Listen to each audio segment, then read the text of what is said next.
on. Everything's working. Our alerts are back and running. It's amazing what a fresh start can do. So here we go. Back Yay! to battle. Back on the grind. Yay! He had to restart the whole computer. Yeah, the whole thing. So we got Jaguar limping in. Let's go ahead and pop it up, you guys. Let's go ahead and just make it a pot-sized bet here. We've got a strong enough hand where I don't really mind inflating the pot. I Oh, don't we got really... a new sub, Russ. Oh yeah, Jay yeah. Ritchie. It was such a long time ago. Man, No. thanks so much Welcome for to the clicking on that crew. sub button. I wish that The alert. we had those Can you alerts show the working alert? before. Can you show the alert anyway, just so people We can can see do it? like, yeah, you know what? This is what you should have saw. We are gonna like take over the Boba World. Jay Ritchie, welcome to the crew, man. Thanks so much for supporting the stream with your sub button. So we're gonna make the call here, see what happens. I mean, we've got overcards, we've got the gut shot straight draw and the runner flush draw with position on the razor. Pretty tempting now. This is pretty tempting to come over the top of him. Let's just go ahead and make the call. Not really what we were looking to have happen, guys. So just like that, we're going to lose, 18% of our stack?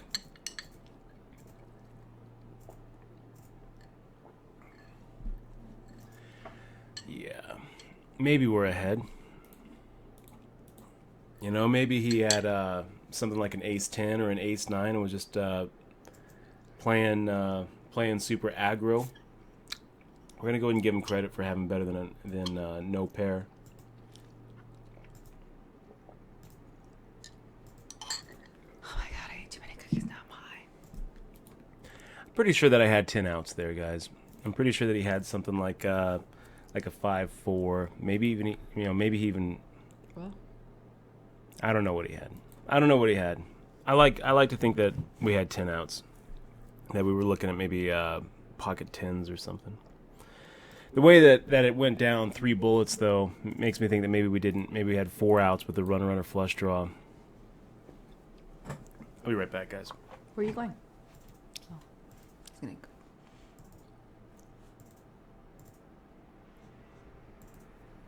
Hi, everybody. I had a whole bunch of cookies.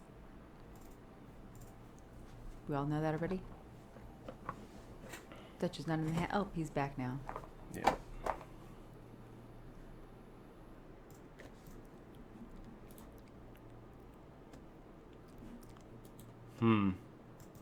Plucky Ducky limping in. Oy. Yeah, we'll go ahead and make the limp here with King 9 suited. Are you playing two? Yeah. Oh, well, I'm watching the wrong one then. Yeah, you should be watching the 200. The Oh. feature. Shoot. I'm watching the 50 and it's not really going. Okay, so it didn't make any sense for me. I'm like, what the heck are you limping? Oh, wow, that was weird. We have a delay on the stream, I a was delay on watching the room. the freeze out. So did you just start the 200 right now? Yeah, just started. Oh. And right off the bat, we lose like 1,800 with okay, I was ace-jack looking- suited. Okay, because I was looking at your thingy bop and I was like, what are you talking about? Yeah. Oh, so there you have it. Feeling kind of irritated right now. Okay, Do you want another- so we've got King 9. We have the trips. We'll fire out a half pot size bet, I suppose. And if Don't Blink has better than King 9, he's losing a lot of value here by slow playing his hand on the flop. So I'm just going to go ahead and proceed with, with the assumption that trips is going to be good, even though we don't really have a kicker to back it up.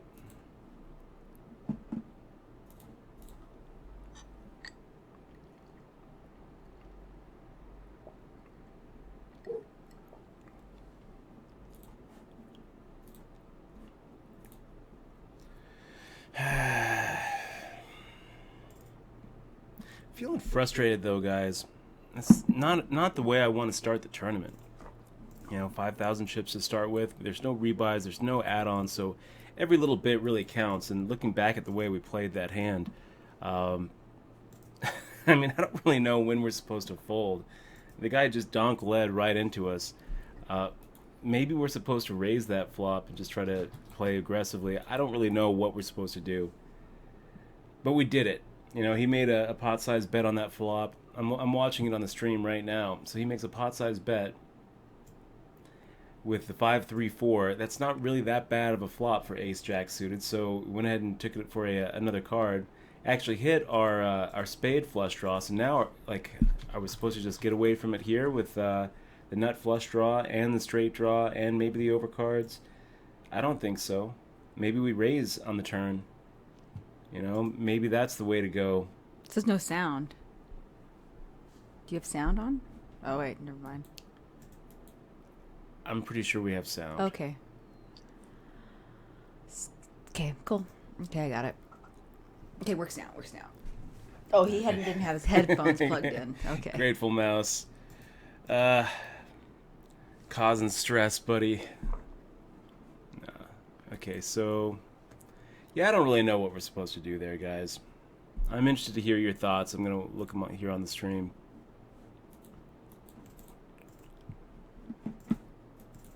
I don't really like the way the hand played out. I don't like the way I played the hand. But I don't really know where I'm going to change it. You know, I don't know that... I don't know that folding the flop is right. I don't know that just calling the pre-flop is right. I don't know, like, the line we took was just so passive. It just felt wrong, but I'm not really sure which part of that line we would change. Okay, so we're not going to taper until it gets a little bit further on than 1020. I just think that 1020 is a little bit too early to make it 2.5x.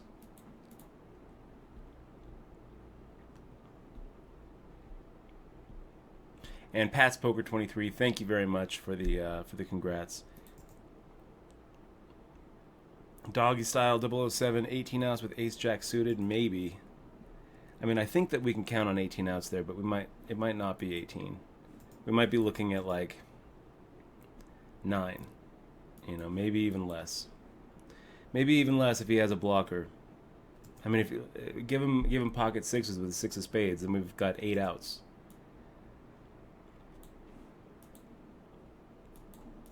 So I don't know.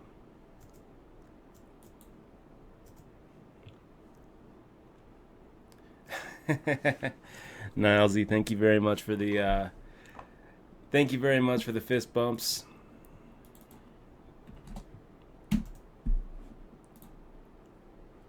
Cowboys full, great to see you, man. Great to see you. I think Cowboys full is that's Rick from Seattle, I think. Yeah. Right? Yes, it is. Do you know him, Rick from Seattle? Just through the stream. Oh, okay. Oh, I just read this story. Do you remember when we took June to the park? And we were talking about dog attacks? Well, a woman got attacked in Tacoma by 2 dogs. Pretty crazy. Poor thing.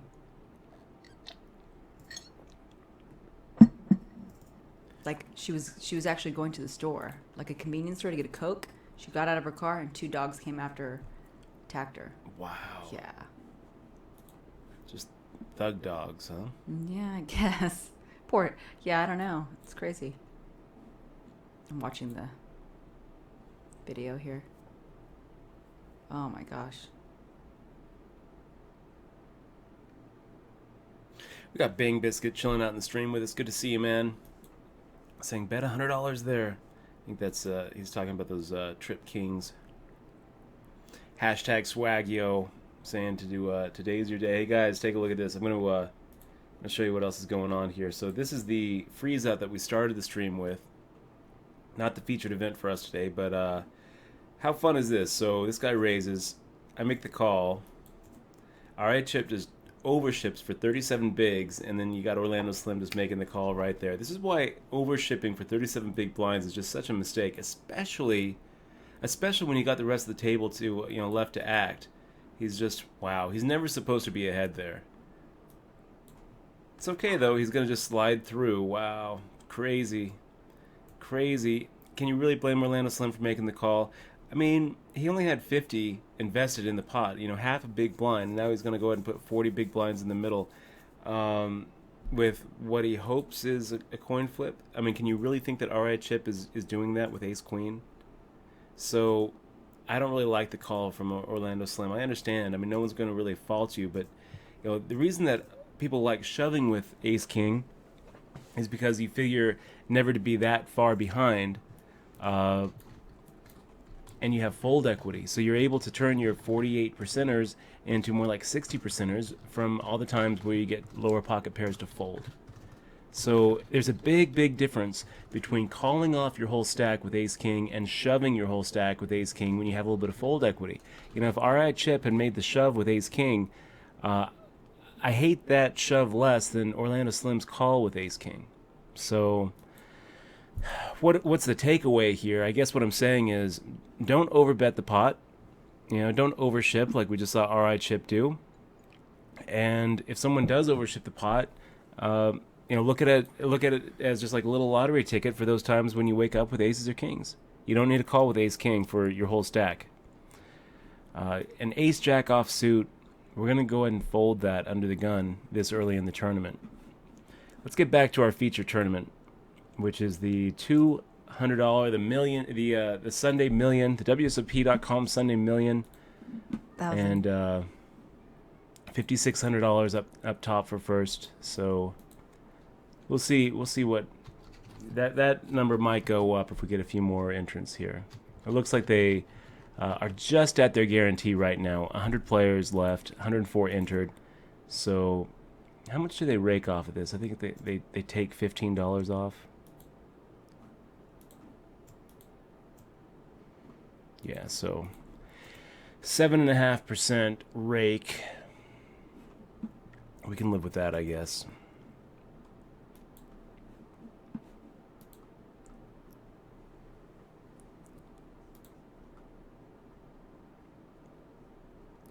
And Pat's Poker, congratulations, man, on the marriage. Yeah.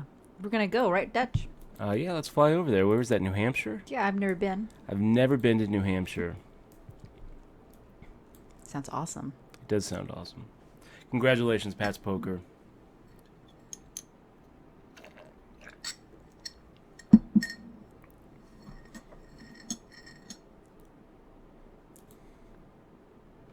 York Villain with the fist bumps. Good to see you, man. And we've got the Geek Paz too. Poker at the reception party afterwards.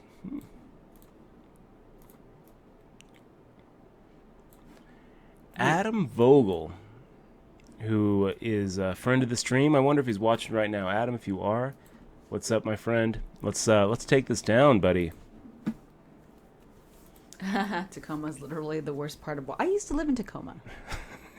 I took Dutch to the. Tacoma is literally the Point Defiance Park once. That was fun. We got lost in Seattle or in Tacoma once too.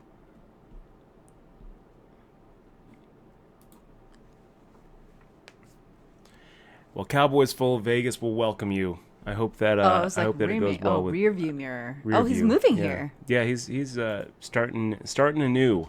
Oh, you'll love it. Starting fresh in Vegas. You'll love it or you'll hate it, man. It's very polarizing. It's one of those very polarizing towns. I think you're gonna like it. So now we switch back to the $50. We got Orlando Slim now up to his old tricks, just making the shove. And we could, if we wanted to, isolate, but I think we're just going to make the call. Are you showing the 50 here? For a second. Oh, okay. Hold. And it holds. Okay. So let's get back to the main event, the Sunday Million. How many chips do you have in your 50? 7,500. Where when we last left, we were set mining with pocket sevens. We missed the set. It doesn't really go anywhere. Dutch, do you play any other games other than card games? Yes, Monopoly. We do. I mean, besides like board games, I'm a big fan of like Hearthstone. That's a card game, though. Oh, that counts as a card game. Does it count as a card game? I think it should. I like first-person shooters. I'm not really, very good at it. I've got Counter-Strike Global Offensive. Was put in a lot of hours on SOCOM back in the day and Black Ops. Didn't you play Black Ops for a month straight or something? I would say. And you'd put the earphones on and be like, I hate playing these little kids. Or you're like, or was it, I love killing these little kids? I think it was the other way around. The games were always more fun when it was the weekends. I remember. That's right. You're like, I gotta wait until the weekend to get my stats up. Well, like the weekend is like a bunch of 12 and 13-year-olds off of school, and I remember they were. Yeah, because the weekdays are really hard, right? The weekdays are really hard. Yeah. Weeknights, I mean, you're playing with like college kids who, are majoring in Call of Duty and Black Ops, majoring in first-person shooters. I remember this one weekend. I'm playing a jungle map on Black Ops, and the whole opposing team decides to try to cross this bridge, pop up, and I throw a flash grenade and kind of pop back down and wait for a second, come back up. The whole team, all 8 of them, are just on the same bridge, just kind of looking around because they're all stunned with this flash grenade, and just took out the whole team, all 8 of them with one bullet. It was. Yes.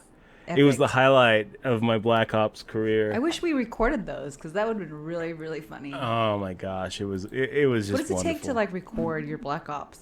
I'm not really sure. I mean, like online you can do it. Just pretty on the PC you can do it pretty easily. I don't really know.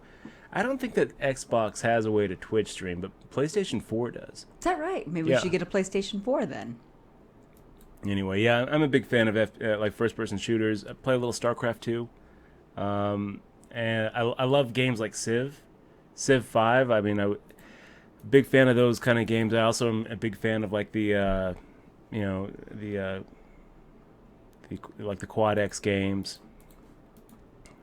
I think that I could probably lose a whole lifetime in EVE if I started that route. I spent a lot of time on like Pirates of the Burning Sea. Love sailing games and any sort of like trading economics game. Big fan of them. You never played 2030 with me. Is that what it was? Yeah. That's a fun one. Anno 2030. I mean, we spent a lot of time with the other Annos. Yeah, but that was a really good one. 1703 and 1402 or whatever. 1702, 1403. Those were great games. But the newest Anno, I mean, it's just like it's like a little futuristic utopian build-up. I don't know. Just didn't really like it. I don't know why. You just never got into it. Never got into it. I don't know why. You just never did. You don't like to go through the tutorials. We got Andre Jick 1111 saying, "Hey Dutch, today I bought your book and finished your book. Nice reading. Thanks, man. Thanks for giving it a read. Really appreciate that." Can you click the info tab, Dutch, for the art? Yeah, I can. So where are we here? 95 out of 108. Andre Jick. You know, it's been me. It took me more than a year to write that book. I wrote every word in that book, and it wouldn't have been worth it without people like you giving it a read. So thank you very much for spending the time to actually go through and read that thing.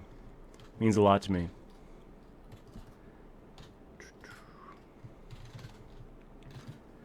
Okay, so we flop top pair with a king kicker. That's pretty good.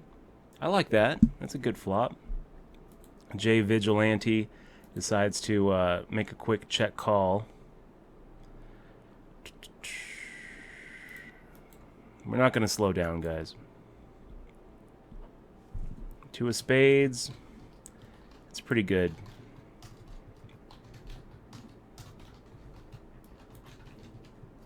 Wow. And that's pretty brutal. That's really, really ugly.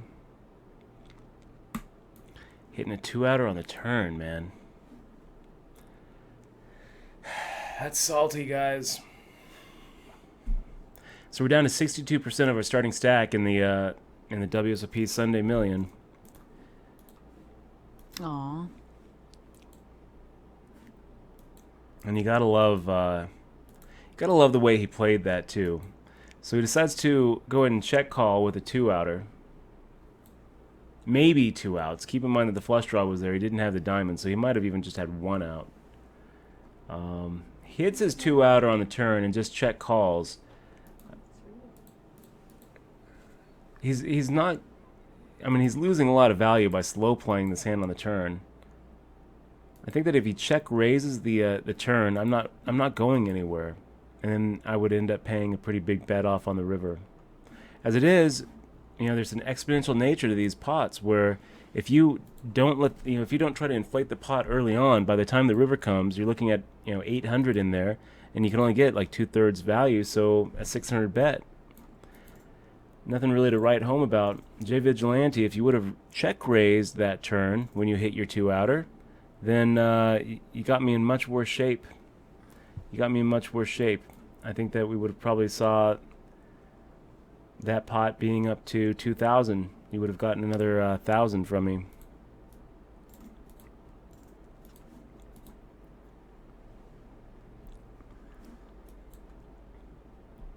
PlanetSide. Have you ever played that? I haven't played PlanetSide. 1 or 2? I wonder if I have that. I might have picked up one of those PlanetSides. What's on the Humble Bundle, anyways? It's been a while. That's what I was thinking. I think I might have gotten PlanetSide in a Humble Bundle. Well, I want to. Tomorrow we have our day off, so we should play some games. I'd be down for that. Right now, the Humble Bundle has this game. Actually, 2 games that I really want to play: Endless Space and the Stanley Parable. Picked up the Humble Bundle. Which one? The Stanley Parable is like a 1-player game. But Endless Space is like one of those 4X games where you're like expanding your universe and exploring and exploiting and conquering. Really? Yeah. So it's kind of a building Kind of game. like Civ for space. Oh, you should. Did you get it for me too? No. Well, can you play together, co-op with it? I'm not sure about co-op. You might be able to. It'd be fun to co-op with it. We don't play competitively against each other anymore. Leads to fights. Because he's a poor loser. He tilts. That's not why. That's not why, you guys. It's so frustrating. We're sitting here with 62% of our stack. It feels short, but then you look at the blinds. We actually have 103 blinds. It's just.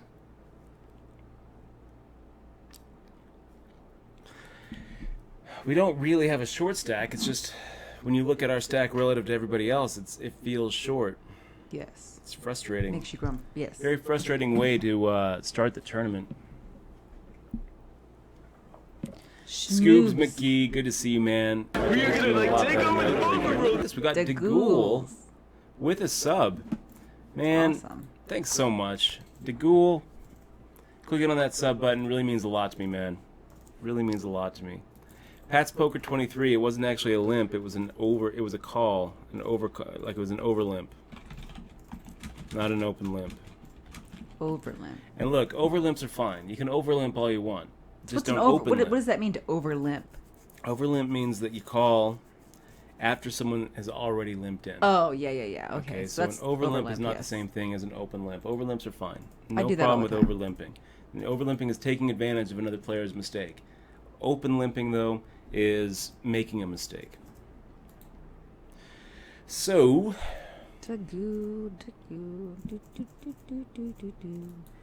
Dingleberry Pudding. It's a funny name. What's up? hey DeGhoul, I don't know if you know this, but for subscribing, we're going to go ahead and ship you a digital version of my book, Poker Tilt. This is it, right here. This is the paperback. You're going to get a DRM-free digital version, and hopefully you get a chance to give it a read. I think X wants sending that over to you right now. So This check is your not Twitch an entry. other box. Is this a re-entry? Asks Dingleberry Pudding. No, it's not. This is a one-shotter. This is one shot, which makes it all the more frustrating when we start with start by losing. Pat's Poker saying, keep the faith, Dutch, plenty of chips. Yeah, I mean, it just feels short. It's not really short. It just feels short because we're comparing it with what we used to have. But it's going to be really short when we compare it to what we're going to have. So we're going to focus, play our game, and hope to avoid those 2-outers on the turn. Icy Heat making the call. I think that we're going to go ahead and over limp here. Do a little set mining.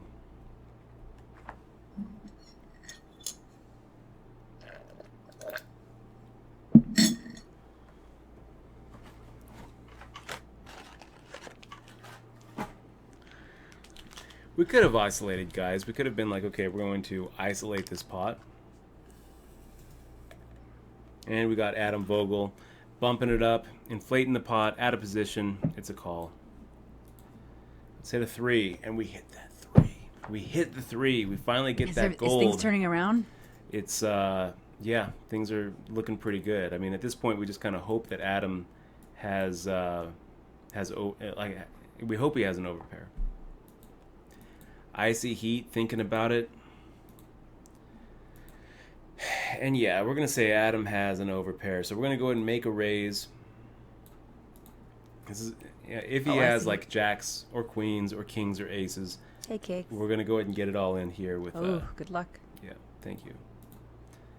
So, looking pretty good. Stay. That's going to put us back up to above starting stack, 6,338. It was a bit of a bad beat for you, Adam, but you know, we made the call, assuming that we were going to be able to stack off. We hit, and we did hit. So 2,859 when we were way ahead, and 160 when we were 4.5 to 1 behind. So, I mean, it's not really... I don't really think that Adam Vogel, though, can really get away from the pocket kings. It's just, you know, it's just what it is. There's a lot of situations where I could have a flush draw, a lot of situations where I could have some sort of combo draw or jacks or queens. So, you know, I could have top pair with like an ace 10 or something. I don't really think that Adam played it wrong. It's just unfortunate that he had to, you know, run into a set. Yeah. But yeah, Adam, if you're watching the stream, it's never fun busting up sharks, but it's a little more fun than having to exit stage right. Okay, so let's go ahead and make the raise here. We would be making it, at this point we're making it 2.5, so 140 looks right. Our standard open, which is 2.5, we're going to make it 100 because we're tapering off a little bit earlier in these freeze out tournament, or in these one entry tournaments. So 100 plus the open limp. And this is not what we're looking for. Perry White firing out 330 into 440. 3/4 pot, and we have nothing. So, done.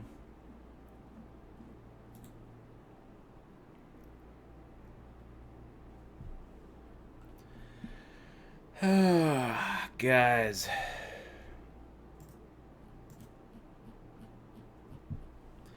Monster Yoda 99 says, how about open limping under the gun with kings or aces? I don't recommend it. I don't think it's a good idea. I think it's always a mistake to open limp. Always. I mean, maybe live, but I'm gonna. There's a few situations where if I really stretch my imagination, if I like, you know, try to just create the perfect situations, that maybe open limping is the right move. And those situations are almost always going to be live situations, where you have some sort of read. But it actually, I really have to strain my muscles to, you know, I have to strain my brain to really come up with those situations where it's right.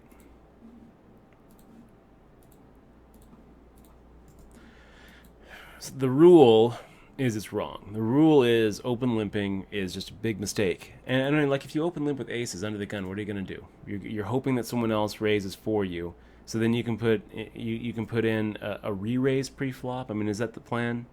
You open limp, hoping that under the gun +1 raises, and you get like 3 or 4 callers, and then you get to re-raise, and then what? Everyone folds. You know, it just makes, when you open limp and then show aggression pre-flop, it's just so transparent. You know, so it's like you're more likely to get paid off this way. You raise, and then the guy under the gun re-raises you, and you're able to get it all in pre-flop against his kings or queens. It's just a lot more likely that happens than open limping turns into you being able to disguise, you know, because if you're going to show aggression after you open limp pre-flop, it's just so transparent, man. So I think it's a pretty good idea to merge those ranges and just don't open limp. Just don't do it. I've heard some pros, some decent players that I have respect for. I've heard some of them have like open limp ranges.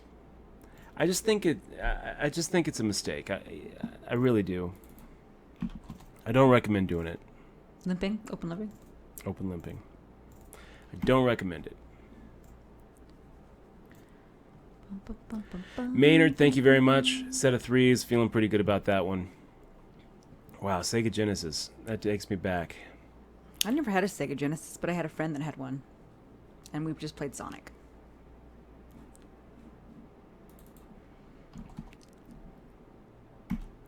We take a look at what Jacob says. Dutch, my local poker tournaments do not have ante and have a fast structure. So no antes, fast structure. 12-minute levels that go 25, 50, 50, 100, 1, 2, 2, 4, 3, 6, 4, 8, 5, 10, 10, 20. Okay?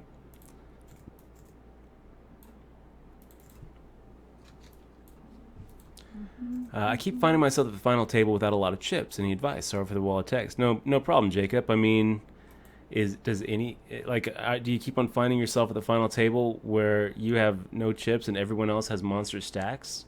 Probably not, right? I mean, it sounds like the way that structure goes down, you're finding yourself at the final table, and everyone has really, really small stacks effective to the blinds at that point. Probably everybody's short stacked when you finally get to the final table, when you finally get to the end. So I don't really have any good advice for you. And you're kind of a slave to the structure. You really are when it comes to it.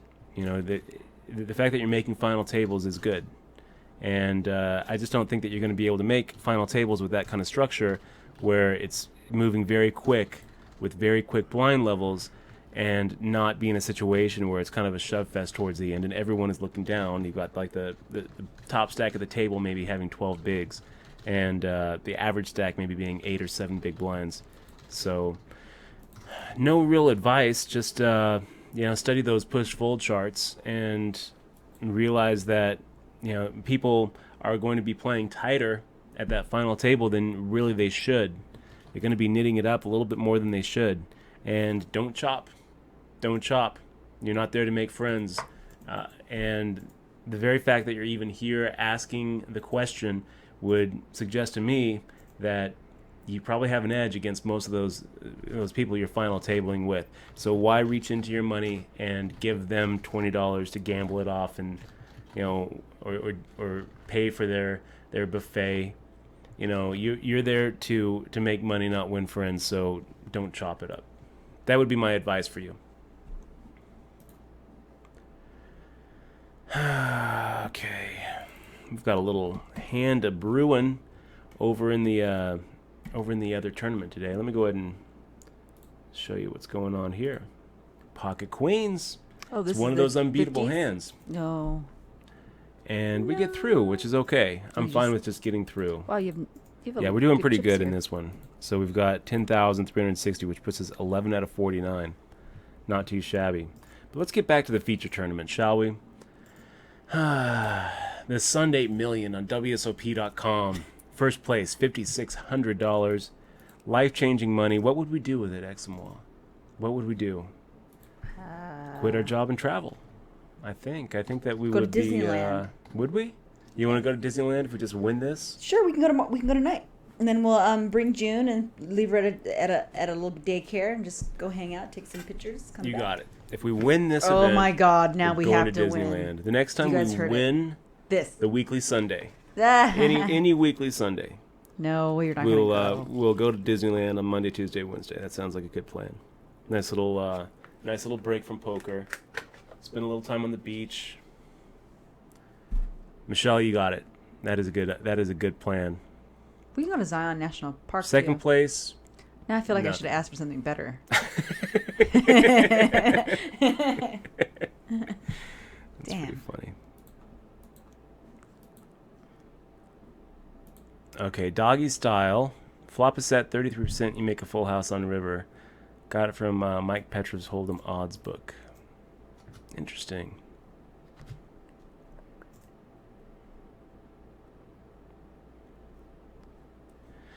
He says, is that percentage right? Is that percentage right? If you flop a set, that you're going to make a full house by the river? I think that is right, but it's not on the river. You make full house 33% of the time. That's not right. What I think is right though is that if you get the money all in with a set on the flop, you will have a full house by the river 33% of the time. Not you'll make it on the river full house, like 33% of the time.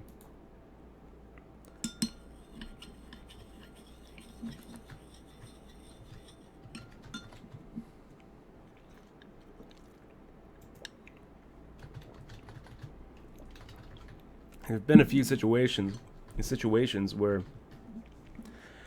I've had to use that stat. I remember a few years ago playing at WPT. I think it was here in Vegas. I think it was here in Vegas at the Mirage or Mandalay Bay. This was kicking it back about 10 years, guys. I ended up flopping a top set on like an all spades board, and it was like a set of eights on an 8-5-4 board, all spades. And guy fired out a bet. I made a big raise, and he re-raised, and I was getting like exactly 2-1 because he like re-raised all in. I was getting exactly 2-1, and made the call, even though I was almost positive that he had already like flopped either a straight or a flush, and he did. And I didn't hit the full house. The 33% didn't come. But then I ran home crying and loaded up the odds calculator to make sure that I was getting the right odds to call. And then I kind of reasoned also that some of those times he also has a smaller set. So We're gonna like take over the boat. Cowboys cool. full. Hey. Look at that. Welcome to the crew. We've got the sub, Cowboys full. That's Thank Rick, you very right? much, man. Yep, Rick from Seattle. Seattle. Thank you very much for supporting the stream, man. Maybe we should really go to appreciate it. We should definitely go to Washington sometime soon. I miss Washington. Nathan Little had a question. Oh, you know what? Before we get to Nathan Little, Oh yes. I just want to say, Cowboys full. Thank you so much. You were awesome. You are awesome. Really appreciate you clicking on that sub button. I know how easy it is not to. You know, I think most of the people watching right now haven't clicked on that sub button. So you are kind of subsidizing the whole experience for everybody else, and that really means a lot to me. Thank you so much.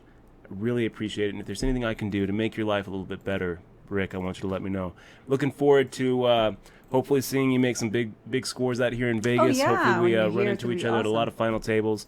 And when you do roll in, let me know. We'll grab a drink. We should do and I it. will say We thank should. you You know what? face to face. We should seriously do a Vegas meetup, like at a pizza place or something. We should. We should with the people that are here. Regular Twitch meetups. I think it's a really good idea. Well, not regular, just one. Just one. Or a few. Like I'm thinking, like every Monday we have a Pizza Monday meetup.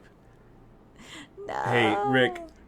It I'm could gonna be ship you different places. this DRM free copy of Poker Tilt too. So We're gonna if like you take over want to the see boat. kind of how my Mystery. journey in poker has gone, and look at this. We also have Monster another Yoda. sub, Monster Yoda 99. Man, you're awesome, Monster Yoda. Thanks so much for clicking on that sub button. Really appreciate it. Really appreciate it. If you you're gonna go ahead and get a DRM free copy of the book too, Monster Yoda, and Train. You guys are great. You are awesome. and Dutch is waiting for the information for our home games, which is. We're gonna like take over the poker room. Is that another The one? Nor 32 also just subscribed. I can't believe it. I think this might be like the quickest we've had 3 subs, just back to back to back. Monster wow. Yoda, the Nor 32, and Cowboys Full. You guys are so awesome. All of you are going to go ahead and get a book from me. XM1 sending it over. And if there's anything I can do for you, if you have any questions or thoughts about hand histories or anything that I can do to make your life just a little bit better, I really want you to let me know. Thank you guys so much for supporting our stream. Man, it means so much to me, man. It really does. Thank you guys so much. You guys are awesome. All you guys are so awesome. Let me go back to that question by Nathan Little. Nathan Little says, Dutch, can I have some advice on playing pocket pairs post flop? That's such a general. Well, gee. I guess my advice for would be to play them well. I mean that's basically it's such a general question that it kind of deserves that kind of general answer. I guess Small pocket pairs, I mean, you're really going to have to, it's going to be so situational. It's going to depend on the stage of the tournament. It's going to depend on the effective stack sizes. It's going to depend on the flop texture. It's going to depend on the other people in the pot with you, how many opponents you have, whether you've got the pre-flop aggression. They can be tricky, especially when you don't hit your set, right? I mean, when you do hit your set, let me give you a real quick piece of advice. If you do hit your set with a pocket pair, don't slow play it. You know, there's an exponential nature to poker, you know, and to pot size in poker. If think about it like this: the more you can get in on the flop or pre-flop, the more you're going to be able to get in on the river, right? So, you know, maybe you get $100 pre-flop in, then you get $200, on the flop in, $400 on the turn in, $800 on the river in, right? So it kind of just escalates up. But if you miss one of those streets, then all of a sudden the river bet is going to be 400 or even 200 if you miss two streets. So if by chance you're able to flop your set, don't slow play it. You know, don't look at it and think, oh, well, I'm going to get the most value out of this by checking here and calling the flop. Go ahead and, you know, I'm not saying take the pre-flop initiative from somebody else. I mean, if someone else has shown the pre-flop aggression, go ahead and give them a chance to bet. But go for those check raises, or if you're in position, go for those raises against them like post-flop. Don't, as a general rule, unless the situation is just right, and those situations are going to be when you don't have the pre-flop aggression, when you completely crush the flop and you don't think they have any piece of it, and also maybe when you're short stacked, so you don't really need to worry about building the pot in order to play for stacks by the end. Those are the kind of situations where maybe it's okay not to where it's okay to go ahead and slow play. But as a general rule, if you flop those sets, don't slow play them. Rottweiler 666 also has a. Let me take a look here. Rottweiler 66, big fist bump to you, man. One of our friends of the stream. Thank you very much for your support in that sub. We got Rottweiler saying, "Hey Dutch, recently I've had a hard time getting people off their straight or flush draws." Okay. I'm going to make the fold here, you guys. If it was just Adam Vogel we had to worry about, then maybe I make the call, but we also have to worry about don't blink. It could be a bad fold, though. Ace, queen, and eights. So, yeah, we were actually right to make the fold. Results-oriented thinking, I know, but, I mean, we can see the result. There were 3 hands over this weekend that ended up costing me big, says Rottweiler66. I would raise 2 times pre-flop. One guy calls. Okay.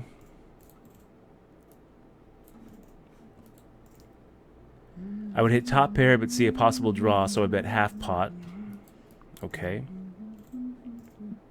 They call.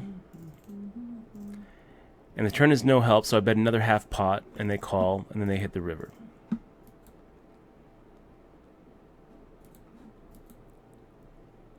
I'm getting them to commit a third to half their stack pre-river, but can't get them off their hand. Should I be betting more, or are they just being idiots who get lucky? Okay, let's just give them just a pure flush draw, where all they have is 9 outs. They don't have overcards. They don't have any combo draw. They don't have a pair.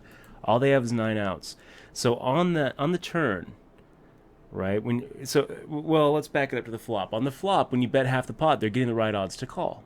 You know, they're looking at 36% to win, and you're giving them 2-1 when you bet the pot or bet half the pot. I'm not saying that you should bet more than half the pot. You want them to call. I mean, you want them to go ahead and put more money in, and I don't really think that you need to be adjusting your post-flop C betting amounts based on flop texture really at this point. Let's just stick with the idea that you bet half the pot and you want them to call. Now on the turn, if you're betting half the pot, now they're getting 3-1 and they're 18%. So now they're not getting the right odds. So you can't really, you should actually be betting them off. And the only reason they should be making that call is if they can count on having some implied odds on the river. So try not to give them those implied odds by, if the spade does come and now they show like a huge amount of aggression, you need to be able to get away from, You need to be able to get away from top pair. But you're not doing anything wrong. You know, the question is, should I bet more, or are they just being idiots who get lucky? I don't really feel like you should bet more post-flop. I think that the C bet on the flop, keeping it pretty standard, is, in my opinion, the right move. And then that turn bet, when you bet half pot and they call, well, they're already not getting the right odds to call. So, you know, do you really want to bet more and not have them call? No. I mean, you want if you can bet more and get them to call more, you would want that, you know. But they're already not getting the right odds to call. So I don't really think that you need to overthink it too much. Just realize that if the implied odds that you're giving them on the river is too much, then they are getting the right odds to call on the turn. Okay, so if you're betting half pot and leaving, you know, the stacks deep enough and not getting away from your own hand when they put in like a big pot size bet on the river, or a big 3/4 pot on the river, even a half pot size bet on the river, then they actually are getting the right odds to make that call on the turn. So, to answer your question, are they just being idiots who get lucky? You know, a lot of times your bet is right and their call is right. You know, so you can't really call them idiots for making the call on the flop. Maybe you can call them idiots for making the call on the turn, but they could also be just counting on implied odds that may or may not be there. They might be counting and they might be counting outs that they don't have. You know, they might be counting cards as outs that they don't have. A lot of times I'll be looking at a flush draw and also think, well, maybe if I pair, that's an out as well. So I wouldn't really call them idiots, but I do think that, you know, I don't think that you're doing anything wrong betting the best of it and getting, and getting weaker hands to call. So should you adjust your post-flop bet sizing? I mean, maybe on the turn, but again, keep in mind that the motivation is to bet and get called. You don't want to lose them. You want to bet as much as they will call, and hopefully not really give them the right odds to call, but have them call. This is a little frustrating. So we're going to go ahead and bet half pot into RML 1227. And it's going to be hard for him to continue without an ace. He does continue, so we're done with the hand.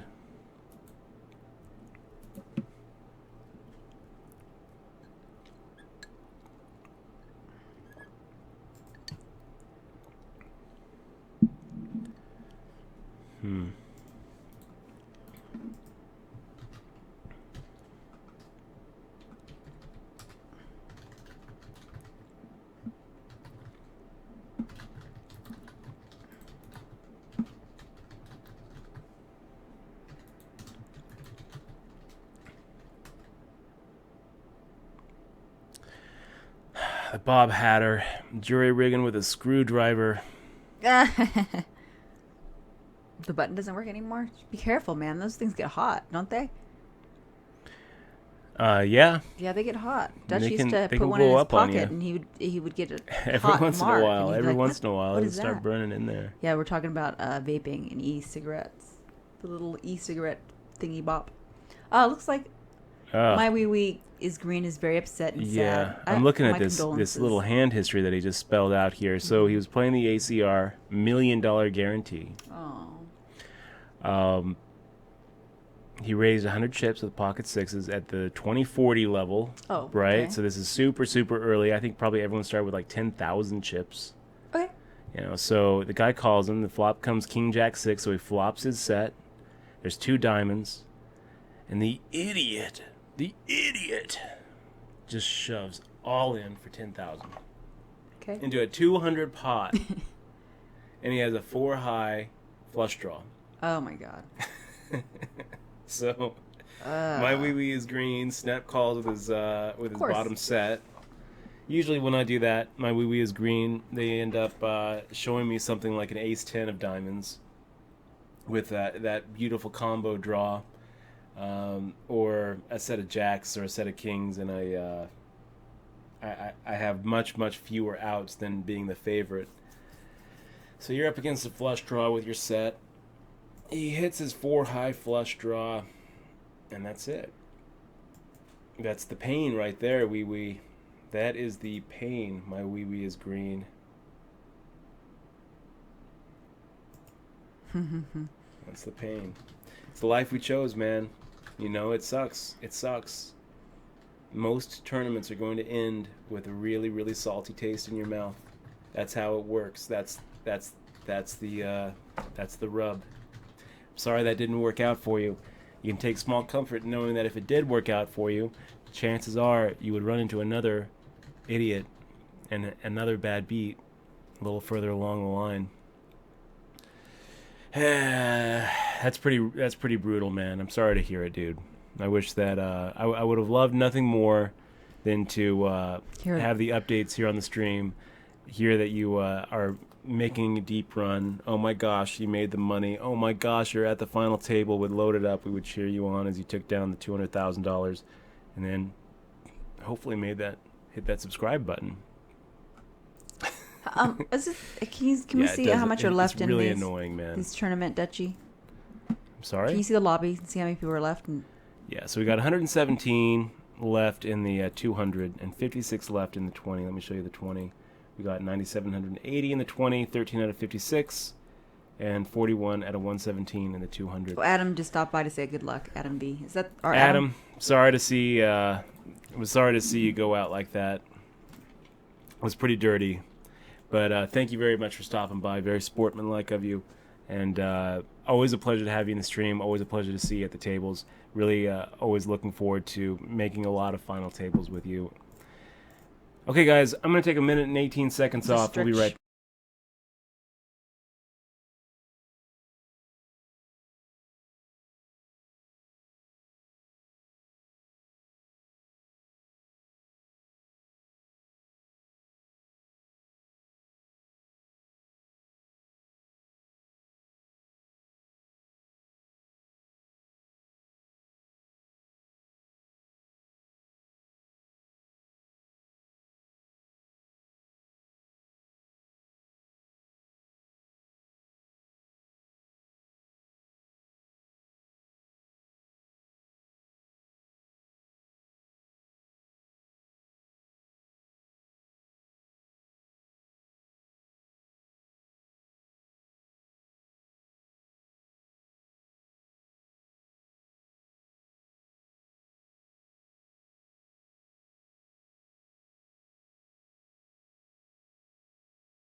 Okay, and we are back.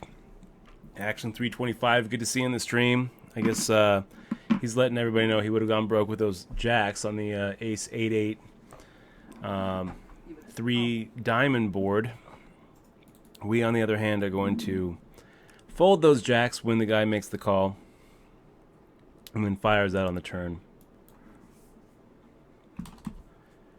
Are we right? We'll never know. You might be right, Action 325.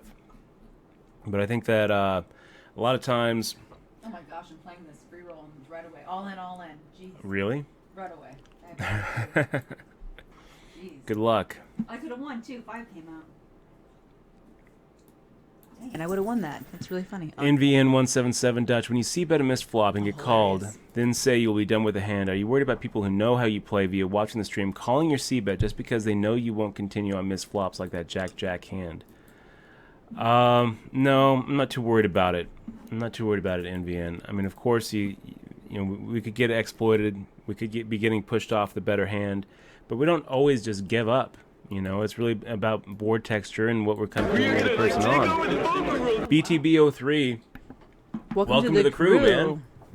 Big fist bump to you. Thank you so much for clicking on that sub button and supporting the stream, supporting Regulated. our poker stream here on Twitch. I really appreciate you. Thank you so much, BTB03. And BTB, I'm going to go ahead and ship you a copy of my book, DRM free, in your mailbox. So check it out. It's going to be, you can read on your Kindle, your Nook, your iPad, your desktop reader. If you don't have a desktop reader, I would recommend Comic Rack. It's a good desktop reader for Windows. I've been using it on my own machine. Oh, does that work for that too? Yeah. Oh, I thought it was only for comics. I guess it's a good way to really read know. PDF ebooks as well.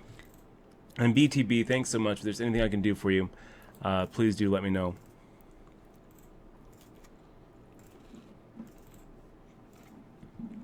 And your email is dutch@dutchboyd.com.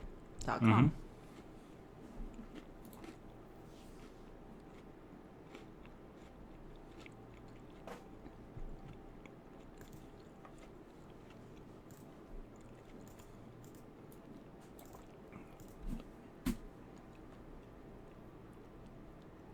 I will say this, NVN. Did he just hit this? Did My Way Was Green just sub?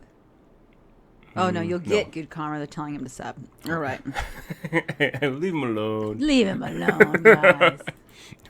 Leave him be. He had a bad day. So, the idea here is when we make that bet into the Ace 8-8 with our pocket jacks and get called. I mean, if they're gonna bluff? Is it more likely that they go ahead and go for this float play, or is it more likely that they go for a just raising right there? I don't really know. I mean, a lot of times players are going to float us with what? Pocket threes, I guess. It's smaller pocket pairs under a jack. And then if we check on the turn, maybe they go ahead and try to blow us off of a hand, knowing that they can. They're definitely going to be able to blow us off of overcards. They're going to be able to blow us off of bigger pocket pairs a lot of the time. Maybe. That's just part of the game. It's okay to let yourself get bluffed sometimes. It's okay. Keep in mind that the biggest mistake that players are going to make is calling too much. Not folding when they should call. Folding pocket jacks when it comes Ace 8-8 and a third diamond on the turn.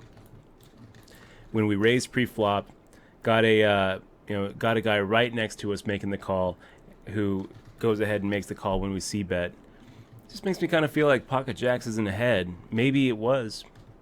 I don't really feel like it was. I feel like we were looking at a 2-outer, maybe even a no-outer. So I'm okay making the fold, you guys.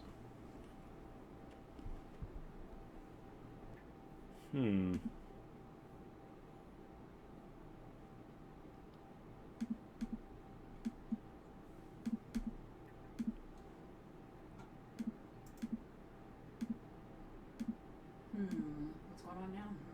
I heard you.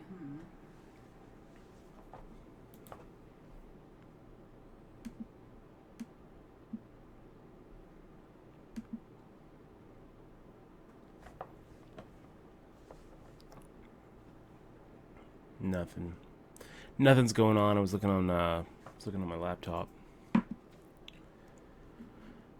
So. Oh, Lunchbox Legend put the. I wonder why he got Because he put his email up there.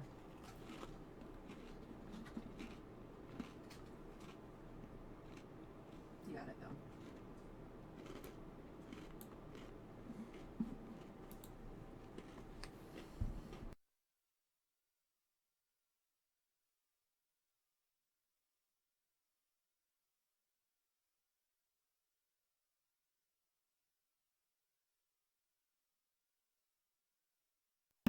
Guys, did you know that eating We're gonna like take over the poker world.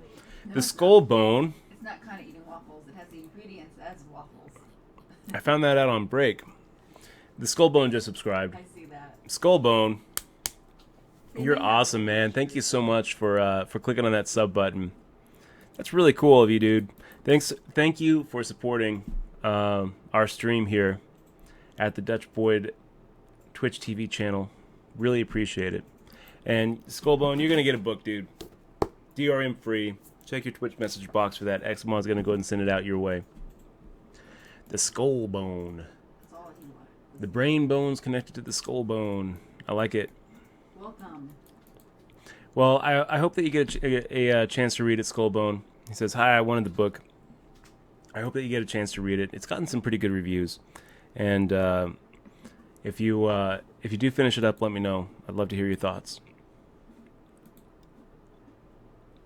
NVN177 says, when there's 4 or 5 limpers, and you are sitting in the small blind with 3-9 offsuit, why don't you call with such a good price? NVN, that's a very good question, right? If you take 3-9 offsuit, or any other 2 cards, for example, and you got 4 or 5 limpers, you run it into the calculator, you run into the odds calculator, assuming that you're running all 6 of those hands to the river, you're not really looking that bad. And if, wow, this guy. And if, you have to report him though. Yeah, I will. It's so weird. I mean, like, I'm not going to say anything. So, let me report this guy real quick, and then I'll get back to your question, NVN. But the answer really has to do with implied odds and reverse implied odds. Now, implied odds are the idea that if you hit your hand, you can expect to get a fair amount of money post-flop. Reverse implied odds, though, are what you really need to focus on with 9-3 offsuit. And that means, you know, if you hit your hand, what are the chances that you're still behind and that you're going to lose more money in future streets? So let's say the flop comes out.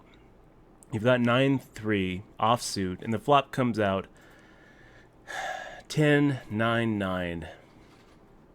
And all of a sudden, one of those players raises, another one of them calls, and now another one goes all in. And you're sitting here with trips, right? Well, I mean, what else are you looking for? Are you if you're not going to call in this situation, why even call in the first place? So you make the call, and it goes around, it folds. One guy, you're up against like one other guy, and he turns over ace-9. This is what tends to happen when you play these kind of junk hands, is you end up making your hand and still losing a lot of money. So this is why, we would rather have a hand like 4-3 offsuit, 9-7 suited, hands that, have a little bit more potential of making a strong first best hand against a strong second best hand that's going to pay you off. You really need to make sure that the implied odds that you're going for outweigh the reverse implied odds that you stand to lose when you make your hand and are up against better. So that's why we don't just call with any 2 when we're in multi-way pots. Now there's going to be some situations where we're really short stacked, and we have to make those kind of decisions and those kind of calls where we're getting 5 or 6 or 7 to 1 with a really, really crappy hand, and we have like 2 big blinds in the big blind, and we're like, okay, here we go. And we get a chance to go ahead and run it hot and cold. In those situations, there aren't implied odds. There aren't reverse implied odds. It's just straight pot odds. Poker doesn't really work with just straight pot odds, though. So you just have to make sure that the hands that you're going to be playing are going to be those kind of hands where the implied odds are going to outweigh the reverse implied odds. And in the case of 9-3 offsuit, I think you're going to find that the reverse implied odds actually outweigh the implied odds that you face. And BTB03 saying, easy choice to sub to the stream, Dutch. Keep up the good work. Been a fan since I first saw you playing on TV in 2003. Man, thank you so much. Really appreciate you being here, dude. If there's anything I can do to help you out, much we're gonna take over the poker world. Is it another one? You know what? I might have to do something. Let me take a look here really quick. Looks like we do. Yeah, it looks like we have a 1311 Cherub. Ooh. That's awesome, man. 1311 Cherub. Big fist bump to you. Welcome to the crew, and thank you so much for supporting the stream. Thanks so much, man. We're gonna ship you the book as well, so check that out. If you've got like a tablet, like an iPad or a Kindle, it works pretty well on there. If not, it works pretty well on that desktop reader that I mentioned, Comic Rack. So yeah, thanks so much, man. If there's anything I can do for you, let me know, man. Thank you so much. Okay, hold on for a second. I got a report. Yeah, I reported it too but you should report it because it's coming from you.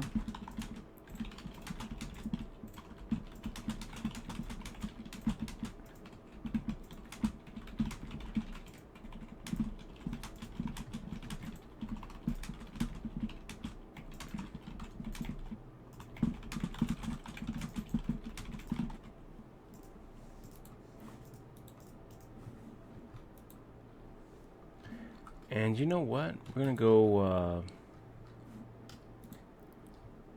We've got an idea too. We're just gonna put an end to that. What? Hold on. I'm gonna mute my mic. For me? You can tell me because I have to mute mine. Yeah.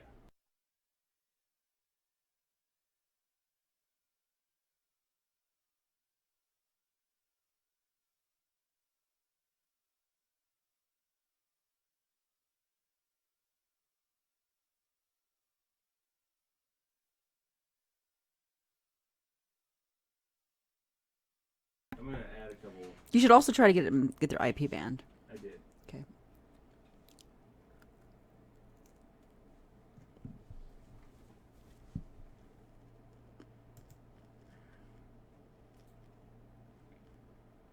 Mm-hmm. Felt it again. Got some dirty looks from his wife.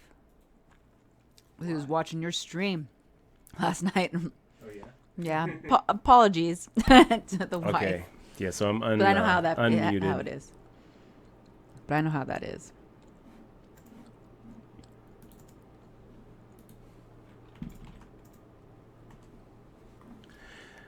You know which game I've been playing lately, guys? That I am probably gonna spend a couple days this week if we don't end up winning this 20K guarantee. Is Fallout New Vegas. Got to get ready for this Fallout 4.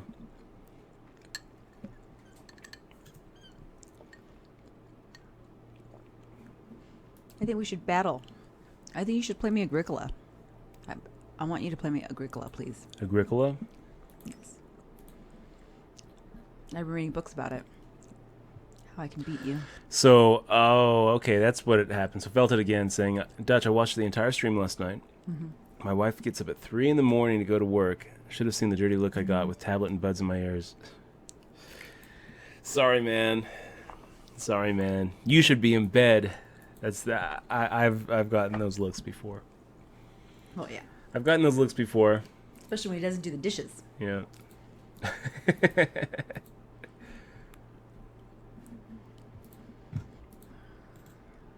Appreciate you being here, though.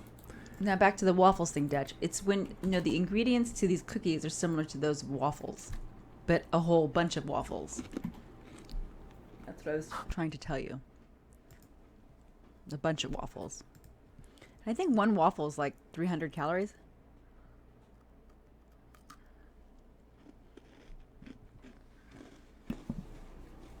You're probably done eating for the day. No more food for you, Dutch. No more. No more food.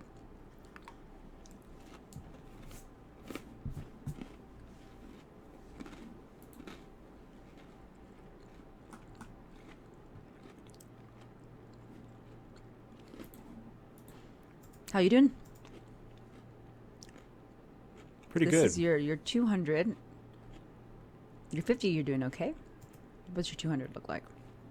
Okay, still getting there.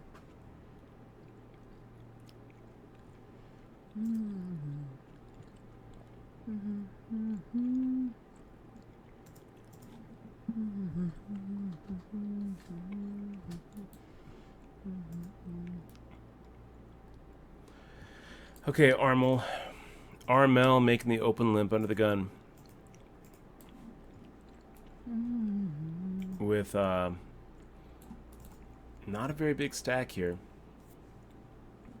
I looked away for a second. I don't quite know how Armel lost the stack. It looks like he lost it with King 10 suited. And then They change your table again.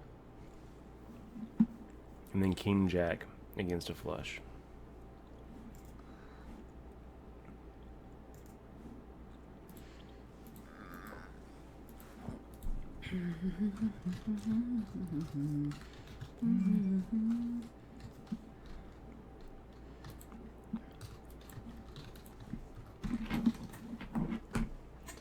Pat's, it's just Pat's Clover just I'll being a whisper it dick. to her. Make the fold. And we've got a couple of Twitter mentions that I want to mention. Thank you very much, Baba Ganesh and Rick for the Twitter mentions. We've got Cowboys Full saying, just subbed to the Twitch stream today.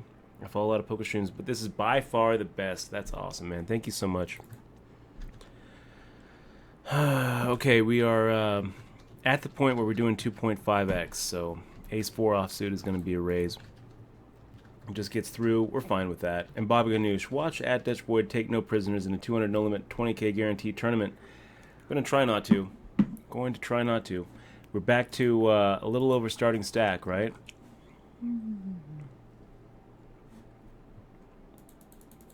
So 49 out of 120, 141 people entered this thing.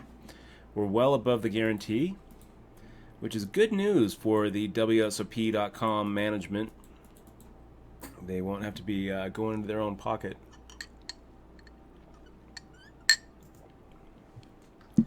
Got some pretty good players in here, pretty good sharks. We got B. Shrever still chilling out.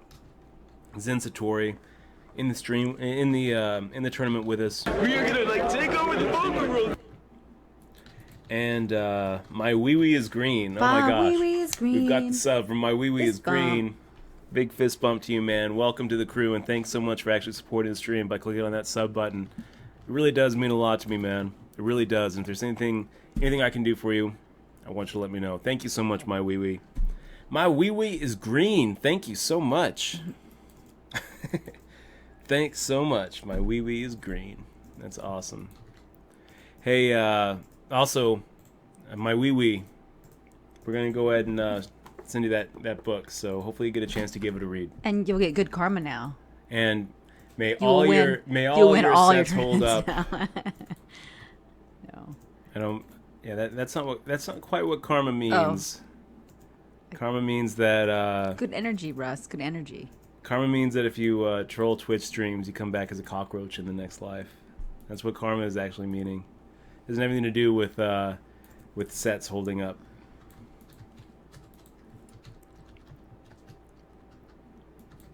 Phantom Pain is better than Fallout, is what Macabre says, huh? Haven't heard of that one. Let me take a look. Phantom Pain.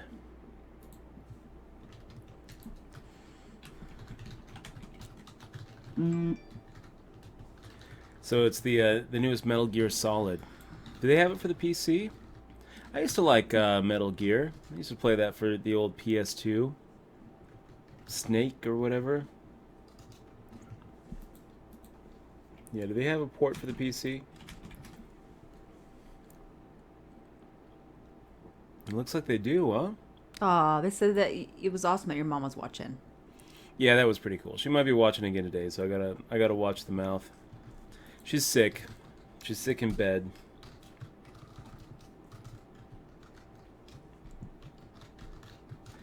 Phantom Pain, huh? So it's coming soon for the PC. It's not yet available for the PC. Doesn't have a release date, but it's for the PS4.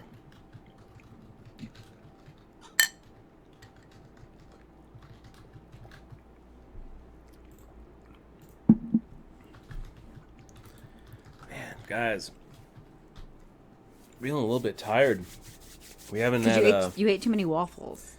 Maybe it's because too many cookies. It's because of the coffee. No coffee.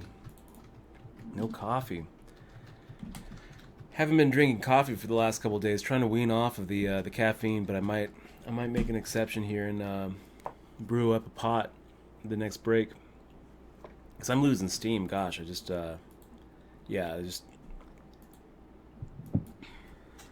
even just folded a hand in the other the tournament because I think you had too many sugars, babe. Whatever it is, point is I'm tired. I'm tired and I need some caffeine. Oh no, his sugar high has died. So firing out half pot into Miggy 24. It's kind of a scary flop, but we're not going to be afraid of the monster under the bed. Maybe he has Jack 10. Maybe he has jacks or 10s or 5s. He could be slow playing aces. Doesn't matter. We are firing out our C-bet like we always do. Most of the time we're going to just take it down. When we get called, a lot of times we're actually going to be ahead. Is this still late registration open for your 200? Oh, I guess it is. Huh. For the 200? Yeah. Yeah. I think for the first 2 hours. I think see. that we got another 30 minutes. Let's see, and I'm looking for you in the 50. I think they moved you again. Let's see. Wow. There you are. There you be. Hey, hey, Rob K.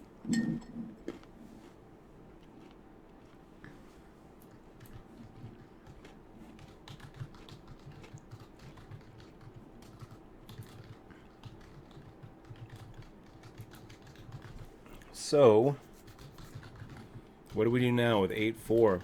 I don't know. He checked back. Makes me kind of feel like a pair of eights is the best hand here. Yeah. I wonder if we could have gotten a little value there. Maybe we missed a value bet. He had 6-10 suited, so it's going to be good enough for a bony fish. Open limping with 6-10 suited. Not really that wise, Domino.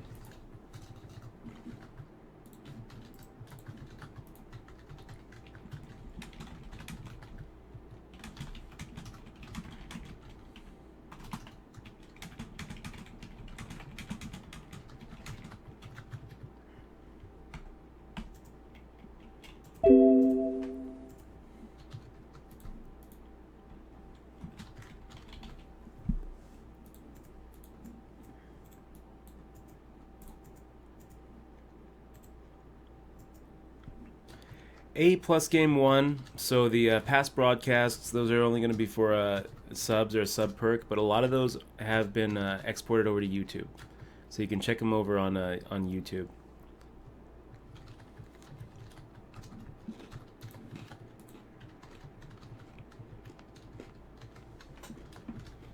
My wee is green, saying I have a good sidekick to keep it up. Hey, you're my sidekick. I think you misunderstand our relationship. She's the one who cracks the whip, my friend. She's my boss. I'm his boss. That's right. I'm the one that chooses when the waffles are being made. But hey, my wee, we love having you here, man. Thanks so much for the kind words. And Captain Canuck saying good luck tonight. Great to see you here, Captain Canuck. Robert K wants to know, Dish Boyd, if I got a Bitcoin, what is the monetary value and where can I buy them? Right now, I think that we're looking at about 275 is what a Bitcoin is. It's worth right now. And where can you buy them? Where are Bitcoin worth right now? The best way for you to buy them, Rob, is to set up an account over at Coinbase.com. Link an account just like you would with a PayPal account, and buy it directly through there. You can also, if you don't have a bank account, you can also buy them in cash directly from a person face to face. And to do that, you'd go to a site like localbitcoins.com and find someone in your area who's selling them. I think that I'm trying to remember, is Rob from Minnesota, right? So there's bound to be some people up there in Minnesota who are looking to sell.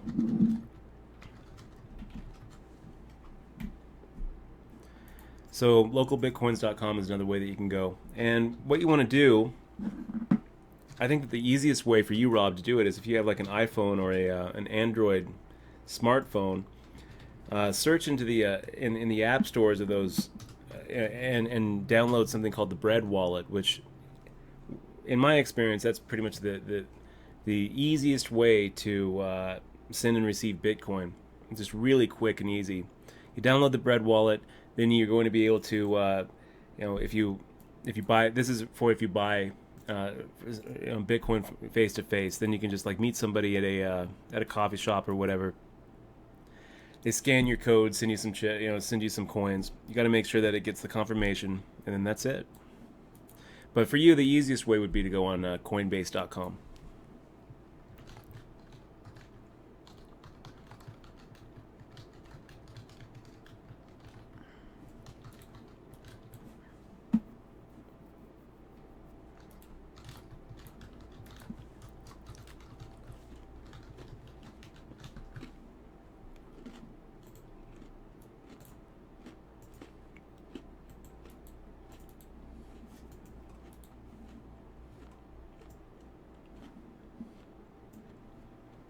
Check out that hand, guys. That went all in the flop. I missed it. So this is in the $50. Guy open limped. I bumped it up from the small blind. And then a half pot size bet, which is what I would usually make it on that flop, would have just put him in anyway.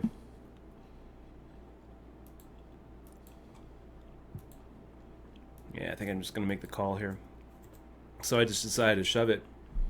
I mean, like, it would have pot committed him anyway, so I just decided to shove it. And he called with his gut shot straight draw. Craziness, right? Should we watch what happens here? I think that we're going to go ahead and make the call here. Doggy Style asked also about suited connectors in lay position. And let me see, which one are you playing now? The 50? Well, I just switched over Okay. because there were some kind of interesting hands. Okay.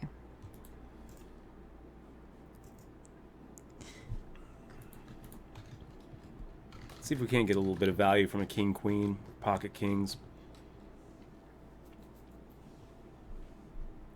Queen jack or jack 10.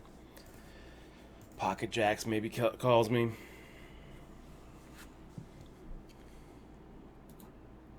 Okay.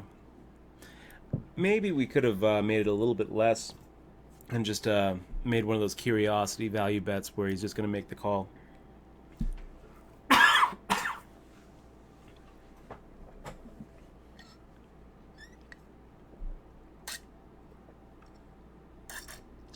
And checkered karma, no problem at all. I don't... Yeah,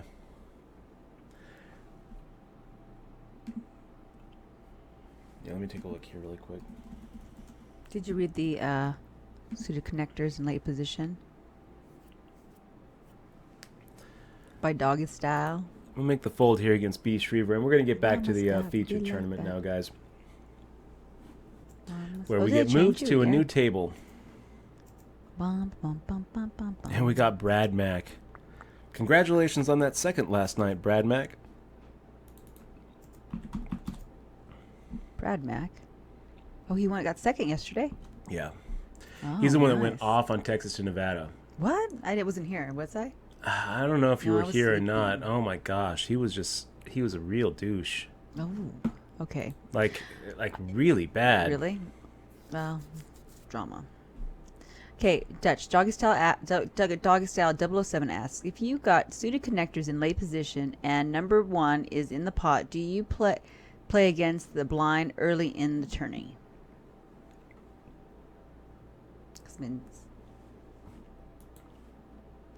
Look at this, guys. Oh, This he is doesn't really know. irritating. He doesn't know. He's irritated. So he raised. Oh. I re-raised. And now he shoves. For,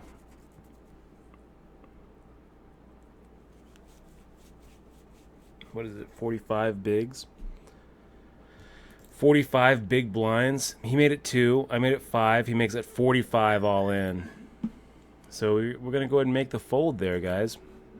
It's really frustrating. Really frustrating, but I just don't think that he's ever doing that with ace-queen or ace-jack, so I don't think he's doing that with king-queen. So we're hoping to be on the wrong side of a coin flip, or we're hoping that we have the same hand. I think a lot of people make that mistake and just call off there. And I think it is a mistake.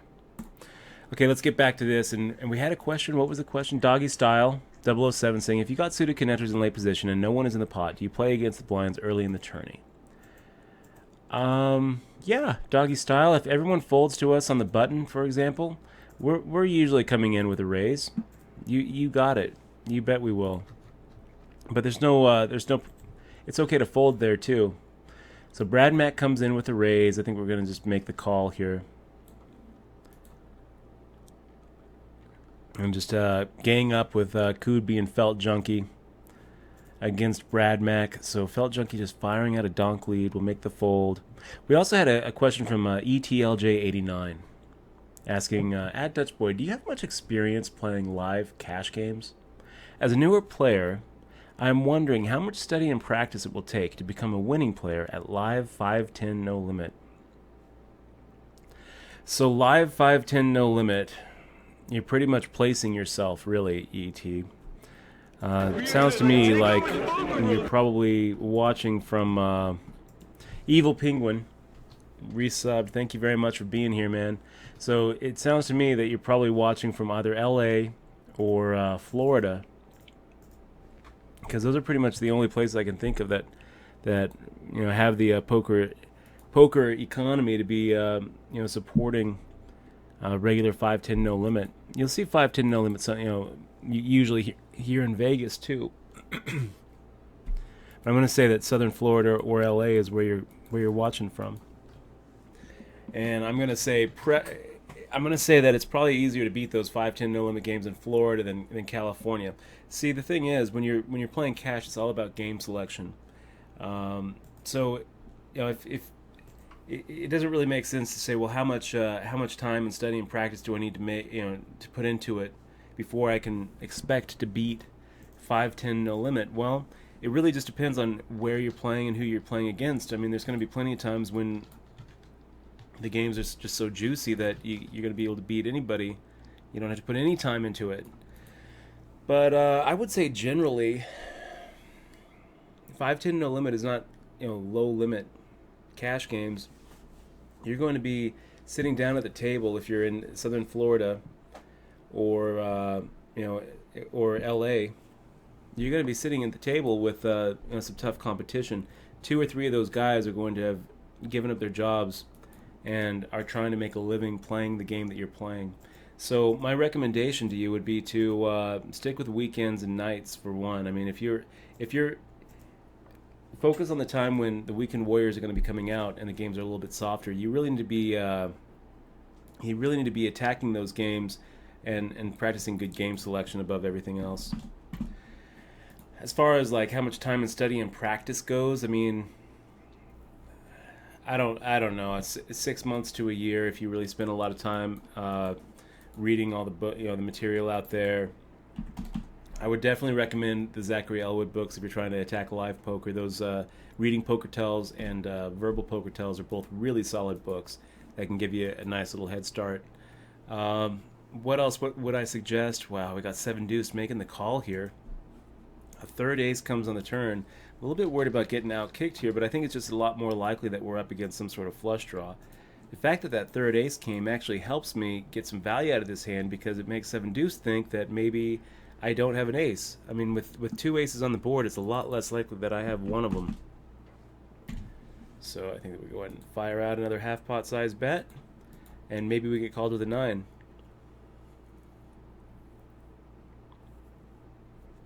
I think that we just did. Let's take a look. So what did he have? King 9. Wow, good call. Thank you.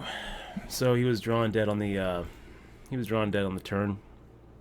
Maybe I could have gotten a little bit more value out of him on the river, but you know what? I'm okay with it. Half pot, it worked.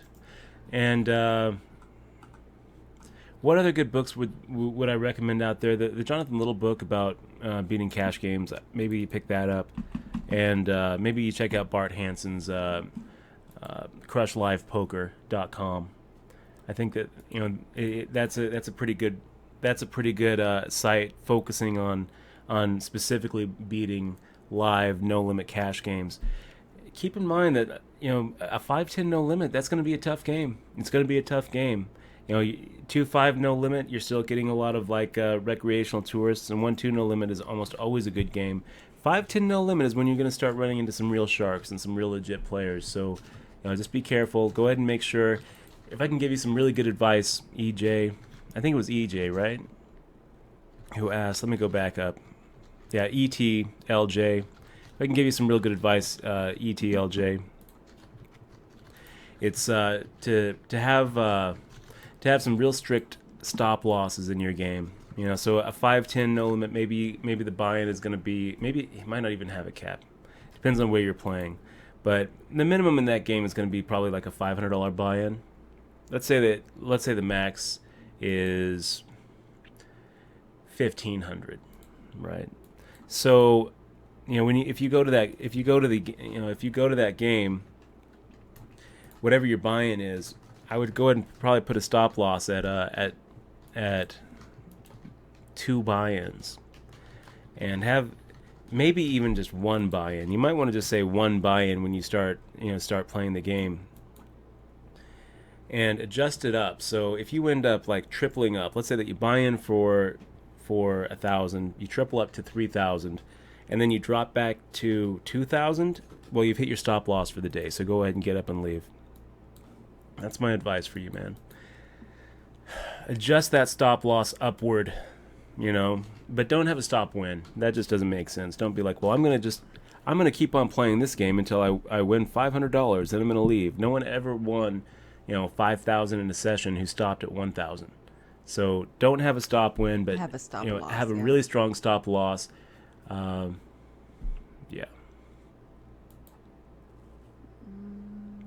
Team Ivy support at Exmoor. Is it ever okay to fold ace-ace? Is it? It's never okay. It's never okay. Yeah, it's okay. You can fold ace-ace sometimes. We do it all the time post-flop. Pre-flop, it's sometimes okay when you're playing like a satellite situation. We can devise some scenarios where maybe you're at the final table, and there's a couple of really big stacks that have gone in before you, and you're at a really short stack. We can come up with examples, but for the most part, I mean, if you've got aces, you should just die with it. We've got Invasion 1 over at our table, too. Die in it, he says. Die with it. Invasion 1, you know who that is? Do you know who that is? I don't know who That's Kyle Lohman. Oh, is that his name? Oh, I didn't know. I don't know if I knew that. That's one of our fearless mods. I knew that. Oh, cool. So it's good to see you, man. If he's in the stream, sometimes he's in the stream with us. He made a real solid run over at the World Series main event this summer, and then just got brutalized, flopping a set and having the guy just 2-outer him after he got it all in. Ugh, it's just brutal.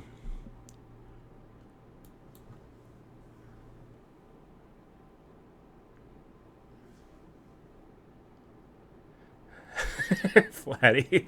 Yeah. Flatty 28. So you shouldn't say that on the stream. That's against the TOS. Oh, that's funny though. Sorry to hear it, buddy. So we were making the call with pocket threes, kind of thinking that we're set mining here. Didn't work out. We didn't hit that set, so we're gonna be done with it. Let's switch over here. One of those situations where we hate making the call, but we're going to make the call. I don't really know why he would ever think that he has fold equity against us. Oh wow, you got all in here and you made it. Yeah. Congratulations. Thank you. For is that a? Yeah, that's really good. You got that. Yeah. Good job. We're doing pretty good. So you folded the threes on your 200 then? Yeah. Oh, hold on. We folded the threes. Oh my god. Can you report that really quick? Yep.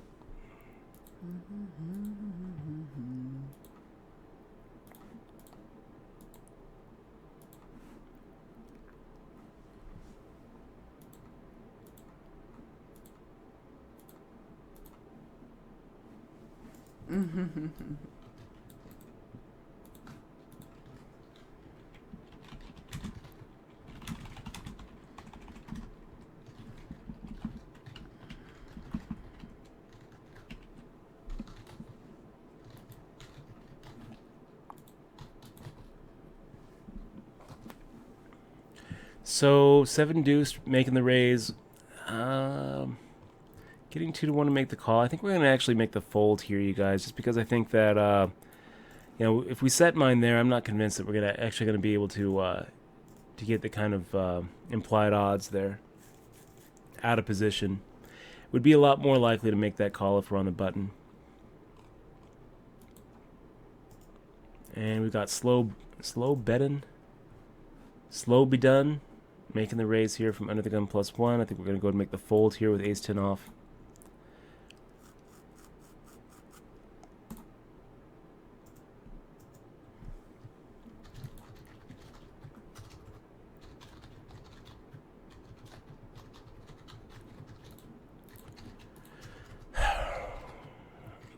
Yeah, I don't really know 9 iron 12. I don't know exactly how they're working it out.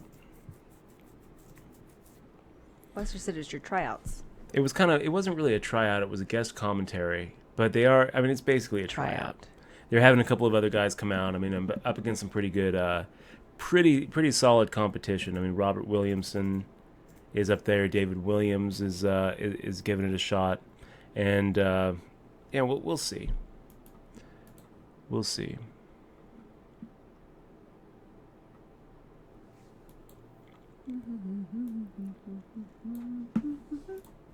So King 10 suited. Brad Mack making the 2.5x raise, and I like his raise amount. Yeah. I like the raise amount. I think I'm going to go ahead and make the call here. Brad Mack is he's a pretty aggro player. We've seen him make some really aggressive moves. There's no real reason why he has to have a super strong hand here. I feel like King 10 suited. I don't want to re-raise. I don't want to 3-bet because I'd actually kind of like to invite a couple of these guys to come along for the ride. King 10 suited plays pretty good multi-way. And King 9-6, do we like it? There's a lot of hands we're worried about, right? We're worried about the old King Queen more than Ace King probably. But yeah, we like it. We're going to go for it. We make a half pot size bet into 3 opponents. One of them calls. Slow bet on. Making a quick check to us. It's a really quick check.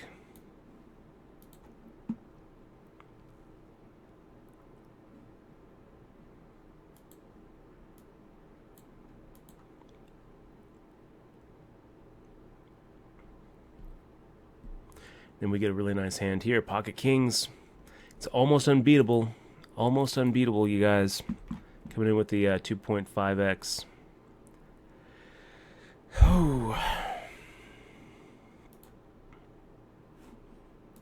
And I'm kind of sighing from the other from another table here. If we look over at this 20K, I'm up to 23K now after kind of a big confrontation with Fat Turkey versus my big blind.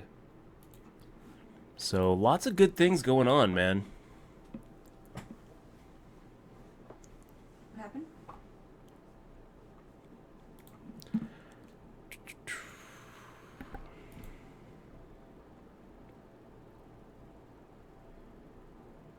Did you answer Prince Ponce's question about your tourney yesterday? You got 4th, right? Make it rain.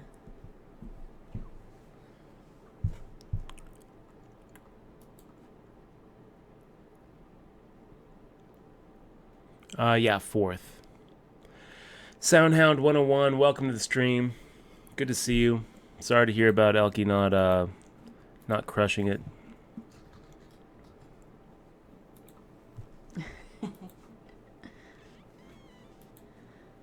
Ended up doubling somebody in this $50. Oh, making really? a ship in the small blind versus Bonefish, who had 8 bigs in front of him. You still have a lot of chips, though. Made the call with the Ace-9 against our Jack-8. And Bonefish? his Ace-9 held up. Yeah. Oh. Well, it looks like you have a lot of chips in here, though. We do. We're 8 out of 32. So that's not bad. That's pretty good. If we take a look at the... looks like 15 places pay. It's not as good as 3 out of 32, though. I kind of feel like I just donked off 4,000. But we're okay. We're in pretty good shape here. Down to 4 tables. Half of us are going to get paid. The other half are going to get a nice kick in the gut. Let's get back to our featured table, you guys. 2-5 suited under the gun. That's going to be a fold for us. We're not quite creative enough yet to go ahead and play 2-5 suited under the gun pre-ante. Yeah, I'm losing steam. I think I'm going to have to... Really? Yeah, I'm going to make some coffee. Right now or during break? During the break. During the break. Does that mean you want me to make coffee? So you know what? No. You have 8 minutes. No, I'll make the coffee. That's right. You do it because I'm the boss, and you make the coffee. So you know what? We got a couple of people who were watching the stream yesterday who emailed me, and wow, look at this guy. And sorry guys, looking at the $50 freeze out.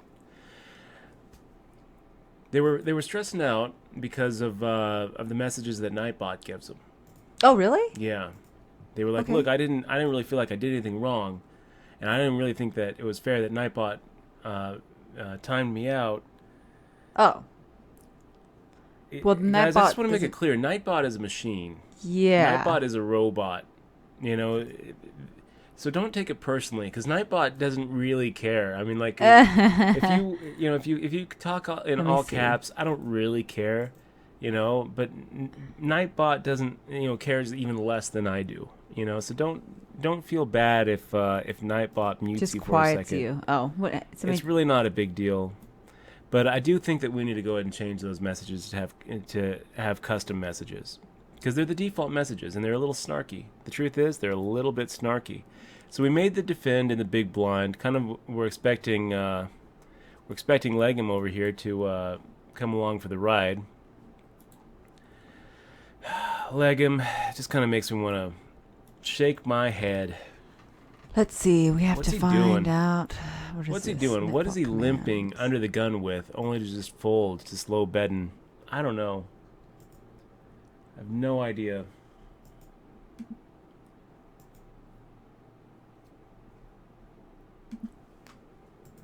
I just don't remember that being in the book.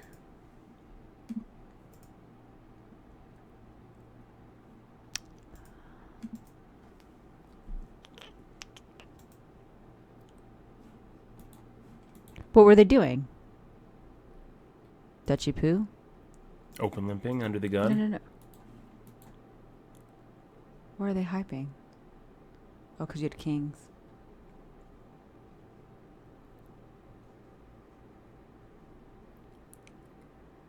Tonight is your night, Dutch Boyd. Could be. It could be. I'm feeling pretty good about it. I feel like we're going to be making some. We're going to be making some final tables today. I really have no question about it. We're playing well. It is the Sunday, so there's going to be a lot of weak players in the field.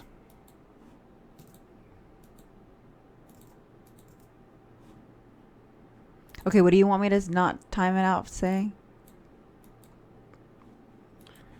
Oh, Nightbot, don't worry about it right now.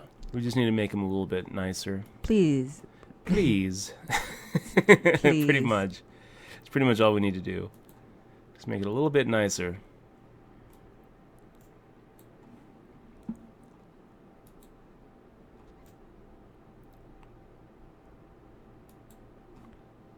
We could have a timeout message. What do you want him to say? You have been timed up briefly. Very briefly, don't take it personally. I'm a robot. That's what I wanted to say. I wanted to be very clear that it's not like an actual person. I want to doing know. the time, Can you send me timing the out. email? Can you email me the email so I can read it? Yeah, I can.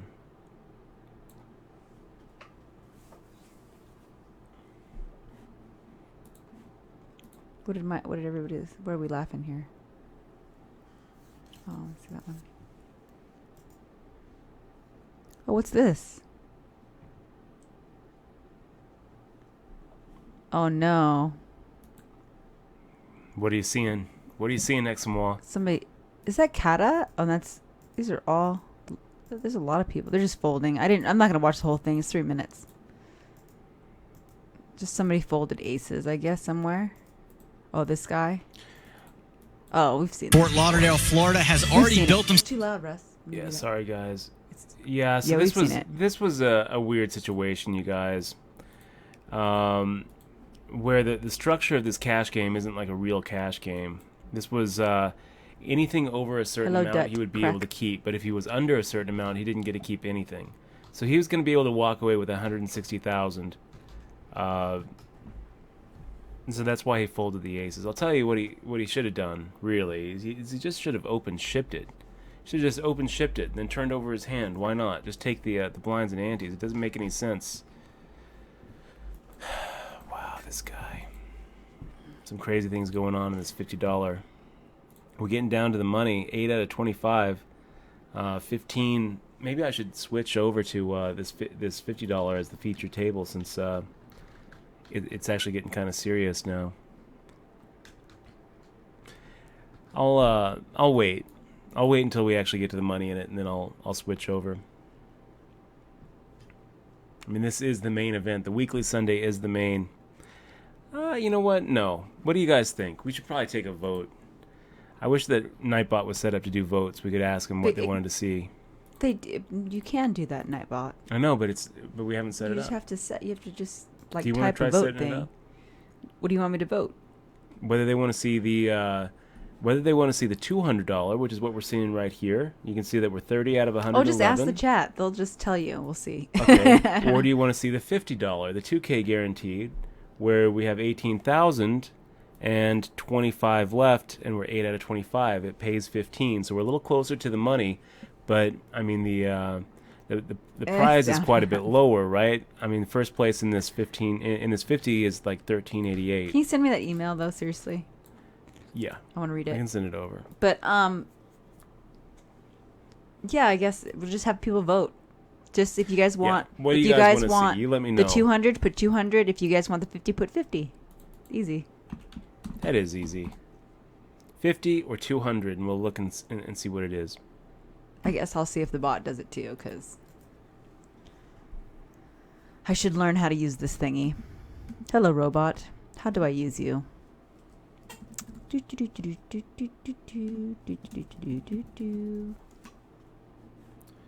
Okay, firing out a half pot size bet into one opponent. Looks pretty good.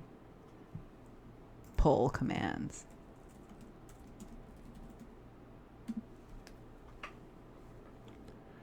Oh my gosh. It's like... And we're back to 22,000. 6 out of 25. Feeling good about it, you guys. Rock is silly saying, I think Nightbot should ban people that open limp under the gun. Can we get that in the settings? We probably could. Probably could. And Lizertan, good to see you. Good to see you in the stream.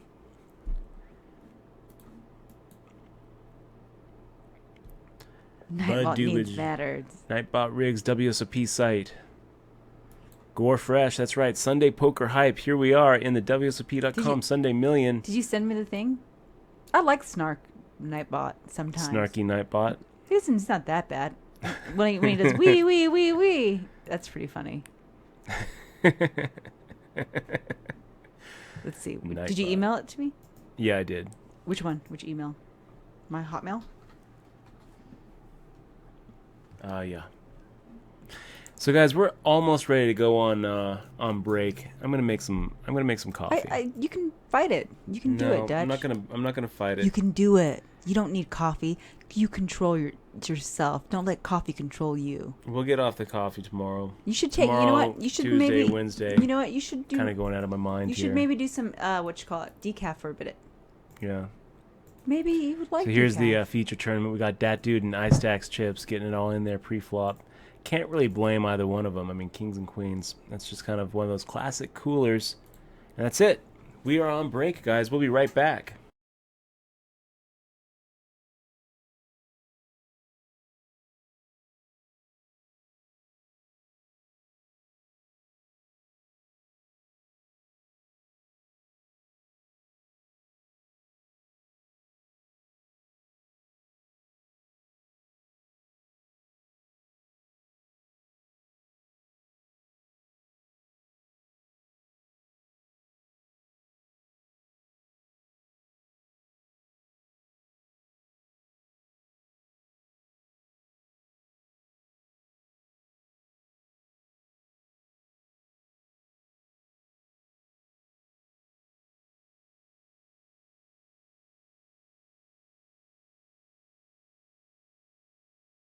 We are gonna like take over the poker world.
Okay, guys, we are back. 5 seconds left to go, and Unreal made a straw poll. I'm glad that, but everybody says Everyone's 50s. saying the 50.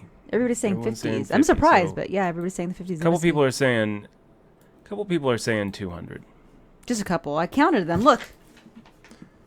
I counted them. 50 by and large. 50 is the 51, winner. yeah, by a lot. So we're going to go ahead and play the 50 today.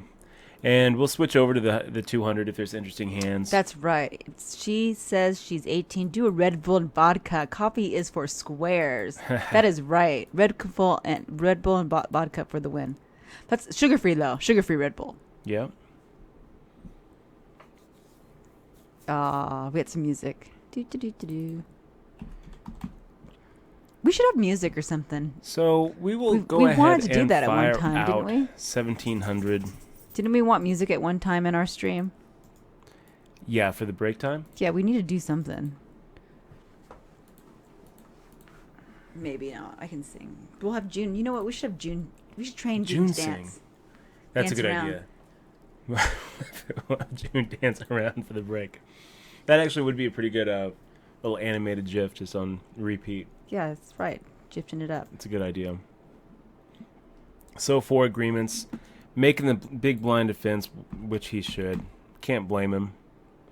We'll fire out 1700. Same amount. He defends. And that's just irritating now.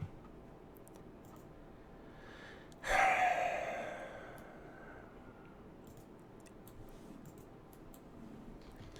think we just give up, you guys.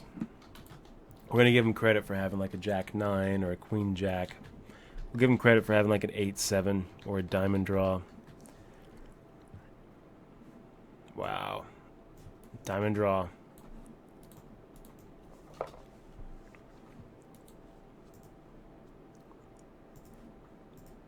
I guess he might have blown us off the best hand, right? He could have had like a 9-10 and have been calling with a gut shot straight draw. I mean, we wouldn't have called with that, but I could see him calling with that. Okay, guys, we are 9 out of 24 here. B. Shriver making the big ship for less than 20 big blinds against Stinky Joe's open. And I don't really hate it. I feel like B. Shriver does make some pretty big overships, but I don't really feel like this is an overship. I think less than 20 big blinds. I mean, this is kind of what he's looking to do, is find a spot where he can 3-bet ship against a weak opener. And he gets through it, so able to pick up a nice percentage of his stack without even having to fade those 3 cards in the middle. If he gets called, I have a feeling that he was kind of counting on having. Yeah, I mean, hell, he might have had the best hand anyway, but I think that he was probably counting on having at least a coin flip.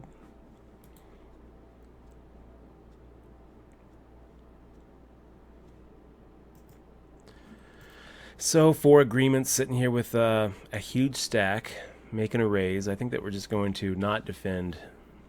What do we do with King 6 suited against 4 agreements? Well, we not defend. That's what we do. We do the old fold move. 25 seconds. I can't wait till you get back on here. Oh, they're on right now. Are we back on? I don't know. You were running around making your coffee. And we'll go ahead and make the fold here.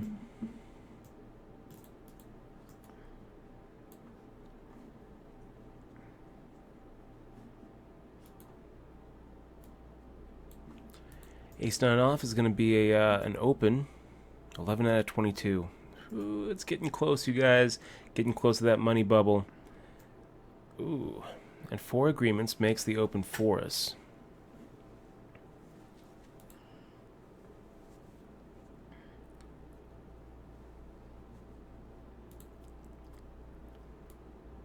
Hi, Mr. J. We're going to go ahead and 3-bet, you guys. We might be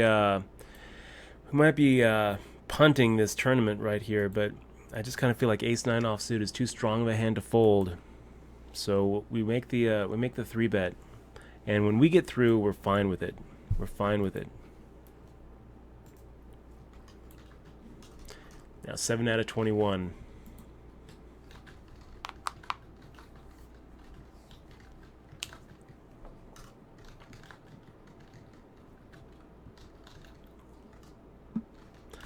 Dagul saying, let's do the time warp again.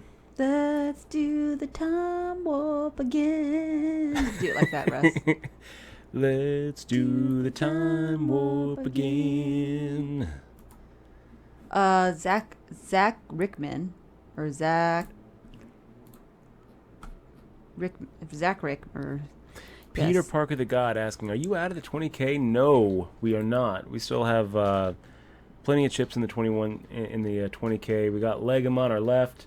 We got Brad Mack 2 to our right. We got Kyle Lohman across the table from us. Always a tough opponent in Kyle Lohman.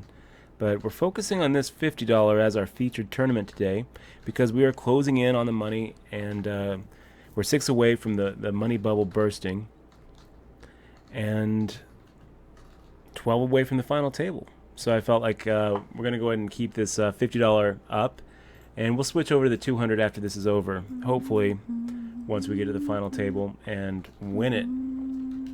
The 200's still going strong. I'm also in the $30 rebuy 6-handed event, so I've got 3 tables going right now. If I get a little bit distracted and am not that great at answering the questions, I apologize in advance.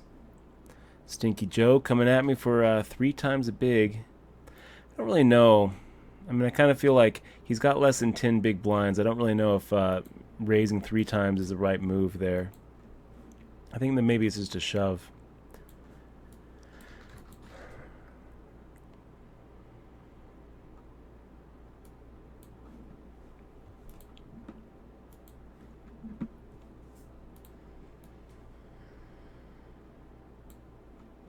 So we'll try to push him off of whatever he's got, and he makes a shove, so irritating. We'll make the fold. Tony Compton saying, do you enjoy any other games like Omaha or Stud? I do. I would actually say I like Stud, High-Low, and Raz more than I like No Limit Hold'em.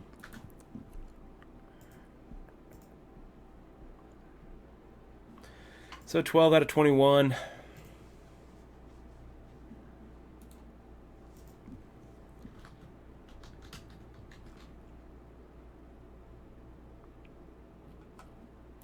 We'll make the fold.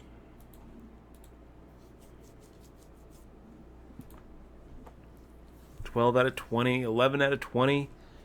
Moving on up. 5 before the money breaks.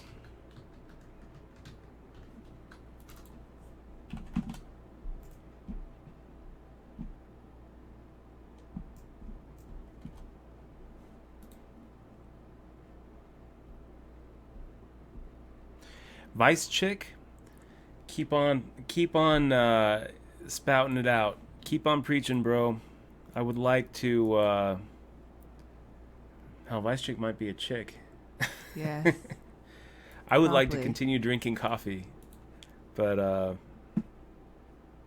lot of people are saying coffee's good for you. A lot of people are saying coffee's bad for you. All kinds of conflicting studies on caffeine. There are plenty of negatives as well. I would have to think that is correct. There's a lot of money behind coffee. Caffeine and coffee being good for you. Yes, and milk. So Same thing with milk. I'm a little suspect. Look at June's sad face. Oh my god. What are you looking at? God. June looks. June looks so sad. Where? I don't... She was like on the thing. She was just looking right into the camera like. Like a little sloth. Oh, did you put her on? I know. I didn't see it. You missed Okay, it. 2 tables left, you guys. 2 tables. We still have 4 agreements right next to us. And now we're kind of sandwiched between these 2 big stacks. I scared June.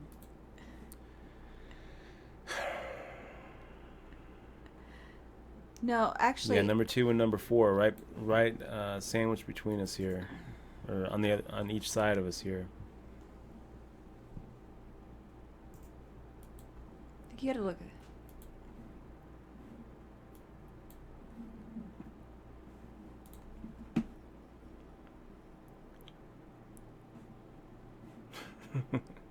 She said she 18. Studies have shown that vodka makes you awesome. It does.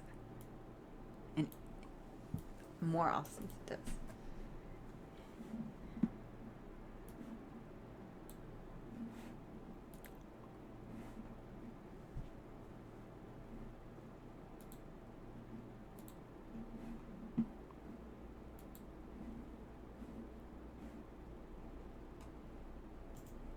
Here's WebMD.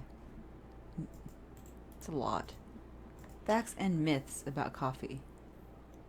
Everybody.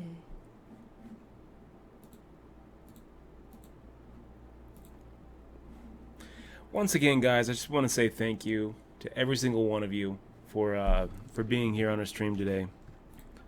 It's really cool having you here as we try to take down a little bit of Sunday money. Disneyland money. Some Disneyland money.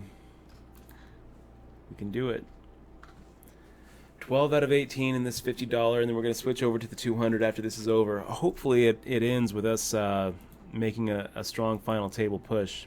Then we can just switch over to the 200 and continue with the run today. If you guys are interested in seeing how we're doing in the 200, still at about 8,000. Not much has changed. Kyle Lohman losing a little bit of ground. We also have a new tournament that we're playing now, the $30 rebuy and add-on six-handed.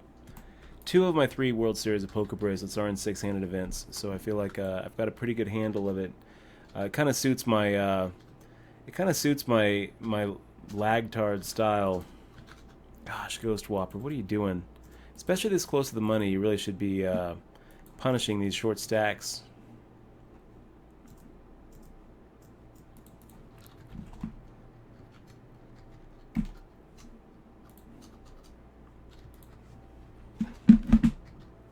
And we're not really going to take a stab at this. We're just done with it.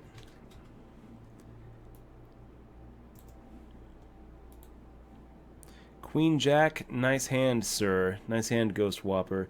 I mean, hell, maybe we probably could have gotten him off of it. I'm thinking that a bet on the turn probably does the trick. A bet on the river probably does the trick. All we needed to do was really point and wink. But it's kind of results-oriented thinking.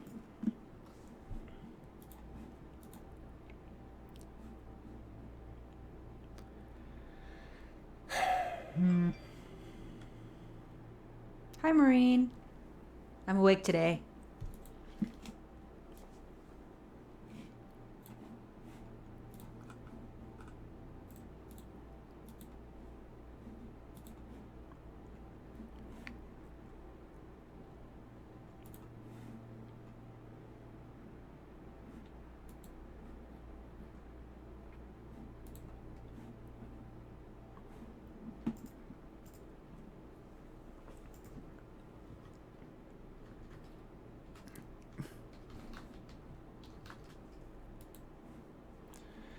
We will get out of your way here for agreements.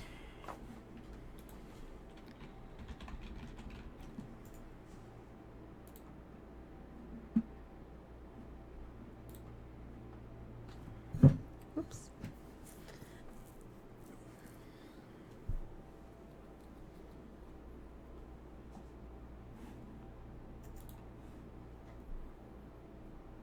Everybody's arguing about coffee. See how bad coffee is? You cause a conflict in chat. Well, I'm glad. Today is my second day without coffee, and I'm finally feeling better. I'll be better by Monday or Tuesday, the next time we stream.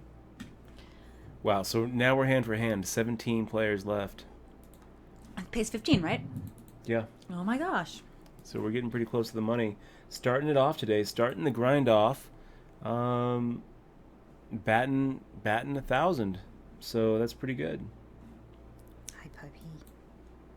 Will you look at the camera sad like again? Will you look at it? Look at the camera sad. June. No, she was just staring at She looks you. pretty sad. She looks Alright, pretty so sad. She probably has to go. She probably wants a treat. Do you want a treat? Would you like a treat? Would you like a treat? You know what? I don't think that I saw. No. I don't think I saw Lizardtan subscribe. Who? But it says Lizardtan's our latest subscriber. Oh yeah. Oh gosh. Did I miss that? You know what? It was during break. Oh my gosh. Yes. Oh my gosh, and I forgot because I was painting the poll. I think we call that. I think we're saying Lizardtan, right? Lizardtan. Lizardtan? Lizardtan? How do you say your name, Lizardtan? Lizardtan. It's your fault, Dutch. No. You were making coffee. See? This is what coffee does. It ruins streams.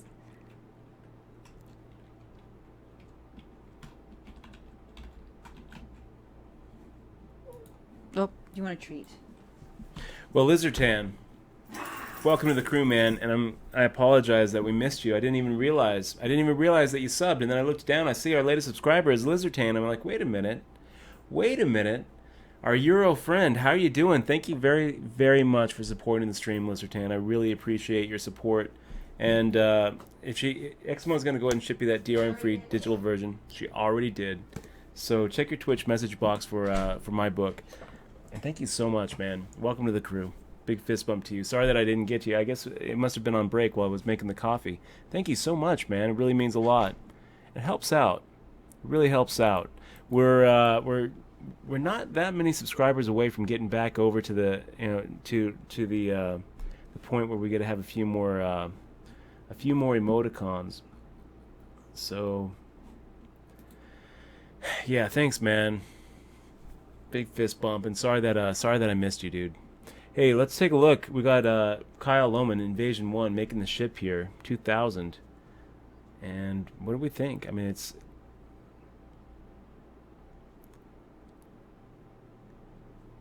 I think that making just a normal raise is so awkward with that stack that he's got.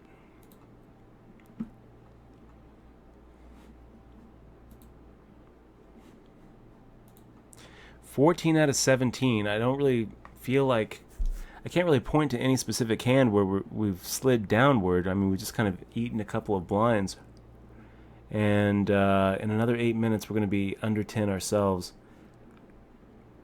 But you know what? We're fine. We don't really have to get too crazy. We're going to just kind of sit tight, watch these other stacks bust themselves, get into the money, then watch everyone just release valve go off, explode all over the table, and we'll get to the final table, and then we'll just navigate. You know how we do it, guys. Slide through every time we make those ships. And if we have to win a race, we're going to run hard and win the race. Hopefully it doesn't come to that, though. Always better to chip away than double through.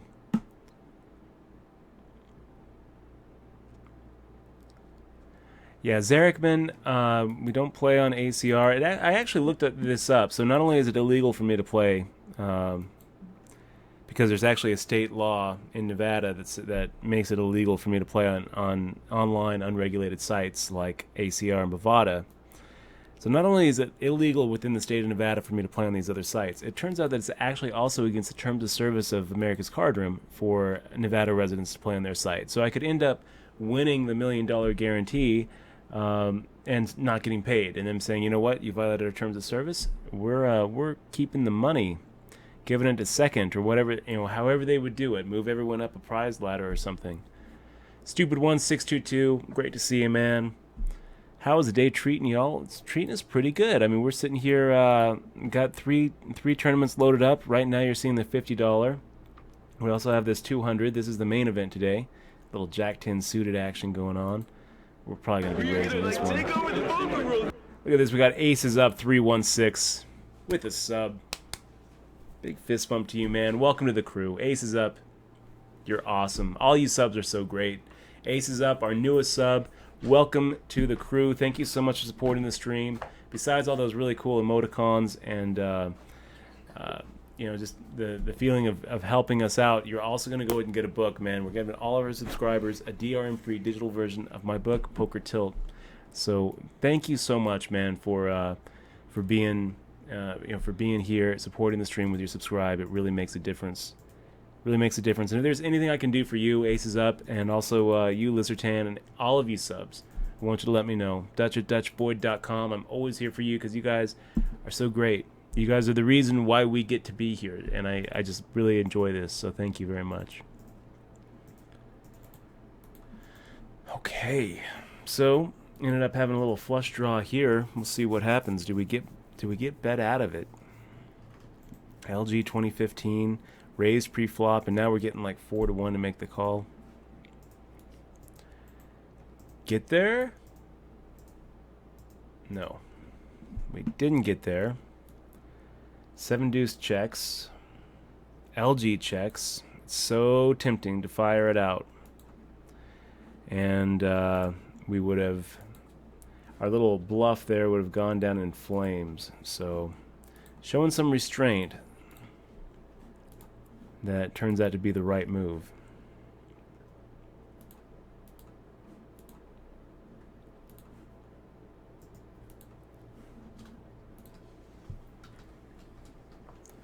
So still haven't lost anybody. We're 13 out of 17 in this $50 2K. Let me take a look at what the what is the money bubble anyway? 104 bucks. Okay, I think anyone would pick up $100 off the ground. Yesterday, was it yesterday? No, it was a few days ago. Michelle was walking June, and she looked down and saw a counterfeit $100 bill on the ground. So if you're going to pick up a counterfeit $100 bill, you definitely pick up a real $100 bill. It was so janky, too. It was all like someone had like tried to crumble it up. I mean, it looked like someone had printed it off of like their like home like inkjet, you know. And then like they even like try to print the you know, like when you hold it up to the light, they try to print that little like Ben Franklin image. It looked like my grandma, man. It didn't look like Ben Franklin. It looked like it was so bad. Like someone's really trying to do this. Someone's trying to make this their living. Printing counterfeit dollar bills and $100 bills. Take pride in your work, man. So I looked up, what are you supposed to do if you find or are passed a $100 bill? Do you know what you're supposed to do, Michelle? What was that? What were you just to burn it? No. What'd you say? When you had, I didn't even hear. I was just saying that. I didn't even hear your question. What was your question? My question is, let's say that you find a counterfeit $100 bill. Burn it. What are you supposed to do with it? Burn it. No. You do a ritual and burn it. You're not You supposed to burn it. Spend it? No, you're not supposed to spend it. Oh. What you're supposed to do is you're supposed to write your initials and the date. If someone's trying to spend it at your establishment, you don't give it back to them, but you don't give them their money either. You kind of try to stall them out, but you also don't put yourself in harm's way, and you call your local Secret Service office. I think that's right. Is that what we need to do? Well, I found it. I mean, this one's so janky, time. though. I just don't really think that. I find drugs, and I find money, and I find drugs all the time. It's so janky that no, I don't really think that we need to call our Secret Service agent. So we had a little hand against Legum there. We raised pre-flop. He made the call. We c-bet when we actually hit top pair, and he made the fold. So that's always nice. Yeah, no. Did we just get a walk? Is that what just happened? Is that Can how we have... Can I still burn the fake money? Only if you do it at the table, like a la Mike Caro. Oh. Hi, Dutch. The trick is, you take the $100 bill out at the table and then burn it. And then everyone thinks that you're crazy, and you'll get future value with your bluffs. Hey, garbage all the time. What's up? Good to see you, man. That was my Mike Caro impression. Nice. Butters streamed the ACR Million with a HUD. Oh. Such a rebel. I don't think he's in Such a town. rebel. I don't think he's in Vegas. He's somewhere else. I Well. read on his Twitter that he was like it was in Florida That would make sense then. for the Florida tournaments. Oh, that would make sense for Seminole Hard Rock, Yeah, maybe. that's where he's at. Yeah. because he was asking if people wanted a room. And I was Well, thinking, we should have went there. Butters, we're always rooting for you, buddy. We're always rooting for you. Ligum.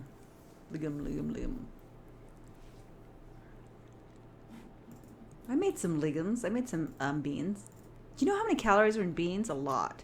Is that right? Yeah, it More was than like 250 calories per cup. I love how Four Agreements is playing his big stack here. I mean, he really is just very active at the table. He's opening a super wide range of hands. We'll see if Shreever decides to. Look at this. We got somebody taking over. Bless King just subscribed.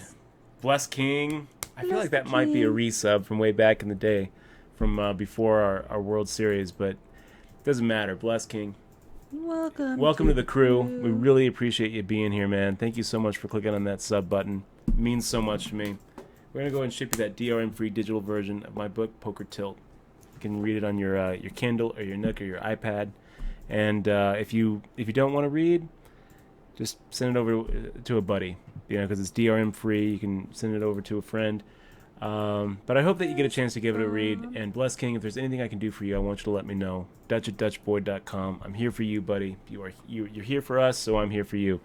If there's any way that I can help you reach your goals in poker, if there's anything I can do to make your life just a little bit better, hit me up. Hit me up, man. I mean it. Okay. Yeah, Dutch.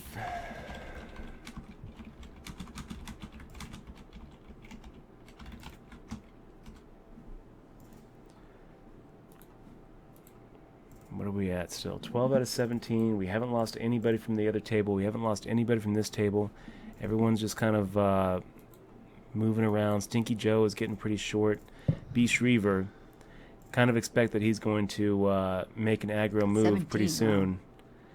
And this looks pretty good. Wow. Fat Turkey just getting crushed against the ace-queen of FLV Ron. So is he out? Fat Turkey? I can't remember who had who. Oh, it looks like Fat Turkey actually had him covered, but I mean, now he's going to be really short stacked. I mean, 2,000 chips. Oh, Bless King says keep up the good content. One big blind. At Dutch Boyd. Thank you very much, Bless King. Really appreciate it, man. So, yeah, I mean, that's pretty much going to do it for Fat Turkey. He's got one big blind left. You got Stinky Joe, who just is cheering right now.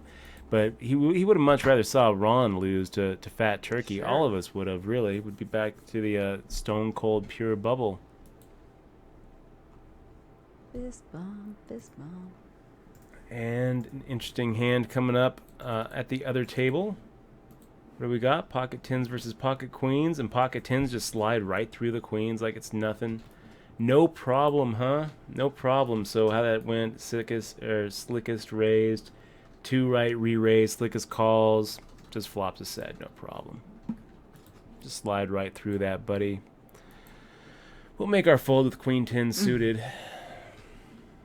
Just kind of ridiculous. I don't really know that I can blame 2 right for making a shove. I mean, pocket 10s looks like a shove there, but it is the button. I mean, it is the pure bubble, and you got an early position raiser. I don't know, maybe. If there's a time to fold 10s, that might be it.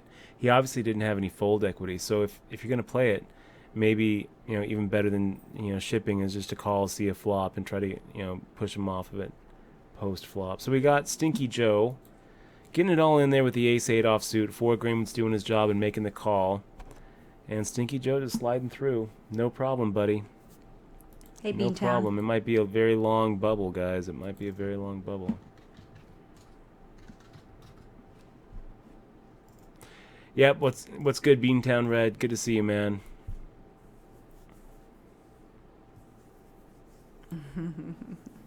Oh.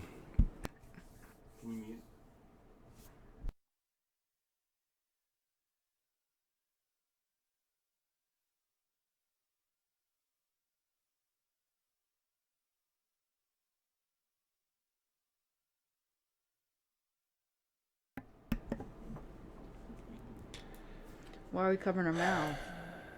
For the lip readers. Oh.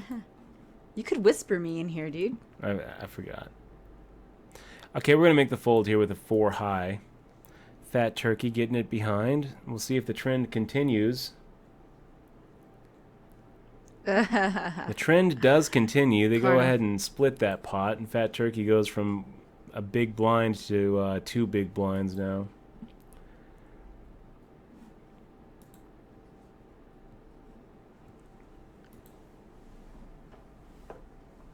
Wow, she said she's 18. My cousin got arrested for fake money. I came home to 10 plus Secret Service agents. I thought I killed the president in my sleep. It's serious, man. It's serious. Oh, so he is in Vegas, I guess. I thought so. I guess he left from Vegas and he's here. Oh, okay.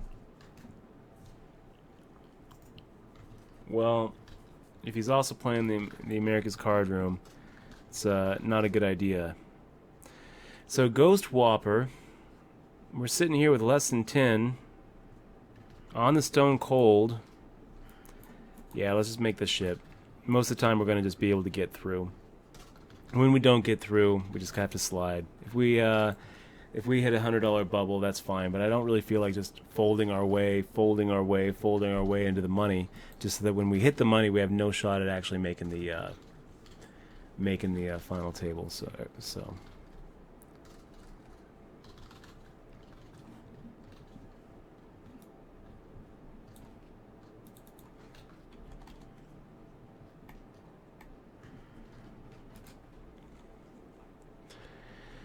Okay, so King Jack suited. And kind of the same situation where we've got... Jay Newmeyer finished your book yet last week, and it was great. Cool. Jay Newmeyer, thank you so much, man. Really appreciate it. Thanks for giving it a read. What do you guys think? King Jack suited. You got 4 Agreements, who's like the chip leader, making the raise. I mean, he could be raising pretty wide there. Maybe we could actually get him to fold. But I don't know. I mean, it's kind of one of those spots. We've got...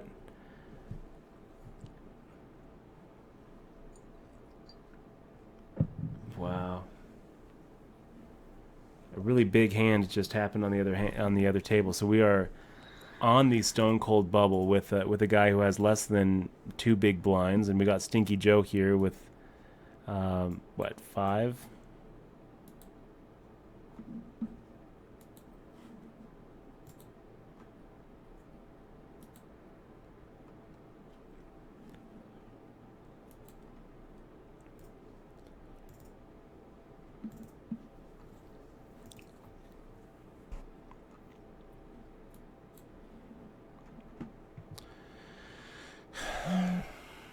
We'll make the fold.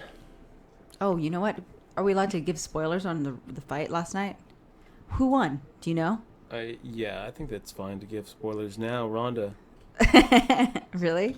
It was it a 30-second fight. No. Yeah, by knockout, not by submission. No. She knocked the girl out. She didn't even submit. No. I mean, usually Did you see the her videos? take her. Yeah, I mean, like it was short enough to be on Vine. Nuh-uh. Yeah, someone was like, "Here's the Vine of the fight." Yeah, she I'm gonna devastated her. Ronda's such a champion. She's an American treasure.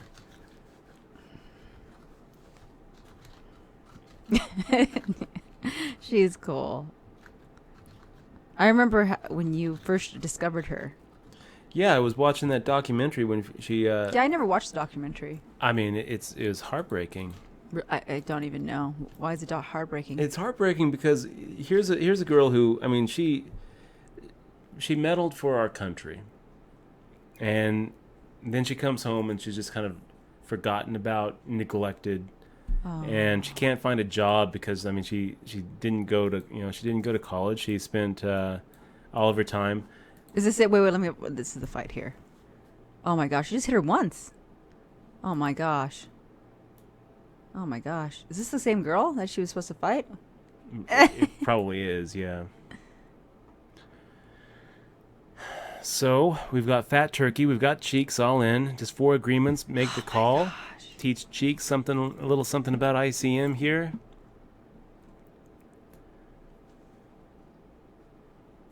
Oh, wow. So he folds. Fat Turkey's looking for a 10, or we are at hand. We are in the money. So in the money in this $50. Gosh, feels you pretty clocked good. them really good. Did you see the vine?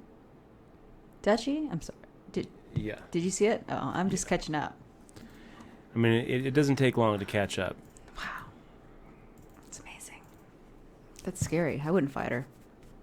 No, she's a I'd tough run girl. away. Tough girl.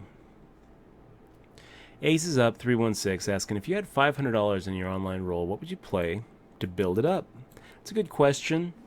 I mean, a big part of it is going to depend on where you're at, right? But let's assume that you're out of the state so that you can actually play on PokerStars. I'd be playing the $3 tournaments that they've got.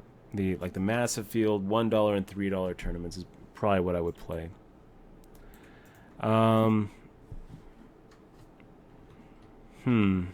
So the money bubble burst. We're looking at 7 bigs, pocket 2s. Yeah, let's do it. Let's just make the ship. 1, 2, 3, 4, 5, 6, 2, 4, 6, 7-handed. I think that most of the time we're just going to be able to get through. When we don't, we probably have the best hand, except when we're up against a pair of 6s. He flops his set, we flop our set. Doesn't matter. Brutal, guys. Almost got through there. So 15th out of 109. We are back to our $200 tournament. I don't really think that making any other move except shipping there with 7.5 bigs, is we don't really have enough to just fold. If we fold, fade 2 more, fade and the big blind and the small blind. I just don't know that we're getting So you did another make shot. you did make the money there? We did make the money. Oh, yeah. okay. I didn't know it was going. Okay. We did make the money. So guys, we're going to move back over to the this 200? This 200. All right, back to the 200. How Yeah. you doing in this one? Okay. We're doing okay. I would have liked to have done better than that 50. For sure. That would have been a nice one to take down. First place in that was 1388. Yeah, so that would a lot of money left on the table, but you know what, there's no difference between 15th and 10th. And we came to play, we came to win. Yeah.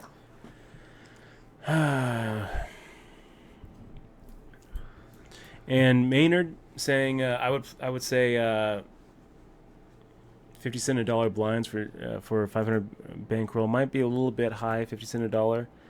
I like tournaments, but it probably is. I mean, you're probably better off playing like 25 cent, 50 cent, or 50 cent a dollar on weekends. 10 cent, 25 cent, no limit. Playing cash to run it up rather than trying to play tournaments to run it up. Maynard's probably right about that. You're probably better off doing that instead of taking a stab at tournaments.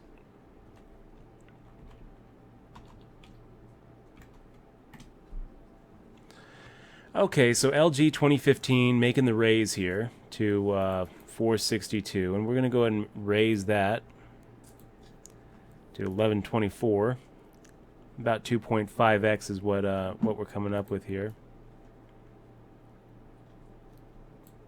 LG 2015 opens pretty wide, and if we get re-raised here, I don't really feel like folding. I think that we're going to stick it in pre-flop. So the flop comes out Queen Jack 6. We can probably do about 1200 here. Trying to do about the same amount that we did pre-flop, but I don't remember exactly how much we made at pre-flop.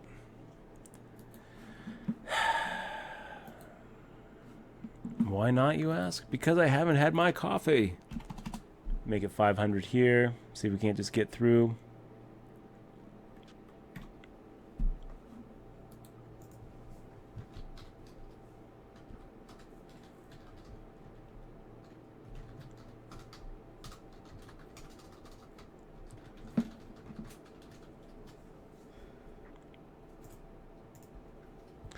So Warchant making the 3-bet 4 times our open. I think that we're just going to go ahead and make the fold.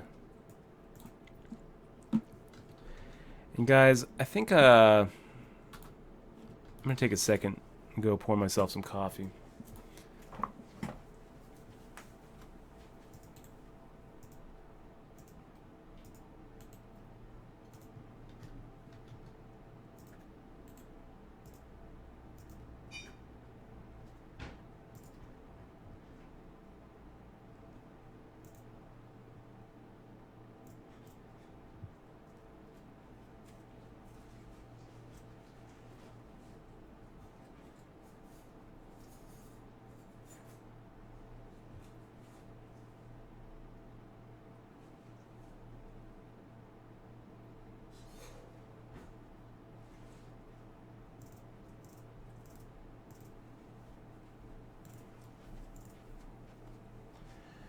We come back just to look and make a fold.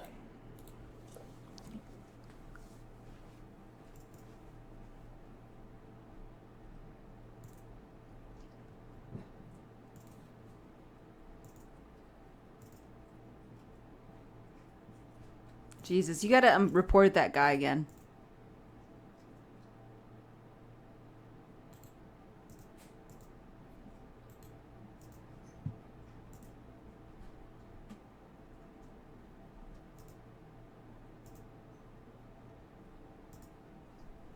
Get your report. It's that time again because he's the same guy. He's the same guy.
We should email support directly. Yeah, I too. will.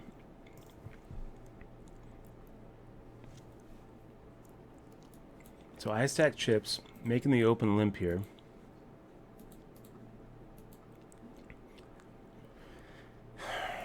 Julia's firing at a pot-sized bet.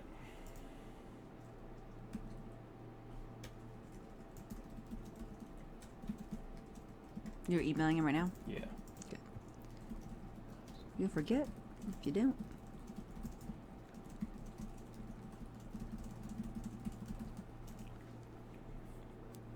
Team Fails says, thank you for streaming. Had a really bad day today. Oh, I'm sorry. That sucks.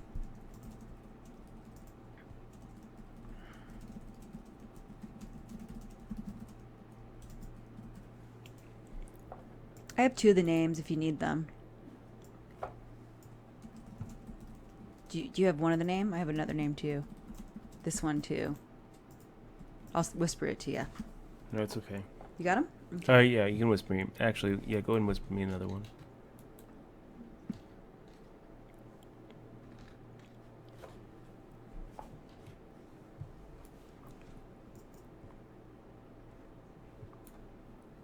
Got it? Yep.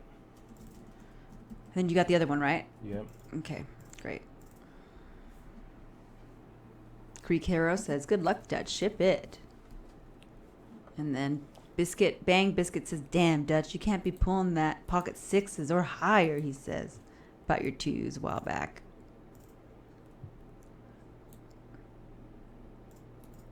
Nope. What is he talking about?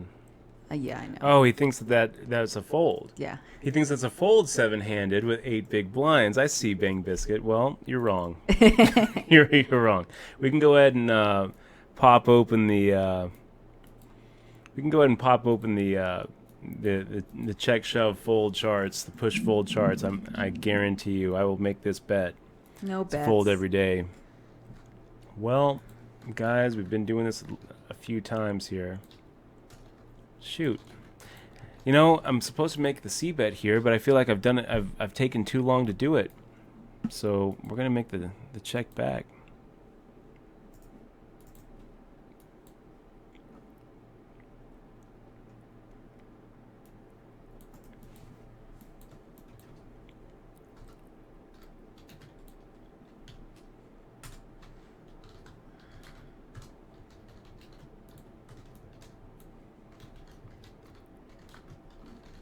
And we get called with a weaker ace. I think a weaker ace, ace 5 suited.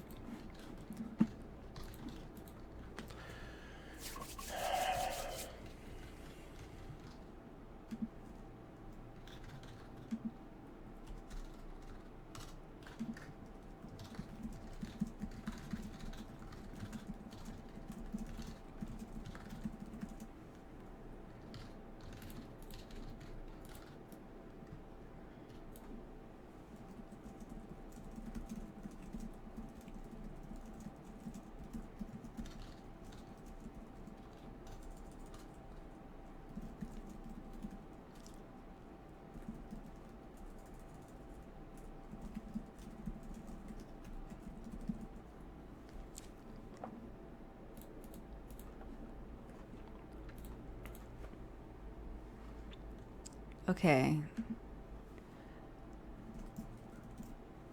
Are you writing that email? Yeah. Okay. All right, let's see what's going on here. So, Brando Commando says, Dutch, do you smoke weed during sessions or have you in the past? What are your thoughts on the subject? Well, I have in the past. I don't think it's a good idea. I think that you're much better off playing with a clear mind, not stoned. So, I don't recommend it. I think that I think how many of the game's like great champions do you know that like are just stoned out of their mind every time they play a tournament? You know, I mean, there's some. I mean, I won't mention names, but lots of poker players get high, and I've gotten high in the past. Yeah, but we do believe in the legalization of marijuana, though. So we just don't believe Sure. that it benefits the player. Okay, let's see.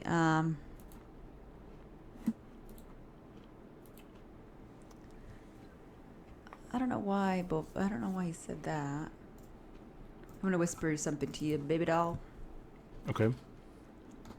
I like this whispering thing. I can talk about all of our people. Got it? Yeah. WSOP Poker. Did he say that in the stream? Yeah, he did. Yeah, it's not. WSOP Player Forum. Bovada Poker is not legal in most states. It's actually illegal in most states. The only states that it's going to be legal in are going to be the states that don't have any laws against poker. It's legal in my state. Which state are you in, WSOP Player Forum? Because it's probably illegal in your state. I think that I think he's in Florida, right? Yeah. It's illegal in Florida. If you want, we can go over the Florida poker laws, and I can go over the actual part of the Florida, revised statutes that spell out that you can't go to play in an unregulated game. It's actually illegal for you to play on Bovada in Florida, and it's definitely illegal for them to operate. And what's this? He says that the Poker Sport Forum on Facebook. Top lawyers did a post about the legality of Bovada poker. Like I don't care. Yeah, I don't care. That's just opinion. Tell it to Anacat Dickshit, who had to pay $300 million to the Department of Justice for violating the Wire Act, and when he was playing with party poker. Tell it to Brian Micon, who got indicted not too long ago for operating a Bitcoin online poker site. Yeah. Tell it to Calvin Ayre. You can't, because Calvin Ayre can't step foot in the U.S. And of course, that is for the sports book. But you're absolutely right about that. Whoever's playing, you on do what you want. You want to go ahead and play on the site, go ahead and play on it. But don't come in here and tell me it's legal, because it's not. Yeah, and don't, it's not legal. And don't promote it legal. And if it you being want, legal, because we can go through. We can go through the actual Florida state statute if you want, WSOP Player Forum. But before we do, I would insist on a friendly wager. A friendly wager. A friendly wager.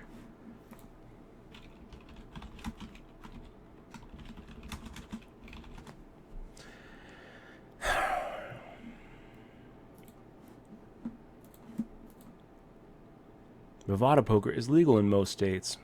It's not. I will say this: most states don't have. Is it Bovada that's writing this opinion? I'm curious. The only people who think that operating an online poker site is legal are paid by online poker site operators. So there's plenty of gaming lawyers out there who are going to make the argument. They always have. But it seems to me it's pretty clear. Let's take a look. Chapter 849 of the Florida statutes is the chapter on gambling. We can go through it if you want, man. Let's go through it. Let's do it. Let's go through it because there is a lot of misinformation out there. So let's take a look. Game promotions in connection with sale of consumer product, blah, blah, blah.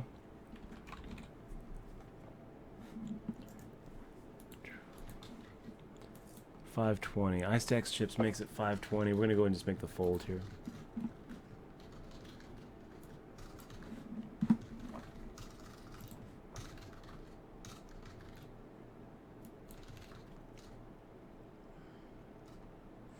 Special K 1307 says, "Hey, Dutch, wanted to say thanks for resparking my drive to improve my Hold'em game." You're welcome, Special K. The 20 takedown guarantee, I think top prize is this what it is? So here it is. Oh, no. Here it is, WSOP player form. Florida Gambling Statute 849.08 on gambling.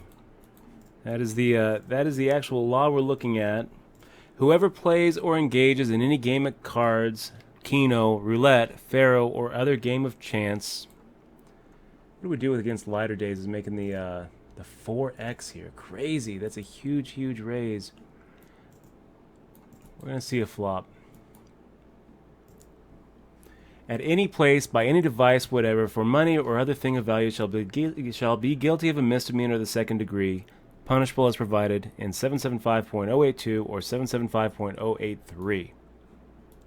So we can go look at that. We can see what the punishment would be. I'm sure it would be light. But the point is, it is not legal to play poker in Florida for money.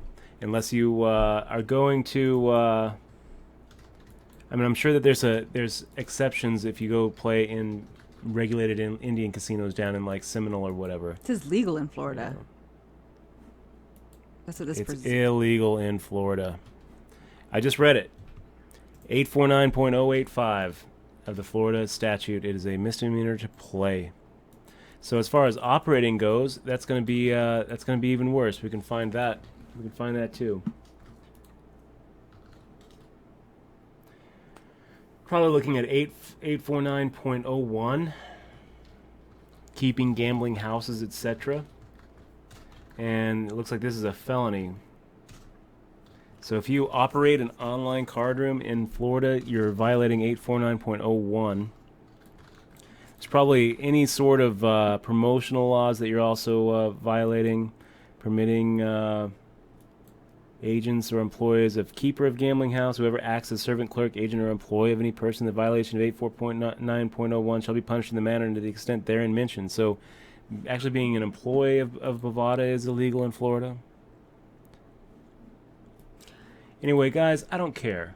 The truth is, I don't care. You do whatever you want, but it's not legal. Yeah. It's not legal. You guys if you guys can find it, you go Google your... do lines of coke while playing poker. I don't care. You do what you want to do, but it's not legal. It's not legal. Is Bovada legal in Texas, Dutch? No. No. That's a for sure thing. That's an easy one. That's a for sure. And Bovada will tell you, yeah, come along, but it's illegal.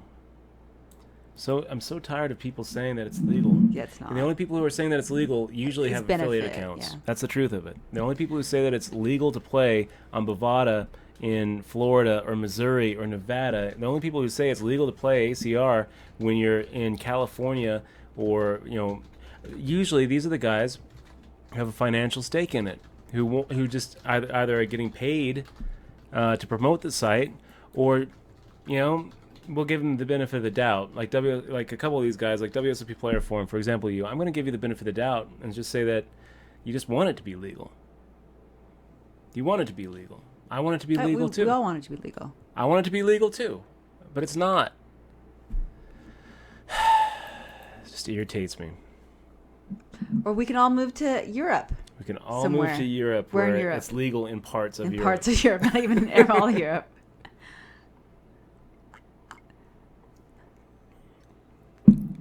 Yeah. He just read the law. He said it's false. I love how, I don't know what to tell you, WSOP Player Forum. This is what you should do. This is what you should do, WSOP Player Forum. Okay? Start an online card room in Florida. Call it onlinefloridapoker.com. Why not? Why not? If it's legal, go ahead and do it. And see what happens.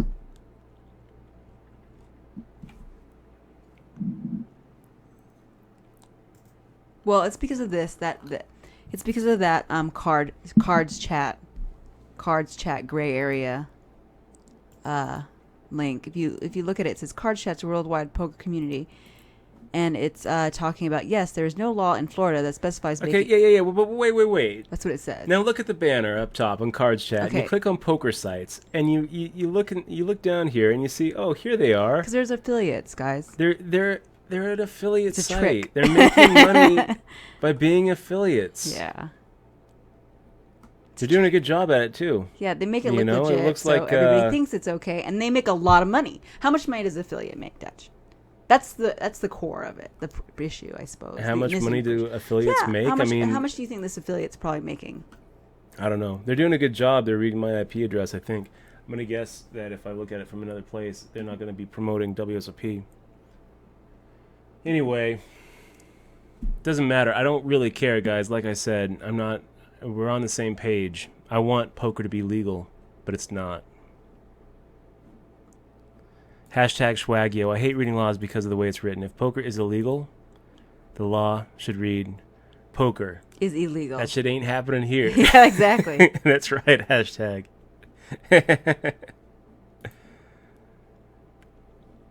So.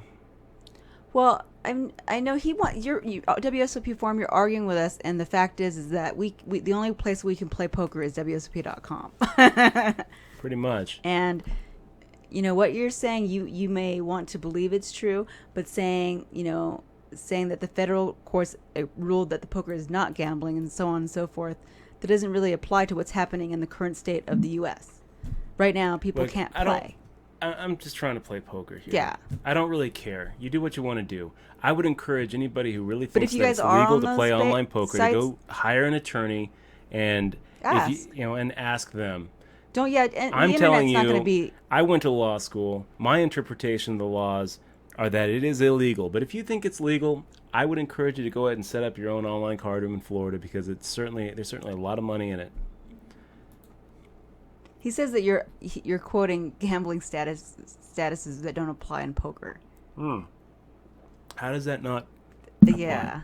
How does the Florida gambling law of 849 point, what is it, 08 not apply to poker? I don't really care, man. Can you well, it doesn't matter. This guy's really bored today. Yeah. Okay, guys, we're gonna be back in 1 minute and a half, and don't go anywhere because we plan on making a couple more final tables today.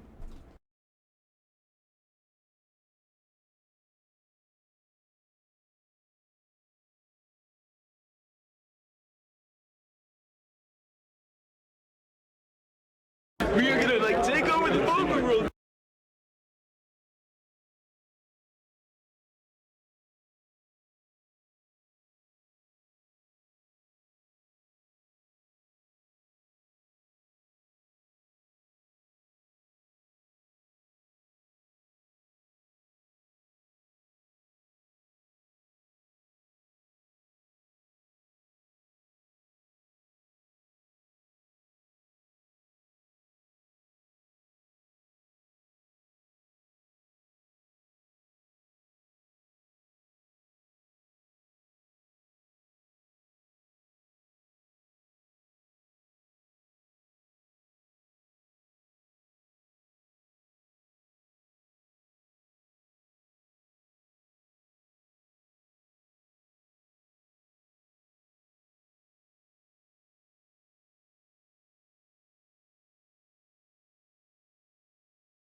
Okay, we are back. We are back.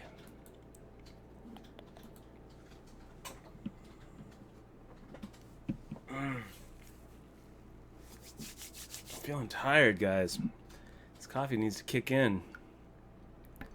Maynard saying, "Let it go, Dutch." Thank you, Maynard. Bringing it back to what is going on in front of us. The Sunday Million. The WSOP Sunday Million. Oh, and we have a new sub, Dutch. Let's not forget our. Oh my gosh, I missed it. Joey KSWT1. Big fist bump to you, Joey. Thank you so much for supporting the stream. and clicking on that sub button. We're going to go and ship you a version of my book, a digital rights management free ebook of Poker Tilt. Spent a lot of time writing this book, Joey. I really hope that you give it a read. Talking a little bit about my journey in poker, my journey in online poker, and watching poker change. Man, poker's so different today than it was when I first started playing and was first introduced to the game. And I feel like it's been an interesting journey. It really it's pretty it's a weird time to be a poker player, I'll tell you that.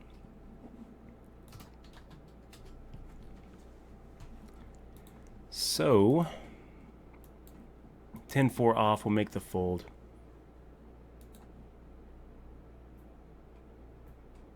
Hold on. I have to enter these.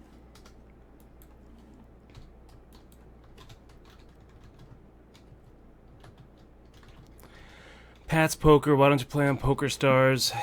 Well, we're in Nevada. Yeah, we would if we were in. We might be going down to. In fact, we probably will be going down to Mexico to play in the W Coop. I need to figure out exactly what I need to do to set up, to fulfill the requirements. I've heard that you can't just go Airbnb it. That you actually have to set up like a semi-permanent residence in Mexico, which just seems kind of weird, but yeah.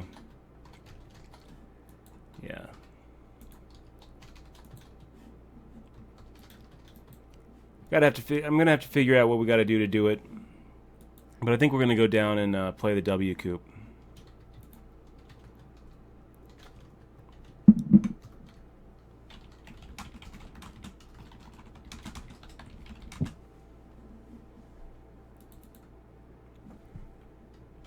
So let's go ahead and make this 680,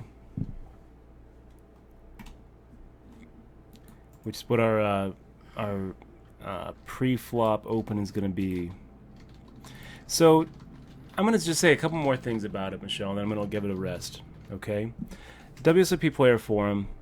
There is an explicit law in Nevada making online poker, explicitly online poker, illegal. Okay? So you're right about that, and that there's no law in Florida addressing poker as it's played online. Okay, so you can say, well, since whatever is not illegal is legal, and since Florida doesn't explicitly outlaw online poker, it does outlaw live poker, but not online poker, then it's legal. I think that's I think it's actually laughable. I think it's a laughable argument. I think that if you try to make that your defense in court after setting up an online card room in Florida, that you would get laughed at by the judge. It'd basically be like saying this: look, it's illegal in Florida to slander someone, but since you did it online, somehow the slander law doesn't apply to online speech, only live speech. Or maybe it's illegal to steal from somebody, but since you hacked into their bank account and stole their money online, the standard to stealing their money, that law isn't going to apply because what you did was an online action rather than a live action. I think it's a laughable argument that there's a difference between playing live and playing online. Let's get this straight. If you called up your buddy and said, "Hey, buddy, let's go. Let's come over to my house." Assuming you're in Florida, you're in Orlando. Come over to my house. We're gonna play a $10 tournament. I'm gonna rake $1 off of it, and let's play. And he comes over. You're breaking the law. But somehow, if you play heads up with him online, like he comes over, you're like, oh, I don't have a deck of cards. Get at your laptop. We'll put them battleship style, and we'll do the same thing. Somehow that since you're playing online, you're not playing poker anymore, and that the law that applies to specifically to poker doesn't apply to you anymore. It's a laughable argument. Now, I'm not saying that people don't make that argument. A lot of people want that argument to work. What I am saying is don't fool yourself. You're not going to be able to say that poker is legal in Florida. If you're so confident, try it out. Try it out. I will write you in prison. So 680, 780, 880, 960. Let's do it. Lid RRPH says, how is it possible for Fantasy Kings and Draft Duel and FanDuel to be legal and not online poker? Mind blown. I don't really have much to say about that one. I will say that there is an explicit exemption in the Wire Act, which they all kind of point to. And that's all I'm going to say about it. We're going to make the fold here. I don't really want to talk about DFS. I don't know much about it. I do know that I read a pretty lengthy Harvard Law Review article about DFS and whether it was legal or not. And that particular law professor was under the impression that no, this isn't legal either. But there's so many people, there's so many stakeholders for the legality of DFS. I mean, I got to think that the viewership of the NFL and the Major League Baseball has to be way, way up because of DFS, and there's enough people behind it. I don't really think it's going to suffer the same conclusion, the same fallout that we've seen online poker suffer. Brit is it Brilly Gut says, hey, thinking of learning poker thinking of learning poker to a stage where I can live from it. Okay. What? What's the question? Hold on. Thinking that I think they're doing good enough poker where they can live off of it. Just started taking it seriously and have cashes for around $3,000 this summer. Any suggestions on how and the best way to do it? Any specific sites or types of tourneys? No cash, not a cash game fan. I'm sorry. Who is this? This is Brilly Gut. Brilly Gut. Okay.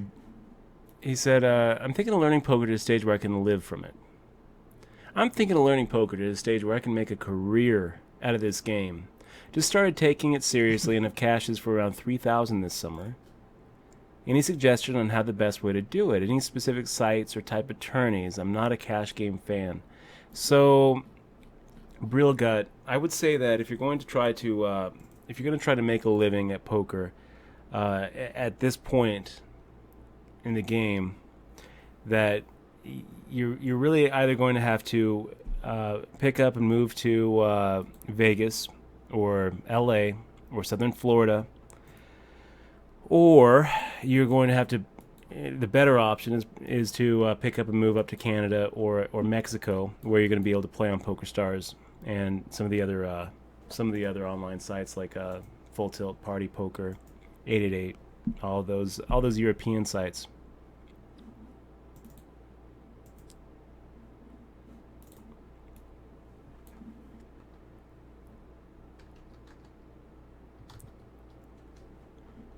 Yeah, I'm not though. WSOP Player Forum, I'm not. It's okay though. You can believe what you want to believe. Again, set it up. Set up Florida Poker. Set up online poker. Set up your own little online poker site in Florida and see what happens, because it's not legal. It's not legal to play on there. It's not legal to operate it. It even says, that was ACR, right? I mean, we read the law. But anyway, I'm not going to talk about it anymore.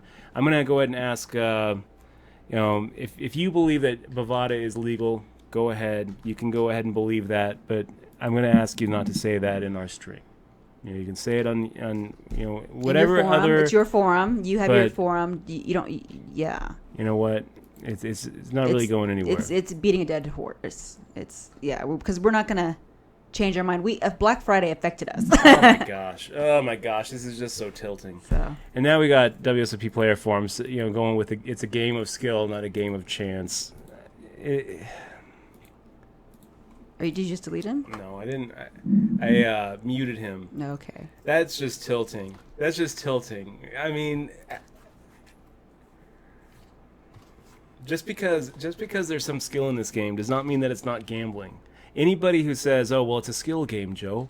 It's a skill game, Joe. Why do you think the same 5 guys make it to the final table of the World Series of Poker every single year? What are they, just the luckiest guys in Vegas? Anybody goes with that skill game versus versus game of chance. That is a bad argument for poker. There is a lot of luck to poker. If there was no luck to poker, then the only person who would be beating the games is Phil Hellmuth.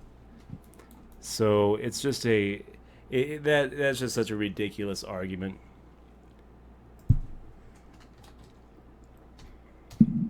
Blackjack's a skill game too. By that argument, It is. Blackjack is a skill game. By that argument, video poker is a skill game. And it is. There's a lot of skill in video poker. There's a lot of skill in blackjack. It doesn't mean it's not gambling. There's a high luck element to poker. We come in every day and we're up or down or up or down. No one, we don't know what's going to happen. This isn't chess. Kasparov comes in, he's going to beat us every single time, pretty much. We play him at poker, maybe 65%. So the skill game argument has always been a loser. It's always been a loser. And I think if you try to make poker legal in your area by saying, look, this is a skill game as opposed to gambling, that's the wrong way to go about it. It's the wrong way to go about it. For one thing, it's not.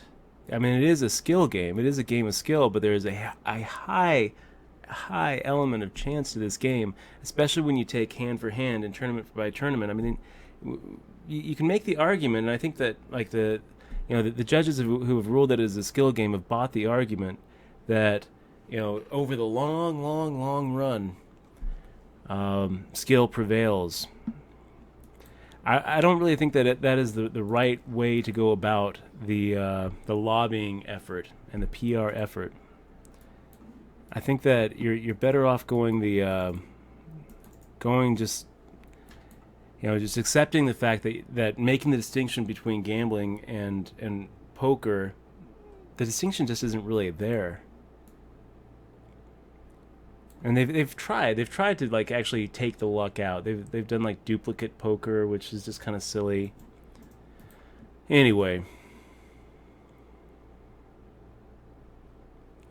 RAUWWW, would you ever consider folding queens or jacks pre-flop? I've folded queens before. I've folded queens before on the stream. Oh my gosh, he's such a lot. Oh my gosh, I can't even. I'm really irritated right now. I just found something. Really? Yeah, dude. I'll screenshot. I'll screenshot and send it to you. Not affiliate, but a referral email.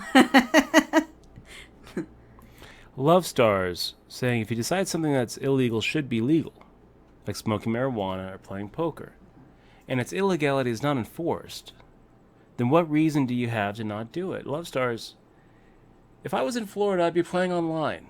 Look, I mean, don't make don't make the mistake of thinking that I'm telling you that I would be doing any differently. If when I'm in Missouri, I play online. It's not like. So the answer is nothing. What reason do you have to not do it? I mean, you believe it's something that should be legal. It's not enforced. Whatever. I would be doing the same thing. I'd be playing. If I wasn't streaming in Nevada, if I wasn't in Nevada, if I was in Florida, I would be playing the ACR 1 million today. No question about it. We're gonna take over the poker world. We got Jenna's BB. Jenna's Big Blind. I like it. With the sub. That's a pretty cool username, Jenna's BB. I like it. Big fist bump to you. Welcome to the crew, and thank you so much. Thank you so much for supporting the stream with that sub button. Really appreciate it, man. We're going to go ahead and make the fold. Is Jenna's BB, if I say appreciate it, man, I mean, chances are Jenna's BB, that's probably a lady. Probably a lady, right? But probably not. Most of our users are guys. No, most of our users. Not. We have a lot of females. We have two. No, we have a lot. Frau Grace and maybe Jenna's BB. I think that's pretty much it. And Deadmau5. Yeah, we have a lot. And or Dead Meow. Chick Vic, or Vice Chick, is a girl. Is Vice Chick a girl? Yes. Did she say that? Yes. So we got 3. Stop being a sexist now. Maybe 4. You need to stop drinking coffee. I know. I'm just irritated. I'm on tilt now. No, Honestly, I have I have incriminating evidence that he does support that site. So we've got Exmois I am so playing Nancy Drew. I am Nancy Drew. So whatever. Okay, so we're he can probably, say what he wants to say. The evidence is there. We're probably not winning this, guys. I mean, we're looking at a 4-outer plus 5%, and we're out of position. Yeah, let's go ahead and make him. Let's go ahead and make him fade a card here. Now we're looking at 12 outs, 24%. And it's going to be a call. It's not going to do it. So we're out. We lose this one to Mr. Legum. 24% there on the turn. We're going to put a little bad beat on him and probably take the whole thing. I think that we get his whole stack if it comes like a 2 of spades. Maybe not.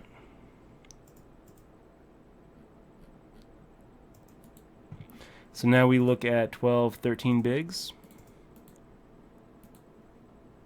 Let's see. Control. Print screen. And paste. Here we go. Right here.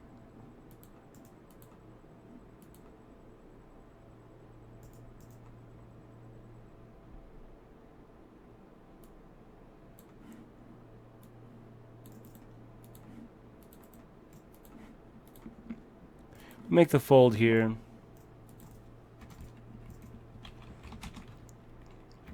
Do you want me to email you these?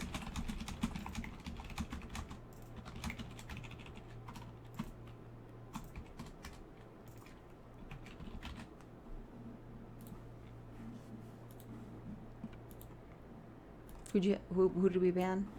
Oh, I missed that one too. All right, let's see. This bumps the mods. Thank you. Soundhound. Good to see you, man. Okay, now we have a few questions that we've been kind of...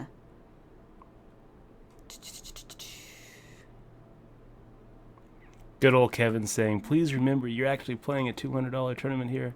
Yeah, Focus. Exactly, Dutch. Focus. That's a good idea. Thanks.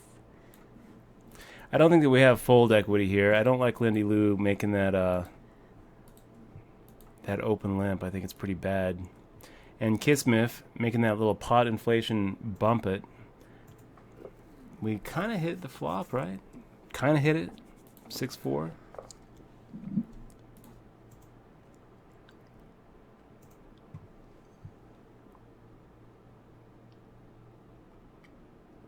Let's see. How do I write it? If I email you, do you get it right away? Yeah. Compose. Gosh, I forget how to do emails.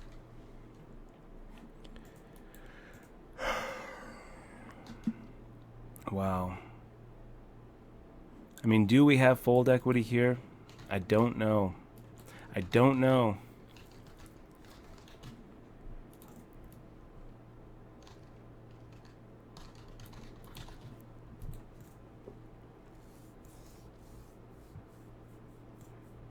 Everybody's doing a brand new dance now. The Bob Hatter asking a lawyer question. If a law isn't enforced for a certain time, does it automatically become null and void? That's a good question. I wish. It's a good question, Bob Hatter. There's limitations on certain things. I'm pretty sure it doesn't. I'm pretty sure that there's... I don't think there's like an expiration date to to the criminal code. But that's an interesting question. I mean, like it seems like if that should be like a legal defense, right? Unenforceability, like unenforcement.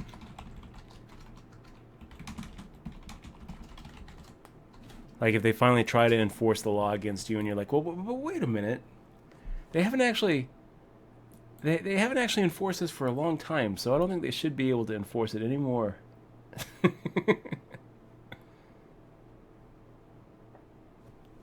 Yes, Vice Chick is a big-time poker player girl, so they're Dutch.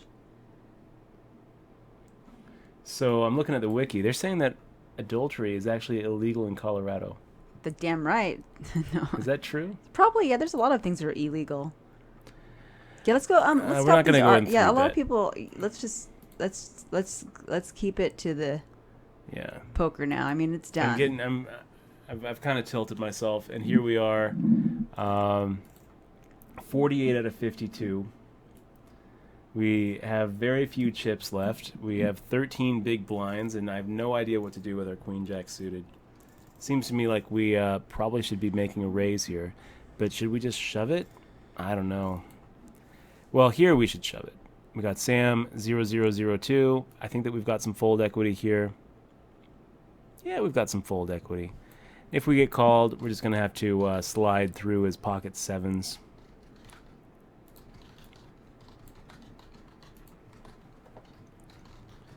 Looks like we might be able to actually pick up 1,400. Look at that, 1,400 without even having to fade 3 cards. That's huge. That's huge. So much better than getting called and having to fade. It's always better to chip away than double through.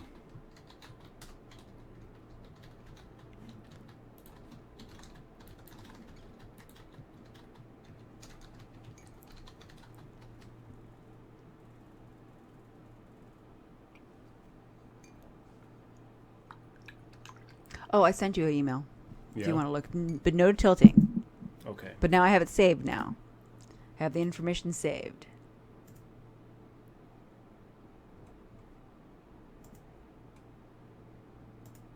I mean,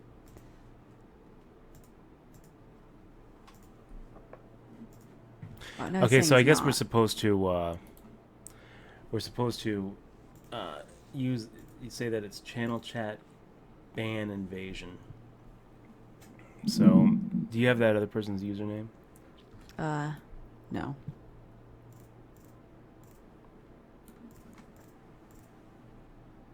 Let me see. Which one?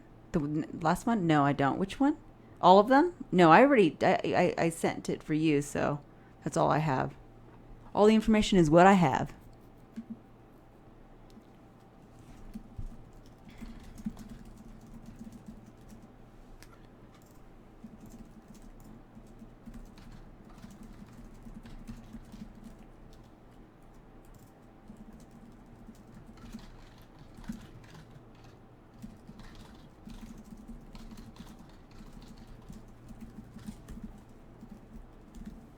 I just folded 3-2 suited. Ugh, you need to.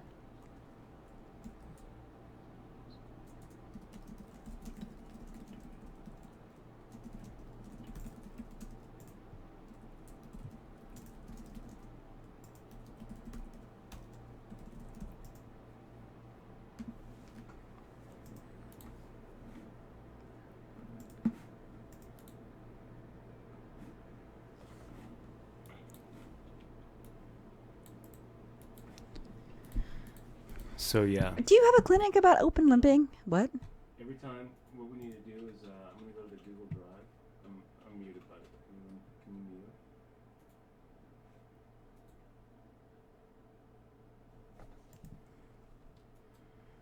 What we need to do is every single time that guy comes in, we need to like write down the username, and then they said what. I mean, they're Twitch supported worthless, man.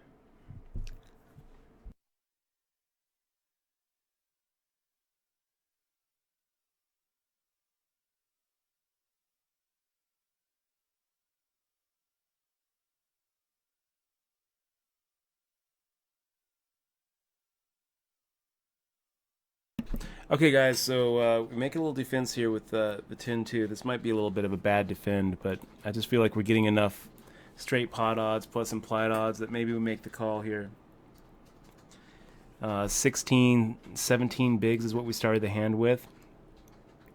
I mean, it's kind of questionable whether we should have even made the defense. It really is. I don't know. It feels wrong to fold. It always feels wrong to fold. Brick's asking, what poker books do you think are the most helpful for No Limit Hold'em, specifically low stakes No Limit Hold'em?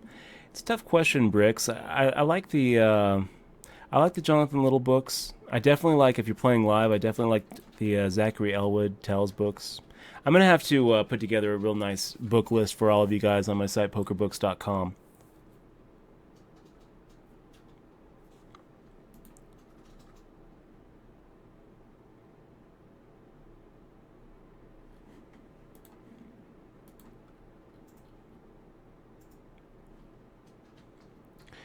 Endless V asking, are we in the money at the moment? No, we're not in the money. Let me tell you what it pays here. 30 places paid. We're 50 players left, so we're 20 away from the money. S. Grimes making the limp here. 7 big blinds, and he makes an open limp. Yeah, let's just see if we can't get through it. S. Grimes makes the fold, and we do, in fact, get him to fold. Just, what, S. Grimes? Why? Why are you doing that, man?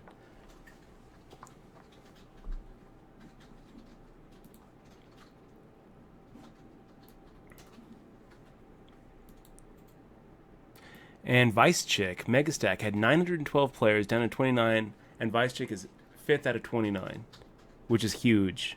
That's huge. Vice Chick, what? That's really awesome.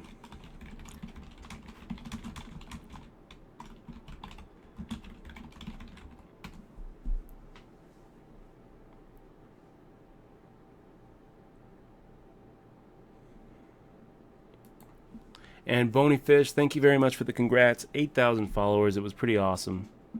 Pretty awesome.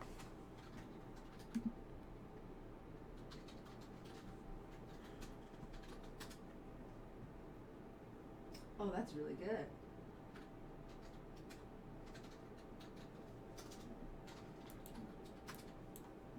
That's good. It's only $2 and she won $200. 275, almost 300. It's really good.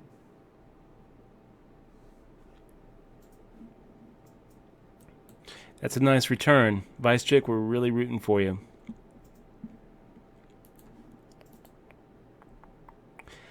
Rob K asking, did I place in anything yet? So the only tournament that we've gotten knocked out yet, we did cash 15th. So batting 1,000 so far. Poker Insider Mag saying, Dutch, he said it's always better to chip away rather than double up. Is that only when you are short stacked trying to get back into the game, or is that the way all the time? I would say it's that way all the time, man. You know, you'd if you could go through a whole tournament without ever being all in, that's ideal. You know, if when you double up, it means that someone had you covered, and usually it means that you were at risk. The only times when you're really happy to double up are when you're on the river and you've got the nuts and some guy is going to go ahead and pay you off the whole way. But especially when you're short stacked, you know, like we are right now, 44 out of 49, 5,300 chips, less than, well, no, I mean, it's a little bit more than starting stack, but we're not really loving our stack here. What does the rooster mark mean? Asks where under.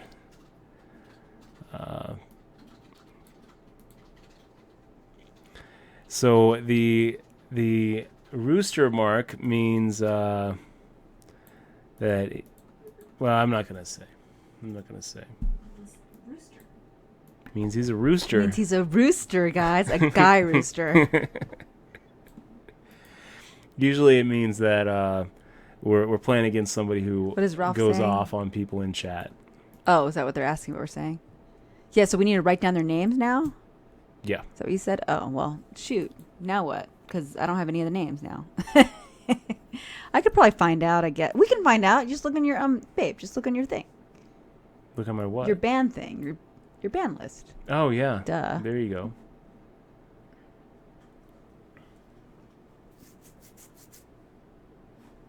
It's a good idea. Duh. Are we on a, no.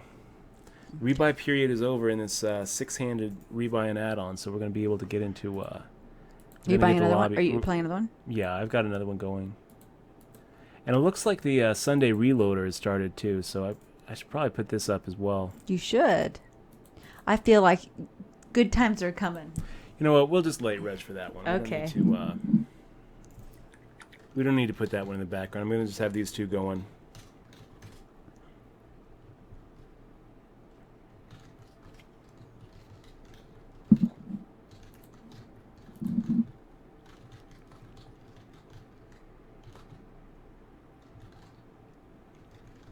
Yeah, door handle. I liked that one. I like volume 3 actually.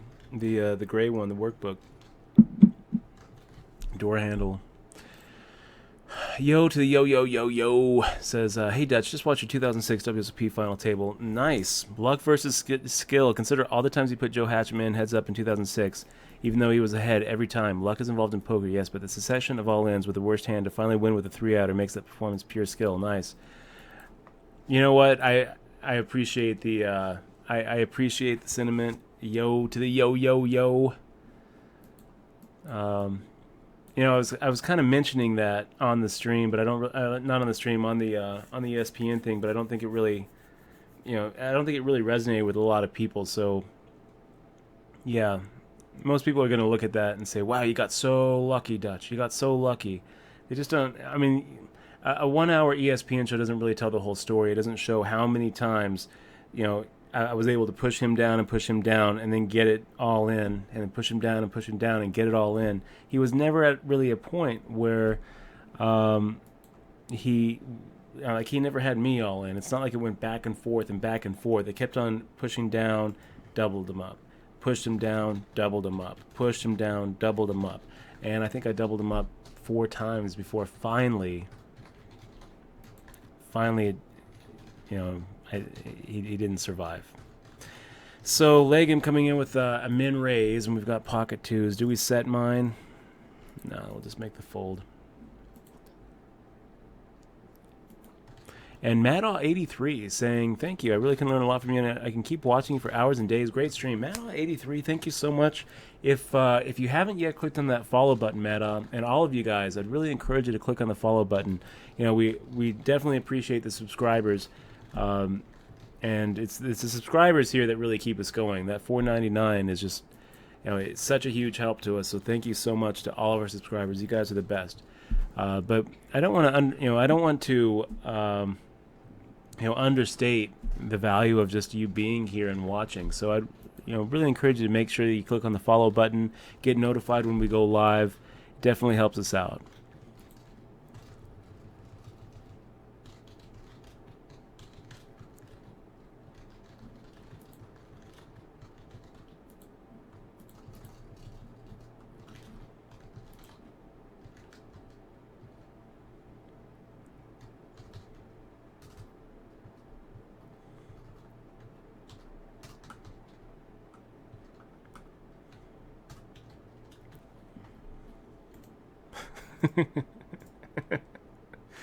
I love Bonyfish. That is Dutch's boss, pretty much. The queen, a poker master. Me? Oh, someone's asking who I am?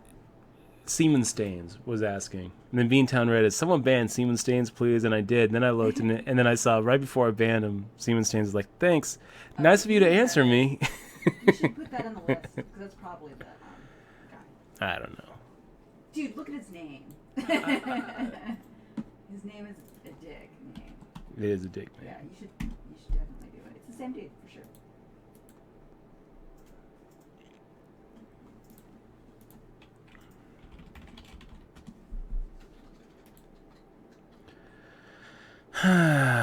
Okay, so 9 bigs. No, that's a lot more than 9 bigs. I'm gonna go ahead and make the fold here.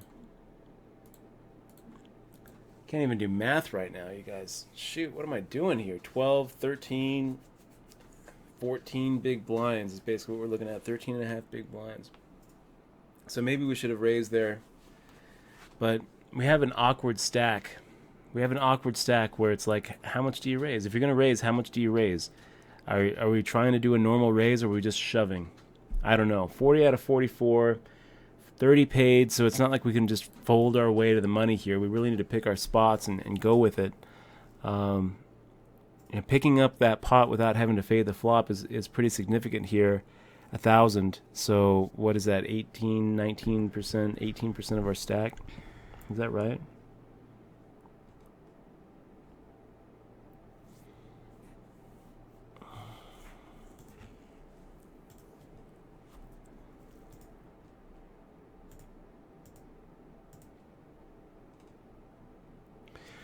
But we can fade a couple big blinds here. I mean, we can fade a big blind and a small blind and still have plenty of chips. Still have, still retain fold equity. So I don't like just shoving. It just feels like we have too much to just shove it.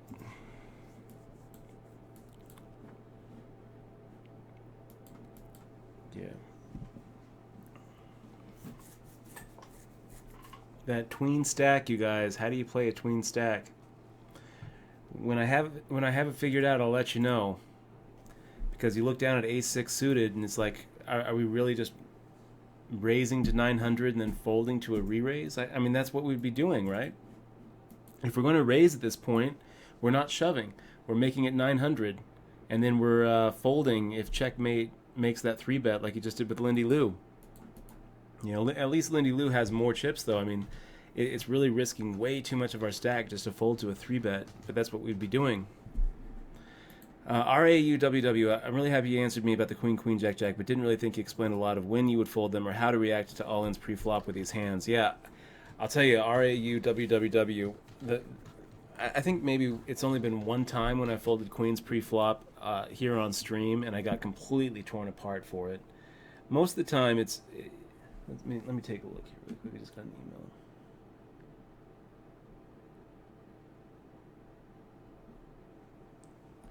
Is there only 15 minutes left on the reloader? You might want to...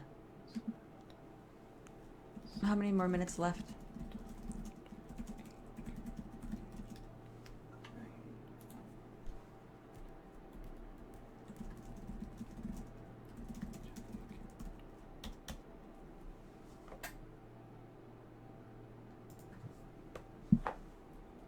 Do you see Rails in? This comment? Somebody emailing you? Oh my god, I hope somebody's tilting Dutch right now, everyone. Is that what's going on?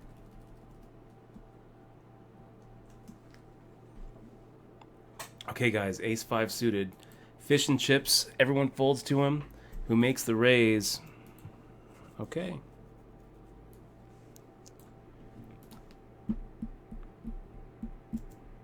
Hey, Dutch. Yeah?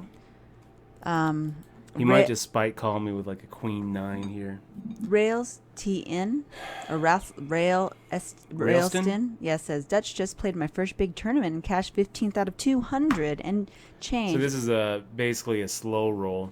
Oh, did you get slow rolled? I did. I'm sorry. That sucks. Oh my god, yeah, you did. That sucks. In a pretty bad way, actually. Ugh. So that's going to be it for that. Do you want to play the reloader? I'm already in the... Or you are? Wait. Oh. I'm in the $30 six-handed. So let me go ahead and load up that six-handed event. Okay. Is that the one with the chicken? Yeah. I forget why we have the chicken one. What, that's why. He's an asshole. He's a dick. He's a dick, and he just did it again. Meow, meow, meow. He just likes to slow roll you, babe. Well, he likes to do a lot of He's things. Your enemy. Assholes. He's your frenemy. No, he's not. He's not my enemy. He's everyone's enemy. He's life's enemy. Really? I'm sure that he's a miserable person in real life too. Nah, well. I'm sure he is. I'll tell you what. You can learn a lot about somebody. You can learn who somebody is by the way they play. You really can. And the way that they act. Pat's Poker is a math teacher. Awesome. Yeah, I know, Dutch. I know. But did you see if you didn't have poker online in Nevada, would you be playing more live games? Dutchy. Would you be playing more live games you couldn't play online? Probably, right? I'm sorry, what's the question? Nothing. What's the question? I said that. If I could play what? If you didn't have yeah, I know. I'm going to be right back, you guys.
Okay. Got it? And we are back. Yes, everyone, we're back. So what are you playing now, Russ? I was asking you some questions, and now you're typing, and I don't know what you're typing.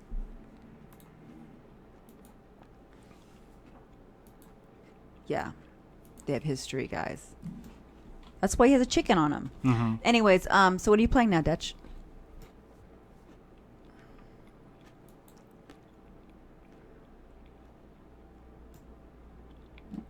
Sharuk 10 saying maybe he's employed by Folgers. It says right here. Folgers. So we're playing the $30 six-handed, you guys. Are you gonna batting 500 Are you gonna do the reloader or not? I am gonna do the reloader. Okay, good. I want you to play the reloader. Registering right now for the reloader. Da, da, da, da. There's no rebuys, no add-ons, nothing in the reloader. Just positiveness and happiness. Just positivity and happiness. And happiness, yes. So yeah, back to it. What are we looking at here? 26 out of 40, 25 out of 44 in this 3K six-handed. First place, 1,371. And 8 places get paid in this thing. Okay. So, not too shabby.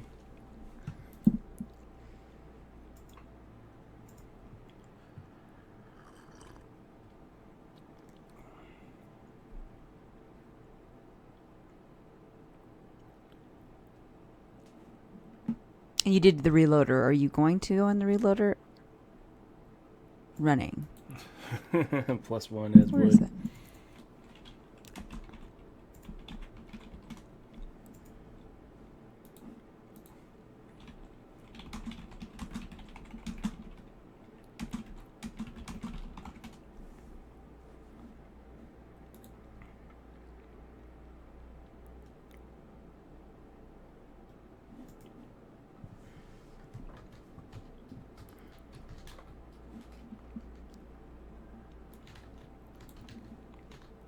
Making the fold. So I got the reloader up. We've got a lot of poker action today, you guys. Maybe I should jump into a couple more as well.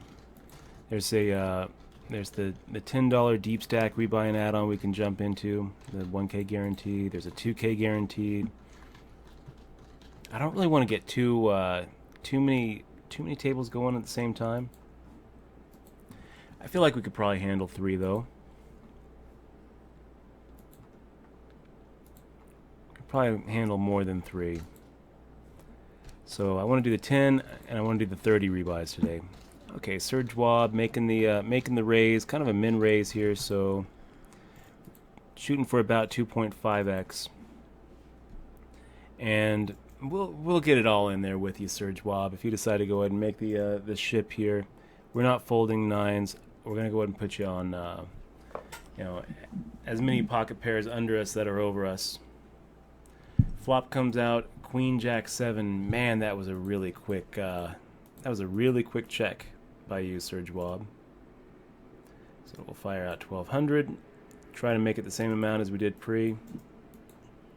He makes the ship. We might be ahead, but we're gonna go ahead and let it go. I keep on forgetting to say it, Sly Smith. It was an honor just to compete. That's right. Why do I keep on saying, or why do I keep on forgetting it? I need to keep on saying, every single time, I forget until 5 minutes after that I need to say that. I don't think I've said it a single time after getting knocked out. Okay, so, yeah, I'm going to get a couple more of these going here. And we'll kind of switch back and forth as it suits us.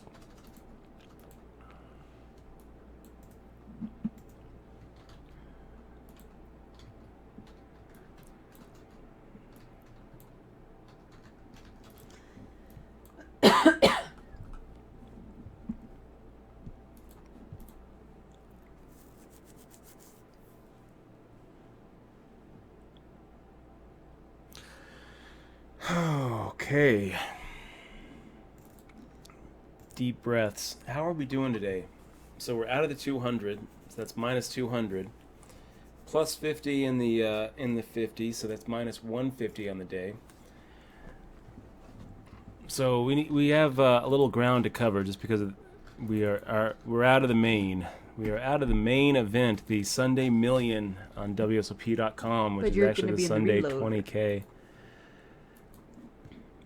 What's that, Michelle? You're going to do the reloader, though, but... I'm in the reloader right now. Okay. And let's see, what else are we in?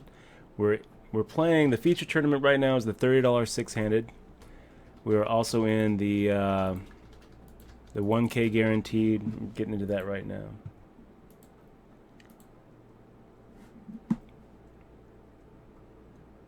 So that dude making the 3x raise, Handsome Max making the call. At this point, I think we can just go ahead and get away from it.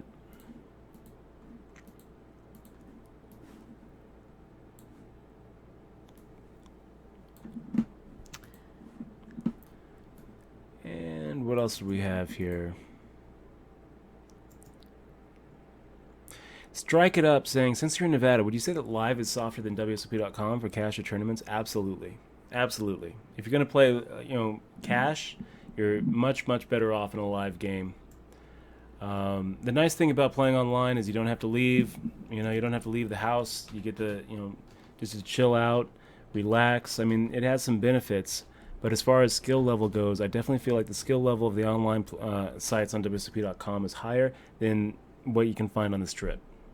So absolutely. It goes quicker online. It scales better. You can multi-table online. You can't do that live. So, in some respects, I mean, it definitely has a lot of advantages, but there are disadvantages too. And one of the disadvantages is you just don't quite get the tourist money that the Strip brings you.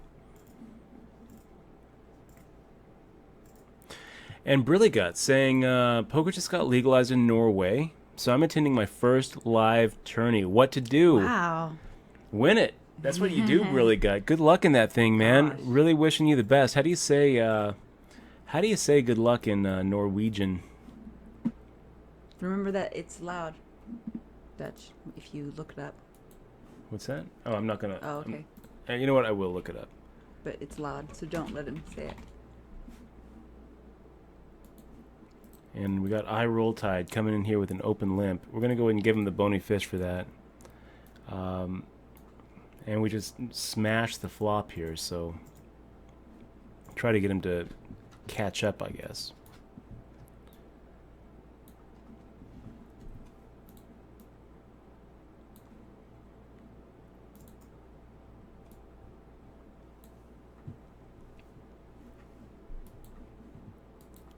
I think I am going to get another cookie. I'm going to get another cookie. I also whispered you another question here from Brandon. Right. Oh, yeah. Let's take a look. We got Brandon803 saying, hey, Dutch, coming from someone who plays online poker on the East Coast, I usually stick to 10 cent, 25 cent online. I've never played live before, but I've heard that 2-5 games live are softer than 10 cent, 25 cent online. Seems really profitable. What are your thoughts on live cash? So,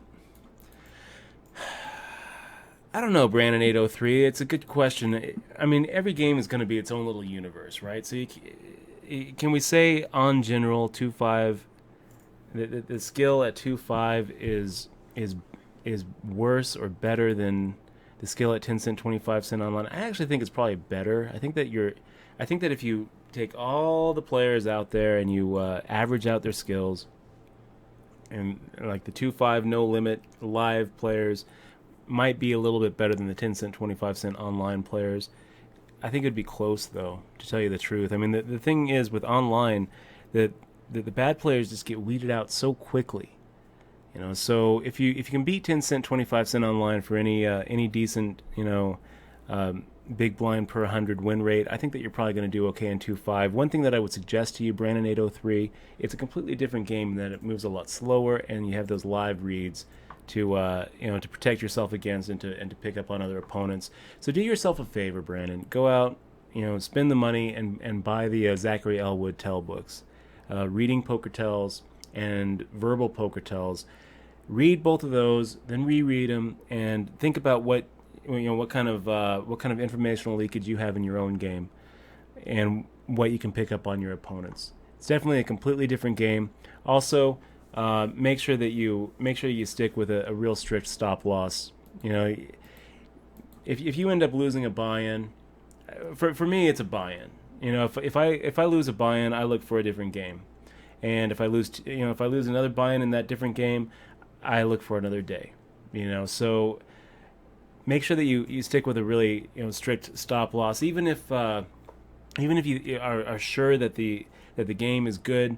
Well, I would just suggest to you that once you've lost a buy-in, it starts kind of switching from maybe you just got unlucky, but the chances that the game is actually not one that you have an edge with starts going up quite a bit. It's kind of like the fact that you lost in that game makes it more likely that you're just assessing the game wrong, and for whatever reason it's just not beatable for you at that point, at that day, with that lineup in that seat. So stick with a really strict stop loss. Make sure that you raise it up as you increase your stack in front of you. So if you buy in for a 2-5 no limit game at 500 and you triple up to 1500, and then you end up dipping back down to 1,000, that's when you've hit your stop loss of 500, right? So make sure that you bring that stop loss up with you as your stack rises. If you win the first hand and you're at 560, and then you get down to the point where you only have 60 in front of you, maybe you added on or whatever, but you've gotten to the point where you've lost 500 in the game, pick up your 60 and leave. And if you don't have the discipline to do that, if you don't have the discipline to leave a cash game even though you are not winning, then you're going to have a bad time as a cash game player. So, good luck. Good luck, man. PokerPet has a comment as well. Let me take a look. Did you whisper it to me? Oh, no, I can say it. Oh, Pat's Poker? Break? Yeah, are you in break? I have something to admit. Okay, I'm going to get the cookie. My best friend, Patrick, has idolized you for a long time. I know who you're talking about. We've been online friends since back in the MySpace days, and I remember meeting him. He's awesome. I always laughed at him and said, "Dutch Boyd is your favorite player. Why not Ivy or Negreanu?" I said, "No way, Dutch is great." Every year in our WSOP Fantasy Poker Draft, he takes you, and again, I would laugh. I now understand. Well, I hope that he took me over Ivy this year, because Ivy I don't think even showed up. So who's laughing there, Pat's Poker? If you took Ivy and he took me, I didn't really have a great series, but I at least cashed 5 times. Every year in our WSOP Fantasy Poker Draft. Man, that sounds like a pretty fun fantasy draft, actually. I would I would do that. I now understand why I've liked you for so long. You're such an amazing pro. You are so kind and generous. It shows how much you appreciate a follower subscription. When I have $4.99, I can't wait to send you a fist bump because you deserve one. Pat's Poker. Oh gosh, I'm bluffing. I'm blushing here. Thank you very much for the kind words. I really appreciate it, man. Really appreciate it. Was tilting a little bit. I gotta admit, was tilting a little bit. I feel better now. And then look at this. Do you know what we have right here, Examoa? Do you know what we have? We have the unbeatable hand. No. We have the hand that never loses. This is exactly what we like to see after tilting a little bit. This is exactly what we like to see. I Roll Tide with a small stack in front of him, decides to defend, and a beautiful flop of 9-8-7. How can this go wrong? It just won't. It's not going to go wrong. This is beautiful. It's just a beautiful, beautiful hand that gets prettier by the street. Turn is an ace. The turn is the ace. So let's go ahead and fire out another half pot size bet. He goes all in. We make the call. He...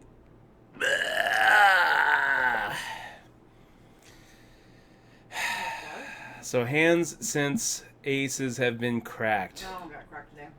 Just now. Just now. We had the set of aces against his open-ended straight draw. Okay. Open-ended straight draw. He hits it on the river after we get it all in on the turn. So we're like 84% to win. And he sucks out on us. Really irritating. Gosh, that's irritating. Oh, I'm so sad now. I feel really bad now, you guys.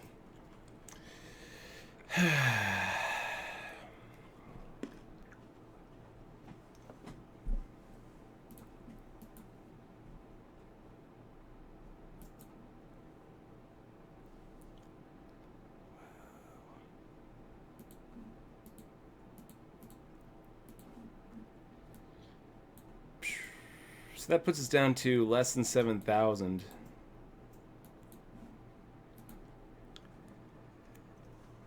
Still in though, right? Are you still in the tournament? Mm-hmm. Oh, okay, well, that's good. I'm still in it. I thought you were out. Yeah, that's good. I can't even. I'm playing my free roll, so. It's good. It's good. I don't really care. No. Yeah, I know you don't. No, I care. This I is par care. for the course, baby. I know. I mean, this is it. This is the life we chose, guys. What are the books on the poker tells? It's the Zach Elwood.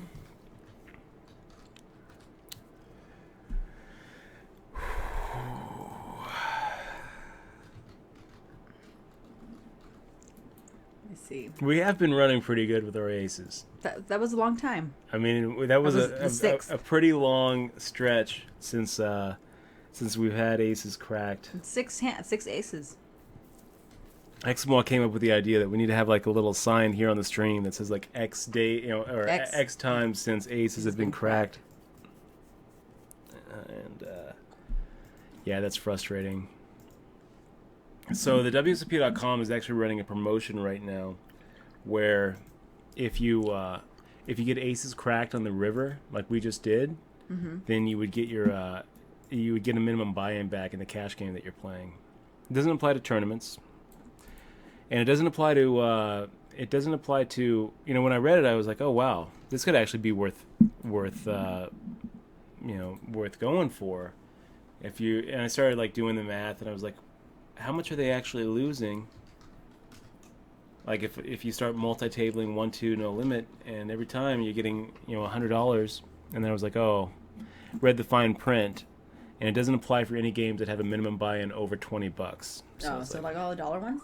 So I could play. 25 cent, 50 cent is what you're looking at. Like tournaments? Cash games. Oh, just cash. Oh. Just cash games. Oh, okay.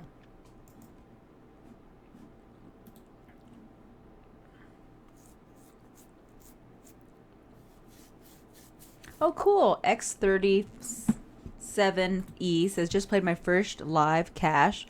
1-3 no limit. Bought in for 100. Lost it. Bought back in for 100 and turned it into $825. Bought in for 100. Lost it. Bought in for another 100 and turned it to $825. So very nice job. That wouldn't have happened to me because I would have been walking away after my first 100. But I'm glad that worked out for you. Here's the unbeatable hand. Here's the unbeatable hand. This is it.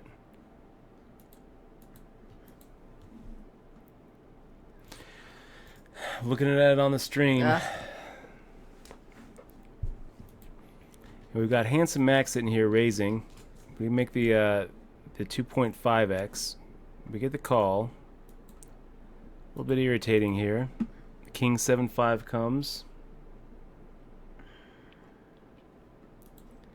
And I guess we go ahead and raise it the same amount that we did pre, which was 1,400.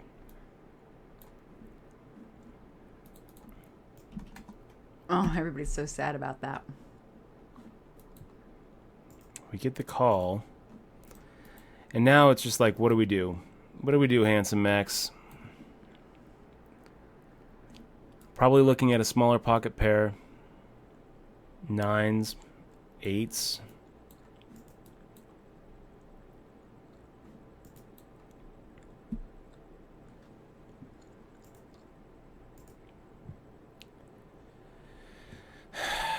Sigh. And he fires out half pot, which is basically our whole stack. Are we going to hero him with ace high? No. No, we're not.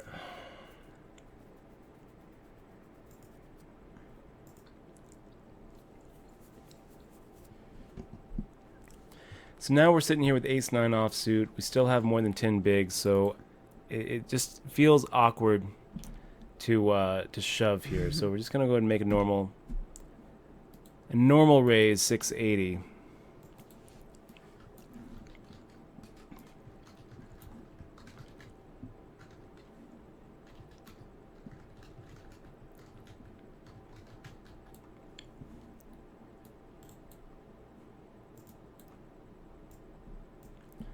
So Roll Tide makes the call.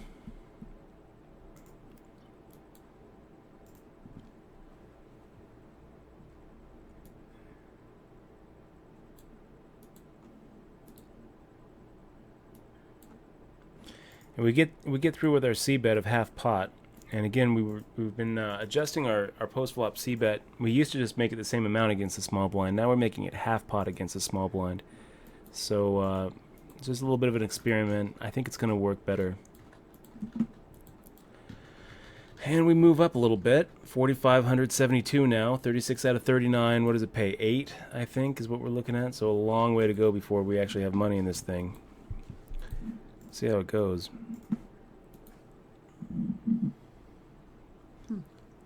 So X-Parrot saying, I just got to 2 final tables on PokerStars, dealing for second on one and getting 7 out of 9 on another for a total of $5,650. $5,650, man. Wow, that's awesome. Nice job. 5,600. That's huge. That's a nice score, buddy. Thank you. Thank you for thanking me. Yeah, awesome. Very nicely done.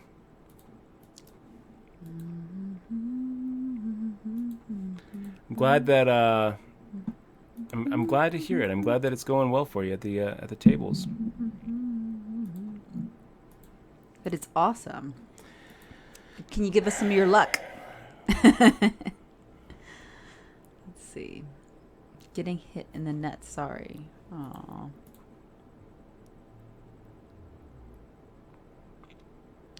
We should probably get that aces cracked on the highlight reel, actually. I can do the time. Yeah, can you write down the time? 7:05. What time did we start?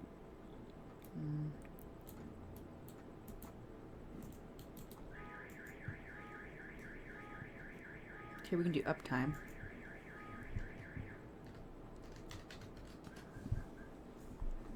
Three hours, 58 minutes. So I have several little.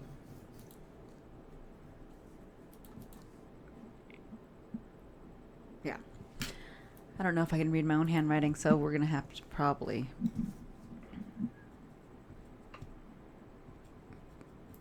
Let's see, 3 minutes. Do we make the call here, guys? I don't think so. I don't think that we have enough chips to really make the call and know what to do, even if we do hit our queen. So we're looking for 2 pair, I guess.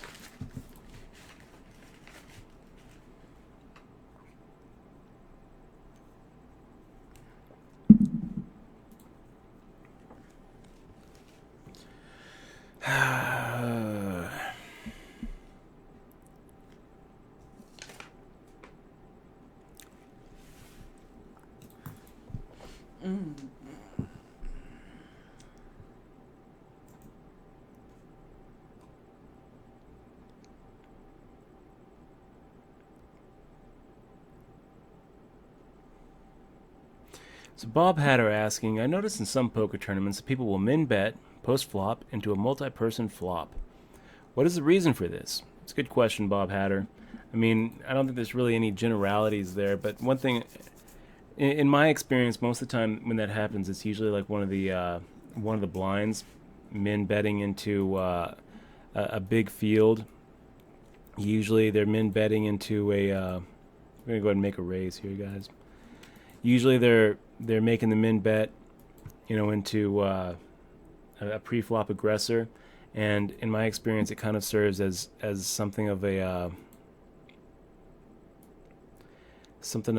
blocker bet. So flush draws and straight draws, gut shot straight draws, bottom pair with a some sort of decent kicker, so that they kind of count on having 5 outs, something along those lines. Who is John? Gaunt has a question about books for advanced techniques and theories. started playing 10 years ago and read up on most of the poker books back then, but haven't read anything since. What books besides the No Limit 2+2s would you recommend for advanced techniques and theory? Good question. This is kind of an interesting spot, you guys. I guess that we're going to go for Value Town here. It's kind of hard for... yeah, I don't really know what we're supposed to do with this Queen Jack when... yeah, nice hand there. So he makes a little slow play against us. You know, it's kind of one of those situations where it's a worst case scenario bet. If we check to him, he's getting our stack anyway with the straight. So with better, he's going to value bet and we're going to pay him off. With worse, I think that we can get paid off with worse. But yeah, that's a pretty unfortunate turn of events. So he gets the gut shot straight. He gets the 4 outer. Just really irritating. It's going to do it for this six-handed tournament. Just two pretty bad beats in a row. 4 outs twice.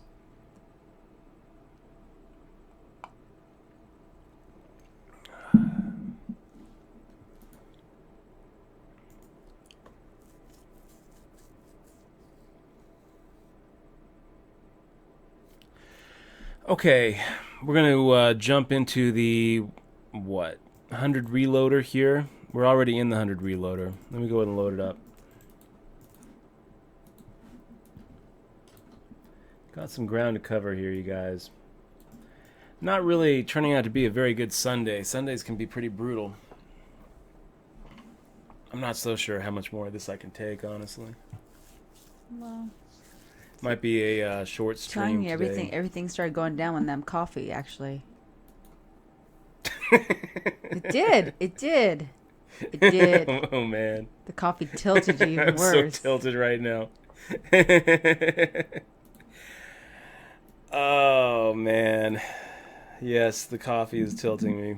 Hey, Rod LeBall says, "Hey, Dutch, been friends on Facebook with you for a while. Been watching your YouTube channel and subscribed to the YouTube channel a few weeks ago. This is my first live stream with you. Love it." So, Rod Loblaw. Rod Loblaw. Rod Loblaw.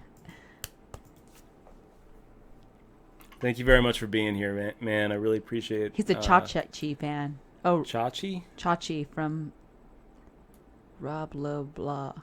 I don't know what it means. I thought it was from Happy Days. I don't know. So, hey Rod, thank you very much for being here on the stream. And yeah, thanks for looking at those YouTube videos. You guys, if you've never checked out the YouTube channel, we do a lot of exporting of a lot of the stuff that a lot of our streams end up on YouTube. We're going to go ahead and make the raise here with our 5 high. See if we can't just get through.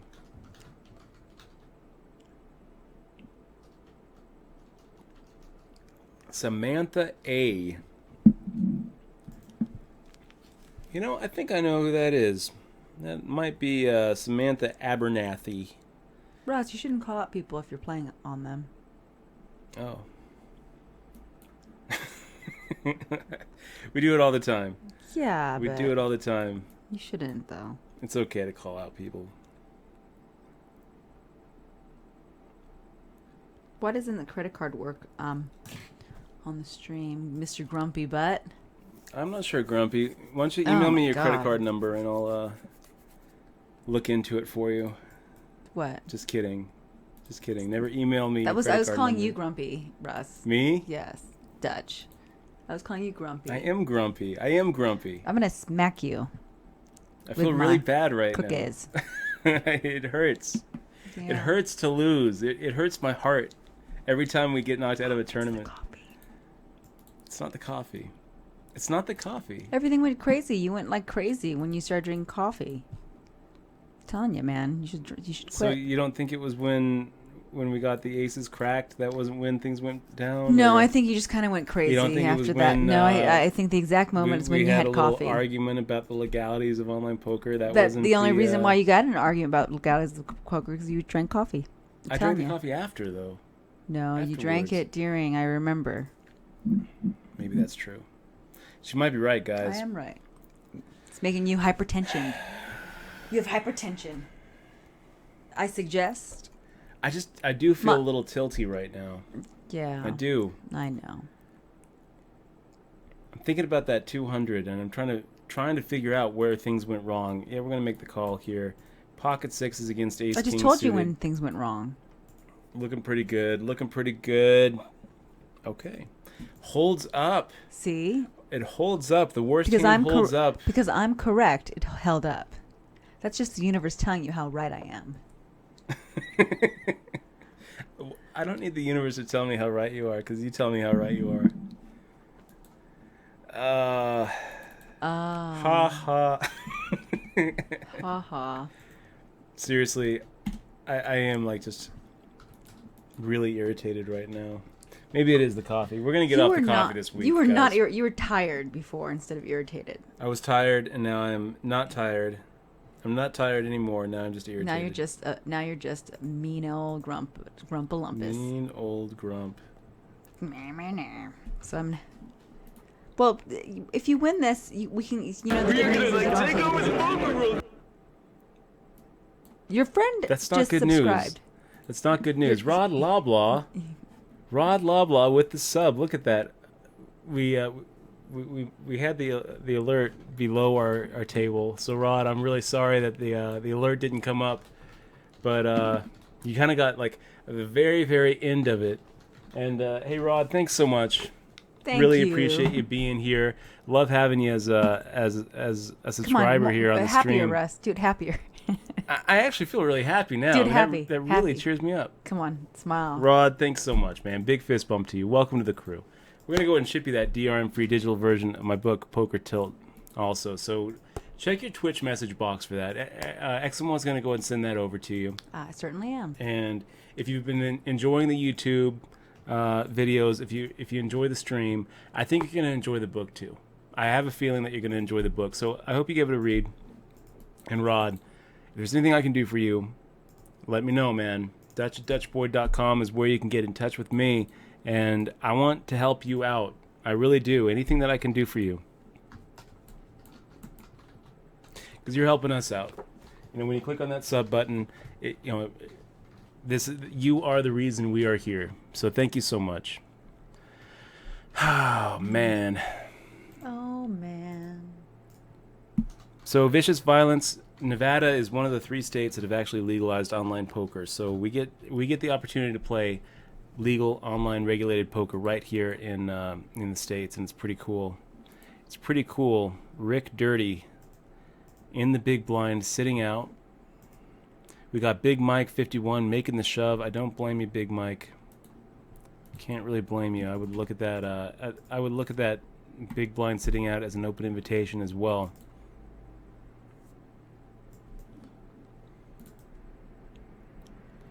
And AJ V-Dub saying, in the middle of your book, started yesterday. It's awesome. Thank you very much, man. Really appreciate you actually giving me a read. Look at that. We got Blah 4455, Blah 4445. Clicking on that sub button. Thank you so much, man. Really appreciate it. Big fist bump to you. Welcome to the crew, and thank you so much for supporting the stream. Blah really means a lot to me. All of a sudden, I went from tilty, upset, to flopping top pairs and welcoming new subs to the stream. So Blah, you're gonna go ahead and get a book too. We're gonna ship it over to you. Check your Twitch message box for that. And let's go ahead and give a Nash Vegas with the resub. 4 months in a row, Nash. 4 months. That is awesome. Has it already been that long? It feels like just Yes, it yesterday when I was welcoming you to the crew. Thank you so much for being with us and sticking with us that long, Nash. Hold your breath and call, guys, I guess is what we're doing here. So the Queen Jack goes into... Yes, X-Parrot, that's very silly. Wow. So X-Parrot wanted to donate to you, but couldn't because his card doesn't go through. Did you just win something? Look at this. Did you just win something again? We end up cracking Oh my Pocket gosh. Sylvia. So it's turning around. You know, sometimes we're on the other end of it. Sometimes we're the ones who get it all in with a 3 outer there. So right. 12% of the time is what we're looking there. That is silly. Not looking so great. X-Parrot, I'll tell you, I really appreciate the sentiment, even though it's not working out for the credit card, and that does suck. It is silly. This is why I love Bitcoin. This is why I love Bitcoin. You know what? Yeah, your question got interrupted about recommendations for books, Dutchie. I'm going to try to put some really good recommendations recommend this week. Some books. You know, I have a site at pokerbooks.com, but so far I've only done reviews of more like lifestyle books like Shib at Halabala. And look at this. We got the 7 Deuce offsuit. I'm crazy, no donation. This is for your punching bag fund. Oh, that's funny. Thank you very much. I am crazy, no. Really appreciate the sub. That'd be a funny thing. I'm actually feeling a lot better now. You know what? You guys are awesome. You guys really cheered me up. Thank you guys. Thank you guys for being here.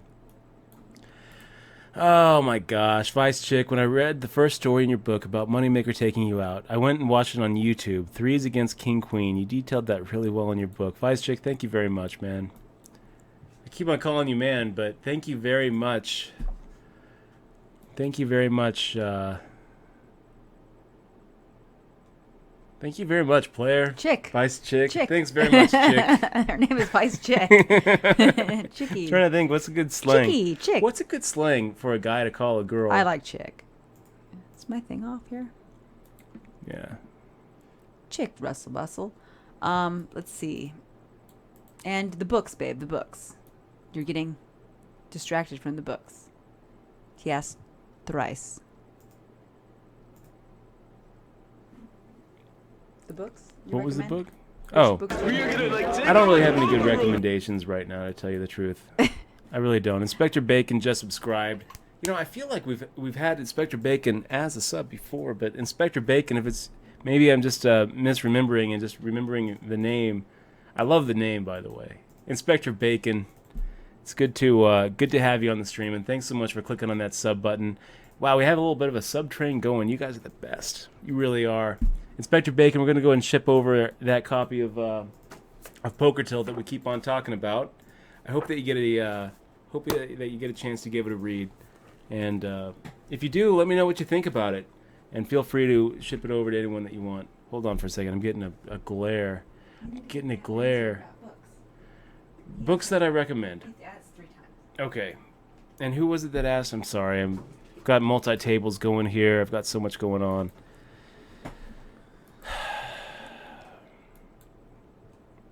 Who was it that asked? XMY, did you see? By the way, we're 60. We're 6th out of 46. So we're actually in pretty good shape here. I did see, but now I've lost it. But yes, just who is John Galt? Who is John Galt? Yes. Who is John Galt? Do you know what that's from? No, I don't. Who do you? Yes. No. Yes, I do. It's from Ayn Rand. Oh, is that right? Yeah. Okay. That was like the John Galt was like the person that was supposed to like bring all the rich people to an island or whatever. I don't know. I got about halfway through that book before I was like, you know what? This is just kind of tedious. Okay, well, we're talking about poker books now, though, Dutchie. We are gonna like take over the poker room. Yes, we are. We got C. Willia 80 with the resub 5 months in a row. So John Galt, hey C. Willia, thank you so much, man. 5 months. 5 months of sticking with us. You're so awesome, man. Thank you so much for being with us this long. And thanks for sticking with us during the series when we weren't really streaming that much. We're back to the 4 days a week. 4 days a week, you know. Thursday, Friday, Saturday, Sunday. Maybe sometimes Monday, Tuesday. I don't know. But at least 4 days a week until forever. And really appreciate you sticking with us. Make sure to get notified when we go live, guys, if you aren't already following. And C. Willia, thanks very much for being here. You really make you really make this possible.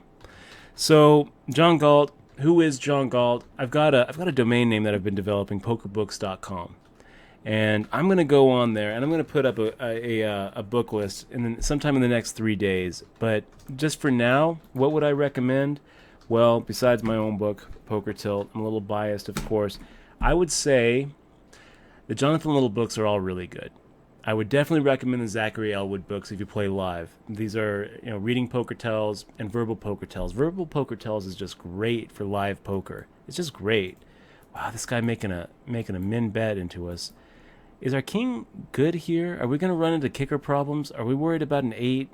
Papa Jack firing out that half pot size bet? I mean, I think he's going to... You guys don't even see what I see. I'm talking. That's what I'm talking about the 1K guarantee. Snapped off a guy's bluff where he was just trying to get through with 7-3 offsuit, completely whiffing the flop, completely whiffing the turn, and put in 2 bullets on the turn in the river. So, hey, yeah, Zachary Elwood, all of his books are really good. I would say all of Jonathan Little's books are worth checking out. I like Super System and Super System 2. I mean, if you haven't read those books, they're pretty much must-reads.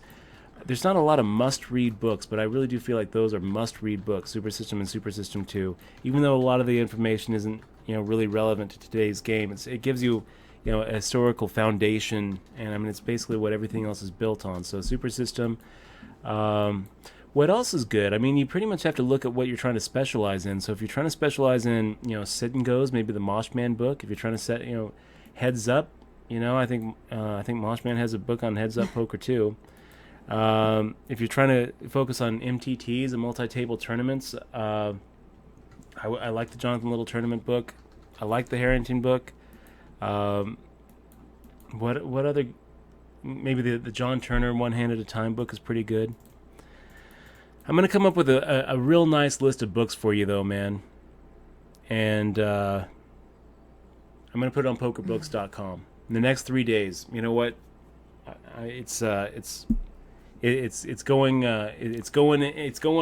It's going up. I've been promising it for some time, so I really need to put a little bit more time into PokerBooks.com in the next 3 days. I hope this is not the caffeinated Dutch talking. This is probably how I got you off weed. So we're gonna go ahead and try again against Samantha A here. Sorry, I just cackle. And to MateBot. By the way, in that hand with Moneymaker, you gave your hand away the way you acted. Couldn't you have told me that 13 years ago to MateBot? I know. It's too late now. I'm also going to point out to MateBot that there's a lot of magic in that editing room. That hand actually went on for like 4 or 5 minutes. He was tanking, and just don't believe everything you see on TV. Here's a question I'm whispering to you. There you go. You're playing 2 right now or 1? We're playing 2 right now. I'm probably jumping into another one though too. Oh, okay. 3.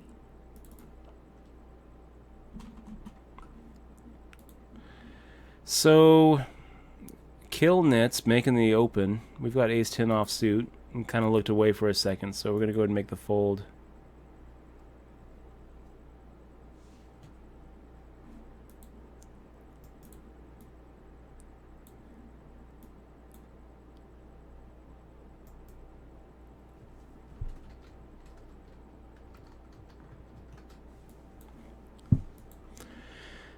So we got BRB, Be Right Back, VFL, saying, this might seem kind of minuscule, Dutch, but if I'm playing 1-2 live, 100 big blinds deep, I usually open to 7 and get a ton of callers most of the time. I didn't quite see the rest of that question. What was the rest of that question there? Oh, I'm thinking on opening to 8 and going up from there after callers input. So one thing I would say, make sure that, 7's probably okay at 1-2 no limit. You make the big blind, throw in an extra 5 chips. 7's probably okay. I think that 8 would probably be fine too if you wanted to try to, you're going to get a lot of callers. No question about it. You're going to get a lot of people wanting to see flops in 1-2 games. You kind of want that.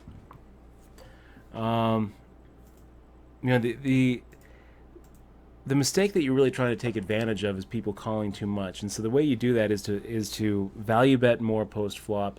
Go ahead and inflate pots pre-flop when you figure to be a pretty decent equity favorite, but just realize that you're going to get resistance until the flop comes. And then even after the flop, a lot of players are going to see the turn if they hit anything.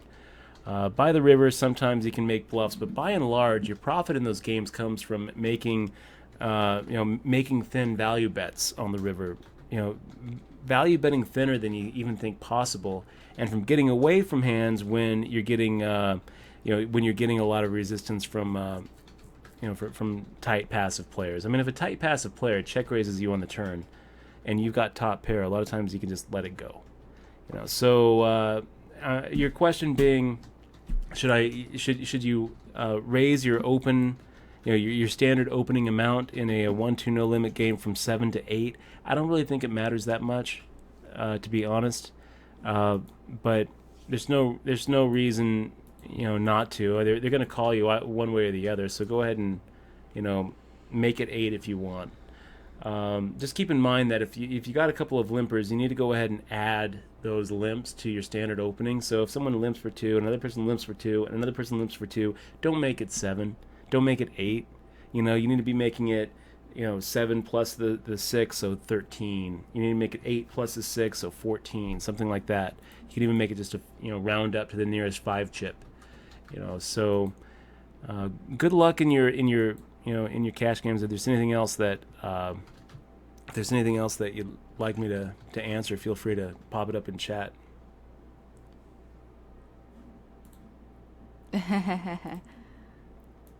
He says, Ayn Rand is awesome. You haters. Thanks for the great answer, Dutch. Thank you, Examol. Check out your site. He played today, too. You played... And today. Yeah, we played Skolansky today. Ended up losing a pretty big pot against Skolansky. Yesterday, he also lost a really big pot against Skolansky. Yesterday, it was a coin flip where we had queens against his ace-king. Almost put him out right before the bubble burst. Instead, ended up giving him 100,000 that he could just go ahead and knit away and fold to. I think he ended up getting 6th. Today, I think it was the 200, we ended up getting into a spot where it was irritating, you guys. We had like a gut shot straight draw with a flush draw. Ended up calling on the flop and calling on the turn when we hit our flush draw, so we had like 12 outs. Ended up missing it and check folding to him, but I feel like we had the kind of implied odds, but maybe it's okay.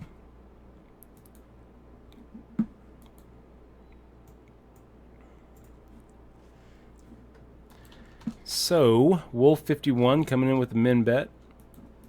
We'll get out of your way, Wolf. What are we at? 8 out of 45. I'm going to open up the lobby here and see what... So it pays 8. And I think that people can still buy in. It looks like the rebuys haven't stopped in this thing.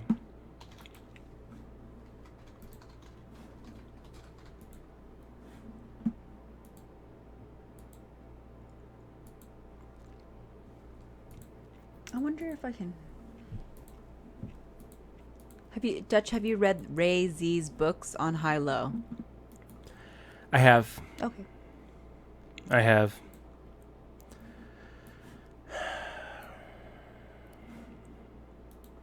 So the Ray Z book, it has like half of it is about stud high-low, half of it is about Omaha high-low. I don't really know that you can treat those two games as... I mean, and Stud High-Low has so much more in common with Stud than it has with Omaha High-Low, in my opinion. I don't really know that it was appropriate to put both of those subjects in the same book. Oh, you know what I would recommend for mixed games, guys? It's far better. Is the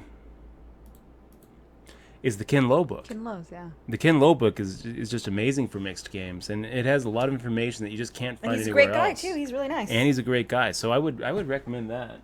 What else do we have here for books? We've got a lot in the closet that I don't bring out, but the ones that I definitely feel good promoting right here behind me. Let's see. Kill Phil. I kind of like that one. Definitely liked Every Hand Revealed. Okay. Boneyfish wants to know what's the reasoning for reduce the number of callers.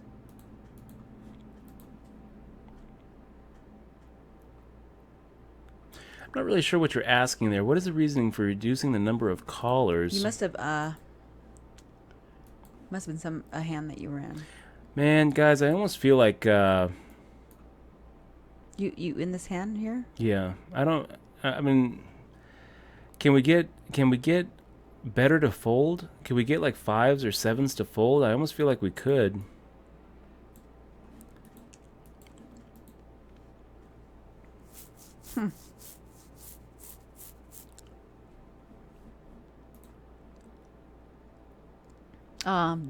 Brett Favre, God Mode, will sub if you give a verbal explanation of the tell you talk about in the end of your book. If you give up the goods. I'm not gonna do it. I'm not gonna do it, Brett. I'll tell you nice what. One, if they want to hear about that tell, they're gonna have to actually get the book. They're gonna have to get to the book. It's the afterword. I'll give a little hint. This tell, Brandon Cantu says, is the best tell he's ever heard, and he begged me to take it out of the book. That's the very, very top of the book. He says, you can't put that in the book. It's too good. I was like, Brandon, I'm putting that in the book. And you should read the book. He's like, who has time to read books? That's a true story. Gravy says, keep up the good work, Dutch. I consider you a role model to me. Gravy Garvey. Live videos on YouTube and one, yes. Once his card comes in the mail, he will be subbing. I love the vids on YouTube. So Gravy Garvey, man. Awesome. Really happy to have you here. This is live, you know? I mean, it's great that you've been watching the... I almost knocked my glass down. I almost did. It's great that you've been watching the YouTube videos. Really appreciate you checking those out. But it's even better having you here live on the stream, and where I get to say thank you in real time. So thank you. Really appreciate you being here. Wow. Oh wow, what a jackass.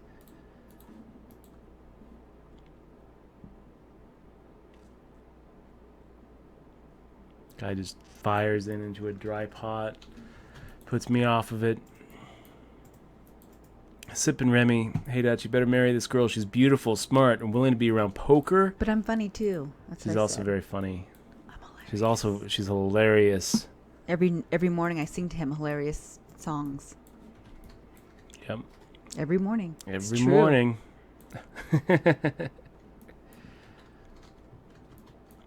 Brett Favre saying, were you starstruck the first time you met Doyle Brunson? I don't know that I remember the first time I met Doyle. I remember the first time I played with him. By that time, I wasn't really starstruck.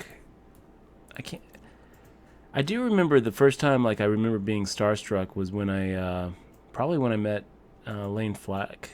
Ah. That was probably the first time I was really starstruck about. And then he gave you money to player. and then he said, "I will give you money to leave me alone." Yeah, pretty much. He's a pretty funny guy. I love him.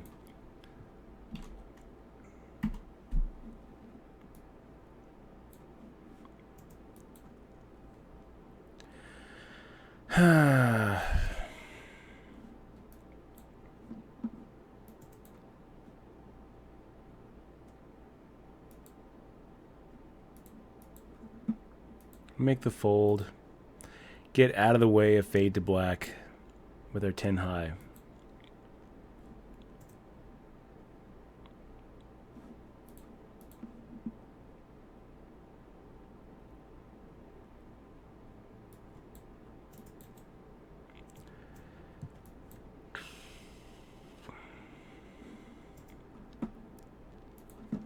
We just put a bad beat on somebody. That's good. We did? We won a hand? Yeah, we just put a pretty bad beat on somebody. Nice. Getting it all in with queens pre-flop, and then we ended up actually hitting the set.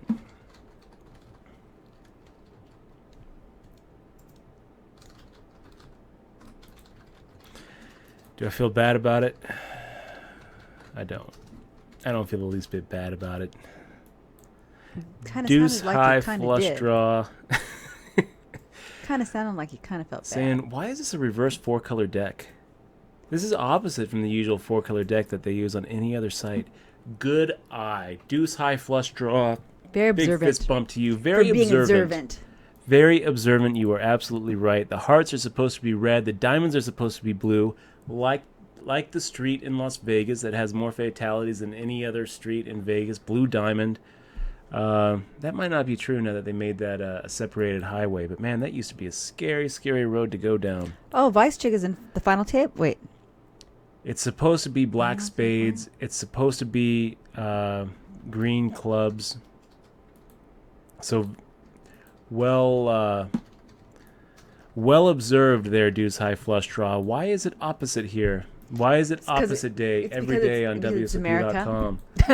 Yeah.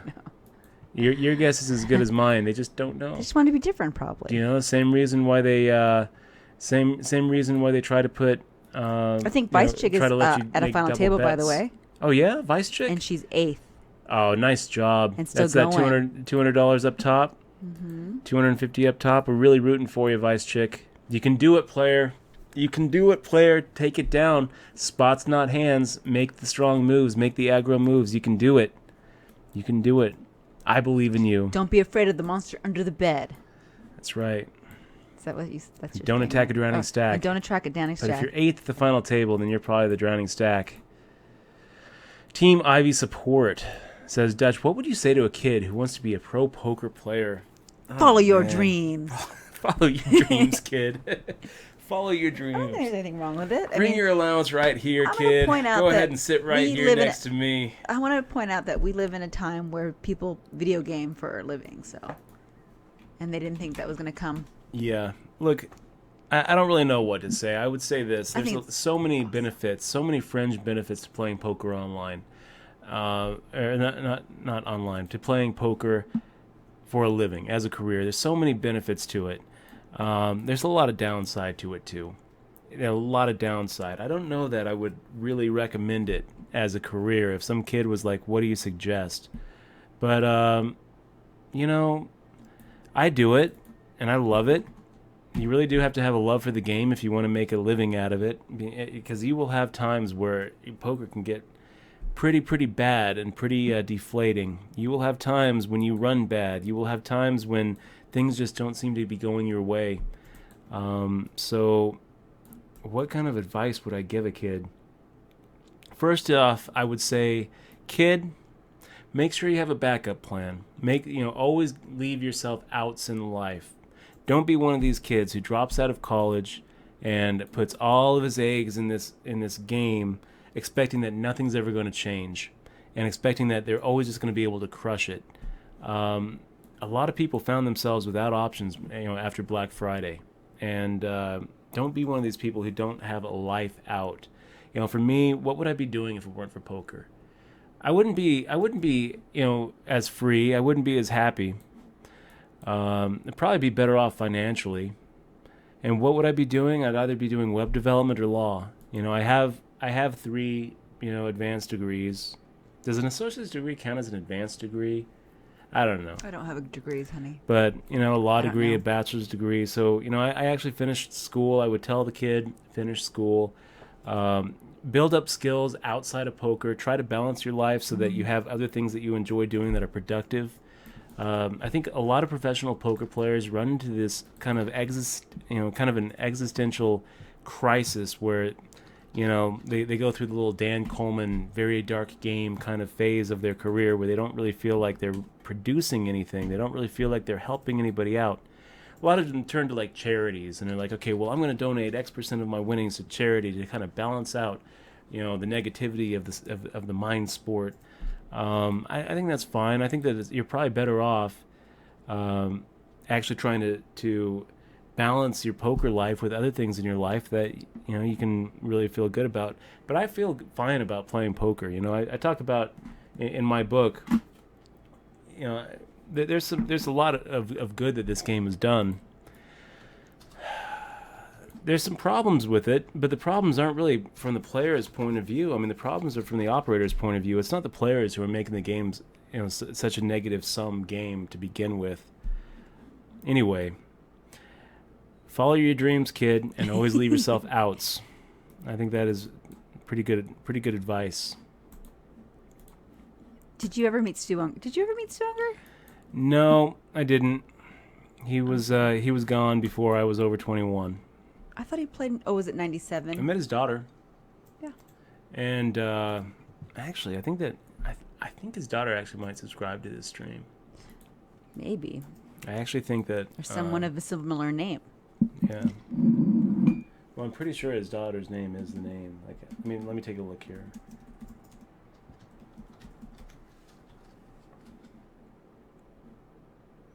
Let's give it a little check raise here. Wolf, I think that we're ahead of you. I think we're ahead of you. You didn't bet on the flop. And now you're trying to bet on the turn representing something. Can we get better to fold? Probably not. Probably not. I think that we get called from an 8. So, Wolf 51.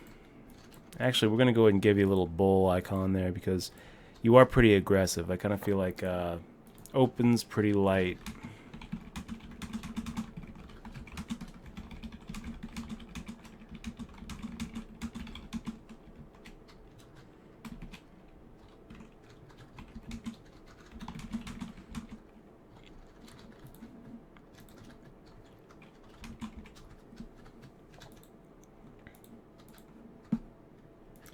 And yeah, we'll go ahead and make a little 3-bet here. 1440. Pocket sixes probably should be in our 3-bet range. Probably any pocket pair should be in our 3-bet range. And if Wolf 51 comes over the top of us, what do we do? Probably getting it in there, buddy. You're probably going to have to show us better than a pair. What's better than a pair? Bigger pair. Anybody know a good poker app to play sit and goes with? Extreme Assassin asking. I don't really have a good no, I don't really have a good poker app recommendation for you. If anyone else in the stream has a good recommendation for a poker app, I'd love to hear it. And we will pass it along to you, Extreme Assassin.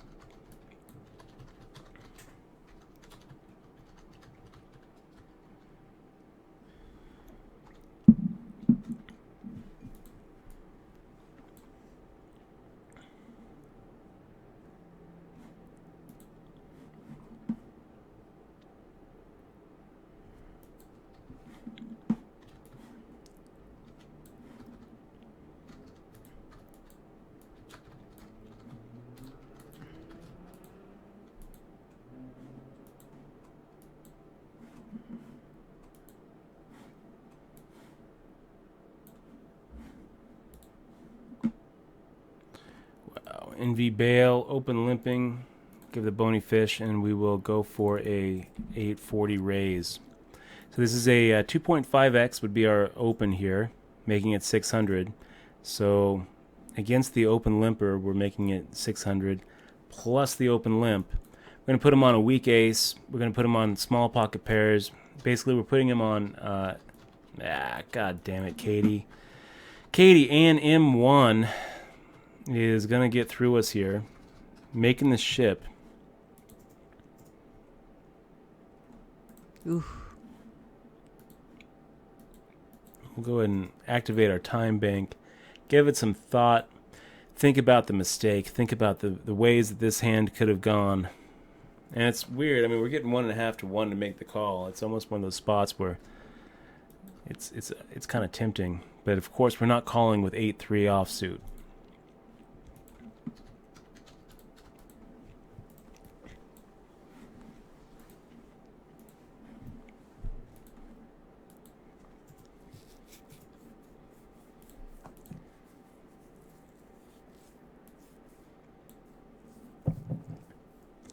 Have you played Dota? Or we were playing League of Legends. We never played Dota. I've tried both of them. I mean, it's basically the same game. There's teams and there's a tournament, Dota 2 tournament, and the winner of the team gets $6.5 million. Is that right? Yeah, I guess we should be playing Dota right now, not poker. We should be so, training. Huh? We should train. Oh my gosh. Look at that stupid bad beat. This was all in pre-flop, by the way, guys. That was all in pre.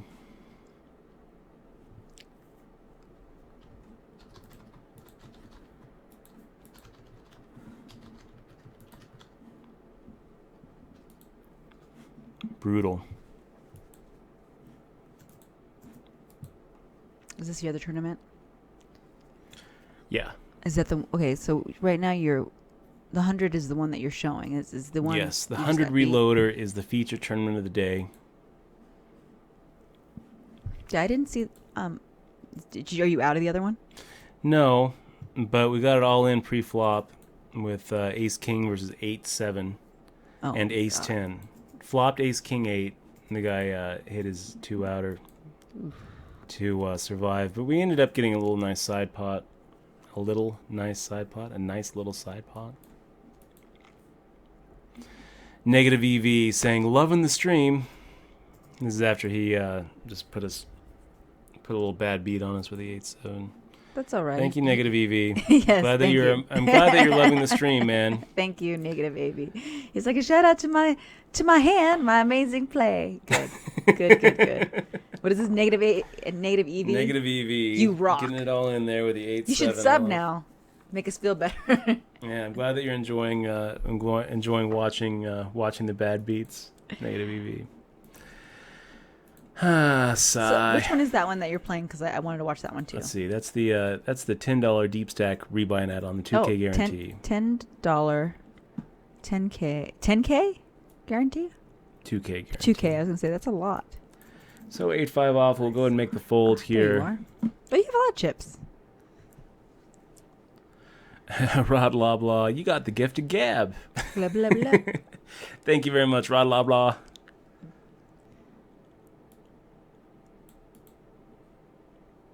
Yeah, look at that. Dota at 17 mil, and Valve can't even put more than 250K in Counter-Strike Go.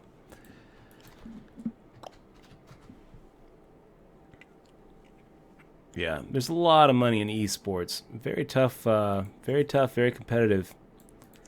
Didn't some kids get in trouble recently for taking Adderall? They're going to start drug testing the kids now. Did you know that? Did you hear about that? I did hear about that. Were you with me when you yeah, isn't that crazy? It is. Why would you guys want to take drugs to play games for $6 million? For the edge. For the $6 million edge, I guess. For the money. I guess.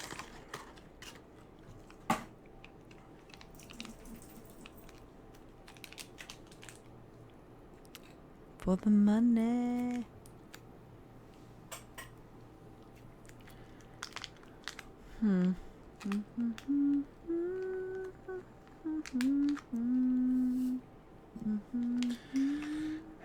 Okay, guys, just grinding. We're in for 2 rebuys in this 100 Reloader. I don't exactly remember how that happened, but we've got a lot of ground to cover, really, for this Sunday to salvage this Sunday. It's been a bit of a rough one. It truly has. We cashed in the first event that we played, missed the 200, and so far,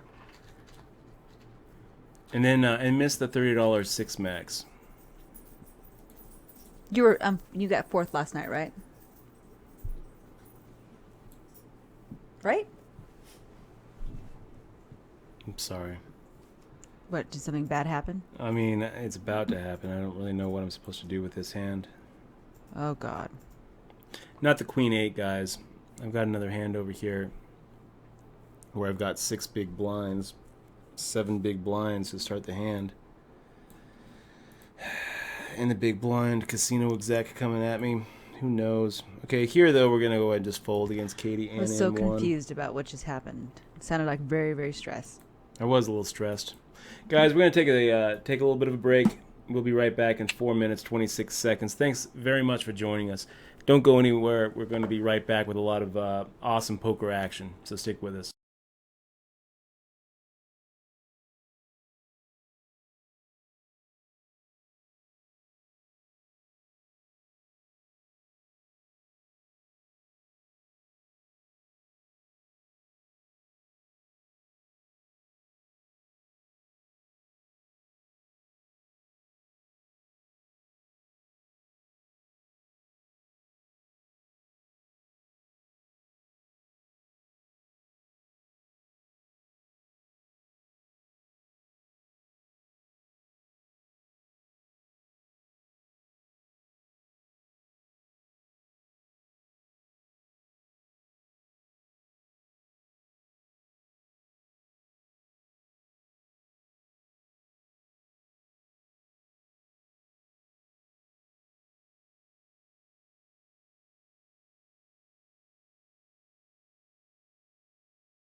Okay, guys, we are back. The tournament's about to start. Looks like there's another tournament that we're going to be out the door in. We're probably going to need a small miracle here. We limped in after it went limp. We went ahead and called. Now we fire out and get 2 calls. And the amount that we fired out was basically a pot-sized bet. No, 3 calls. So, I mean, we're pretty much just done. Pretty much done. We might not even have an out. An 8 might not even save us at this point. What? Choo Choo won? How do you let that happen? How do you just bluff into a dry pot? Oh my gosh. I could give him a hug. Thank you, Choo Choo won. Wow. That's crazy. Just crazy.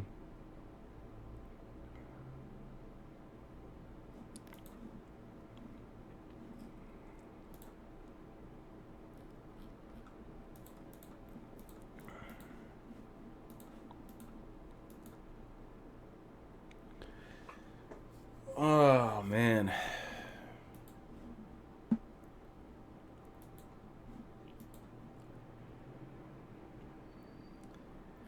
And Team Ivy support.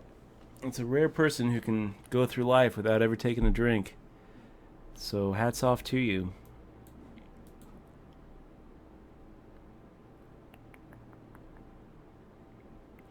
I'm not sure though, guys. To tell you the truth, I mean, I was reading Sam Harris's book, Waking Up.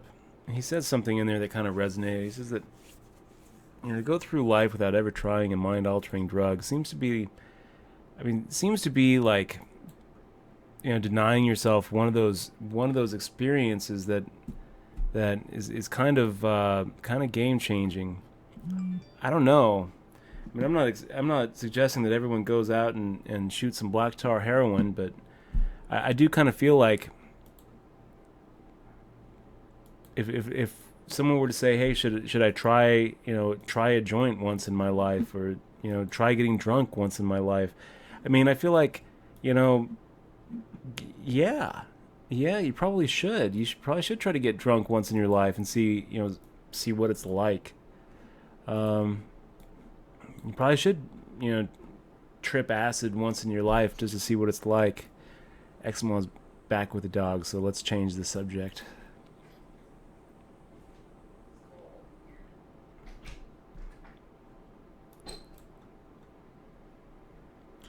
And to MateBot, what is World of Warships? I think that's kind of like a Guns of Icarus kind of thing, isn't it? Where you're basically in like flying ships. So, Spam and Pepper, good to see you in the stream. What do we do with King Queen offsuit, Spam and Pepper? I'll tell you what we do. We make the raise. Looks like we've got a Samantha A sitting out. So we only have 3 people to worry about. Privateer with that Isle of Man flag. What is Wolf 51's flag? I think that's Cambodia? I want to say that's Cambodia.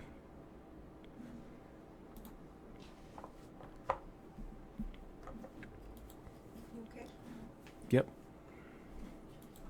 We just had a pretty sick hand go down in the 1K guarantee. So you're winning or losing? We're doing okay. We just like quintupled up. Went from 2,000 like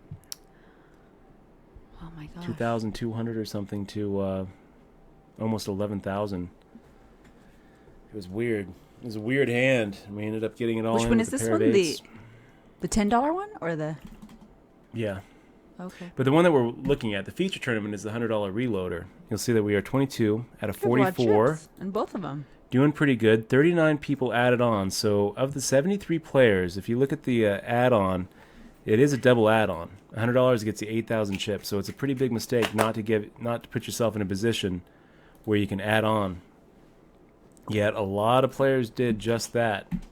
We have almost half the field doing just that. Only 39 players added on out of 73 entrants. So pretty Maybe I'm unlucky. Who? Me, because you won you won. You did good when I was gone.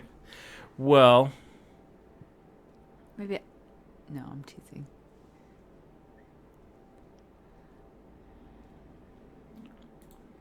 Maybe you are. Doesn't matter. You know, 2 of my 3 bracelets have been won with you in the stands, so.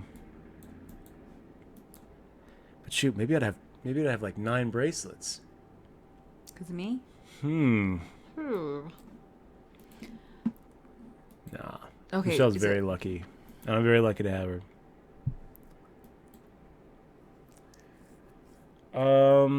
No limit. Is no limit poker solved? What? It didn't robots no do limit it? poker solved? Heads up, no limit poker. Is it solved? Is it a solved game? I don't know. I don't think it is. I think that you still have bots battling bots and one bot doing better.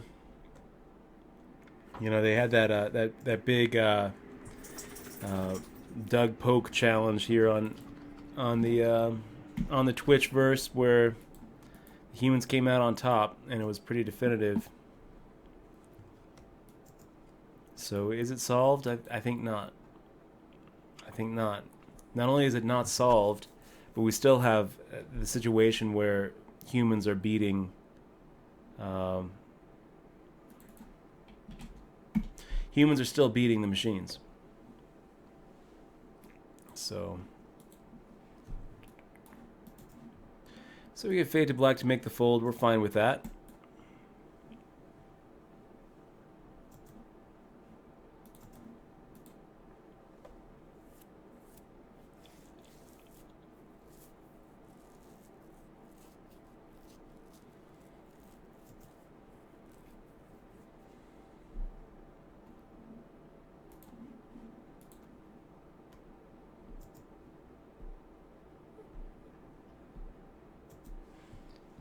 Team Ivy support, talking about bots beating the games. That's absolutely true. No question about that. But it doesn't mean that the game's been solved. It doesn't mean that the game is going to die anytime soon.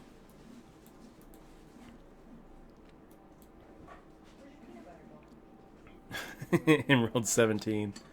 It's pretty funny.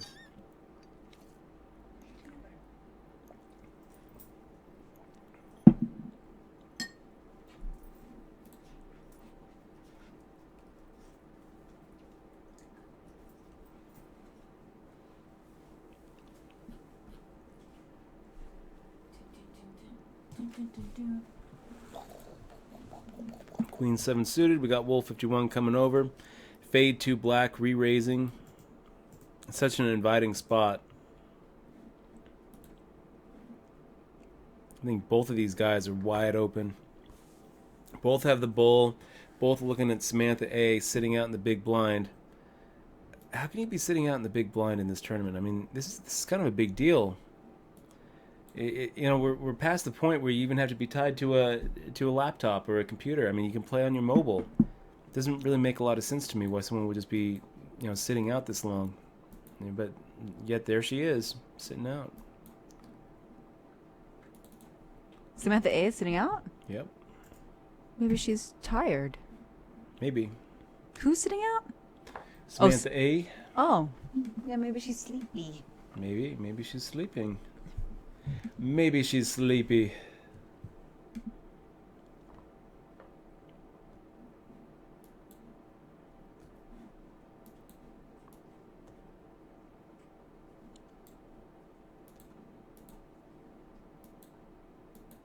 Okay, guys, I gotta show you this too. Look at this.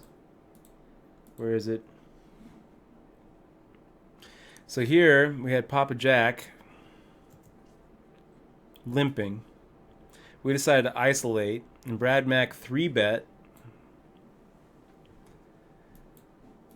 and we get into this situation.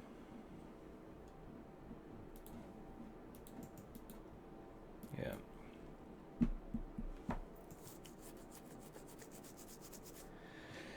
So Brad Mac 3-bet. This guy just made the call, and then we were getting like 4-1 to make the call as well. So we made the call. And all of a sudden, we go from 2,000 to 33,000 in this thing. 8 out of 24 chips. Pretty sick little run up. That was a magic little flop, you guys. That was crazy. It never happens. How often are you supposed to flop a flush? It's not a lot. I think it's like 3%.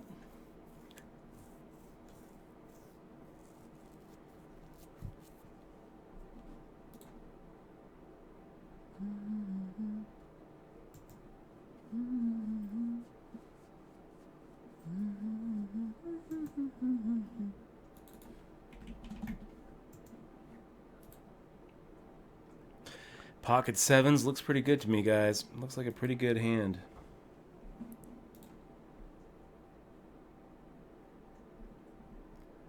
I feel like Spike calling Brad Mack over there.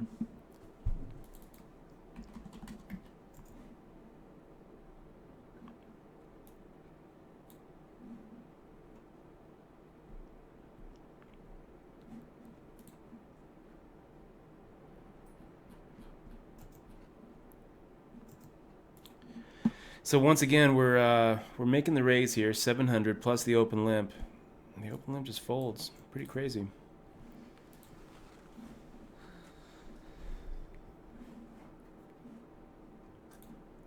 $22 out of 40 in this 10K guaranteed Sunday reloader. This is the same one, guys, that 2 weeks ago we found ourselves heads up against none other than Kathy Liebert, and ended up getting second against Kathy Liebert. But second was pretty good in this one. Tonight, it looks like the prize pool is a little bit lower, 2,656 for second, and 3,921 for first. Would love to make it there. We've got some ground to cover to make this a profitable Sunday. You know, we had a $90 downswing for that $30 six max. We had a $200 downswing for that $200, the main event today, the Sunday Million on WSOP, the 20K.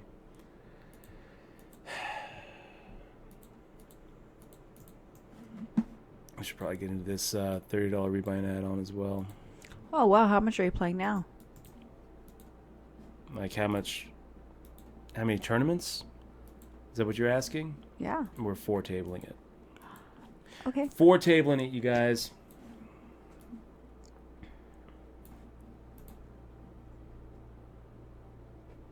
Sambone22, Dutch, been enjoying your stream 3 days, man. Nice job.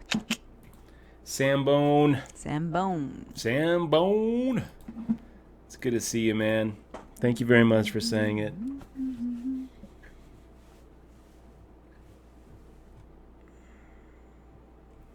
Eximoa, if you met two guys named Flippy and Sambone, which do you think would like dolphins more? You'd think Flippy, right? But you'd be wrong. Why? It's Sambone. Why is it Sambone? I don't know. Isn't that a joke? I don't know. That's It's a deep thought. It's a deep thought by joke. Jack Handy. I remember that It's joke. actually Hambone. Oh, Hambone. Oh. Hambone likes the dolphins, man. Flippy don't like dolphins. Hambone likes the dolphins. Sambone, 22. Thank you very much for the nice thought there. Maybe I should tile these. You will see all of the table here. It's probably better. And we'll pop the chat here too, over here on the side. Dutch, if the add-ons just give you the same as a rebuy and the blinds are getting high, it makes sense sometimes to just pass on the add-on. That's it. Who said that? X-Parrot.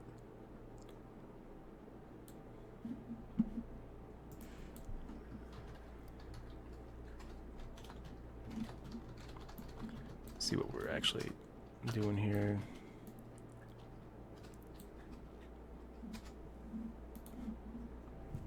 Oh, it's hard for you to answer questions now. Yeah, I'm for What's my tabling, name? guys. Michelle. Good job. I don't think there was actually a. It was just a comment. Yeah, that was just a comment. Is that correct though? Look, if it's a double add-on, you need to take the add-on. You need to take the double add-on. If it's a double add-on, take the double add-on. Okay. Are you betting with real money, Dutch? Yes, this is real money.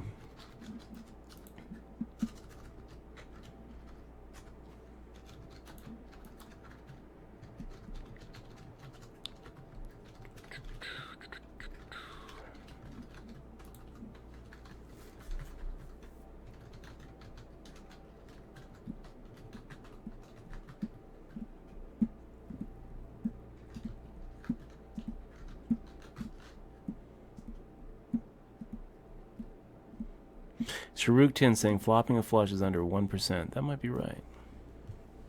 Doesn't happen often. Really? Huh. Doesn't, does it? I don't know what the odds are, but it's very small. I'm supposed to know it. I'm supposed to know these kind of odds cold. Okay, so we got Envy Bale making the min open. I actually think I'm going to just call here, guys, and try to induce the blinds to come along. I'd be a lot more likely to 3-bet if it was an ace-jack offsuit, actually. But with ace-jack suited, I kind of want a big blind or a small blind to come along for the ride. Wow. Katie and M1 decides to just go ahead and 3-bet there. Kind of try to put a squeeze play on us. Making the call. Probably should have been a little slower to put those chips in.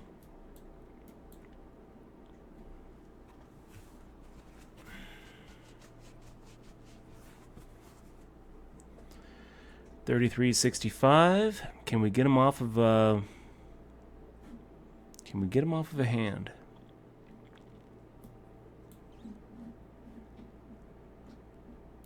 I don't know.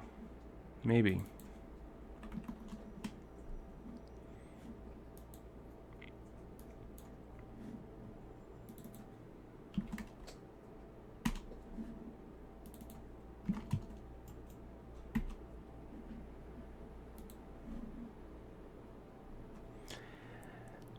It's okay. It's not a bad flop. It's okay. We've got some potential.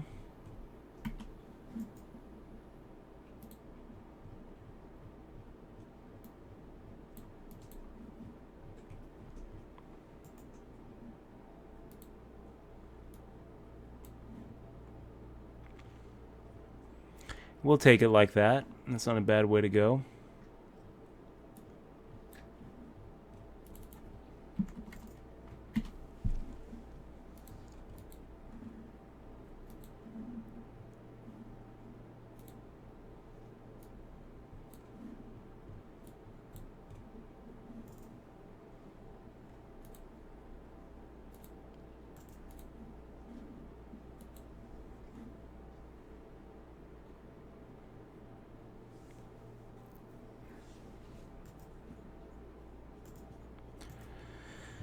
Ben Hester, thank you very much for saying so. Really appreciate it, my friend. He says, take it down.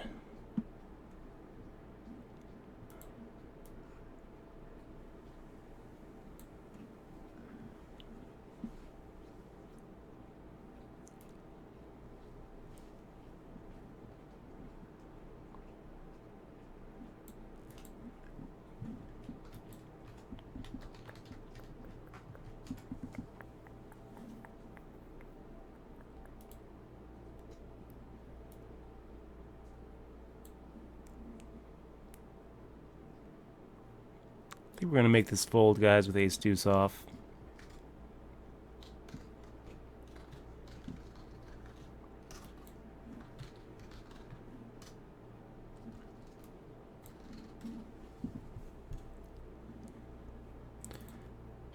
$900. That is our pre-flop standard opening at the 200-400 level. And we've got a lot of action going on right now in the other tables too. I'm not going to switch over. Good stuff going on? Yeah, I would say so. I would say it's good stuff going on. Wow, you yes. just got a bunch of chips right there. Congratulations there with your queenies. That's the $10, huh? And again, we're making half pot size bets into small blind defenders. Here, Wolf 51 check calls. What could he be check calling with? I don't know. I don't know, guys. I think that we're going to just go ahead and check back here. If he fires out a bet, we might be forced to make the call. I don't know. Because he could easily be floating out of position against us. The 5 paired, though, which really kind of hurts us.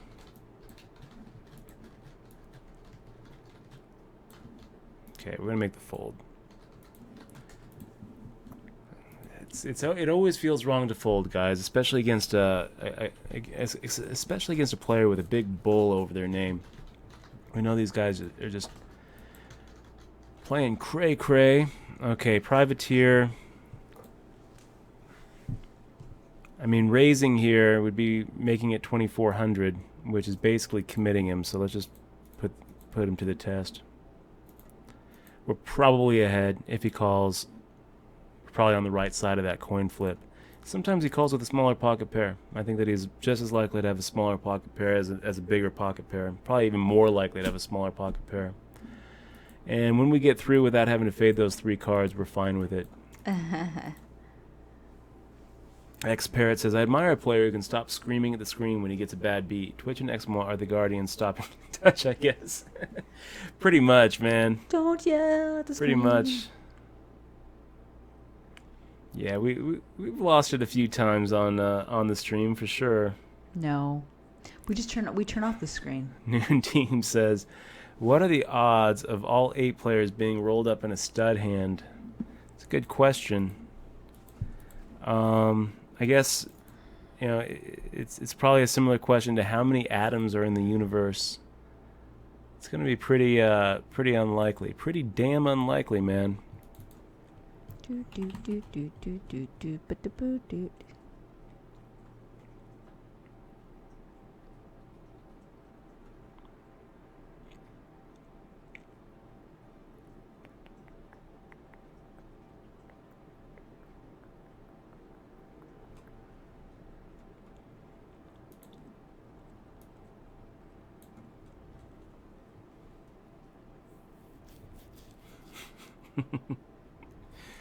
Thrust climb with the jack handy. I love that guy. That guy was the best.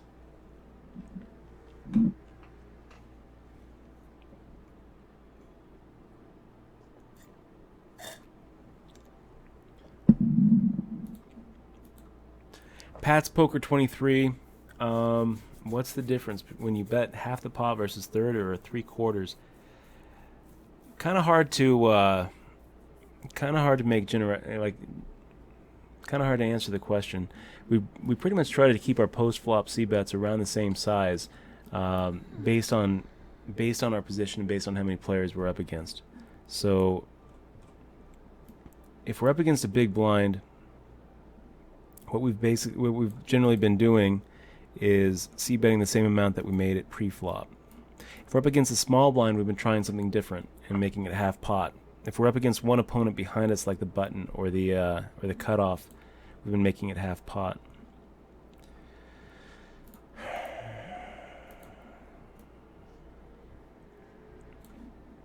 And if we're up against multiple opponents and we decide to go ahead and fire out a bet post flop, like on the flop, we've been making it half pot. Turn and river are a little different, you know, and we try to play a little bit more exploitive and change our sizing amounts based on effective stack sizes, board texture, what we put the guy on. So what we try to do, though, is we try not to, on the flop or pre-flop, adjust our opening sizes or our post-flop C-bet amounts based on hand strength.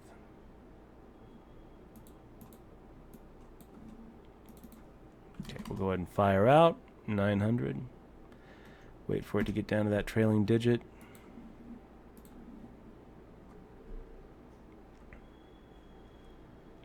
Does it get through you, Envy? It does. That's good.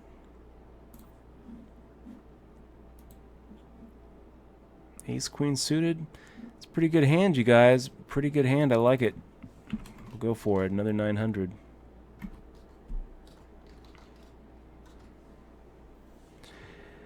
And XYZZY55 just booked second in the 500 guaranteed. Nice job, man. Nice job. What was second for? That's pretty good, man. Pretty good. We're gonna go ahead and make the fold now.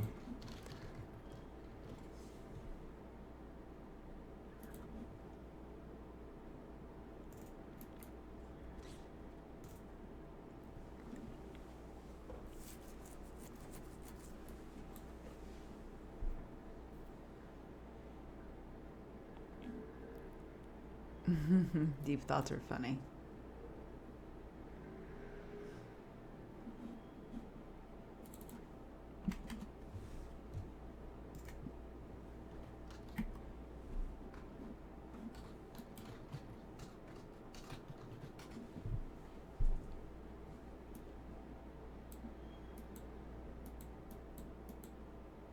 Oh, what's your stats? Do you have a stats tab up there, or is that something different?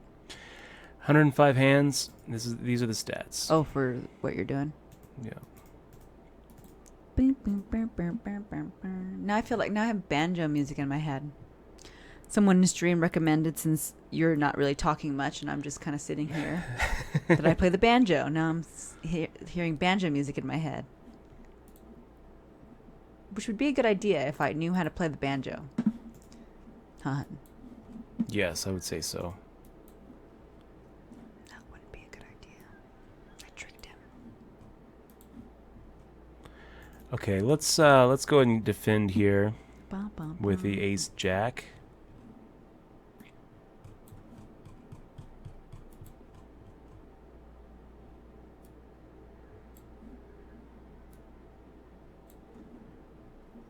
Make a defense again. Now we've got the gut shot straight draw.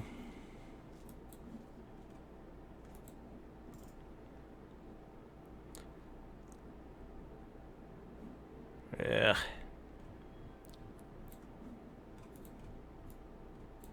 And now we have nothing. Pocket fives. Wow, we had so many outs, you guys. So many outs. Maybe we should have check raised on that turn. Probably could have gotten him off of it. I don't know. Not only did we have the straight draw and the flush draw, 8 outs for the flush draw, 3 outs for the straight draw. Not only did we have all that, we also had the overcards. So that was, I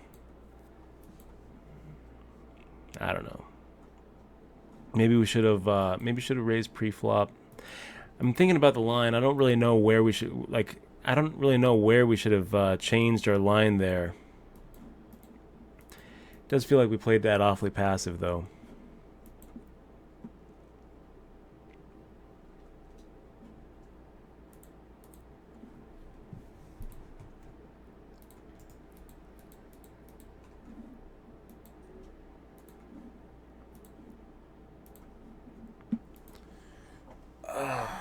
Nilesy, the hand you just folded 6-6 with bull 51 betting, don't you think in situations like this it's best to not have the bull mark?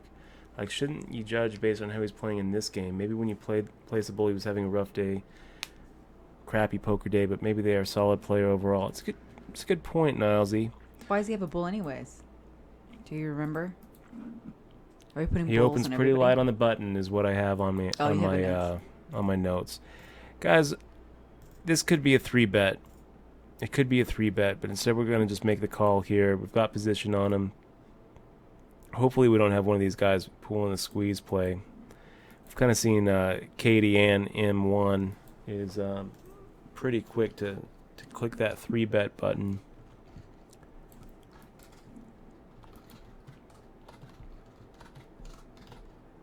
Pat's Poker, have a good night, man. Always a pleasure to have you on the stream. Yeah, I think I'm about to get off too. Yeah, I'm thinking about getting off pretty soon too. Okay. I'm pretty tired right now. Well. So we hit the open-ended straight draw with the overcards. Like it. We're gonna do it. Half pot into 2 opponents. We've got a pretty good hand here.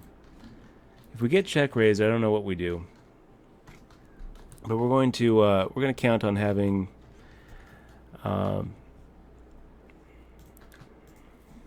14 outs.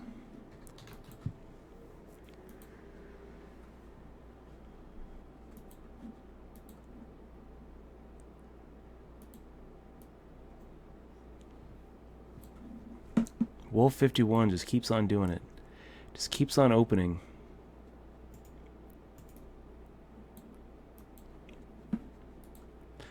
And why is that any different than the last hand, you guys? It isn't. It isn't any different. You know, I guess there's a small difference in being on the button versus the cutoff.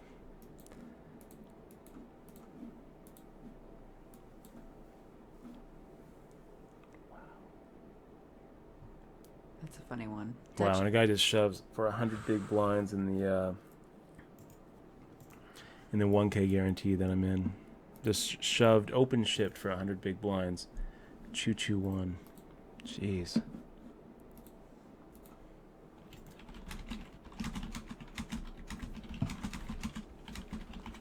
Maybe it's a misclick. Mayhaps. So which one everybody's watching the 100 one? Yeah. The active one, the featured one is this one, a 110K guaranteed Sunday reloader.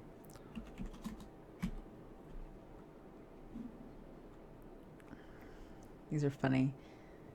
Everybody's saying really funny, deep thoughts. Let's see. Deep thoughts. If you ever drop your keys into a river of molten lava, let them go. Because, man, they're gone. They're gone. Jack they're Hanley. gone. Sippin' Remy, how did we meet? Me and you? Meet? Yeah. I haven't met you really in real life yet, have I? Yeah, we haven't met in real life yeah, yet. I don't even know how he looks like. Is he cute, guys? Yeah, so we met at the Starbucks. Rio. The Starbucks Rio. He Tindered me and I Tindered. No. I gave him a thumbs up. I swiped right. I swiped right. And I said, why not? Wolf 51 coming in again. We have compatible Gosh, signs. what do we do here? Guys, I don't know. I'm not going to fold pocket fives. 3-bet seems right. You know, folding seems wrong. Calling seems like it's just opening myself up to a very awkward squeeze play by one of these guys behind us. Or we could just do that and just flop the joint. That's a good idea, right? We could just do that. We've got Wolf 51 firing out. We'll go ahead and slow play. We don't often slow play, but when we do, it's because we crushed a flop. Just crushed it.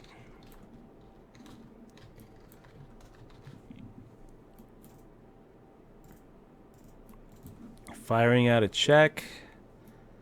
And yeah, let's go ahead and check behind as well.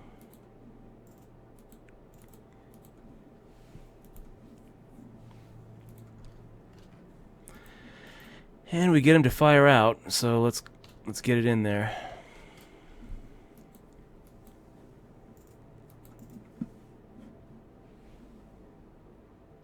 So the 5 hand right there, okay. Did you have 5s there? It's kind of hard to keep track, babe, of what you're doing. Yeah, I know it is. So anyways, how we met, Russ? Starbucks. And yeah, we just started talking, and then we started dating. Jeez, Butters just and put a lived pretty happily bad beat ever on me. after. Oh really? Yeah. Which one? Hit a 7-outer for like all the marbles there. Oof. Like a sick, like huge pot. It's okay. Which one? That was the 1K guaranteed. We got a lot of it in pre-flop, where he had ace king, I had ace queen, another person had eights, and then we got about 20,000 more on the flop when it came queen high, and he decided to bluff into an empty side pot with a 7-outer. Okay, nice hand there, Butters.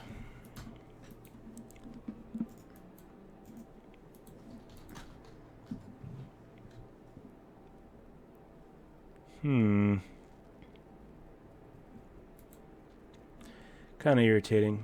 A little bit irritating. It's okay. It's okay, we put some beats on Butters. He can put one on us. Of course.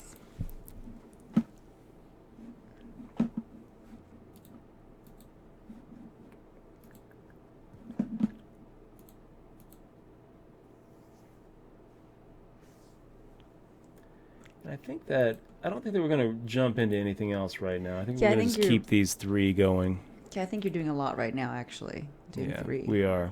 Too much. 3 is a lot. Because it's been like an hour of quiet. Sorry, guys. Okay, you're fired. We're going to go and make the fold here. 14 out of 34. Looking pretty good in this Sunday reloader. What is it again? Is it 8 that pays in this thing? Yeah, 8 places pay. So someone makes the final table and doesn't hit a cash, which pretty much sucks. Yeah. So irritating. What's irritating? Poker. Watching Butters get like a massive chip lead in this 1K guarantee. I mean, now he has 140,000. Second is 78,000 after that pot. And are you not in it anymore? Or are you still in it? No, I'm out of that one. Oh, you're out? That was it. Oh, okay. That was it. It's just irritating.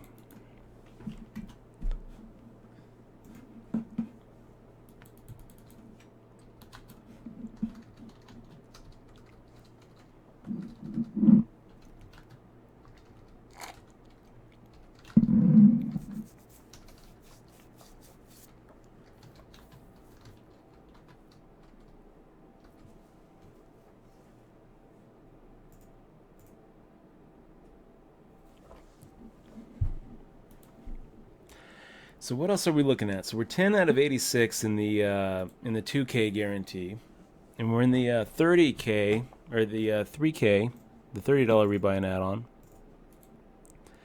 Looking at 15 out of 50. So lots of poker action tonight, guys. Hopefully this Sunday reloader goes well because we've got a little bit of a hole to dig ourselves out of. What do we do against Samantha A? I think we go ahead and fire out a 3x. See if we can just get through. We've got the Jack 9 offsuit. We'll fire out the same amount. 1,500. Actually, we're firing out half pot here. Because she's got position on us. And pretty wet board. I don't really feel like we're ever folding here. So we'll check. See if she was floating and give her a chance to float, and we'll go for a check raise.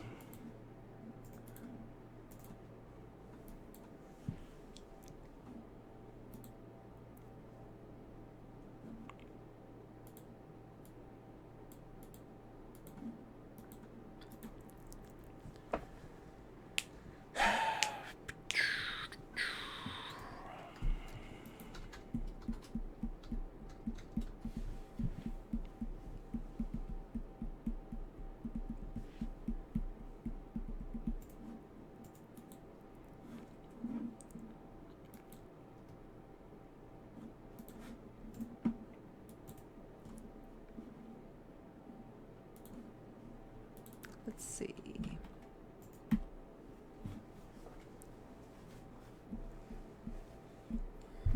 How is poker going today? Iceman Kiwi wants to know, hey, welcome to the stream. He just got off work. How is poker going today? So we cashed the first thing we played, 14th in the $50 freeze out.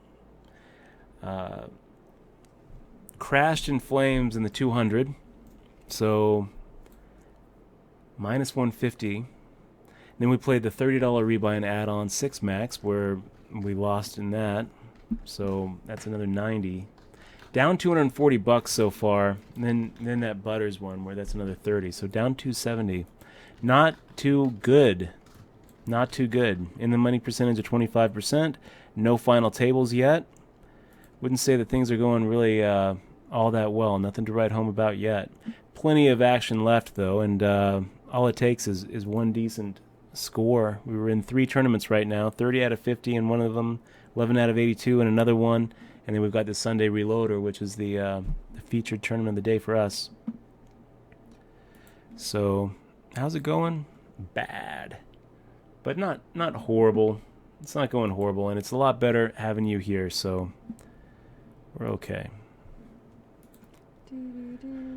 Phoenix Force asking, is Dutch in the November 9? No. Is anyone famous than November 9? No. Not really. We got Pierre Nouvel, Pretty well-known Belgian player. We've got Max Steinberg. He's somewhat well-known. There's a bracelet winner on there, yeah. Joe McKeon has 2 circuit rings. Yeah, Max Steinberg has a bracelet. He'd probably win. Well... Or no, he doesn't. Maybe he does? I don't think he wins. I think Pierre Neuville wins. Pierre. I mean, Joe McKeon has more than, like, second and third combined. You know, so Joe McKeon is supposed to win on paper, but I just think that Pierre Neuville, I think he's gonna find a way. I like the old guy. I think that's what's gonna happen. I think that we're gonna see our oldest main event champion, Pierre Neuville. Pierre Neuville. Pierre.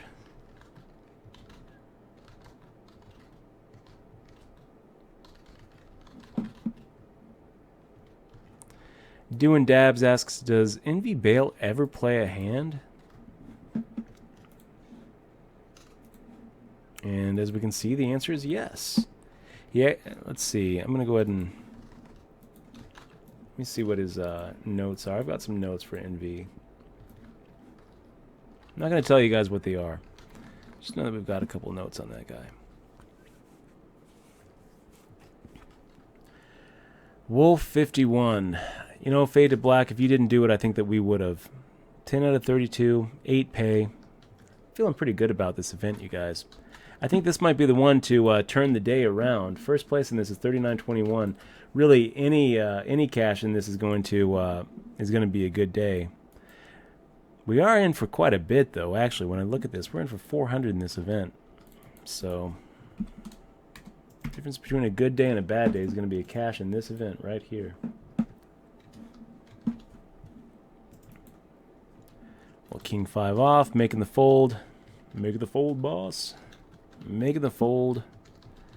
Clutch 6 asking, do you think players are more likely to fold than usual to you while you're streaming, knowing they can wait a few minutes later to see what you had? It's a good question, Clutch. I think so. I think it makes it a little bit easier when you get to satisfy that curiosity, when you don't lose sleep, when you don't have to wonder. You know, the not knowing is one of the hardest parts, and that's why it always feels wrong to fold. Samantha A, is this going to be it for you? Probably.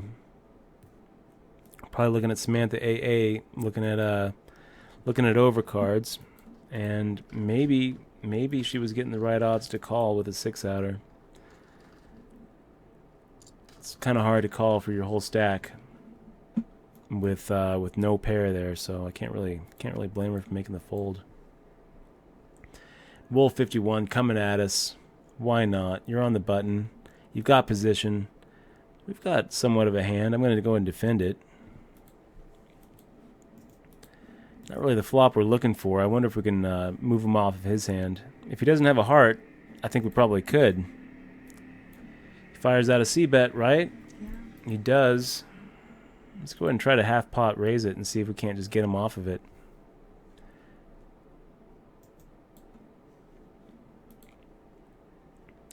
If he doesn't have a heart, he folds here. And he calls.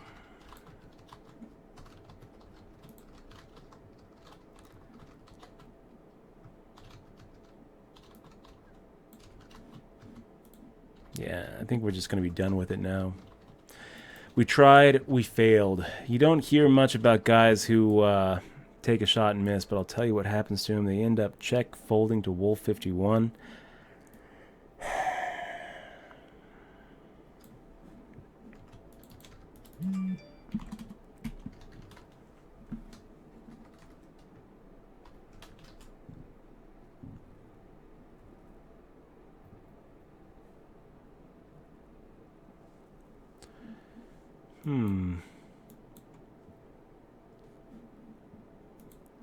Wow. Envy Bale.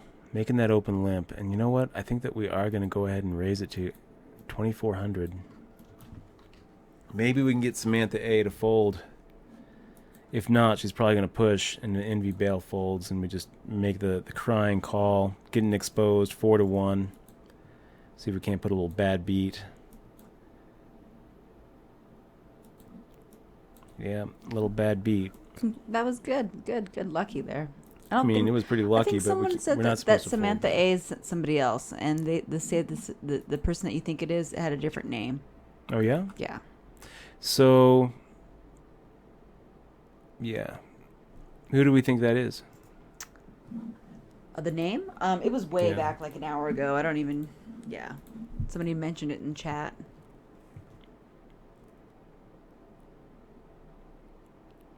Zarek Man asking, Dutch, do you ever stream cash games? We have before.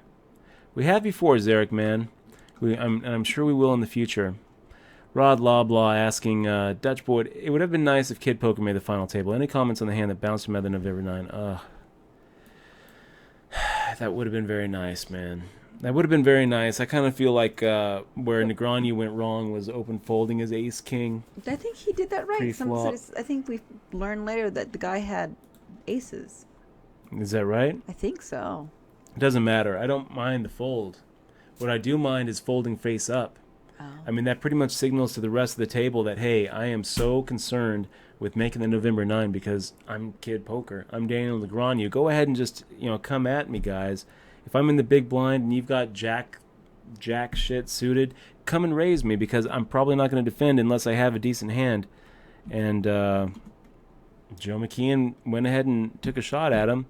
I mean, is Joe McKeon really going to come after Daniel Negreanu if he doesn't sense that Negreanu is just so concerned with making that final 9? Maybe not. I think that maybe not. I was so sad to see Negreanu miss it. Does anybody know when it starts? I think it already started. Is it starting? Call with 3 high asks. I think it might have already started. I don't know. Maybe Tuesday. It's usually on Tuesdays. Is that right? Seniors boom. Yeah. X-Parrot 1967 talking about Pierre awesome. winning. That would be pretty awesome. 72 and rocking it. I mean, he is a badass player too. I don't know if any of you guys have ever had a chance to play with Pierre. I've had a chance to play with Pierre, and when I first played with him, here's an old guy, a really old guy that I've never seen before. So you got to assume he's a fish. The reason is because it's not that like an old guy versus a young guy. The young guy just automatically is going to have more knowledge. That's not the way to look at it. But what tends to happen is the old guy has had a lot more time to prove himself at the table, has had a lot more time to establish some sort of reputation that you would know. So an unknown old guy versus an unknown new guy, I mean, usually you're worried about the new guy. Usually you're worried about the young gun, the 21-year-old kid with the hoodie and the sunglasses and the headphones and the poker T-shirt. So when I saw Pierre, just like this old 70-year-old European wearing like a $60,000 Rolex, just thought, okay, old rich white guy coming out, having himself a little adventure in Vegas. This guy is nothing. This guy doesn't know how to play. He's an amateur. And then I watched him just raise. It seemed like he was raising every single hand, and I was like, oh, okay, so he's a lagtard.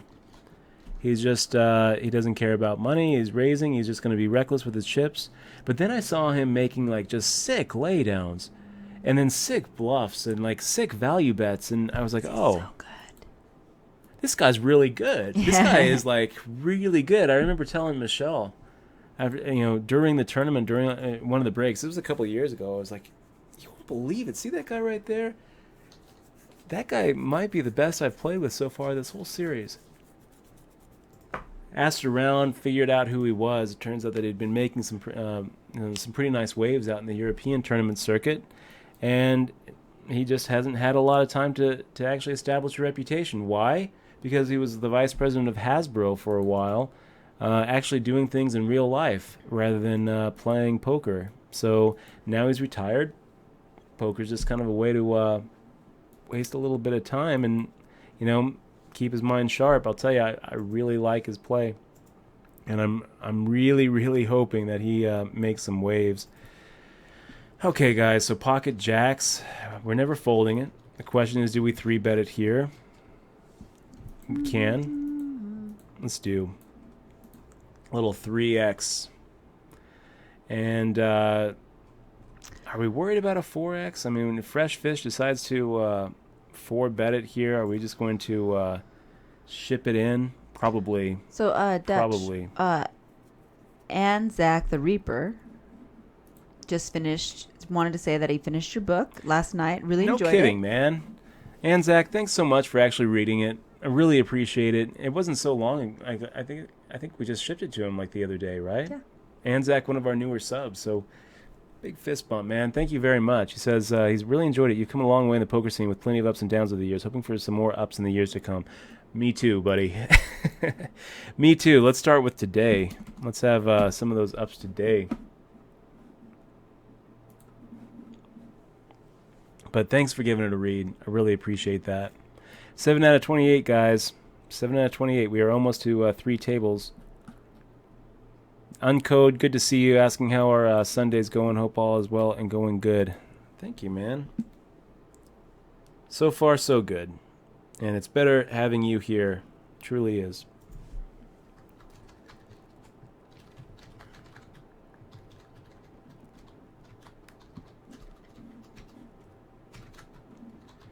$3-7 off. We got Wolf 51 coming in. Man, he just opens so light. We'll make a fold. Call Zach. KK he is in the middle of reading your book, almost done. I think that's what he said. Or did you finish it? Almost finished with your book. Awesome the way you share all the things you went through. By the way, I love that this section's talking about gang bang in Turkish prison. Wish you gotta That's true. It happened. Is that what happened? What? I don't even know it. I don't remember reading that. Could you enlighten me what that was about? Because I don't remember. Hey, Uncode, it's going good. Kind of getting tired. We've been streaming almost 6 hours. I think 6 hours now, right? I think Just so. about 6 hours. Yeah, maybe even longer. I think we started about 2:30. Yeah, we've been streaming for a long time. And Dutch is now playing. You're playing 3 tournaments, so. Yeah, Daniel and I are on speaking terms. Overrated. I certainly don't hold anything against him, and he's certainly won plenty since to be able to put that one, behind him. No, Daniel's cool. I love Daniel. He's awesome. He's one of my favorite players, for sure. We Always saw him at rooting for him. GPI, and yeah, he's cool. And I think that he probably roots for me too. I don't think that he harbors any ill will Daniel's at all. one of the coolest dudes ever. Every once in a while, we'll pop onto his stream and he'll say hi. It's pretty cool. I love Daniel. He's very positive. He's very awesome. So super positive. I wish I could be a vegan. He's also come to bat for me a few times on a couple of the forums, and I really appreciate that. I'm a big fan. I'm crazy now. Did you ever play with Amaretto Slim before I he didn't. passed? I never got to play with him. Huh. Never got to play with him. Surprised. But you knew him, though. I mean, I wouldn't say that like we were best friends, It's not like we were, I think I even met him once. I've only said about 3, Like a long had time like ago. 3 When interactions did he pass? with him When did where he we pass talked. away first? Maybe I didn't see him. But always was a fan. I really feel like he got a pretty bad beat of it. Wow, look at that. We kind of screwed this hand up, you guys. No, I looked away for a him. second. I was thinking about the chat. I was thinking about other things, and I completely forgot that we had the pre-flop aggression. We were up against a pretty timid player. We're really supposed to have taken that on the flop. Instead, we just checked behind. Oof. That's a mistake. That's a mistake. Okay, guys, we're on break. I got to make sure that this add-on happens in one of these tournaments, and then we're done. And then we're done. We're going to go on break for about 3 minutes, and when we come back, we're going to try to navigate our way to at least one final table. We've got 3 tournaments going up right now. I think we've got some pretty good chances of making a deep run today. One of these things could turn out well. Otherwise it's going to be a bad Sunday. A bad Sunday. Bad Sunday. Right? Sunday. Guys, we'll be right back. Don't go anywhere. Plenty of great poker action left to be. Okay, yeah, left bye. to be.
We are gonna like take over the poker world.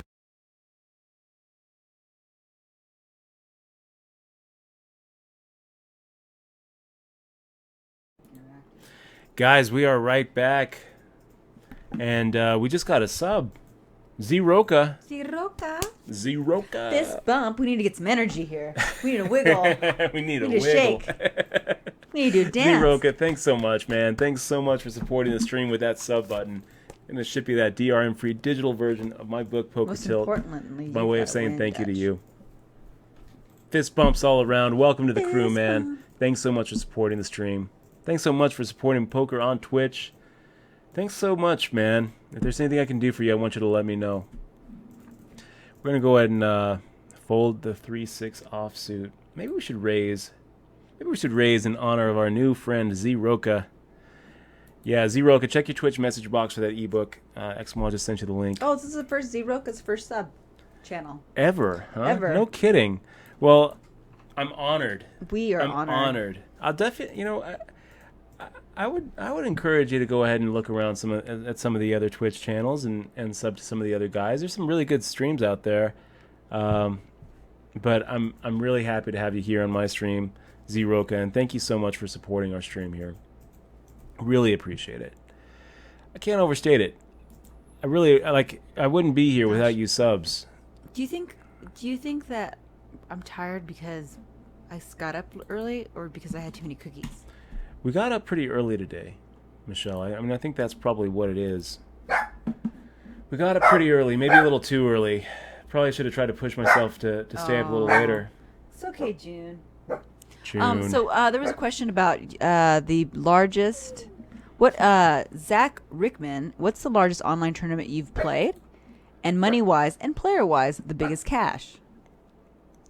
Oh, that's a fun question to cash answer. game. Okay. Oh, biggest cash game. I think cash. So or the biggest biggest cash maybe game. he didn't say game. I added that word. Maybe it was Biggest cash It was, game. no, it was the cash, like money. Biggest cash? I think it was. Okay, yeah, so the biggest added cash that. I've ever had online was probably one of the F-Tops events. I ended up winning a jersey. Do you guys want to see it? The Do you jersey? guys want to see I'll the get F-Tops jersey? I'll find it. It's not too hard to find. It's just right there. I can see it. I can see it. Oh, you've had it right in the front. Yep. Let's go ahead and make the call here, guys. We're getting the right odds to go ahead and flop some magic. Is 953 magic? Is it magical? I feel like 953 is a magic flop for us. It is. 953 with a 4-3. This is a magic flop. Let's go ahead and put on our F-Tops jersey. No, are you gonna wear that? Okay. I always wear this jersey. I always wear this jersey on stream. That's his. It's my lucky pajamas. jersey. Those are his pajamas. Yeah, there we go. There we go. With our 4-3 offsuit, we'll go and make the fold. No, it's not really a magic flop. Maybe it could be a magic turn. Yeah, there we go. Look at that. So this was the biggest tournament cash I think I ever had online. The biggest actual tournament I've ever played online. I think I played a couple that. I think they had the 5K W Coupe main. I never got to play that actually. I played the F-Tops main, which I think was Rocco was is the F-Tops main 5K? I don't know. I feel like I've played a 5K No. online event before. I don't remember. I really don't remember. It's been a I long don't time either. since we played Black those, Friday happened so those long awesome ago, things. man. So, Dutchie, Roca is from Australia. That's awesome. That name is awesome. Zeroka. Roca. Welcome to the stream, Zeroka. Welcome to the stream. I'm kind of jealous that you're in Australia, getting to play on all the really big sites. The Sunday Millions, that's awesome.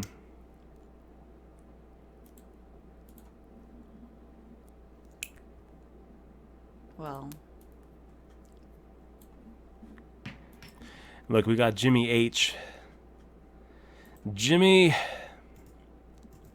you guys don't see it because it's a different tournament.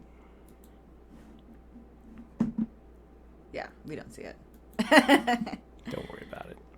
It's not important. You have it under control, right? I've got it under control. Got it under control. You're still in the important one, right?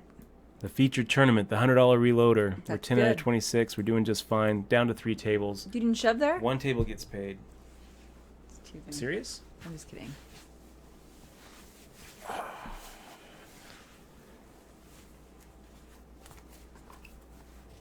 Saw an interview with some player, and they talked about players in dispute over prop bets.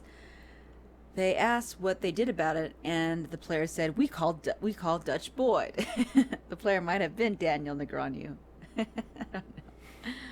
Oh, that's funny. I've had some disputes over prop bets. Oh, look, it's for the sure. same hand. Wow, is that funny? And, yeah, that's funny. I don't know. What? I would like to see that interview, Crybaby Nuts. So would I.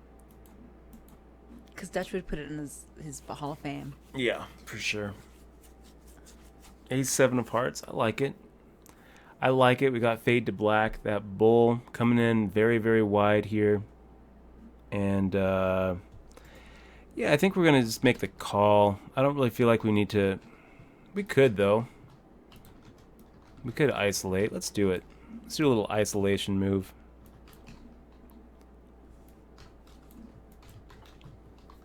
And we're going for 2.5x. Gosh. And Andrew Bull 88 just makes the ship. It's irritating.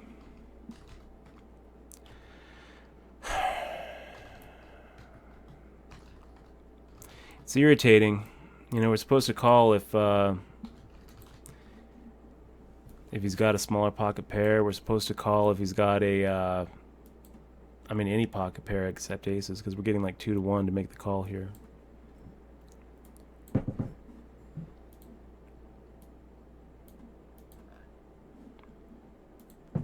But we're not going to call with A7.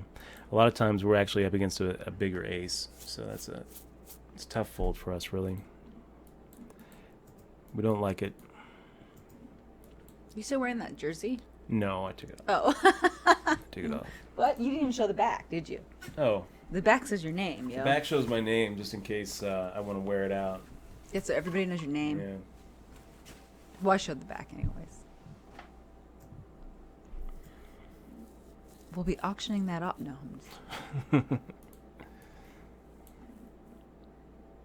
Yeah. F-Top's jersey was the best part.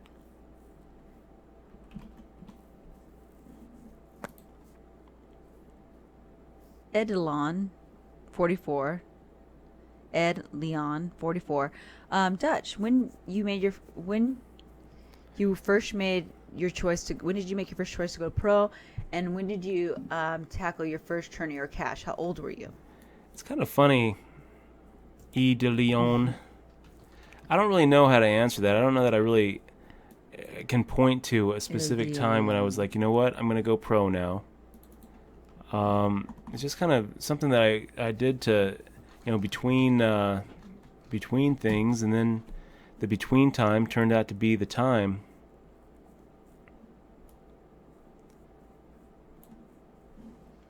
So guys, this is exactly what we're looking for. We've got that ace-7. I'm going to go ahead and fire out the same amount against the big blind. And Envy Bale decides to make the fold. Uncode says, Dutch Boyd and Examois. You saying it's better when with me here just might be, It might just be streamer interaction, but somehow I feel like it's genuine coming from you. I'm totally in need of coming to Vegas and having a beer with you. I'd be down, man. We should have shots. I could totally go for a shot of Patron right now. Right now, of course. No, I'm tired. I can go for a pillow. I think I might sign up. Are you going to be okay without me if I go to bed? you can get out of here. Yay, when Black Friday happened, I cried at my kitchen table because I had just won $20K in an MTT 4 days beforehand, and I thought it was gone. Oh my gosh! Can you imagine Wee Wee is green? Could you imagine being Blair Hinkle, winning the $1 million, finally breaking through, winning that F-Tops main event, and then trying to cash out, and then kind of putting you off, finally sending you a check, it bouncing, and then Black Friday being announced. It's like 20,000 times 50.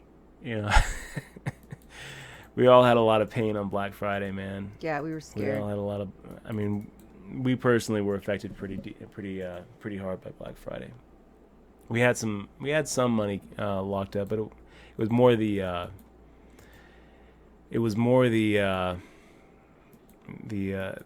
affiliate revenue lost. We were doing pretty good on the affiliate game for a second, and it was getting to the point where we weren't going to have to worry about paying rent, and then we just lost it. Had to move out of a house to an apartment. I mean, things were bad. I had to sell my car. I'm gonna tilt off if I keep on thinking about Black Friday. It was a bad time for everybody, man. It was a bad time for everybody. It hit everybody really hard. I'll tell you who it really hit hard were the media. Guys, let's change the subject and let's talk about an unbeatable hand. Let's talk about an unbeatable hand. Wait, how many hands has it been against Wolf 51? Oh my gosh. It's been 0 hands. 0 hands since cracked. Zero hands since cracked. We're going to go ahead and make the 3-bet. Wolf 51, he opens so wide. So we just get through. We're okay with that. Did we win? Winning 3.5 big blinds without having to fade. I feel like it's a little bit of a lost opportunity. Maybe we should have slow played it. I think that, no, we don't really do a lot of just calling in the small blind. And if we call, then we invite Andrew Bull in, and then we're just kind of asking for it to get beat. So I'm okay with 3-betting there and not having. I much would have preferred Wolf 51 to just make the ship and we double through him, but I'm okay with 3-betting there and not having to worry about fading 3 cards against 2 opponents.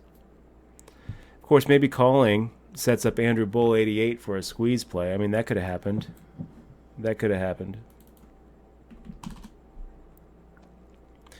Although I think that if Andrew Bull had anything that he would have squeezed with, maybe he three-bet. Maybe he comes over the top of me anyway.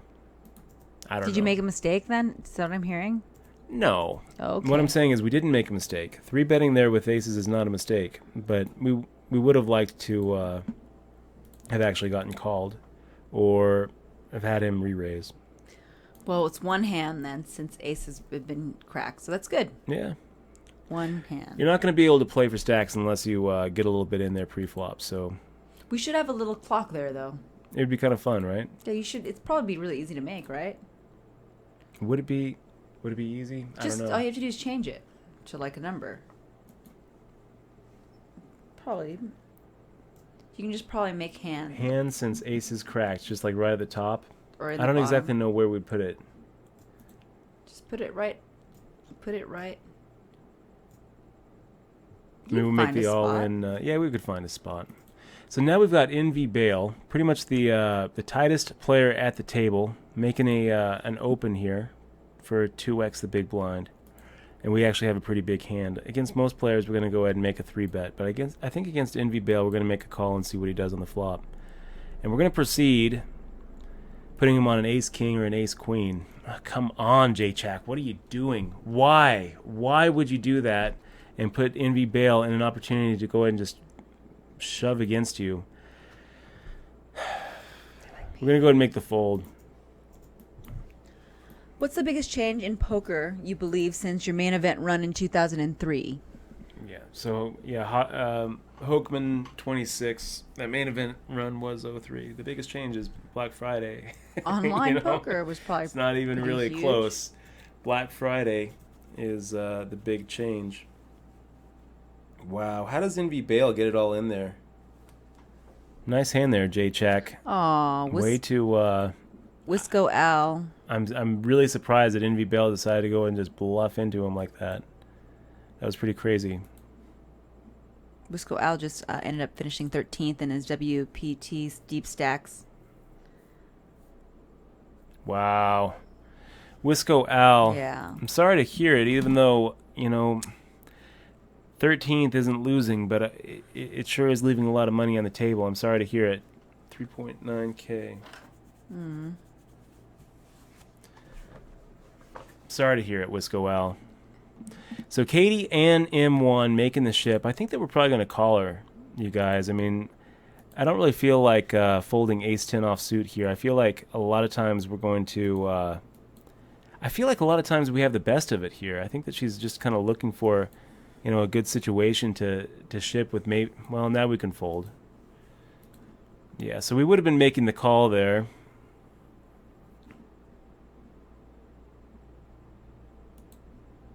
Hope you get aces again. Yeah, me too. Aces are always fun. We would have been making the call there and running a flip against her. Instead, we have to bow out, and J-Chak goes ahead and takes it down.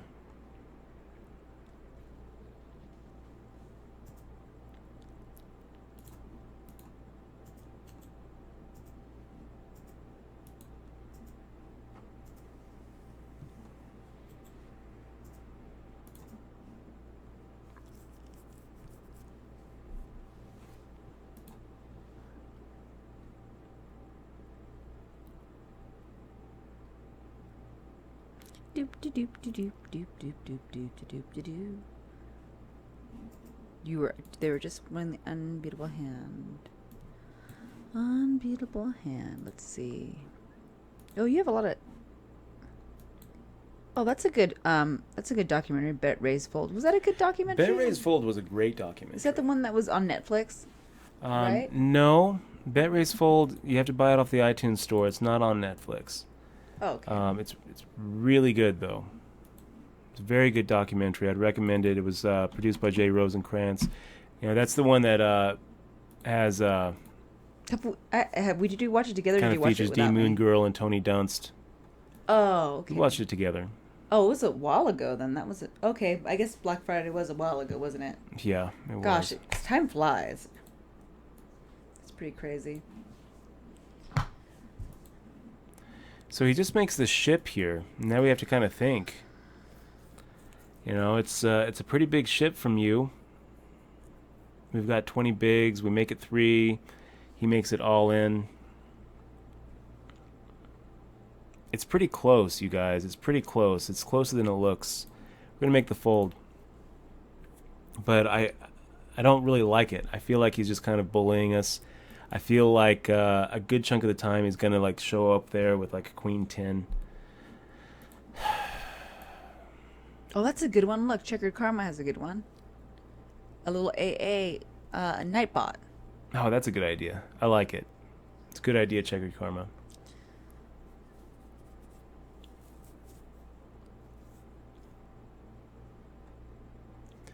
So 3-4 suited, and now we're looking at a little less than 20 bigs. We're gonna go ahead and take a stab at it here. Is it the one that you're playing now, or is this a different one? We get through. That's the $10 or? No, it's the 100 reloader. Oh, I'm watching the 10. Oh, I'm watching the wrong one. Whoops-a-daisy. Now I'm getting confused with what I'm watching. Oh, they just changed your table, huh? Man, oh man.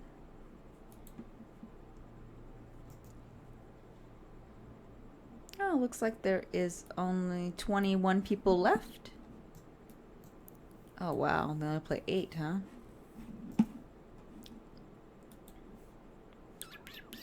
I know, right, Sharuk? It turns out that he wasn't all that tight. It's crazy.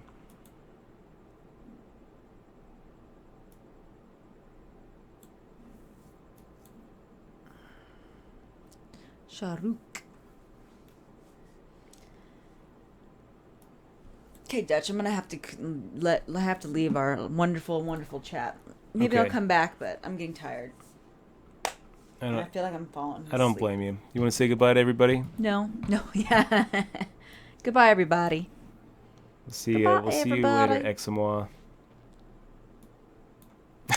This is a kiss, right? Okay, we'll make the fold there, guys. Am I off now? Yeah, you're off. Good. Now I can sleep. No, I'm still talking. They can hear me. No, I will in a minute. I might have them hear me yawn.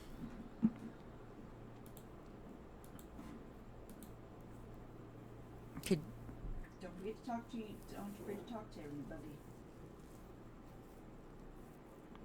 I'll try not to. I'll try not to forget to talk to everybody. Black Friday didn't hit Letter and Ferguson hard. They rode off in the sunset with millions. That's true, Pappas, but if Black Friday didn't happen, they probably would have rode into the sunset with billions. Billions. You know, they were in pretty good shape. And even though it turns out that they had like a few $100 million hole in their in their ledger books, they also had a cash cow that likely would have raked themselves out of that hole had they been able to sustain it for a while. You know, I think that they would have been just fine. I really don't think that Black Friday would have imploded the way that we've seen Lock Poker implode. I think that they probably would have been able to get themselves out of the hole. So I think that it hit them pretty hard. And you look at their reputation now. I mean, it's they don't even show up for the World Series anymore. You know, so I don't know. I feel like it hit them harder than anybody.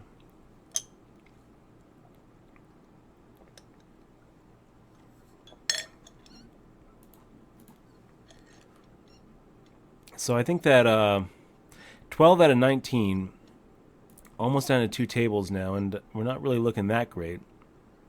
Less than 20 bigs. We're going to have to probably look for the spots to start 3-bet shipping. And if those spots don't come, then we're going to be looking at spots to just open ship once we get down to 10, 9, 8, 7 bigs. And these are always kind of the weird ones where, making our standard feels a little bit off. It feels like we have too few chips where this is right. So I guess Pocket Style via making the ship, and I think that we just go ahead and raise all in as well. Try to get a little dead money in here against what we hope is something like this. God damn it. Look at that. Brutal, brutal flop. I mean, doesn't even leave us with a single out. So, yeah, that's not what we're trying to do, guys. That pretty critical pot there. Just lost a big hand? Yeah. Because I left. Maybe that's why. Curse. I mean, we got the guy to put it all in pretty bad. So this is looking like this is good. That's good. No king. That's good too. So we end up doubling up. So kind of right back to, not really. I mean, the damage has been done, but we're back to 15 bigs basically.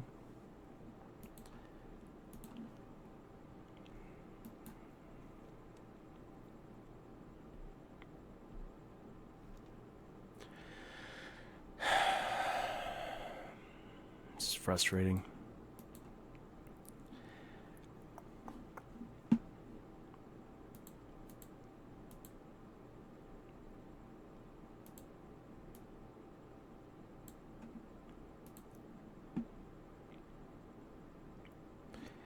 You gotta love it too. I mean, we're two tables left, and the guy just gets it in there.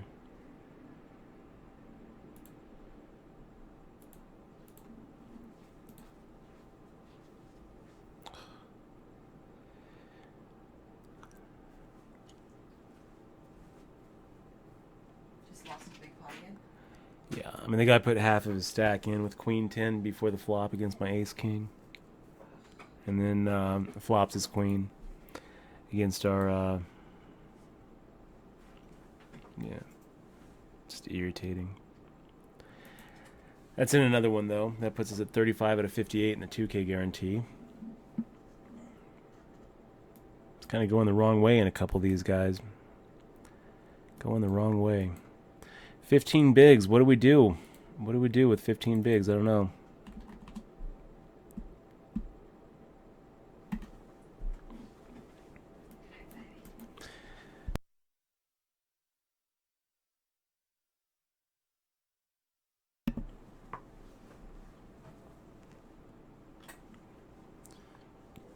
And Hokeman26 talking about a lot of parallels between real estate and poker.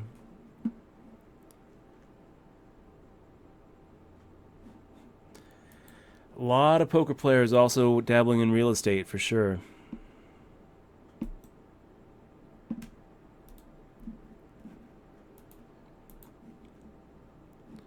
Wow, we get a walk. We get a walk. I feel like I could just hug Wolf 51 at this point. Probably would have had to defend with 9-7 suited. So here we are, 15 bigs. We've got Sunday making the raise. We'll go ahead and exit this hand. 6-3 offsuit. We are not Jimmy H. We will fold 6-3 offsuit. I guess he had 6-3 suited. What am I even talking about? Does anyone actually even remember that hand? I shouldn't remember that hand. 7-5 offsuit. Yeah, let's go ahead and make the fold. Poker Insider Mag saying, I think that with the way full tilt went, they would have kept digging a bigger hole, not working their way out of it. Perhaps you're right.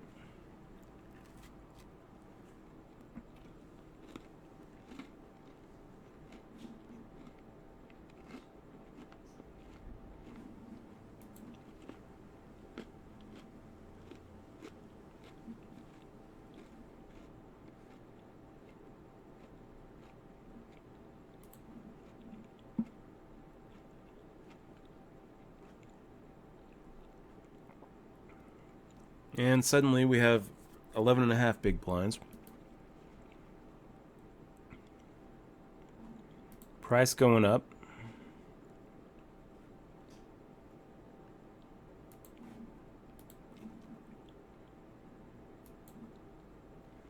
$13 out of 15, so 6 away from the money.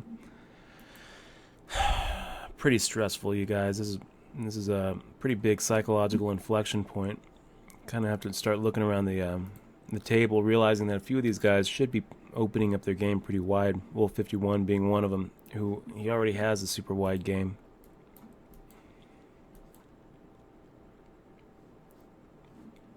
Kind of surprised to see that Fresh Fish raising and then VGN 42 shoving and actually getting the fold from Fresh Fish. Kind of surprised. I wouldn't really have thought that VGN had enough chips to actually get the fold from Fresh Fish.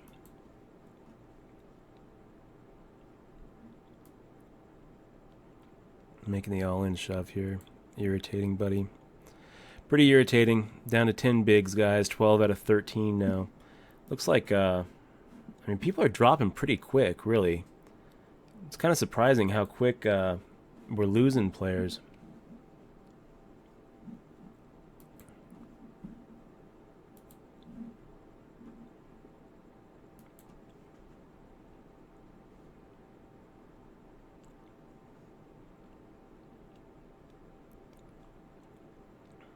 And if it goes fold, fold, fold, fold, we're making the shove. We don't love it. A little less than 10 bigs.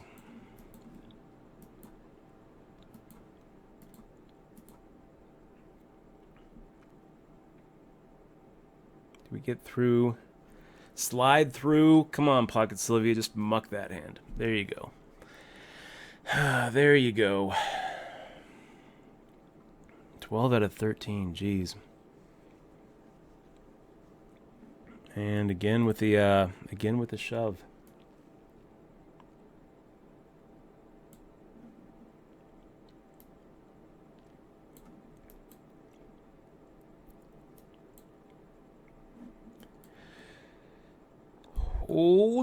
Hold. 3 hearts. There we go. That's what we're looking for. Little double up there. Thank you. Thank you, guys. That's what we're looking at. So now we are in pretty good shape to make that final table.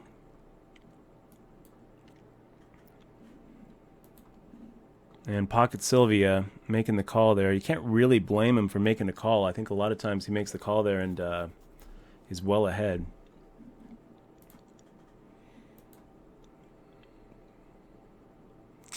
Really, we would prefer for Pocket Sylvia to miss that river and get down to 12. But we're okay with this too. Make the fold here.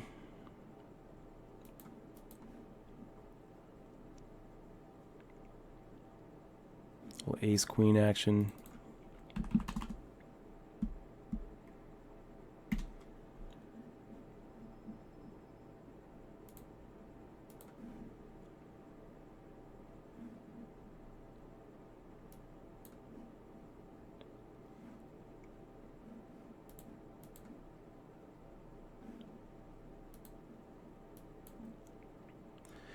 We'd be calling you, VGN.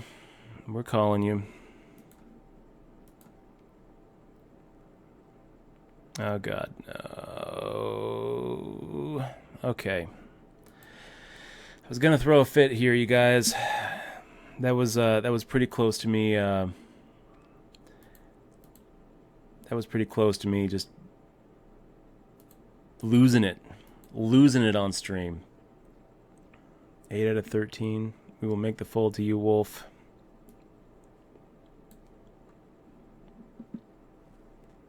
Just about lost it. Zarek Man asking, do you have a favorite hand? Well, right now it'd be pocket sevens.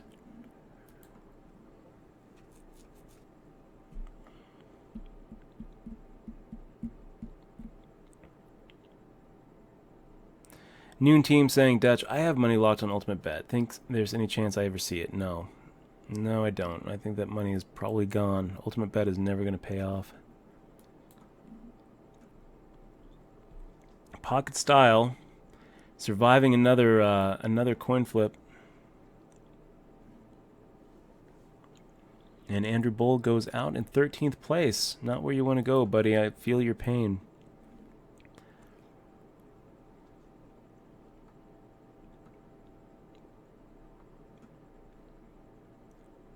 Wolf 51, I feel like we could take it. feel like we could have shoved there and maybe picked up 18% of our stack without having to see those 3 little cards in the middle. M.N.Y. Miser saying, nothing like learning by watching. Some of your hands I would have played. That's why you're the pro and I am the schmo. Well, you know what? There's a lot of different lines you can take, a lot of different plays to make for sure, Miser. So just because we play a little differently doesn't mean that that you're playing wrong and I'm playing right. I make a lot of mistakes, you know. So top 5 current best all-around players, tournament cash. Good question, man. I don't really know. It's kind of hard not to put Dan Coleman up in that list. Daniel Negreanu for sure. You know, Phil Ivey is always going to be on that list. I think Helmuth is always going to be on that list. Maybe Mercier is going to be on that list. Maybe Hastings is going to be on that list. Best all-around players, like all-around players. I think maybe I'd put Johnny Monette on that list. Danny Allier, Alai,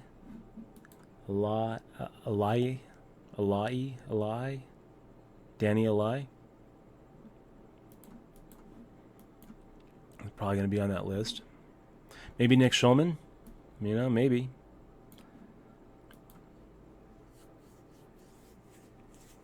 Maybe Jeffrey Lissandro, maybe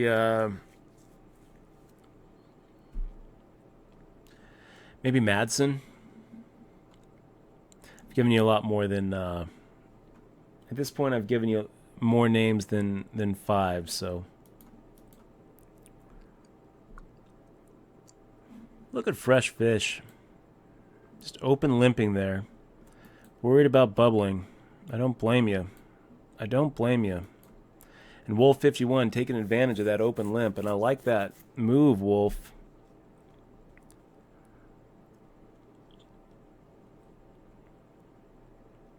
Here we got Sunday open limping. I mean, this is just too good to pass up. We'll make the call to see what happens on the flop.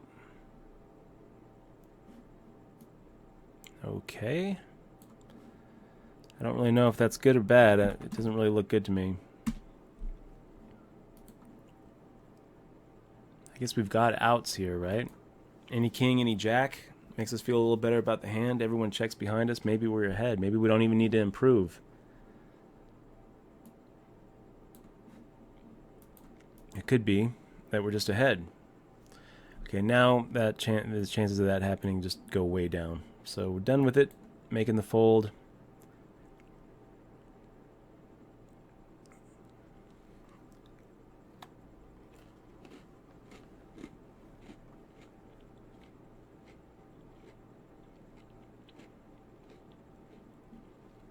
Wow. Pocket Sylvia for all the marbles. You got so much of your stack in there that you're really folding for another 25K. I mean, I think he probably is. We're probably looking at like a weak ace here that just is never good. Still pretty hard to make this fold if you're Pocket Sylvia going for value there on the river and then getting shoved on. Yeah, weak ace against the King 10, so would we have folded? Probably, yeah. And then again, I don't think that we're really making that value bet on the river either. Nice hand there, Sunday. Well, I guess we're glad that a jack didn't hit the turn, because that would have been a rough one to get away from.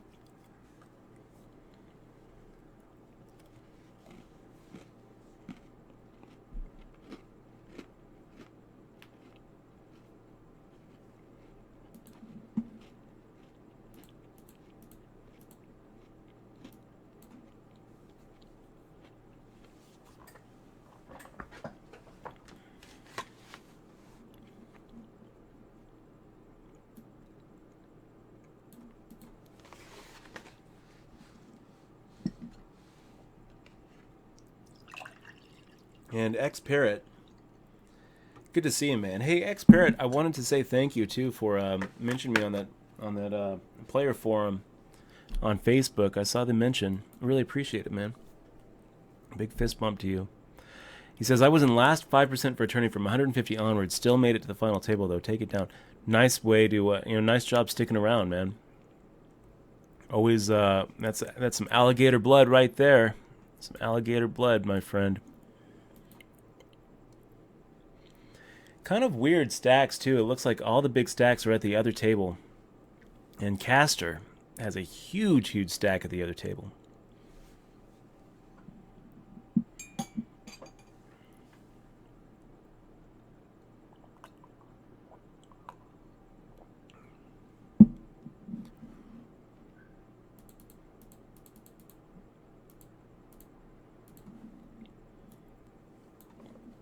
Okay, a little 8-6 offsuit action against Sunday's 4X. We'll go ahead and make the fold there.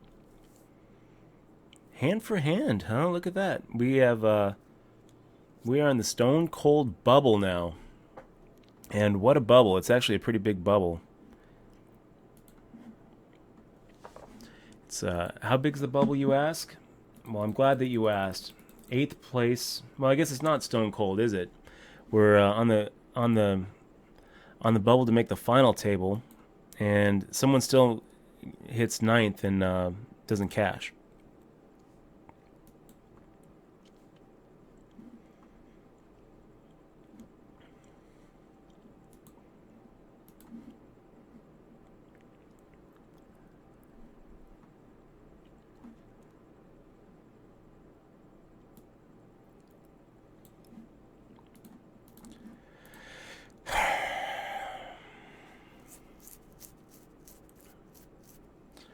Questionable little fold there, guys, I know.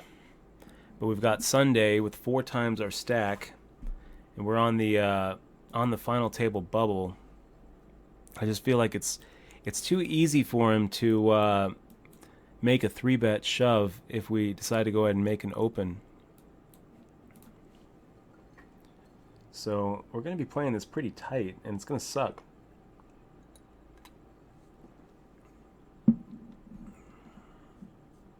Just spike call him Sunday.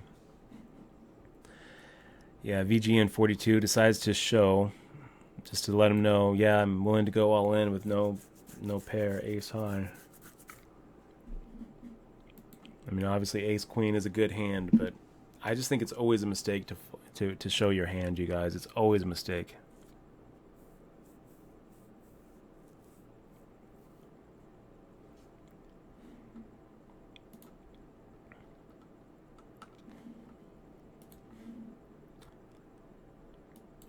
Nutraker saying true or false, all but 2 of Helmut's 14 bracelets are from No Limit. That is, in fact, the case. The 2 that aren't from No Limit are from Raz. So 2 Raz, 12 No Limit events. And I think what's also interesting is that, oh, look at that. So we are at the final table now, guys. Final table hype. Not out of the woods yet, though, because... yeah, only the top 8 in this tournament pay. So I'm going to go ahead and get a little bit of Twitter going. Get this ready. And guys, we're going to go ahead and turn it over to sub chat only.